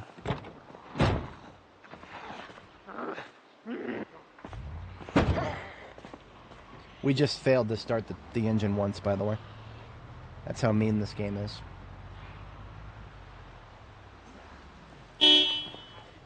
Just one toot. Just to pull everybody who was just aroused by my engine noise. Should get them moving this way.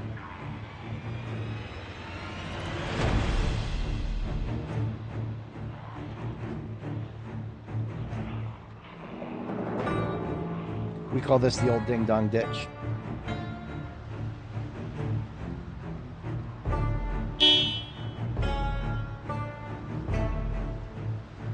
We have so much room that we can get away with it.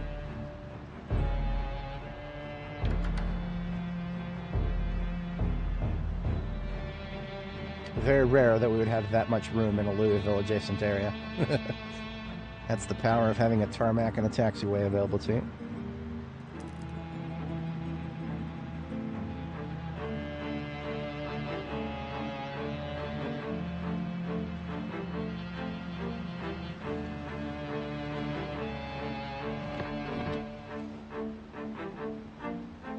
Now, once I get into our destination vehicle, we're going to want to set up a bomb. So, somebody set up us the bomb. There'd be a pipe bomb and a remote controller for it. Yeah. Yeah. I mean, to be honest, I might actually go to the Louisville checkpoint instead of the Brandenburg checkpoint on my new character. It all depends on how well her early game combat really plays out.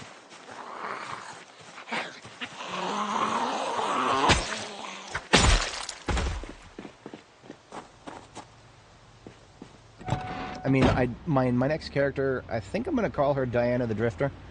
I'm not 100% sold on Diana. It might be Dina.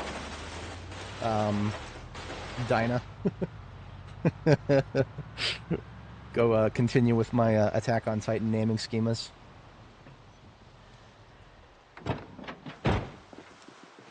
See how they're all moseying in that direction still? That's the power of a ding-dong ditch, as it were. Some of them are going to notice us, and that's fine. We just needed a moment's reprieve in order to slap a battery and some gas in this bad boy up here that we're going to take.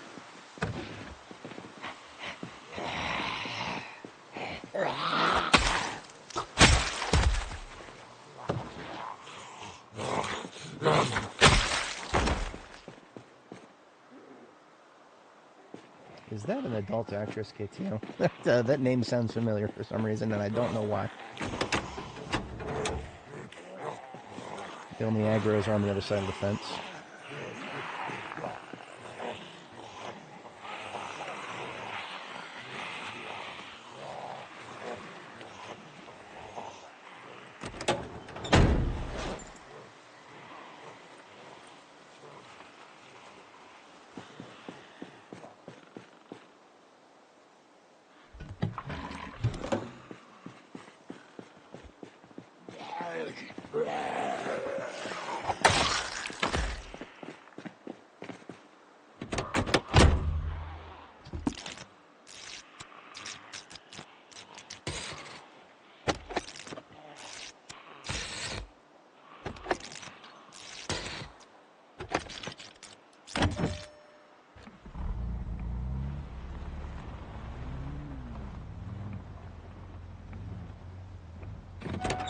Do I have to get greedy? No. Am I going to get greedy? Maybe.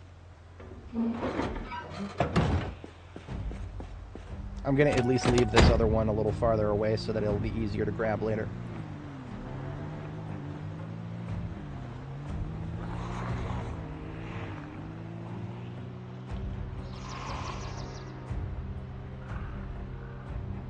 Sounded like that Zed was trying to hawk up a loogie. Oh god, they've added spitters to this game. Alright, I don't even think I ever clocked the stats on this one. We've got 88 engine quality and old tires, regular brakes, performance sus versus... What are the brakes and sus here? Performance brakes. Performance sus, okay. Yeah, this is a fantastic vehicle right here. We'll give it a top up to its hood. And I'll upgrade it with the tires that I have stashed back at our base.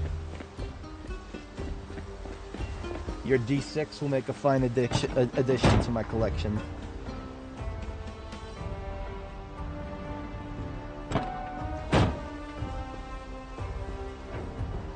See, now the goal here is that we have a vehicle with a light bar that is not going to hurt my soul if it takes damage, like the ambulance. The ambulance, I try to be very, very, very careful with it, and that leads to a little bit of inefficiency with the bombing. If I have a vehicle that I don't get too worried about the integrity of, then everything is a lot smoother.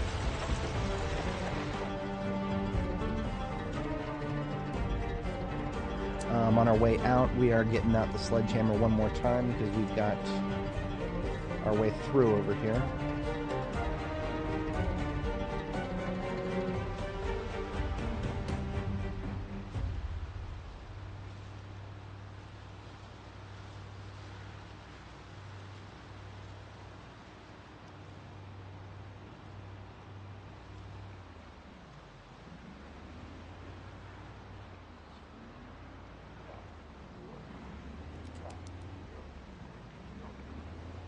This is why I always like to have it sledged for 4 tiles wide.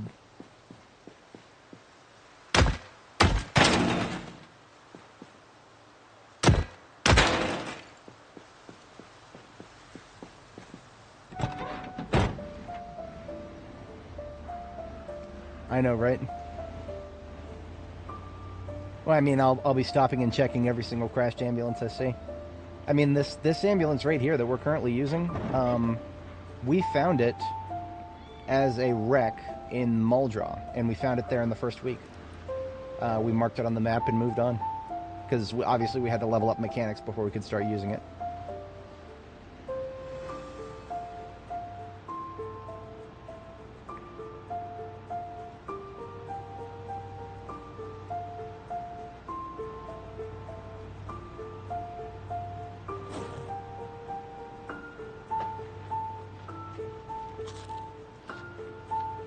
Oh, wait a minute, what am I doing?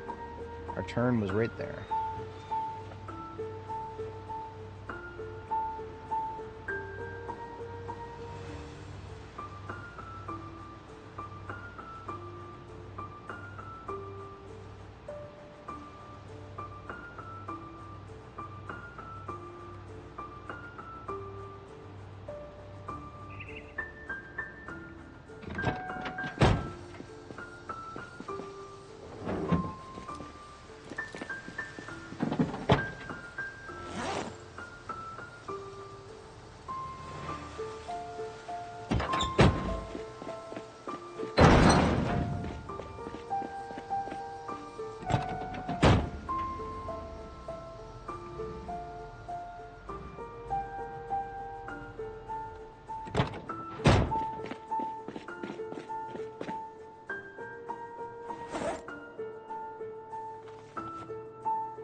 So, of course, as always, we have a car battery charger everywhere we go.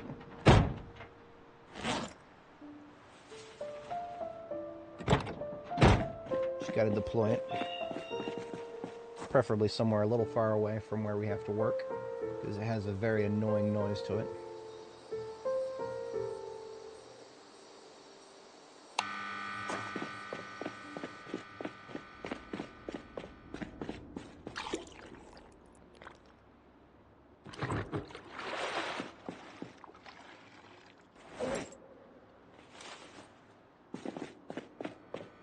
Go ahead and put away my heavy weapons for now. I'm not going to be doing any more shooting this immediate moment.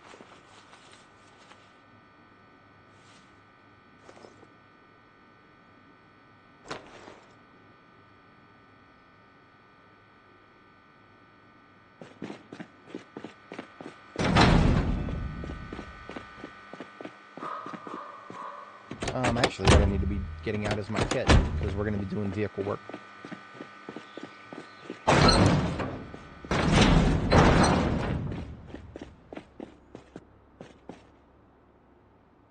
Let's drop the backpack. Equip kit. Re-equip backpack, so that the bags are ordered correctly.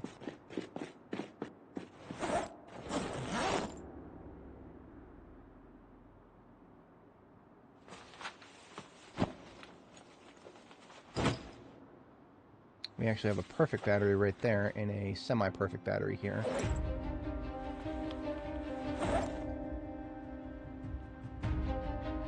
And these tires are all really good condition performance. So we might just go ahead and put those on now. Or at least what we're going to do is we're going to put them in the trunk of the truck, because there I might want to upgrade the brakes and whatnot. So we're headed out now. We're going to see if there's any other parts nearby that we can harvest.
That.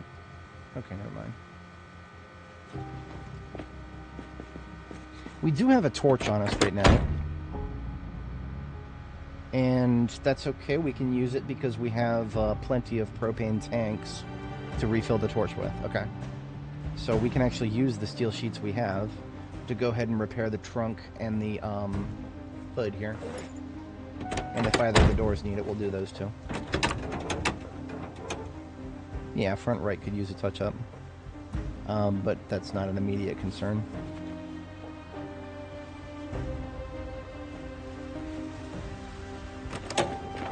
Look at that, it already looks prettier. This is a pretty V6, definitely coming out of here with us. Let's take a look at some of these airport shuttles, see if they've got anything pretty on them. This one's got gas in it. Oh, this is a, hell, we've got another one here.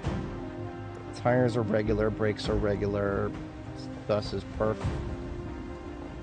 Okay. Well.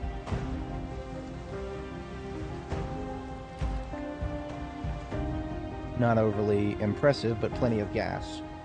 And a perfect battery.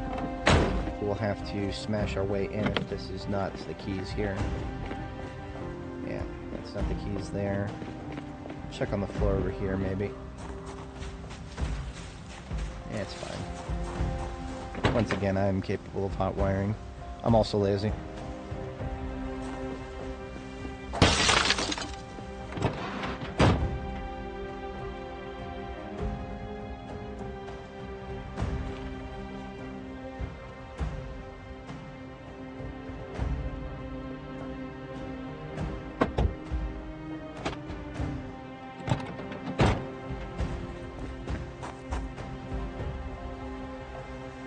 Engine quality 63, literally useless.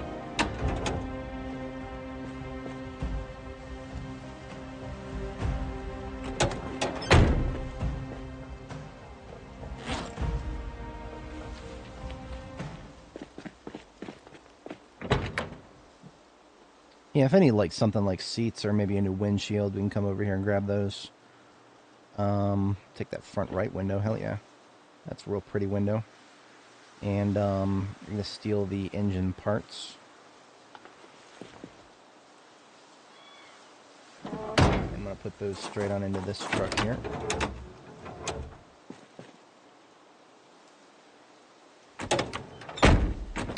That, front left, of course, gets the best window we got.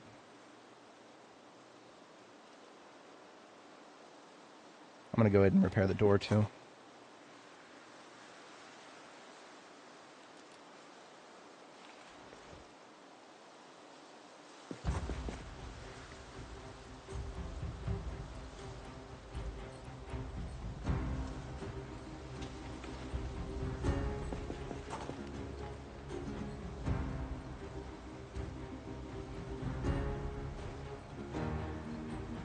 I suppose the windshields are better on the other one.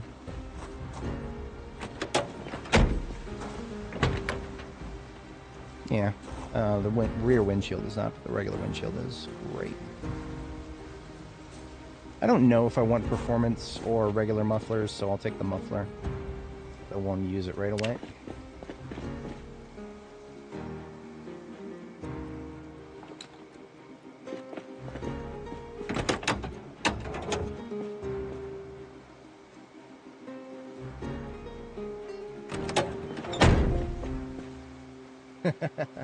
Yeah, I do, I go hard here. That's what I do.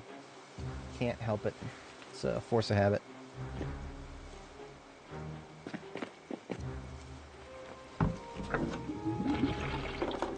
Yeah, second floor, honestly, is really the way to go.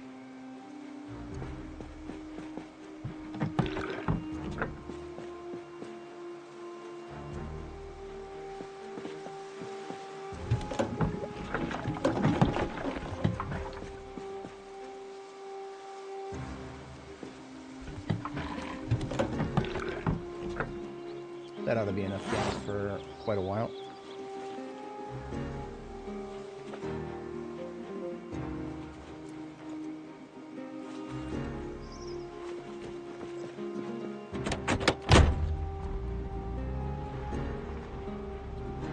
Engine could use a little bit more of a touch, so we'll take the parts off the Niali here and see what we can get from it.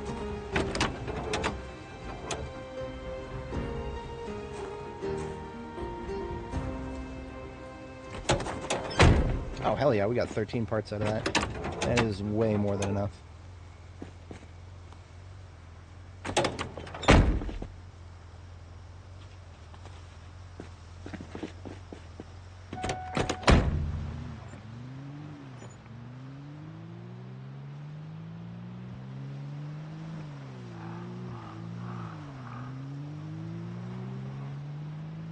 Utilizing the floor as a container. Only temporarily. There's nothing wrong with dumping stuff on the floor temporarily, especially if you need to be able to see what things are where. But eventually everything must find its way into a container. Mandatory. So we are looking for a over 90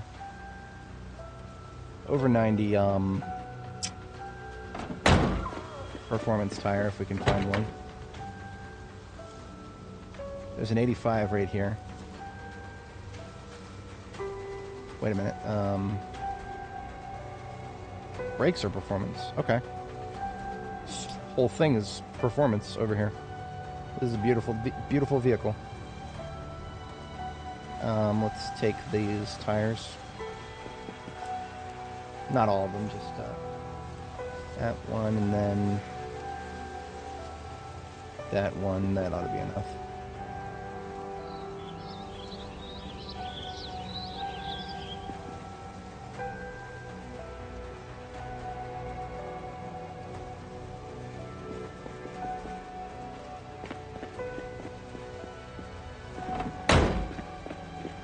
Temporary means 3 months. Not that kind of temporary.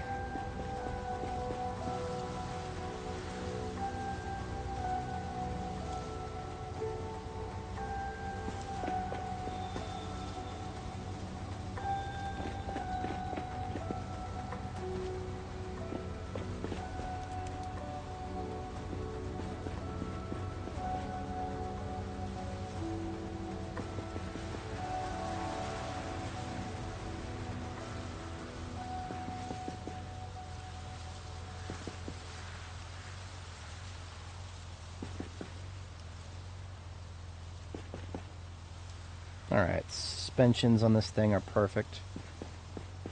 The brakes are more or less fine. We just want to replace at least one of these here. Got an 85 there, 71 there, and that's fine. Total braking force is about 100 now. That's good enough for me. It's probably better than my previous fire truck. So now we're doing tires, and the tires that I collected before are in the trunk. So we've got a selection of very beautiful tires here. Big, beautiful tires. The best tires. There's nothing like them.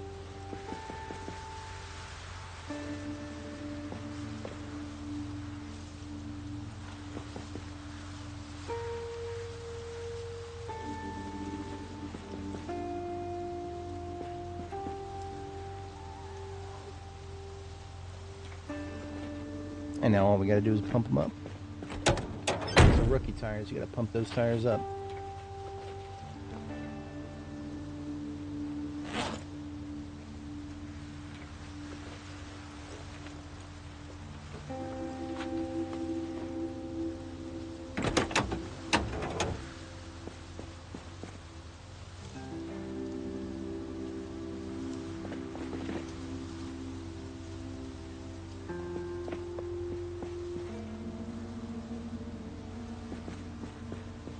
Ladies and gentlemen, we've got one hell of a bombing vehicle here.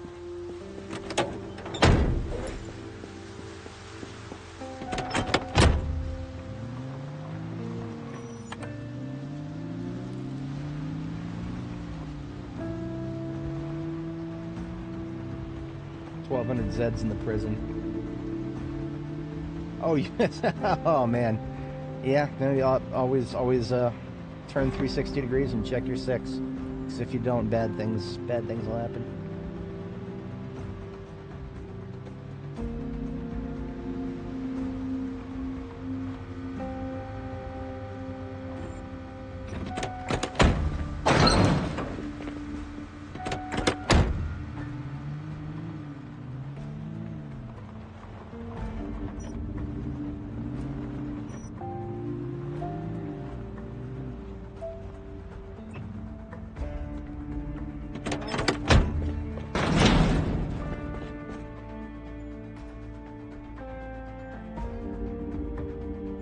go ahead and put the leftover tire, or the leftover vehicular parts off to the side here where I can see them. The batteries I will leave in there, because I do intend on maybe recovering a few more of these airport vehicles.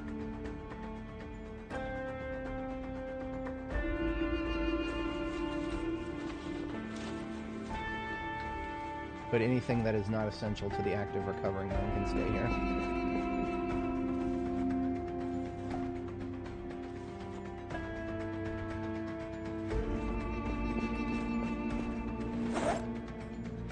This is the last of the 80 roasts that we made, so we are now ready for more cooking. I'll go ahead and leave the pipe bomb and its detonator in the trunk here as well.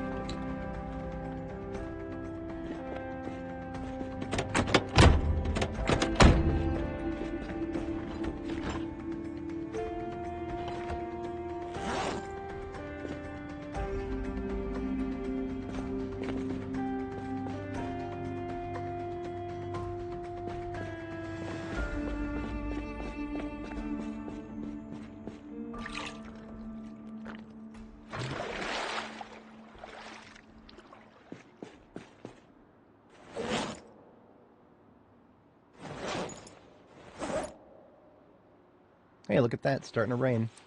And we've already got our buckets outside to catch it.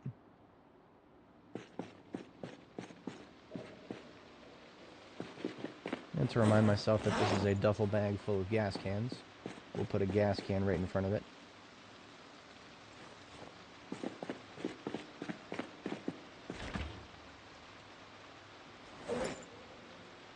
So we have a propane tank here, and a refilled torch that I'm carrying around with me.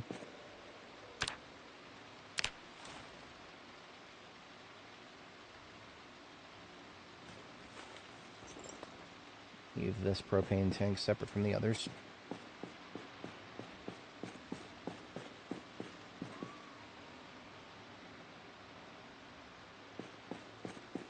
Instant infection, so it's screaming dead. That's one way to do it. I mean, yeah, doesn't leave you wasting any time.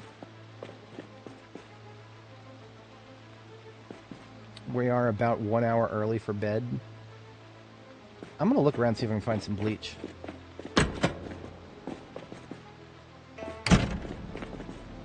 If we can find some bleach, then we can clean up some of the floor here. If I had any, I would have probably put it over here already. Somewhere.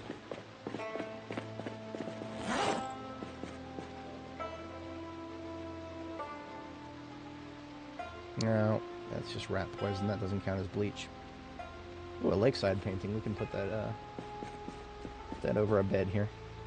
Something pretty to look at.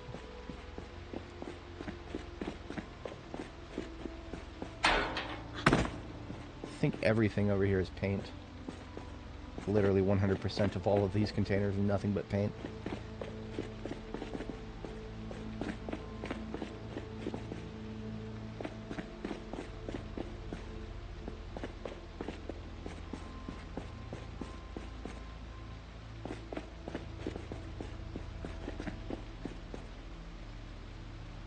That's it, this place goes hard in the paint.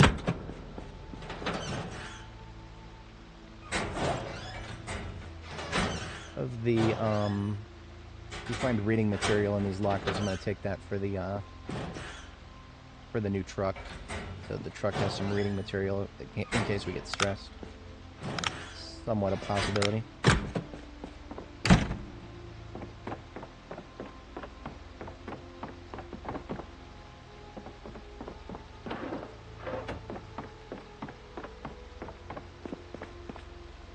I think I've already looked around for any potential janitor closets in this place.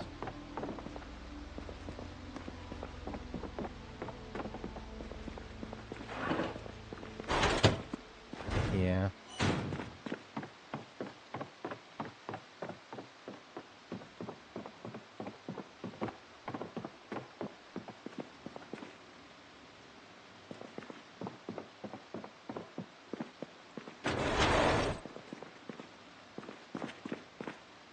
Wait a minute. Reading material.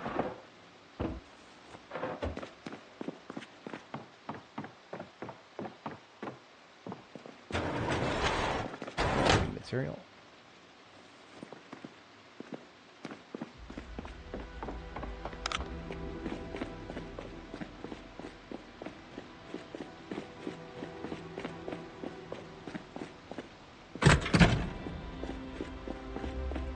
Putting material into the glove compartment of our new vehicular device.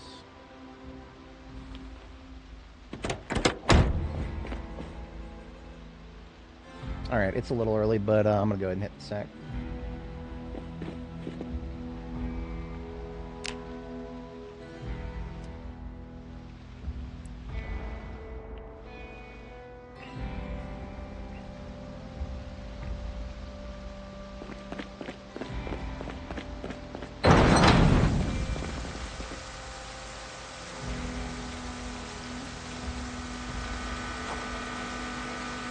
Battery done charging. I don't know if I'm going to need the battery charger again because we've got several good batteries now for heavy duty.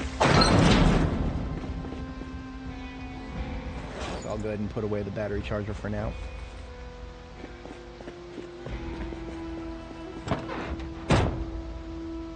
There it belongs in the ambulance.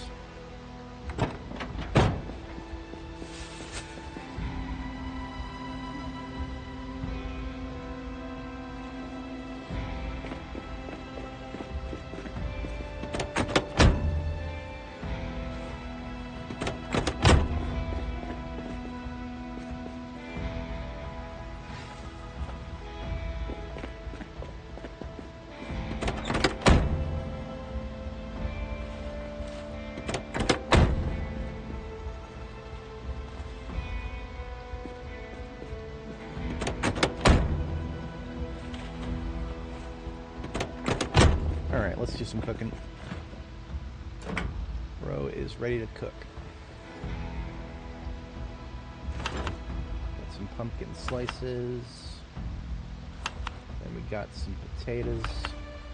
I would like to extend the lifespan of these potatoes a little bit. I mean, we've only got 2 of them. I did not bring a lot in terms of stuff to cook with here. Bit of a skill issue on my part. But if we cook these taters, we'll get a little more oomph.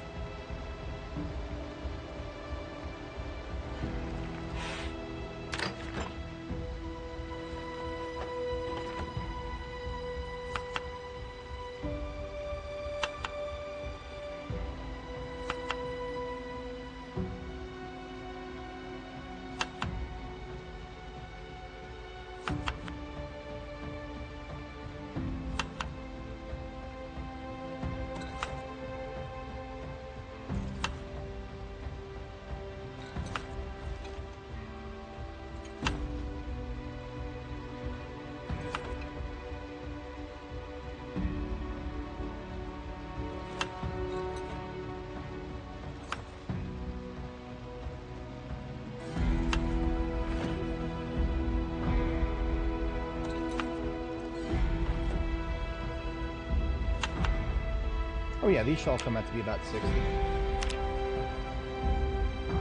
Close enough. I can fit a third helping of rabbit in that too. Yeah, these will all be close enough. Some of them will be a little thirsty. That's okay.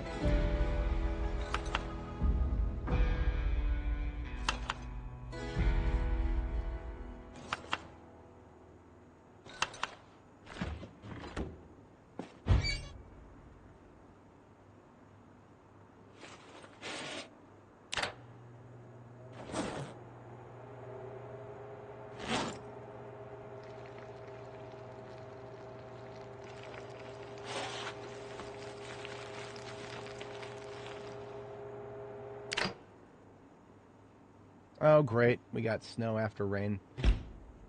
Permanent water on the floor again. It's also tiresome. That's only really a problem because of how long I play in one session, you know. People who don't play 12-hour sessions will probably have a little bit of a... You know, if you only play like 2-hour sessions at a time, it'll probably be pretty hard to notice glitches like that. It's the principle of the thing.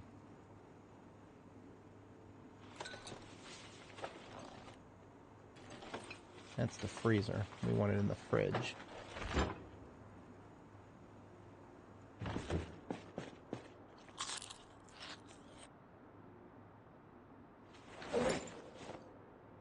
Alright, we have a little bit of time left. I'm gonna check around the corner at the post office here. See if there's any bleach.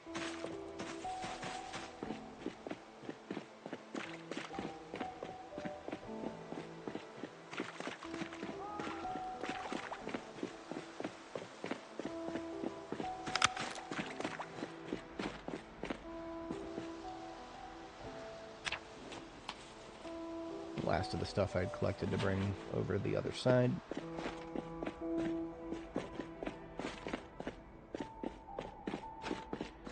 We already looked through all the janitor's closets that we could find, and I don't recall... I know for a fact we didn't see any nails, but I can't remember if we saw anything like bleach.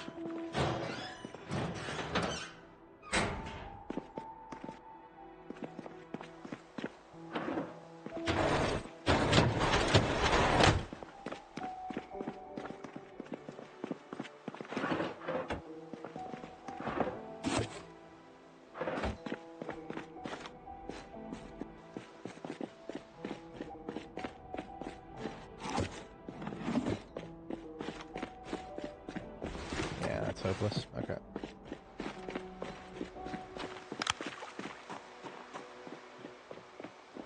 Quick peek across the street here. The warehouse and our music shop probably has a janitor closet or two that we missed.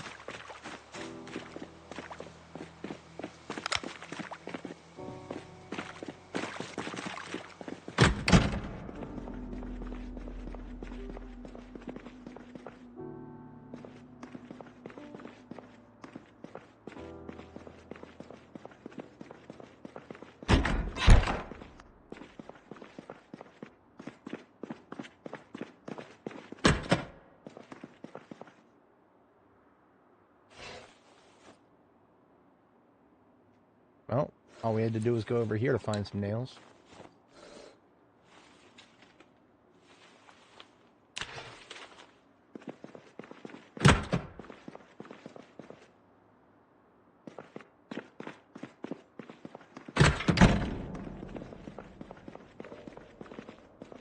Now we are in respawn territory here.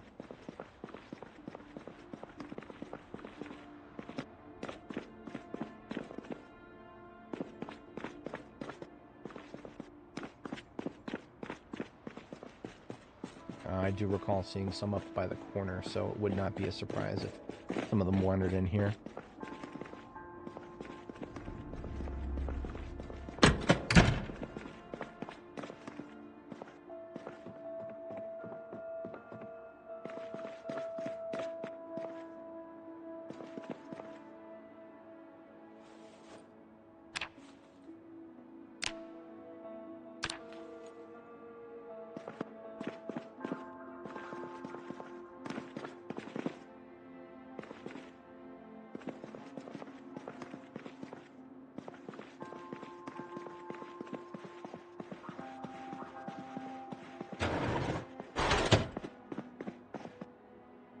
We'll steal my neighbor's artwork.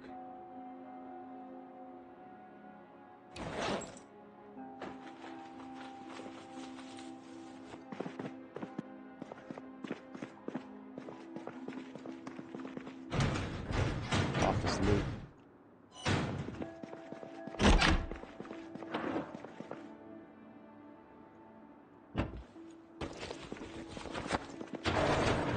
Alright, that's fine. I can say I did my due diligence. That's good enough for me for now. Knowing my luck, there's going to be someone right around the corner somewhere here. But, too late now. It is bedtime.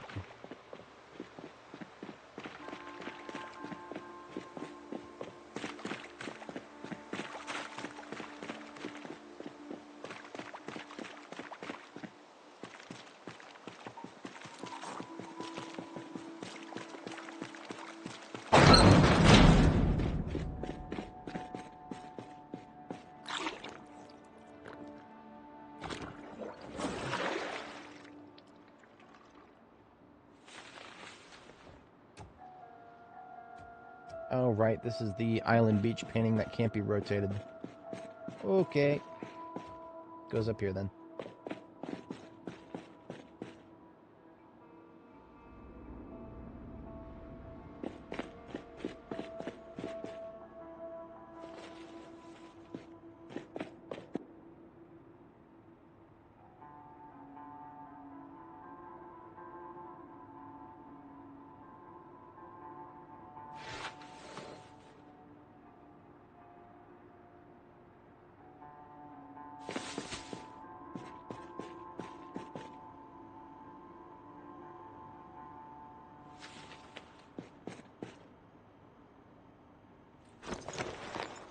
My whetstone was in need of replacement. That was one of the reasons I picked up a whetstone there. And we got a fresh one on the person.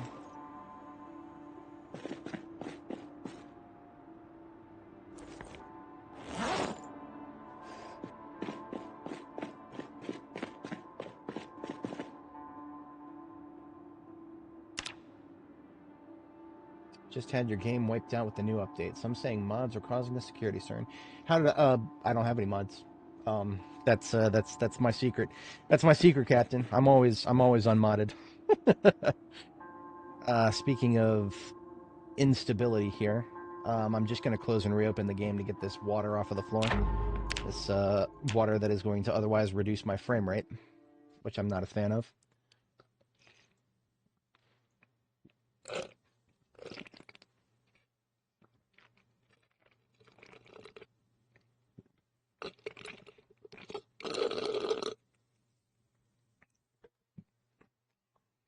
But you see, we've been able to update our save from 42.13 to 42.14 and then 42.15. We didn't have any errors anytime we did that, largely thanks to not using mods. We probably could have gotten away with a few lightweight mods, especially things like UI mods. But as a rule of thumb, I try to use as few mods as possible to maintain our ability to keep going after an update. 90% of deaths are caused by taking unnecessary risks. It's not entirely wrong. Although you would imagine, is going in an empty spiffos an unnecessary risk?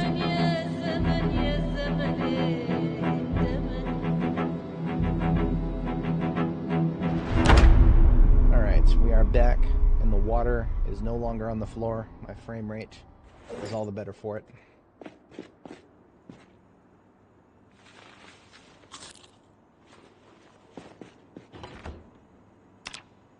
So we are still in weight gain, and we are 80 kilo, moving on up. I think we may have gone out of weight gain right here, right at the right time. In any case, we are... Let's arm ourselves back up here. Yeah, no, that happens. It definitely happens. There shan't be anybody immune to stupidity. Oh, great. It went from snow back to rain. Right.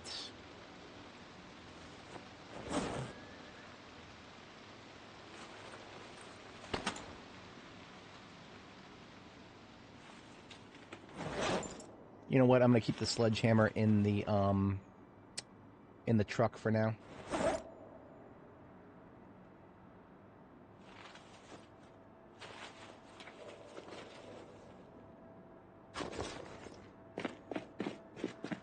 Hopefully the precipitation is done for now.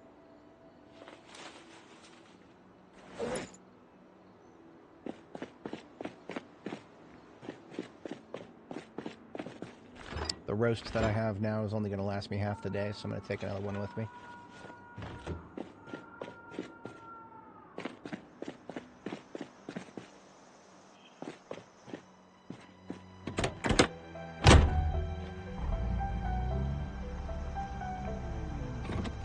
Alright, boys, we are now the airport security.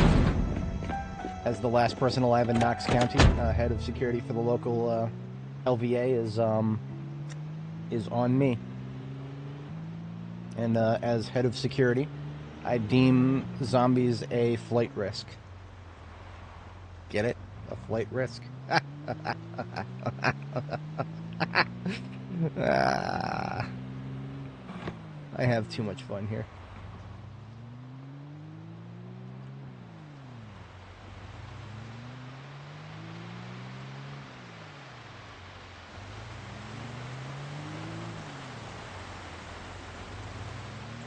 Alright, let's find a good spot for a bombing.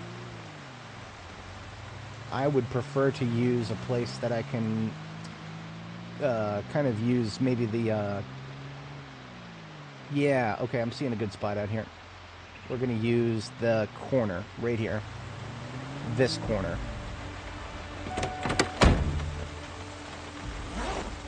So we got a pipe bomb, we got a remote controller. We're going to link it to this remote controller. And then we are going to place it at the wedge section of these two whatchamacallits here. Alright, so these white lines in this corner point towards the pipe bomb. So we don't have any street lamps out here, and that's perfectly fine. 8K if it's TSA.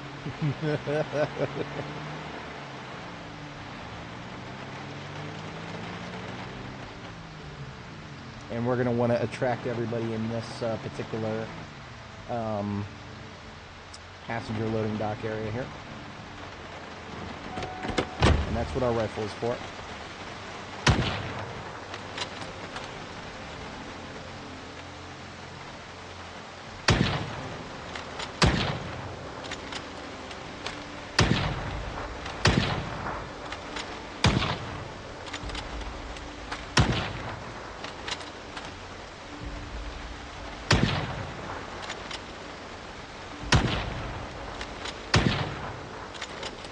We're starting with just the rifle before we fire up the light bar, because I want to give the guys in this building a fair amount of time to come out here first.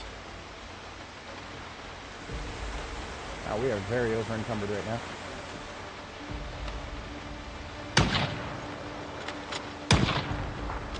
See, if we go off and on with the noise, which is what we're doing now, I think we get a slightly better chance of people not getting stuck on unbreakable doors and gates and whatnot.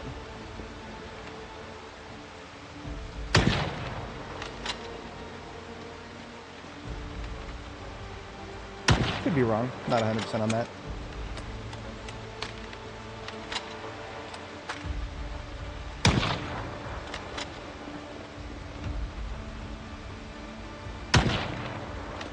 Okay. Time to fire it up, boys.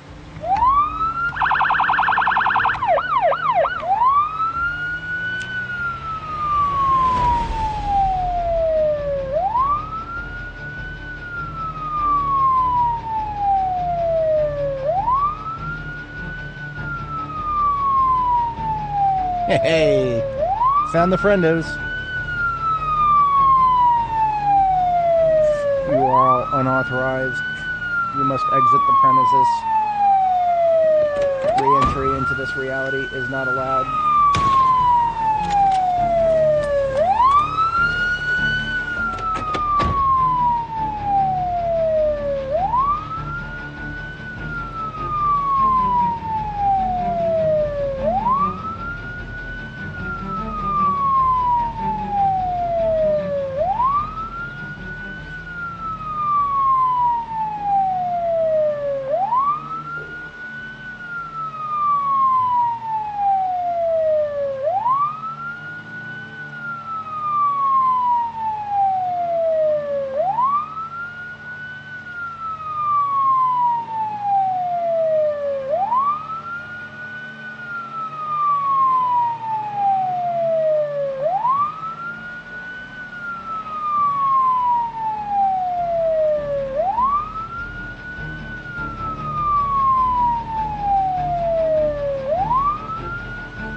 stood my ground and killed a bunch.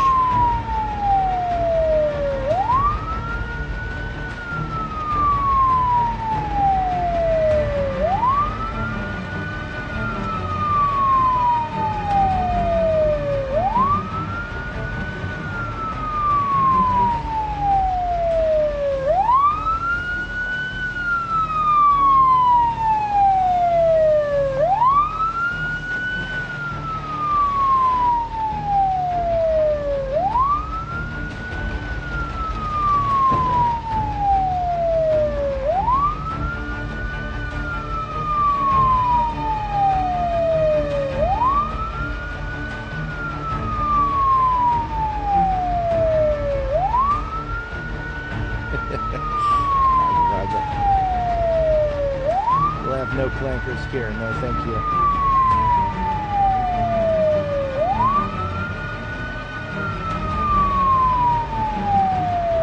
I'm a Republic loyalist to the end myself. I tolerate 0.0% clankers.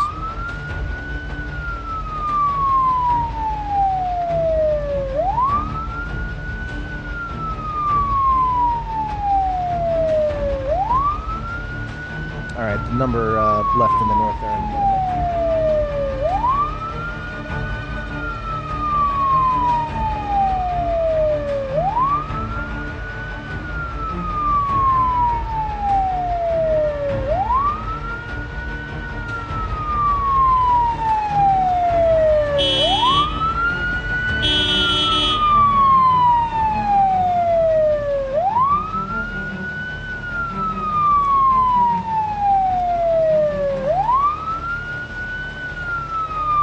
Unfortunately, because of all the real estate out here, it is actually going to take a while to lure all these guys together. That is okay. This is the last pipe bomb we have access to in the immediate moment. We do have some fire bombs. I would really prefer not to use those. Not in a place like this.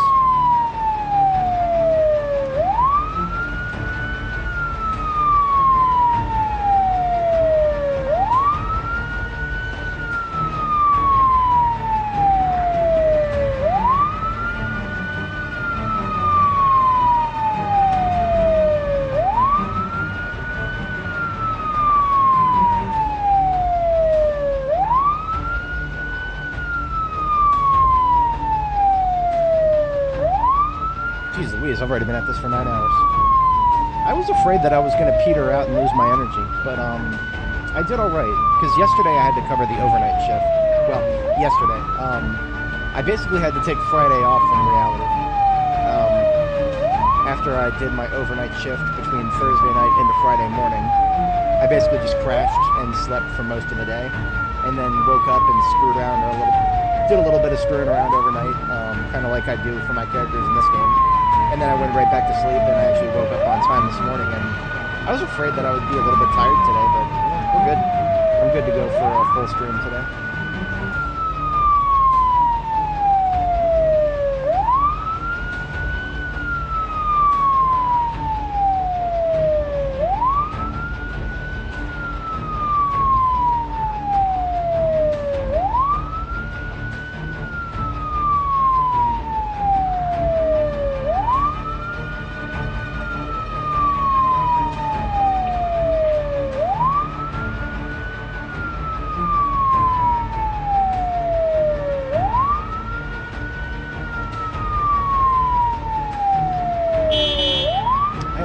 Exactly how many are still.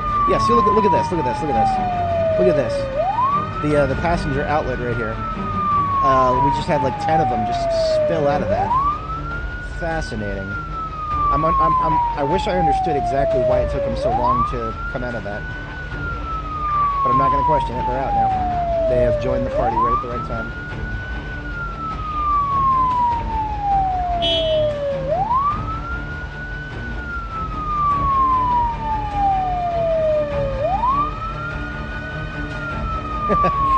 I don't know.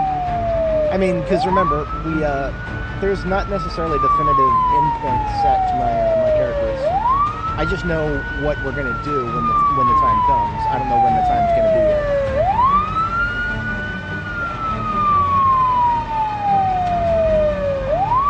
yeah, we do know exactly what the exfiltration is going to look like.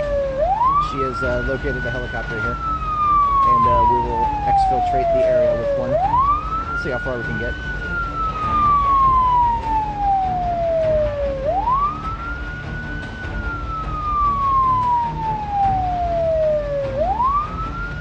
Okay, I think this is our group here. So as you can see, we've been slowly leaning them towards this intersection here, where we've got the bomb planted. Just gonna do one more loop back.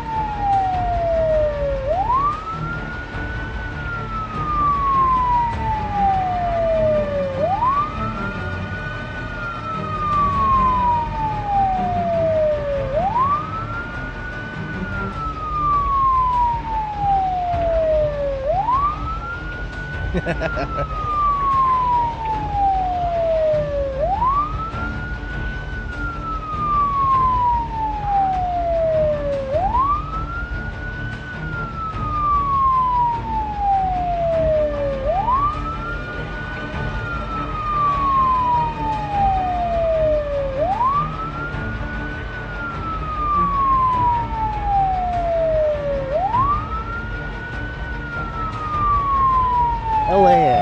Okay. I didn't know what the site code for this airport was. LAA.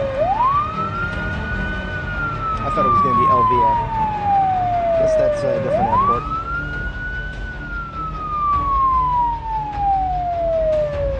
Yeah, fair enough. I've never done the skyscraper all the way to the top. Yeah. You know what? That's not a bad idea at all. It fits with what I've already got planned.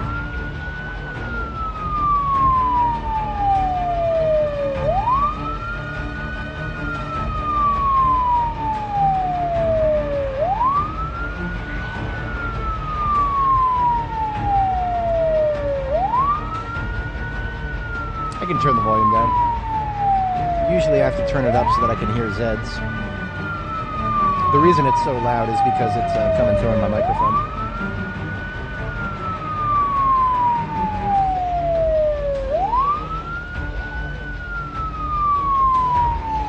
I wish there was something I could do about the loudness of the siren, other than just turning the volume down.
So you're saying these sirens are French?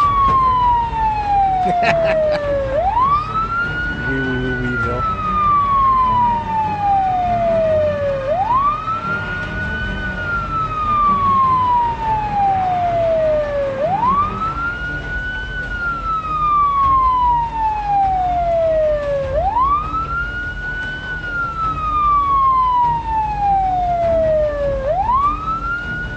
Waiting for the slow ones to get here.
Curious if I can actually get all of them with one blow. We have no excuses on room. We've got all the room in the world now.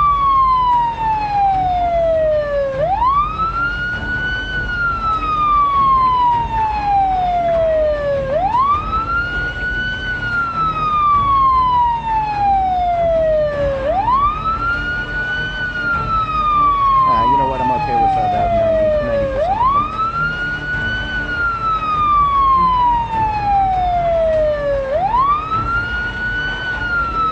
Alright, here we go. Safety's off, finger on trigger. One more pass.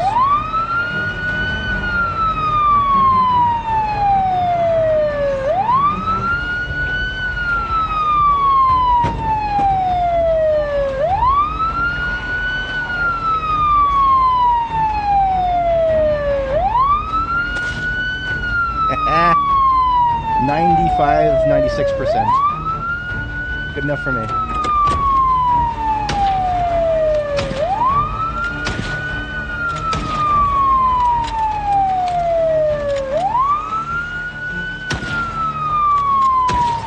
Easy peasy. Easy peasy. I mean, this is the tarmac. You'll never get it anywhere easier than this. Alright, siren's off. I can turn the volume back up a little bit here so I can actually hear. Gotta be able to hear when Zeds are nearby.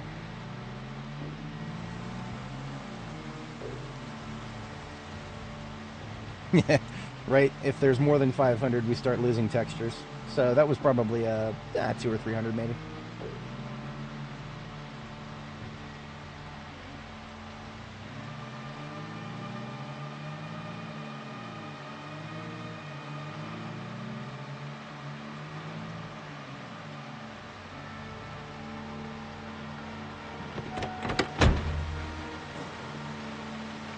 Still plenty of rifle rounds to work with. She's actually pretty hungry. We're going to give her something to eat real quick.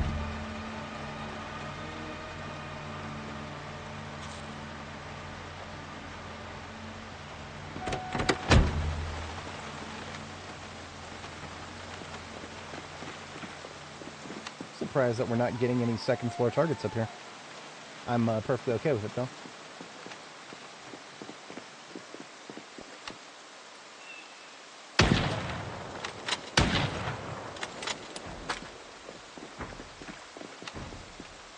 Oh, there we go.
Oh, here we go. Give me them clusters, come on.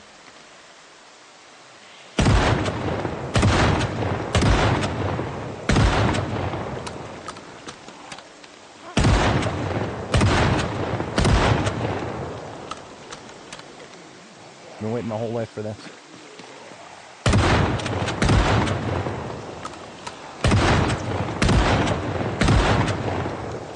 Mask on.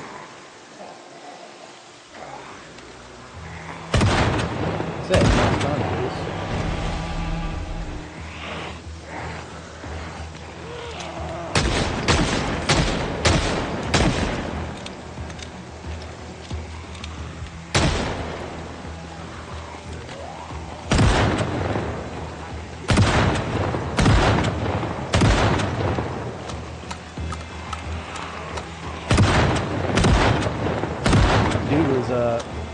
taking his pants off in an airport.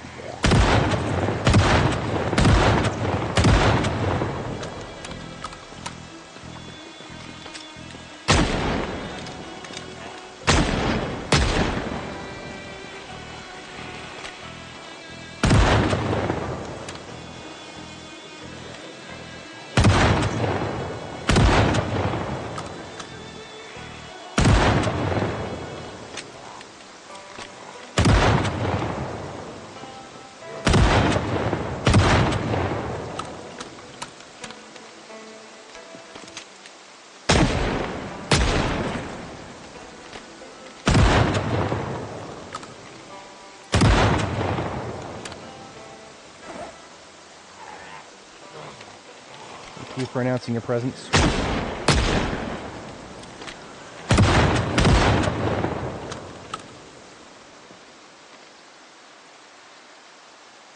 So one of the reasons I think we're getting so many is because there's you can see the stairwell on the indoor there.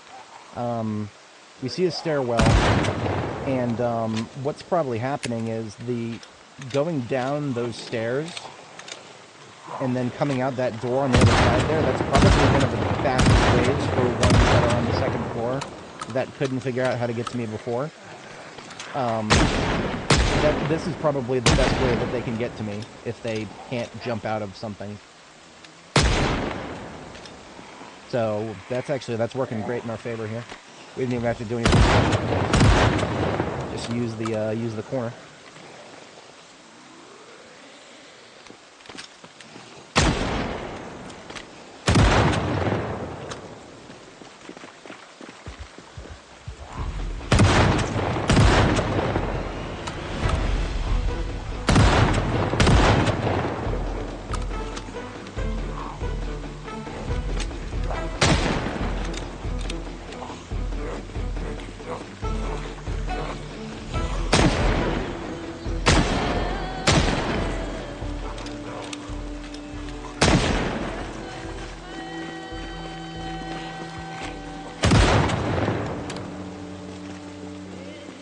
While we have a free moment here, I'll take a bite to eat, because there's actually not that many corpses on this side.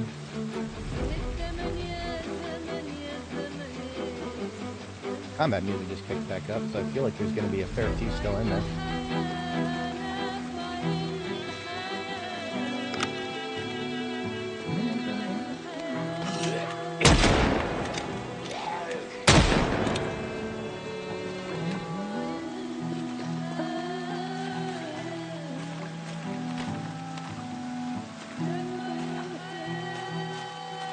So here's an objective reason why I hate water being on the floor so much. I'm nimble level 5. And look at how slow I move at second stage encumbrance on water. Water on the terrain. That's just a lot of things working against me right there. I move much faster on asphalt, but on this, look at that. That is pitiful.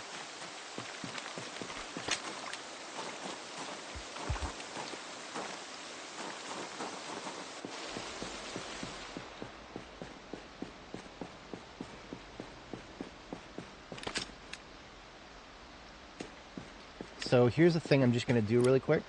All I'm going to do is run up the stairs and then run back down. Because by the simple act of going up the stairs, we'll spawn in the third floor.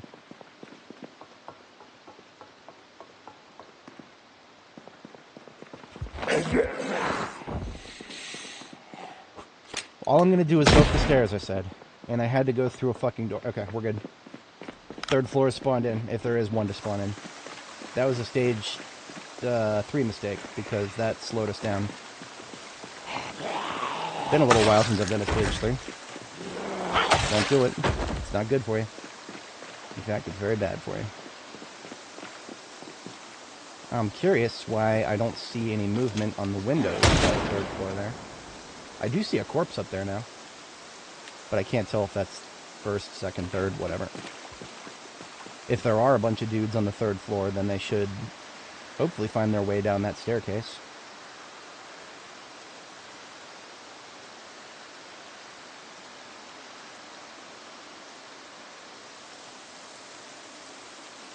Yeah, Daniel, the Water of life. What is the, O time, what is the price? That is the translation.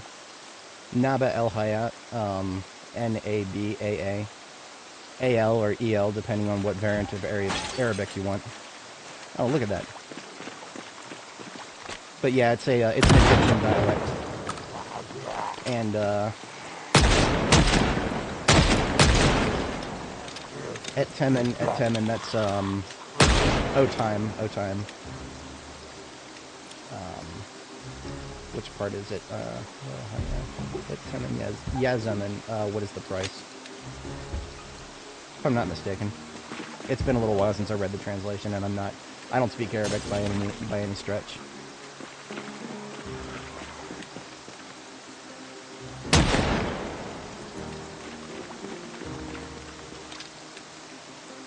I actually have the translation. Give everybody a moment to come outside here.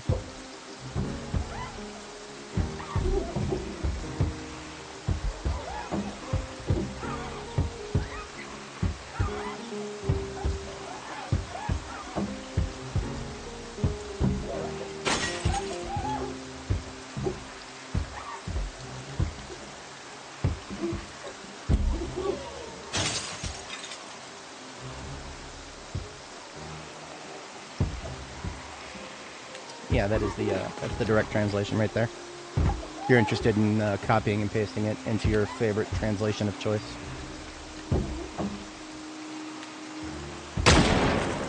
I have the English translation written down here, but I'd have to pull it into a separate window. Fountain of life or water of life, depending on it. What is the price? What is the price? O time. It's literally just those three sentences. I don't know why these guys are taking so long to come outside. Maybe if we go... You know, I think one of the reasons we managed to convince so many of them to come downstairs was because we were around this corner. Because if they don't have line of sight of us, they don't have line of sight to us, and then we make noise right here, they know how to go down those stairs. So the simple act of doing that, breaking line of sight from them and just going over here, maybe not. I'm just gonna fuck around over here for a minute.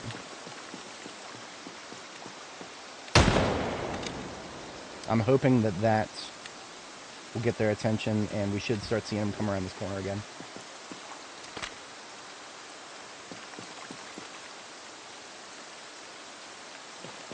I think the lyrics to that song, maybe we can win this, that's the name of the song. I think the lyrics to that song are actually generic, as in like, I think Zach Beaver actually just bought them off of an audio library. I'm not 100% sure, don't quote me on that. But I feel like I've heard it before. Yep, see, look at that. Beautiful. Just as I intended. Let's see how many of them we can actually convince to come down by doing that.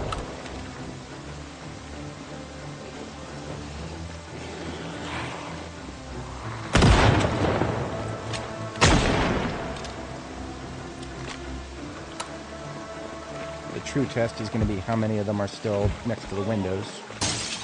And a fair bit. Now we can shoot them. We can shoot them, but that's a waste of a shotgun shell in my mind.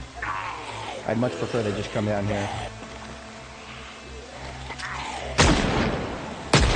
And I could pull out the rifle too, but again, if I could get them to just cluster up, it's far more efficient to use the shotgun.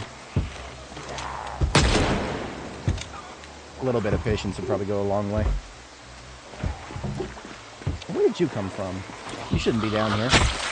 Did you figure out how to jump down from the other side? Hopefully she's one of a few. If any.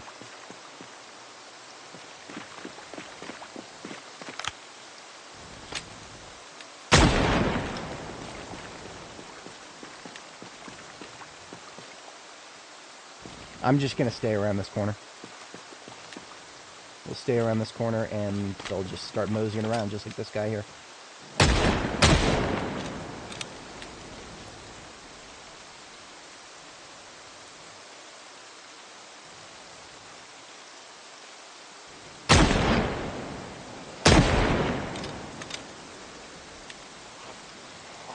Oh, look at that. We did get somebody over here to the right.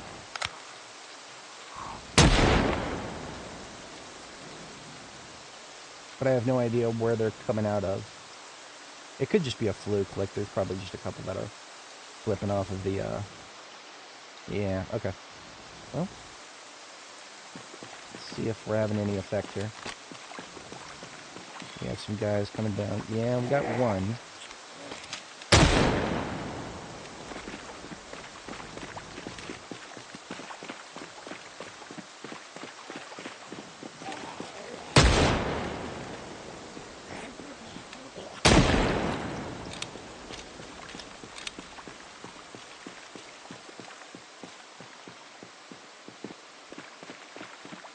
Honestly, if I had the sledgehammer with me, which I could probably just sledge out this wall right here, and that would give them a far more direct path to get to me by coming down the stairs.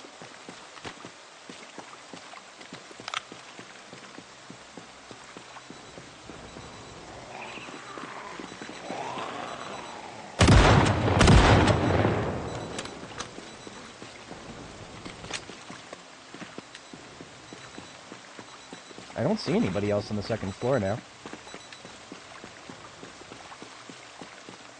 That doesn't necessarily mean anything, though. Yep, no problem. I went through a lot of effort to translate that at one point because Google Translate doesn't do the Egyptian dialect correctly in my, at least from what I've read by a couple of people who actually speak it fluently. We're posting in the comments that I don't know if Water of Life or Fountain of Life is more accurate.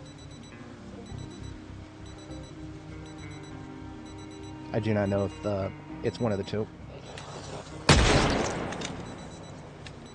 Yeah, see, look at that. We got this guy on the second floor. Let me pull out the rifle.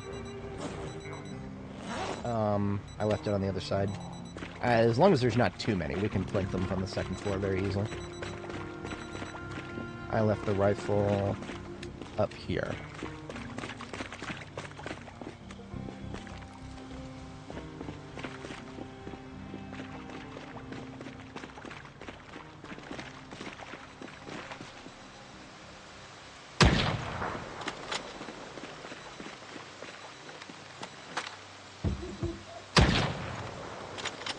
I didn't even break the window. I guess it must be tempered glass or some shit. Fiberglass, maybe. The bullet definitely went right through.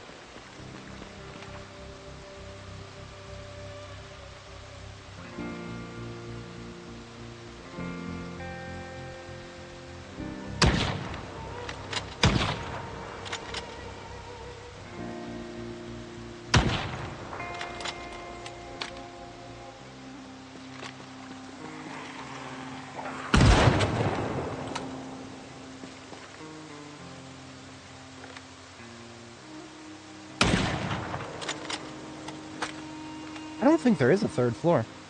Or at least, if there is, it's not substantial on this side. Like, there is, quote-unquote, a third floor, but it's really just... We're just looking at the, at, like, a second-story window. Like, it's just got tall windows, that's all. Now, why I can't target this one is a question for the ages. Oh, there we go. It just, the reticle wasn't appearing correctly. So we should be able to target these ones after all. Or maybe not. I don't know what was blocking us there. Here we go.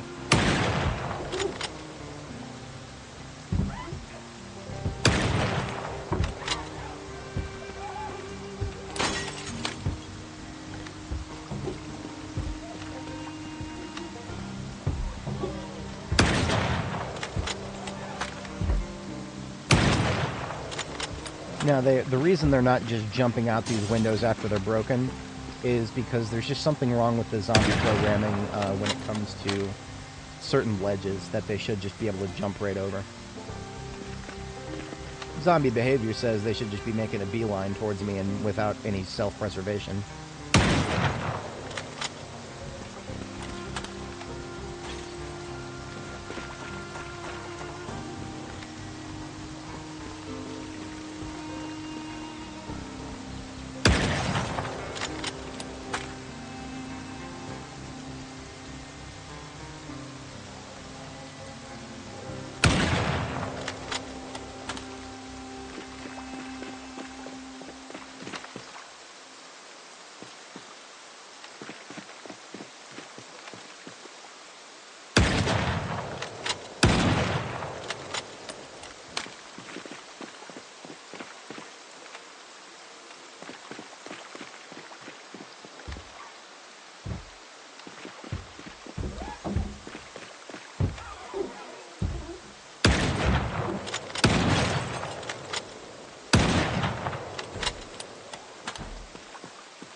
Oh, look at all that.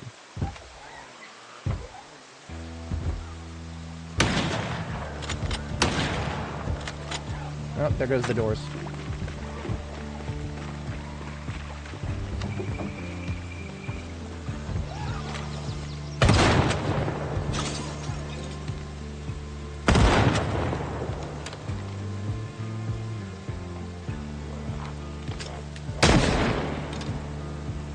Before it gets too nasty out here, let's have a bite to eat.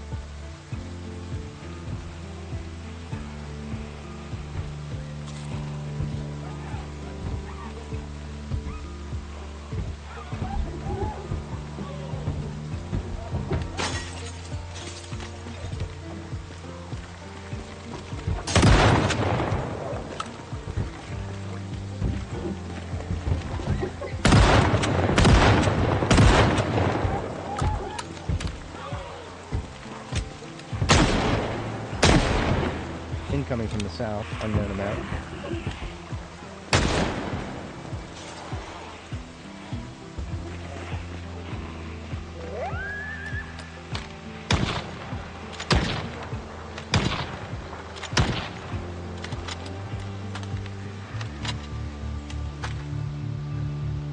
Yeah, we've got a bona fide swarm of them here. Oh, she's tired. We need to walk her out of here. We've been uncomfortable and running around too much. I'm gonna go get the truck, and we're gonna use the siren to make a little bit of noise.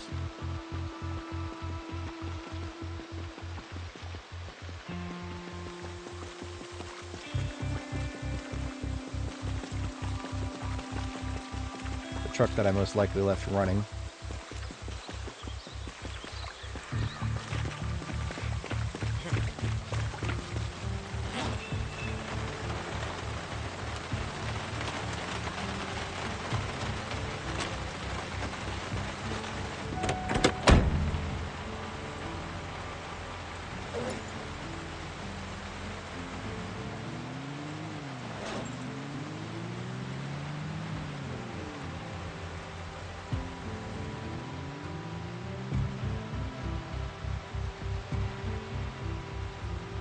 Fatigue just hit.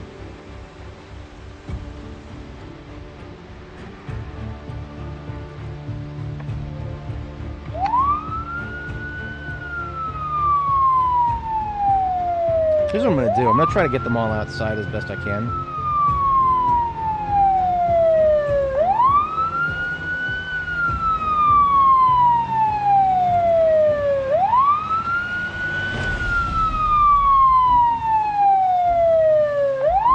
But we don't have any more bombs at the moment, so we're just going to try to get them outside.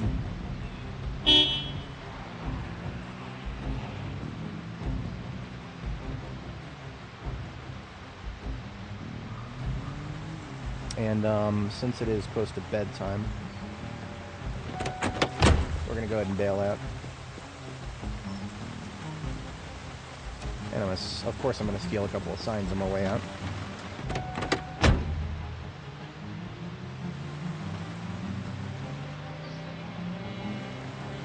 And also, while we have our hands on a couple of batteries, I'm going to stick a battery in the step van that we left up here.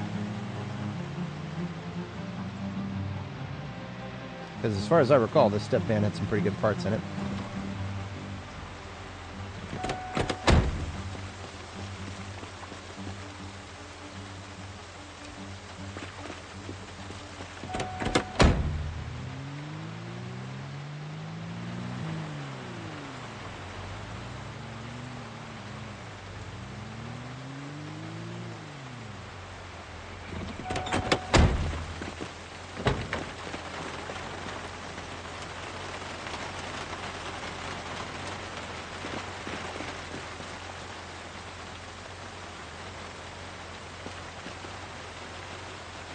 Oh yeah, everything in this was great. It's probably not the only one that's got full of great parts. So I'll leave that there for now. We'll load it up with some more parts later. And or loot from this place. I mean, I'm sure there's tons of loot in the airport.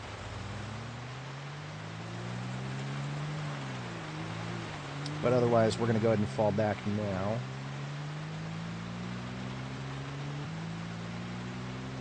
And I'm going to try to fast forward through the night so that we can see if we get some good weather tomorrow. And if we don't have good weather tomorrow, well, we might go back to Jericho and just put together some more pipe bombs. Because pipe bombs are going to work regardless of how bad the weather is. But if we get rain like this, just steady, constant rain, it's better to not be shooting. Because even at aiming level 10, which is what we're at right now, even aiming level 10, shooting you're not getting as much per bullet. There's a couple of fewer chances to deal damage.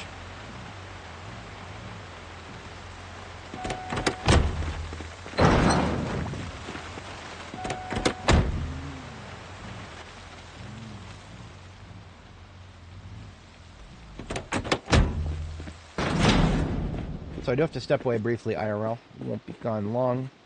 Just gonna step away and let our girl have a rest here in the meantime. Be right back.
Alright, I am back.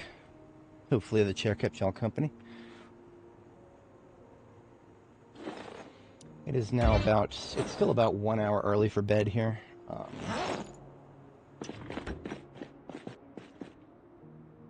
That's alright, I suppose.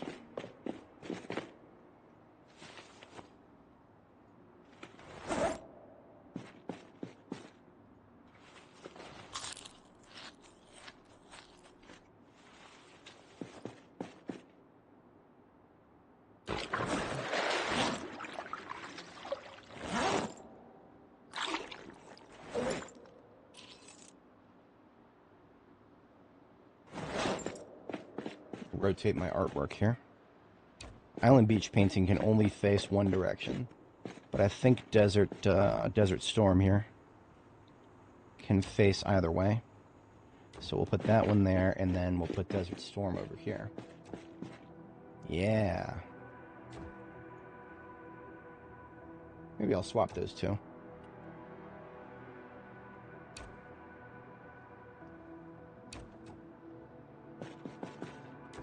Desert Storm's got a nice match for the, whatchamacallit, for the crates. Meanwhile, having a river, like a lakeside, riverside painting right in front of the sink, that feels very appropriate. I like it. Interior decoration with gin.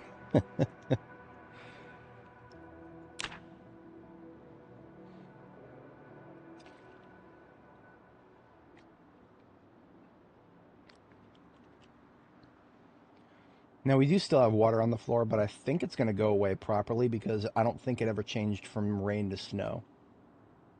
Yeah, see if I fast forward a little bit? See how the water is drying up like it's supposed to? It functions all right. It functions properly when we don't have, whatchamacallit, when there's no snow involved. This actually is some of the last shotgun we have with us right now. So we'll be able to do another load of zombie slaying with shotgun, but then we will have to... We'll have to fall back, because we'll be out of shotgun. I should have known that that would definitely not be enough. That's okay. Stone Shard, I've never played it. Am not familiar. Is it good? Is it fun? Is it crunchable? I'm going to put my kit into the trunk here. That will make combat a little bit easier. All right, let me, let's, actually we don't have a lot to do on the overnight hour here, so while we're waiting, let's take a peek. I've heard the name before, Stone Shard. I do not know anything else about it, though.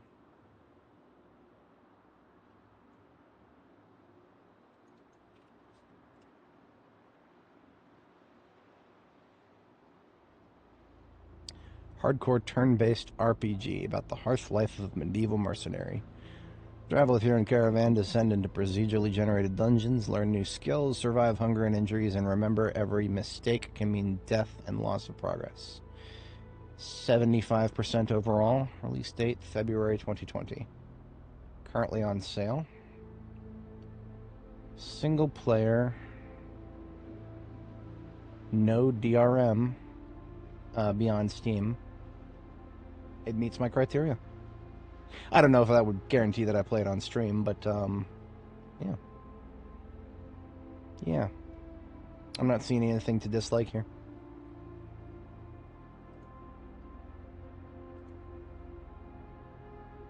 Medieval misery simulator. Well, if I had a nickel every time somebody said that about Project Zomboid, minus the medieval part. EA for 6 years. Oh, you sweet summer child. Oh, they're complaining about it for 6 years. EA for 6 years. Oh, man.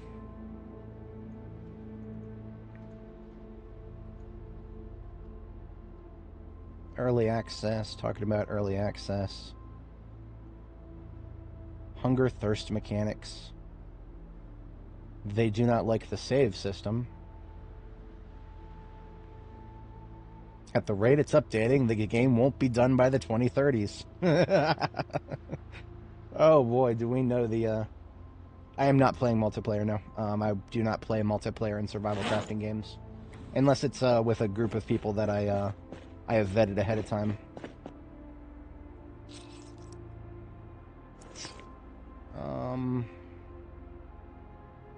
We don't have any more 762, I don't think. No, we've blown all of our 762. We've only got 11 shots left. I'm just going to put it away for now. There's not much of a point in carrying that around if we've only got 11 shots to work with. I mean, we're going to run out of food too anyway. We've only got a few slabs of rabbit meat left. So we've got a couple of incentives to come back to our base soon here. Put that away, and Yeah, like I said before, I'm just gonna fast forward through the overnight hour here. That was one of the reasons I went ahead and tabbed out, because we don't have a lot to do here while we're waiting for the...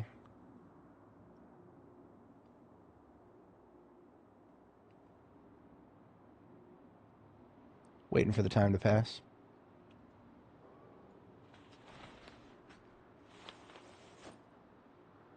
Yeah, I mean, so basically, if you want to have mods in multiplayer, the mod maker has got to make a multiplayer version of that mod. So if the mod does not explicitly say that it works in multiplayer, then it's safe to assume that it probably doesn't.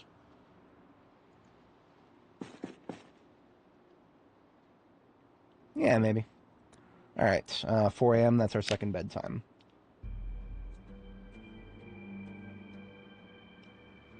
RPGs are very hit or miss for me.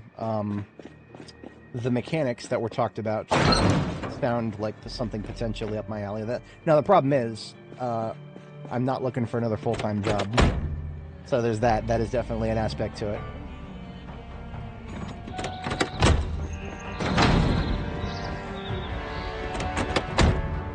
If it does look to be like another full-time job, which is kind of what some of the reviews that we're talking about there, that might be something that I give a shot at when I put when I put Project Zomboid on the shelf for a bit. I haven't yet discovered if there is going to be a moment where I put Zomboid on the shelf, but it's something that could happen. It'll be more of a question of when than if.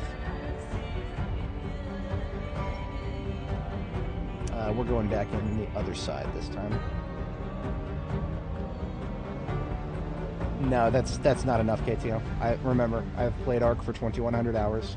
I know of all the different ways that you can fuck with somebody without, the obvious ways, right?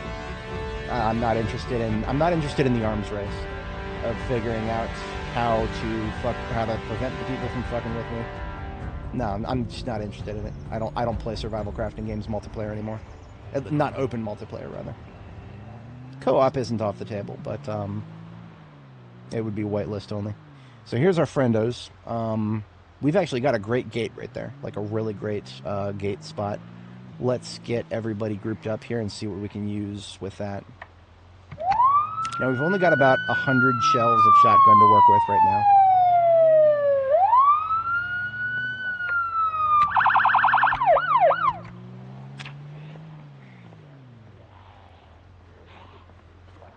So I don't predict that we're going to be able to kill every single one of these guys. We might have to fall back.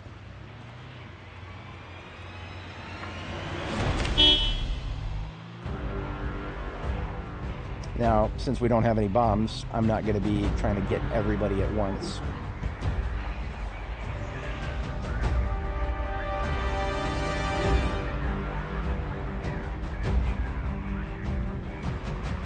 We've got a fair bit of 357 left. In fact, that's probably one of the most numerous calibers we still have access to.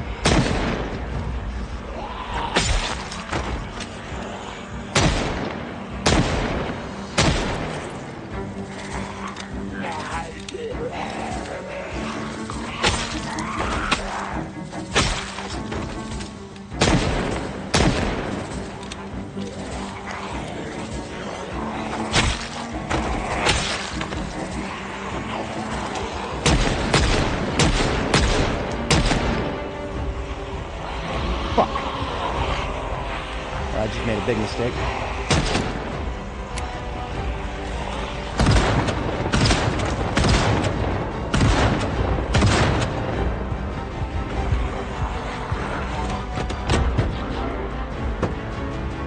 Sometimes getting into a vehicle is the hardest thing. Wasted a couple of shells there. Very inefficient to shoot that way. We're going to go ahead and open up these boxes at 357. We've got 5 magazines of 9mm.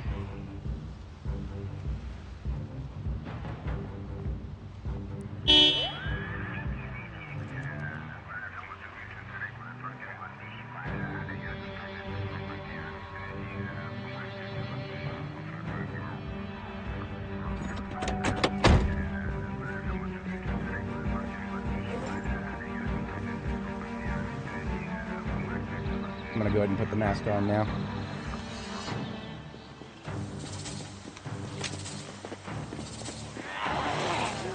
Oh, well, maybe I should reload my fucking gun.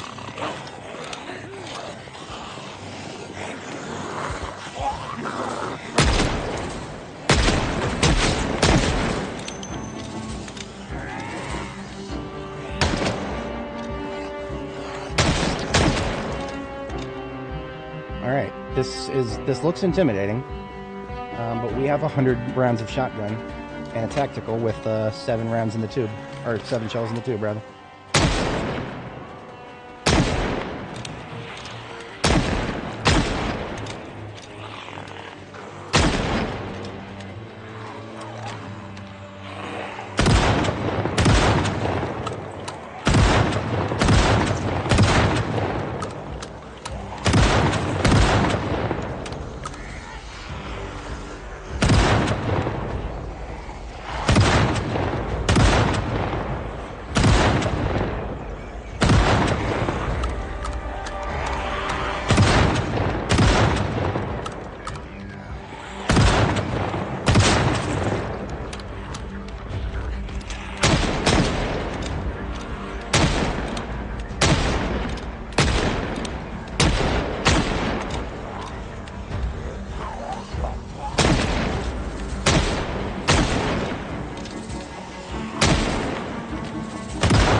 The police officer there was a tactical. I can try to isolate him.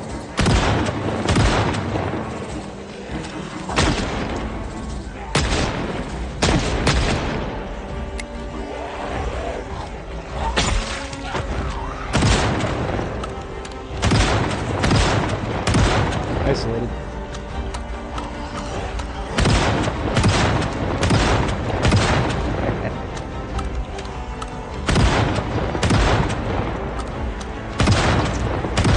They are absolutely going to nerf these fences someday. It's a question of when.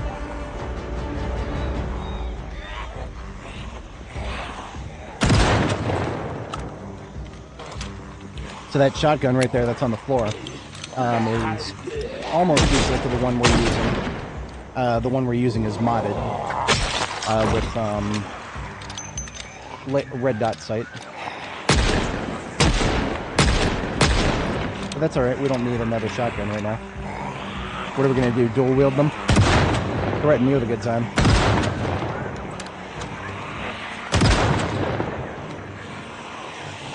What is that? An apron? A red apron? I don't think I've ever seen a red apron. Server apron for Pizza World. Sweet. Adding that one to the collection.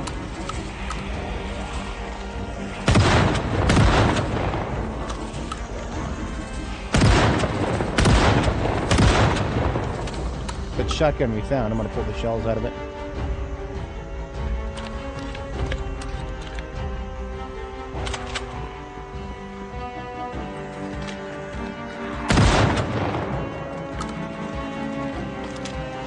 Wanted to give me a heads up.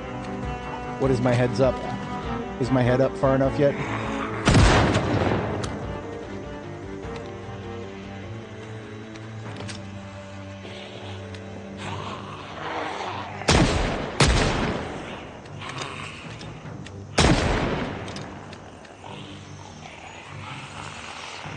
One to the right.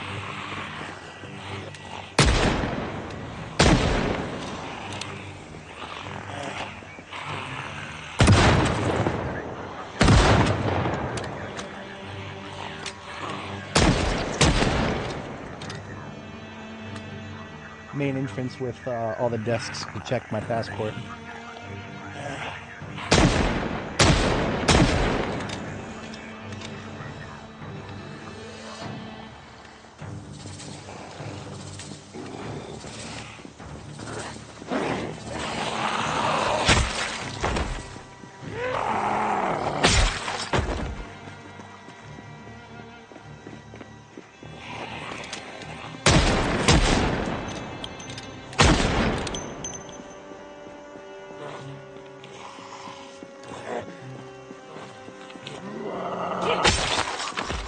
between the rollerblade things. Interesting. Oh, we'll have to see about that.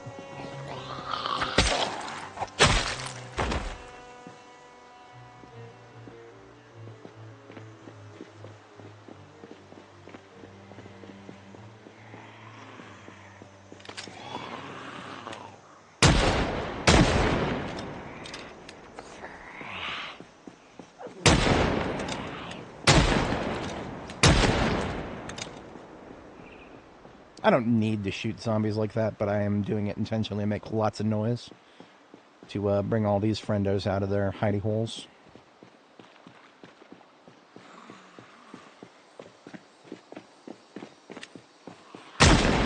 Well, thinking you're untouchable is step mistake number one.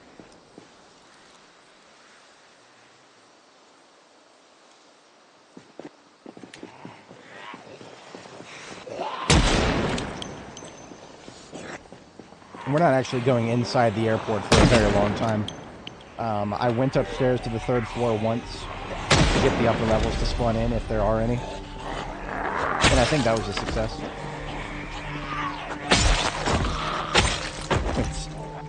We almost got corner fucked. What's the airport like? You're witnessing it. You are witnessing it. Take one look to the south there. However many hundred that was. We were at 26,333 something. We're now at 27,300, so we killed a metric lot between yesterday and today.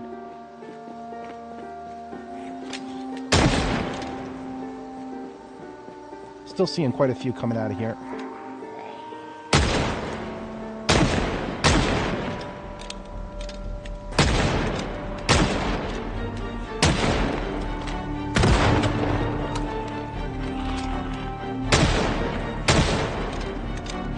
Must be a way down the stairs here. Oh yeah, look at that.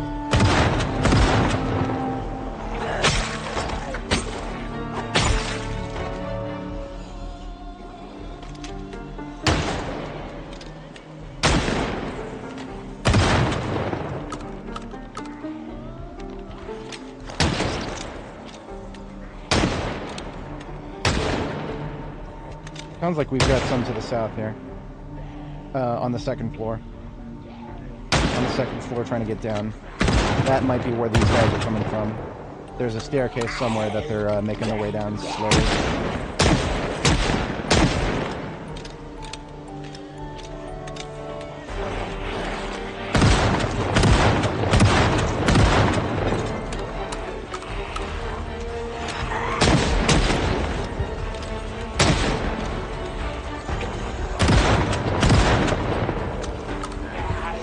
Trying to keep the roads clear if at all possible, but I mean, it's the tarmac. Do I really need to worry about that?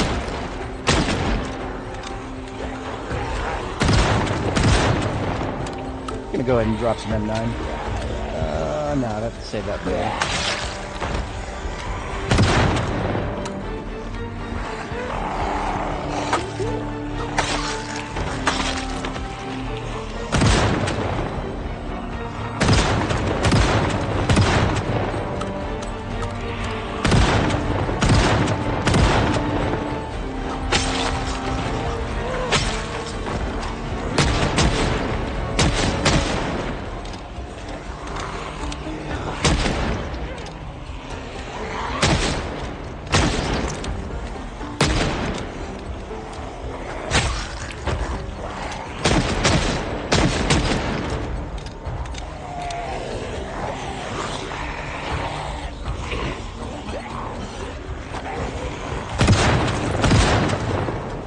And back to the corner we go.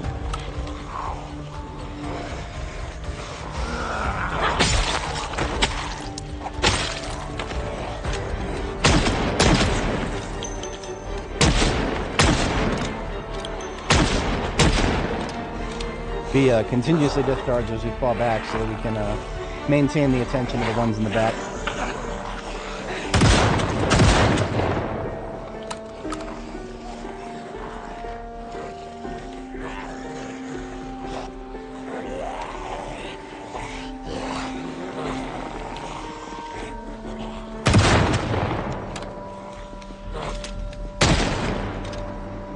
Oh, yeah.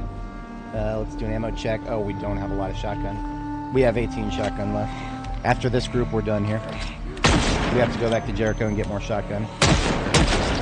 I should have definitely come here with more than one carton. That was a silly mistake.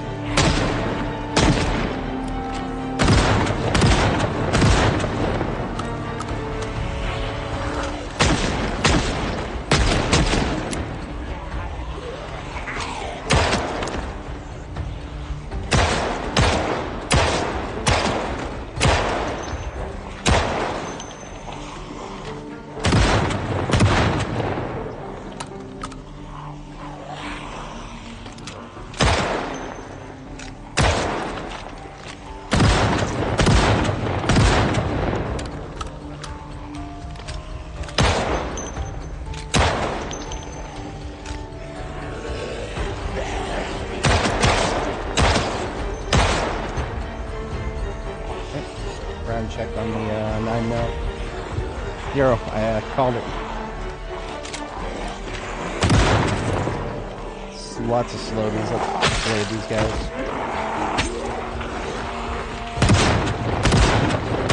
Damn it! Going for those buckshot kills, but they need to spread out more. There we go. Crosshair was too tight. You can pull these guys apart. They're all going to be slow and medium. But there's a fast one coming from the right, trying to fuck me up.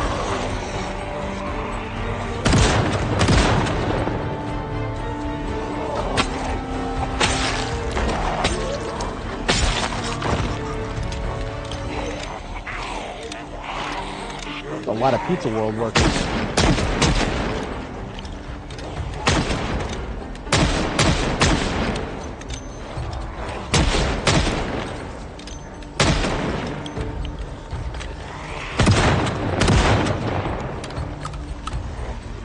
That's it. No more reloads for shotgun. We're putting it away.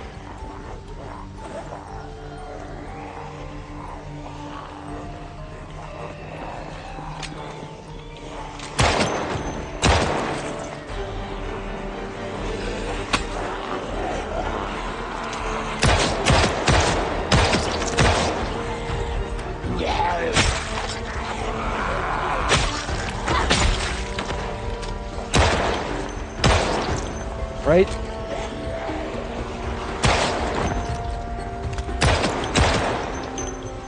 Three rounds.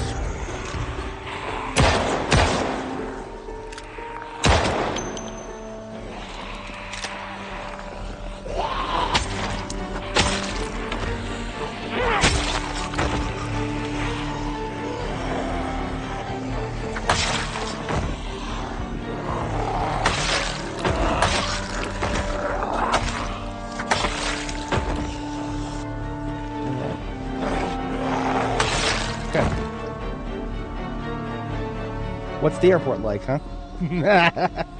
It's fun. That's what it's like. Let's have a bite to eat. Should quite hungry after all that.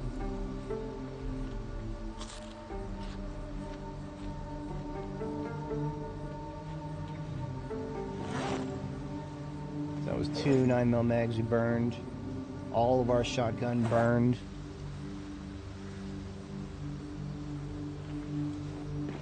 I think we're out of here. We've done good things though. What I'm going to do is get ahead of the fact that we're going to need to break back in here without, ideally without running over a bunch of corpses. This is going to cost me some muscle strain, but it's alright. Because we're done here.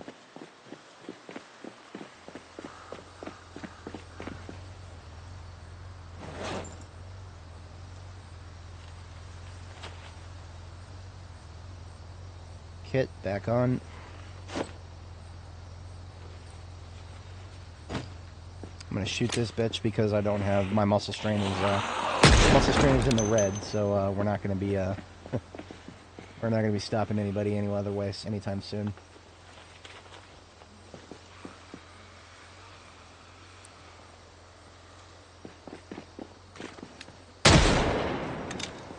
Okay, we're out of here. we'll go back to base, and we will get us some more shotgun ammo. And this is where having a vehicle that's not my main ambulance is a great boost, because we're going to want to load up plenty of ammo, and the ambulance can only carry so much. Where are we going this way? We're not going that way. This way, here.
We already put the 788 away.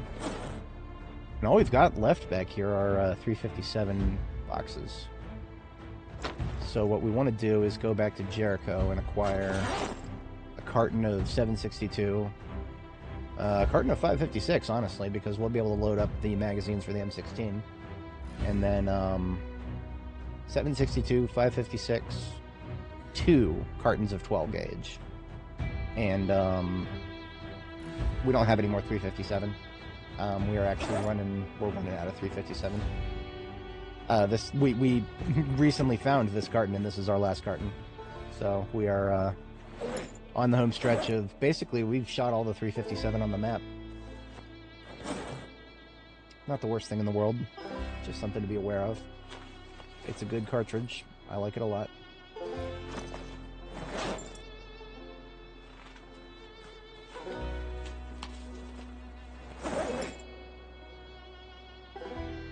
Now what I'm going to do is I'm going to take some of the glue back with me.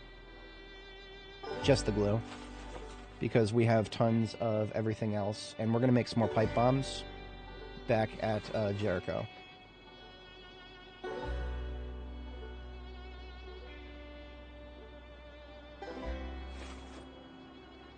Now we should have plenty of twine back at Jericho.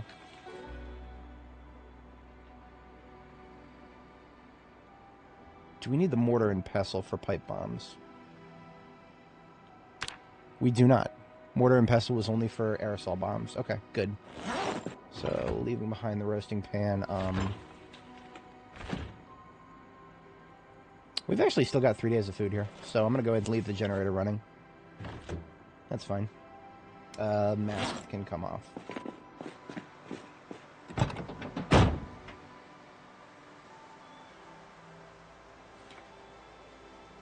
Our patrol revolver has seen better days, but then again, if we're going to run out of 357 soon, I don't know what to say about that.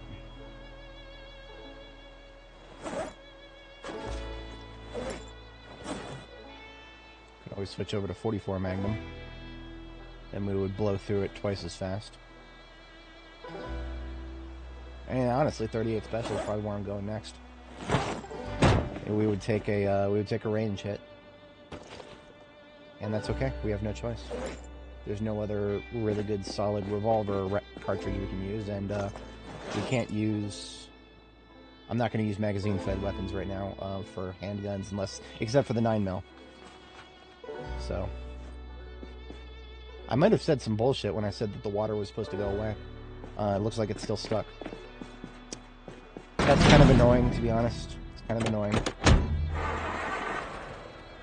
If it's still there when we get back to Jericho, I'm going to close and reopen the game. We have been at this for 10 hours, so...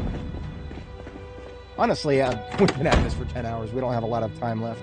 When we get back to Jericho, we'll get our ammo, come back here, and then I think I might call it after that, depending on what time of day it is.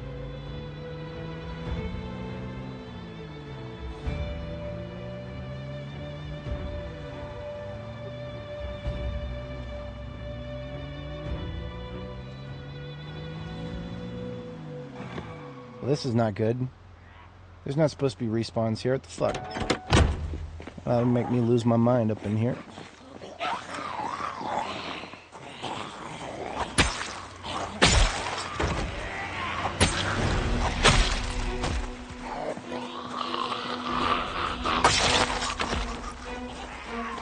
Get everybody's attention, shall we? Why are there respawns here already? Fuck you, Louisville Airport. I'm so gonna be glad when we start a new character and we're done with this shit.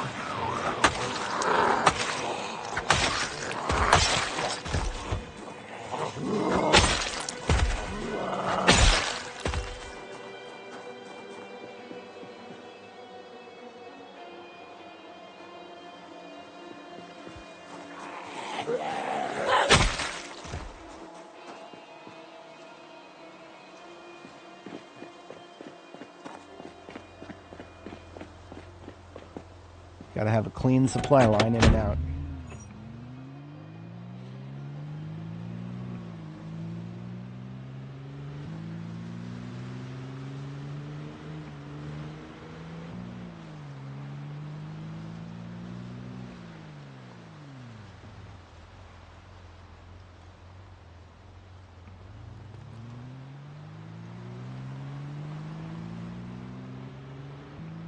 I took one look at my strength experience and I was like, nope, we're not doing that.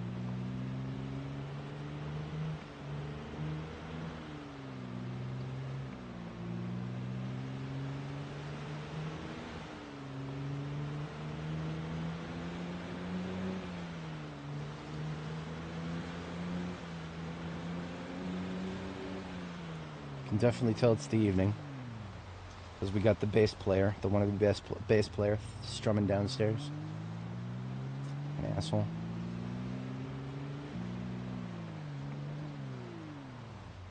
Countermeasures deployed.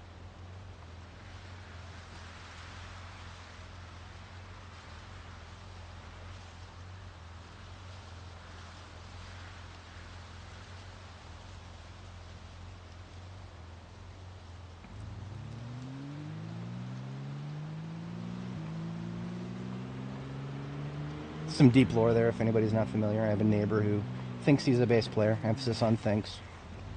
He has a bass hooked up to a fucking amp, and every couple of days in the evening, he boots up his bass, he boots up his amp, and he starts doing. He has no fucking idea what he's doing, but he's doing it. God bless the man.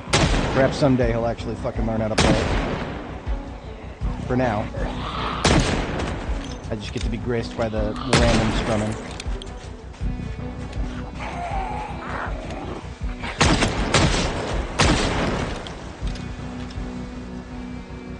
Alright, how many more? 50 more? 20 more? At least we're not fatigued this time.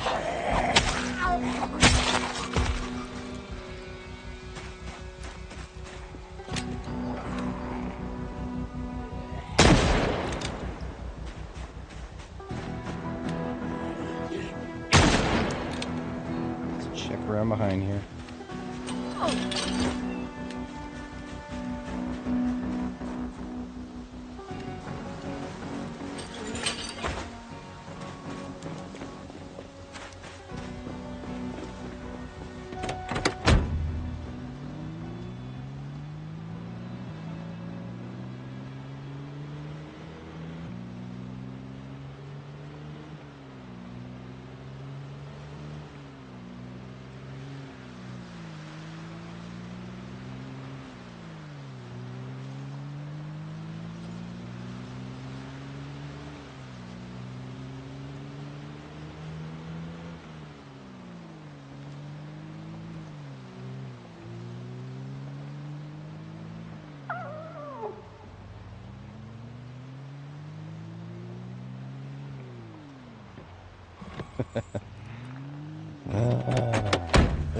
This is an unusual area. I don't recall there being too many initial spawns here. Oh, fuck off. Still alive after that.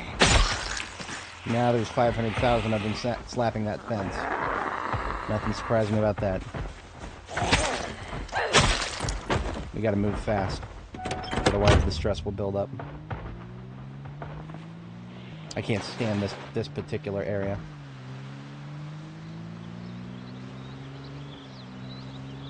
Yeah, no, see, look at that. We're already at stage 1 stress from being next to those fences for 15 seconds. Could have built up even faster. That is welcome to stress in Project Zomboid. Stress is no standing next to Fancy, is what that is. Yeah. I will be so glad when we're done with this shit right here. Fuck you. I just cleared these guys too. But no, there's gotta be more now. Okay.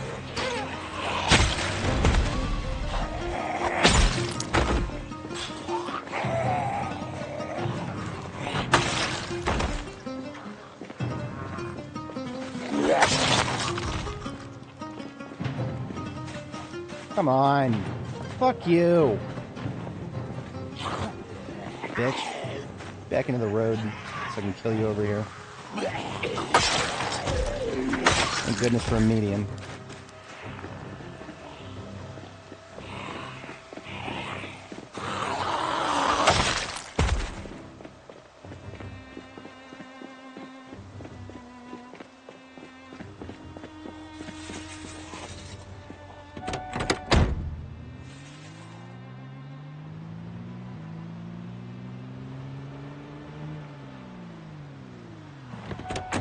Don't kill it now, it'll be up in the middle of the road.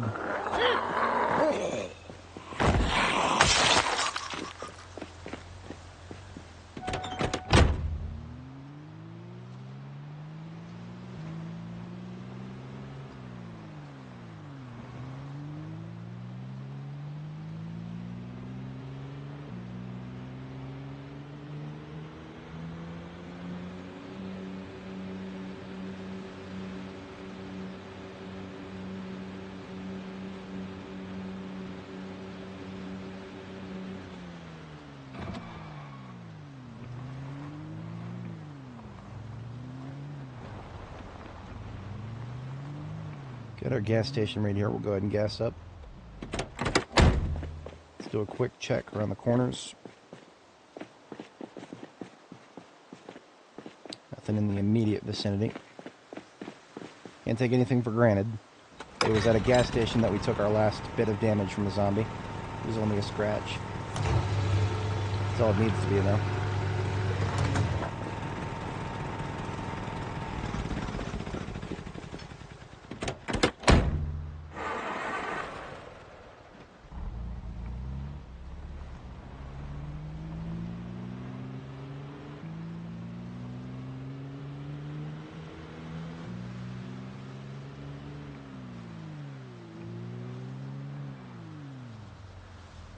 Looks like the water is finally gone. That's good.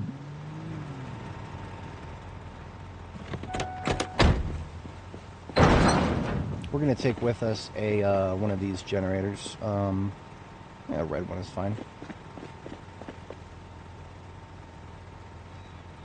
Because we need, there's a couple of gas pumps at the airport area that it'd be nice if we could get those running.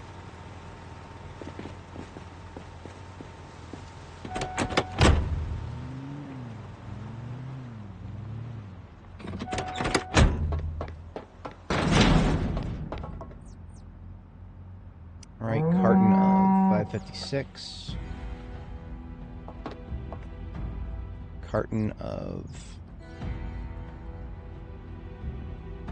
12 gauge.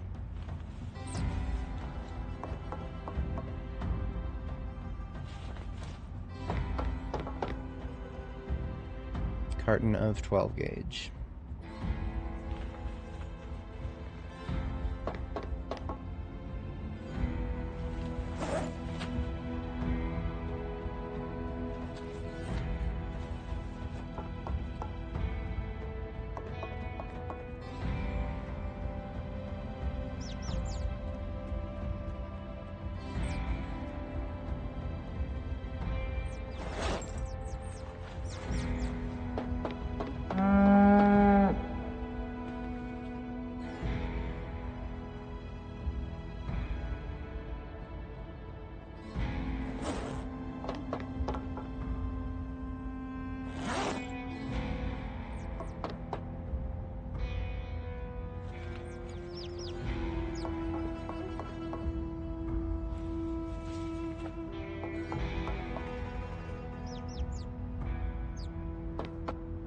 So we got 2 cartons 12 gauge, 1 carton 556. Where's my 762 at? 8 cartons of it over here.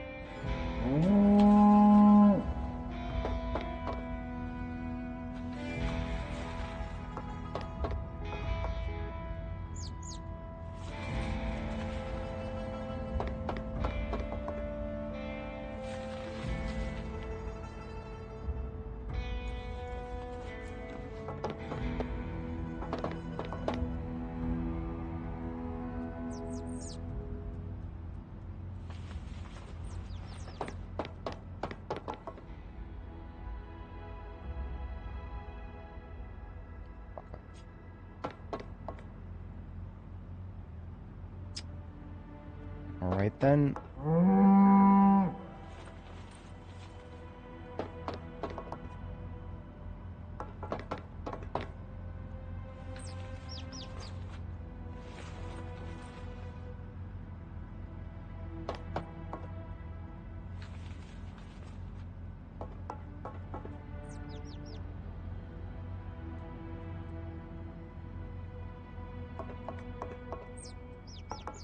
No longer any loose boxes on the floor.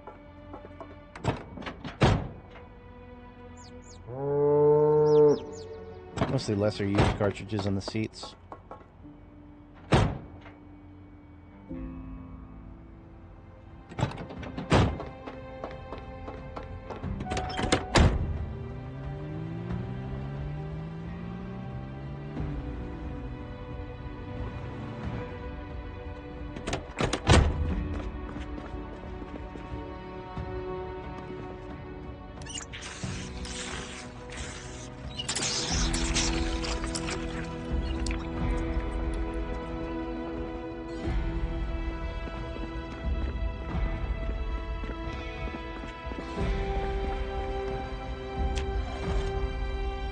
I'm gonna reforge my sword over here. It's at half capacity.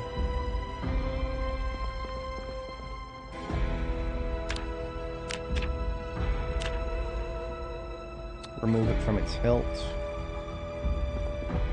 And we got a sword blade. All I gotta do is go to the forge, go to forge a new sword here, and use the existing sword blade as a material. And that shall, by fire, be reborn. That will never not be obnoxious. I apologize.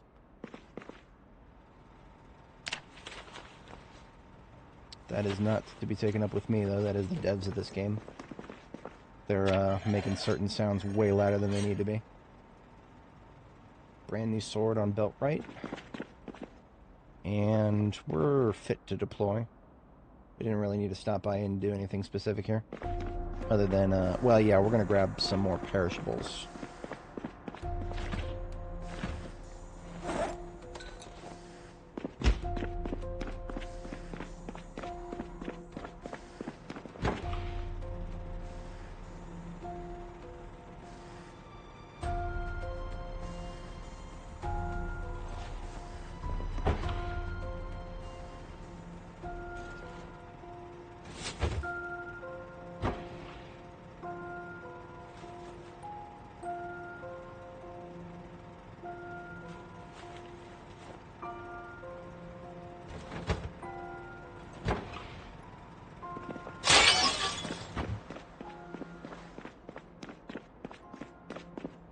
Few potatoes as well.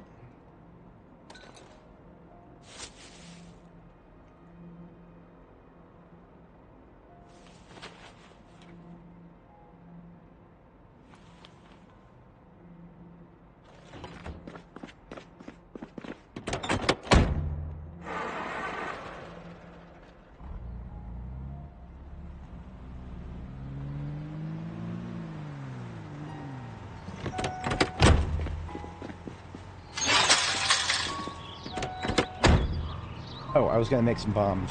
It's a bit late now. Let me just grab the pipes. That's all I really need. Everything else we have plenty of at our destination. Yeah, 4 iron pipes, that should be enough. And electrical parts if we have any spares, just kicking around the place.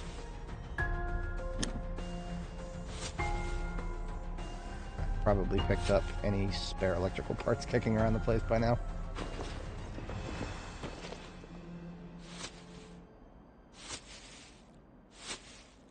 Yeah.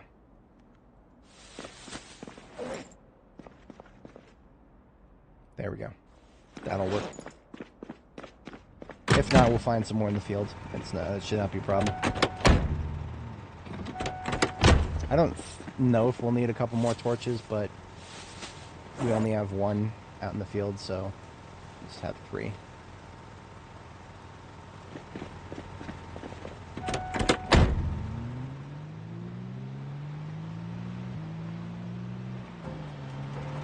We don't really even need to top up the generators. It's only been 2 days. Yeah, we're fine.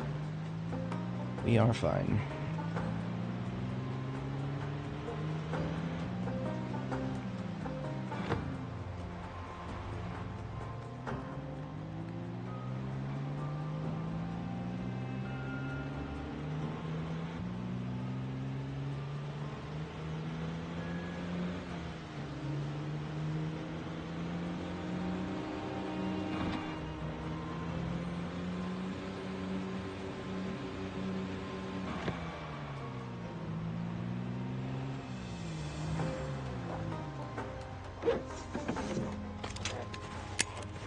Well, that's not good.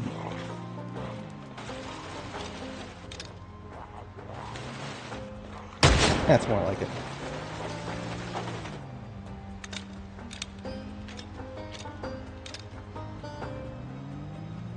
Can't do a drive-by shooting if I don't have a loaded weapon.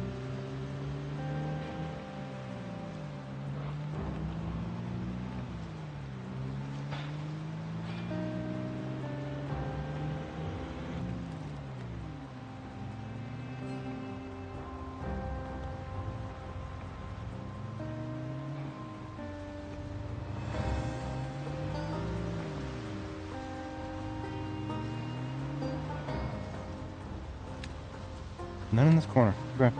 Fair enough.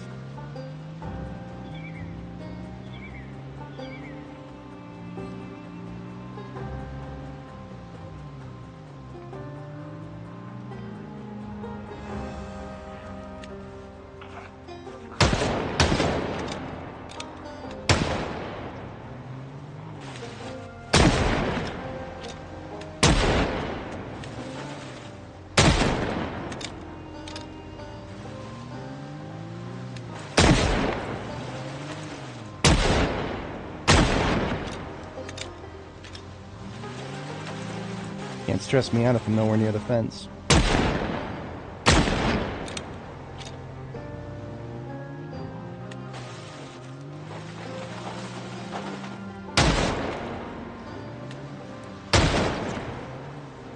She's gonna give up on this side of the road.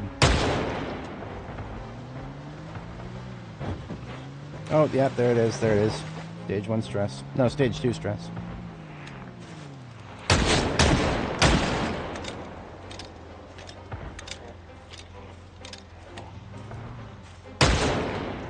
And there's stage 4 stress. Or, no, it's stage 3, so. I fucking hate this area. Look at all that. Look at all that. Where'd that come from? Welcome to Louisville, folks. Thought you cleared an area? Think again, bitch. We got respawns now. I can't complain anymore, though. The devs finally removed them. It's my fault that I'm playing in a save that was started on a previous version of the game. They expect me to start over every time they do an upgrade, or an update to the version number.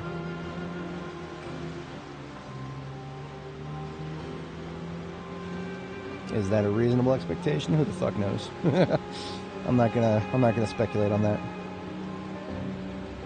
All I'm gonna say is I hope they've got somebody with as much free time as I do on QA, so that they're actually testing the viability of long-term gameplay. I know everybody's supposed to die in the first 2 weeks, but that's not true. It's not actually how this game works. Stay at it long enough and you'll outlive your first 2 weeks. Nice and easy.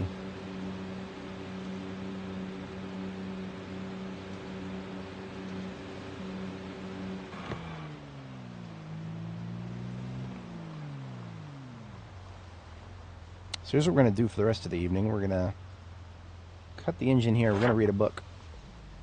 Because we quite literally have books in here because we expect to get stressed.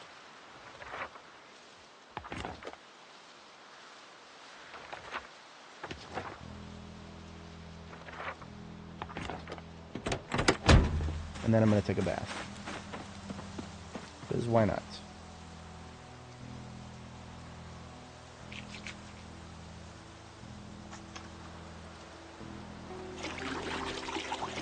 I do know I have perishables in my containers. I don't really care anymore.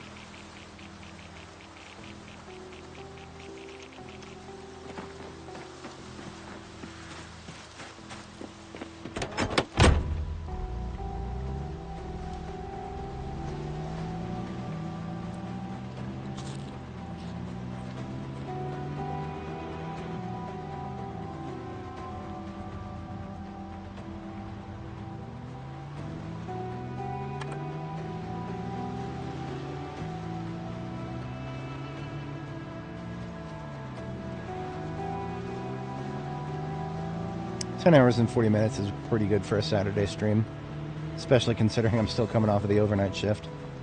Yeah, I think I'm going to go ahead and call it after we finish the overnight task tonight.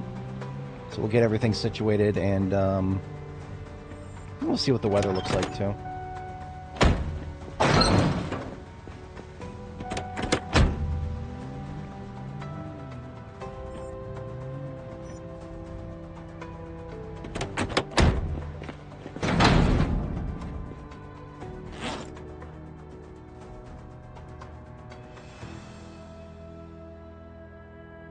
So all these boxes of 556 are for the M16.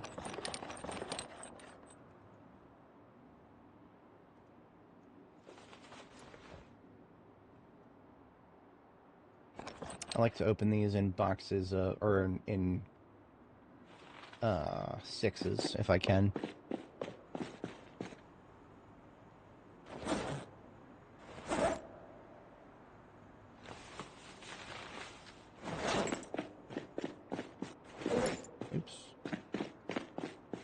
Perishables into the fridge.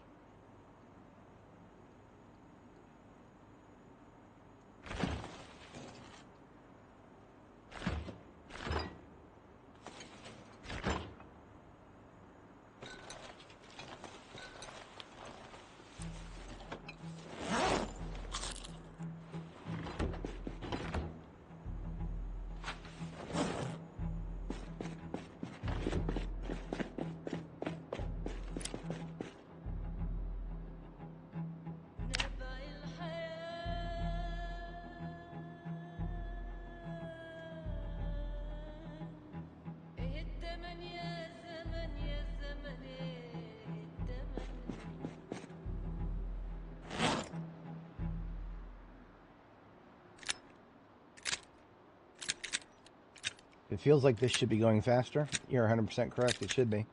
We're reloading level 6. But that doesn't matter right now because the latest patch has broken reloading.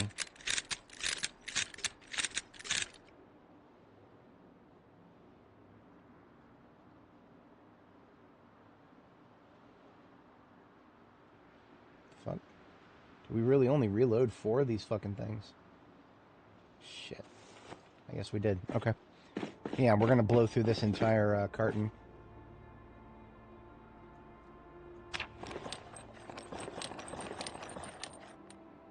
Because that's how this game works right now.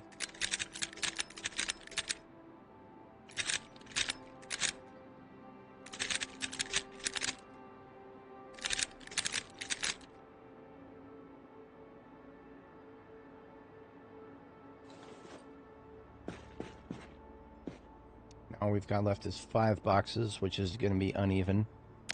Should have known better.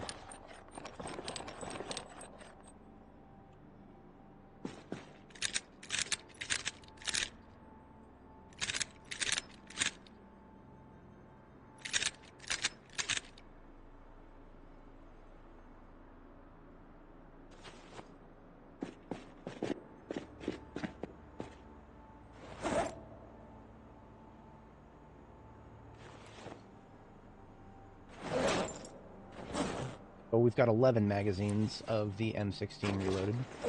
Better than nothing. Let's take the boom kit with us here, and let's make some more pipe bombs. We've got 4 broken iron pipes, so we need gunpowder.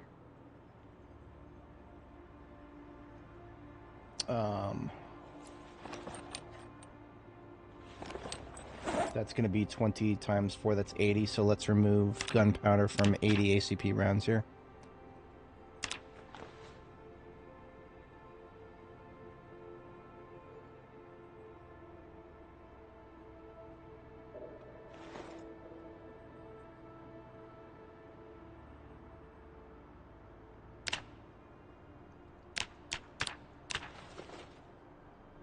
So there's 4 pipe bombs put together. We've converted 80 bullets of 45 ACP into 4 pipe bombs. Now I would like to make remote triggers for each of them. For that we need receivers, and we don't have any receivers on us at the moment. So we can get a couple of receivers from these radios here, but we're going to need more than that. I'll go ahead and disassemble the walkie-talkie.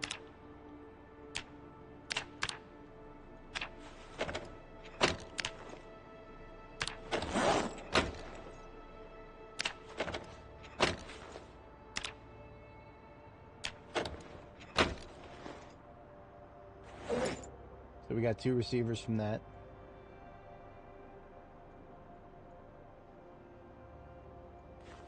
What's the difference between a radio receiver and a receiver?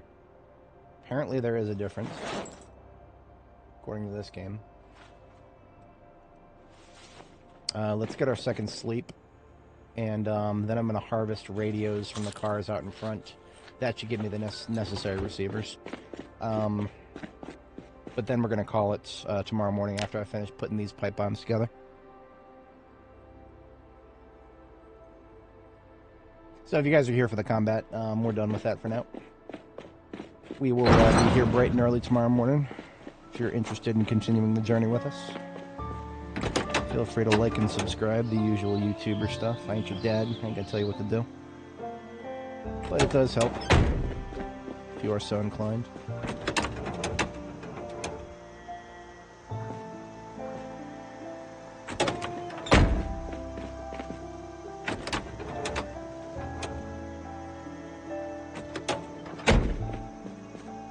So we got 3 radios from that. That's 3 receivers and a bunch of other crap. Cool beans.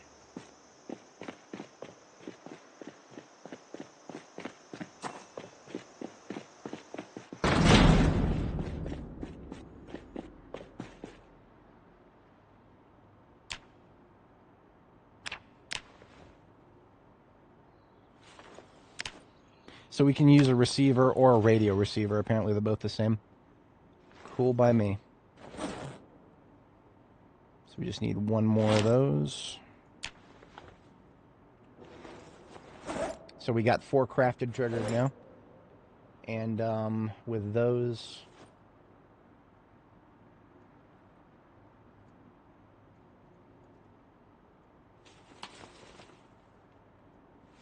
we can make ourselves a couple of more remote pipe bombs. Consolidate these tubes of glue here. There we go.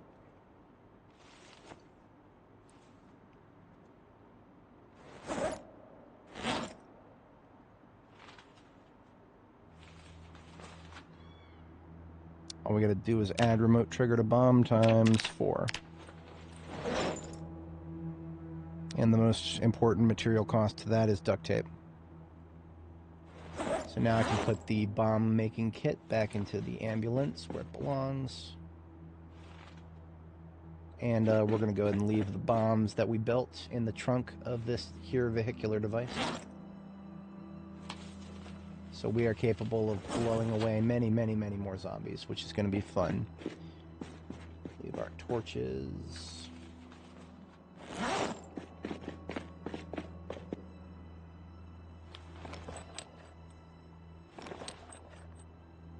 These are going to be the last 2 boxes of 357 mag that I use. We're not going to shoot anymore. I'm going to save these last 2 boxes. It's literally the last 2 that I have at all, ever. So, when we're done with that, it's gone. I've literally looted almost every single resource on the map.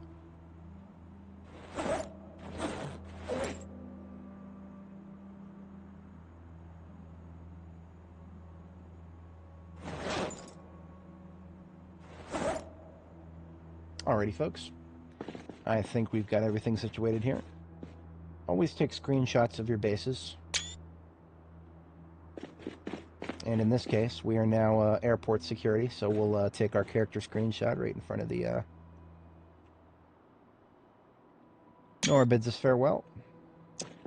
And last thing we always do here is back up our save. So I'm going to go ahead and drop out of the game here. And we are going to go to our saves folder. That is C users, username, Zomboid. Under the saves directory here, under Apocalypse, sorted by date modified. Here's the most recent one. Control C, copy that whole folder. And we're going to paste it somewhere else. You can put these wherever you want. I put them 2 layers up here in backups with the same name. And this is going to be part, I believe this is part 58. Let me double check that. This is part... Yeah, this is part 58. I skipped a backup last time because I'm a doofus. That's all right. Control V, paste that whole folder. And thanks, Command. I shall catch you guys in the next one. Our save files are up to 546,000 files across 1.5 gigabytes. All right, folks. I'll catch you guys in the next one. Have a good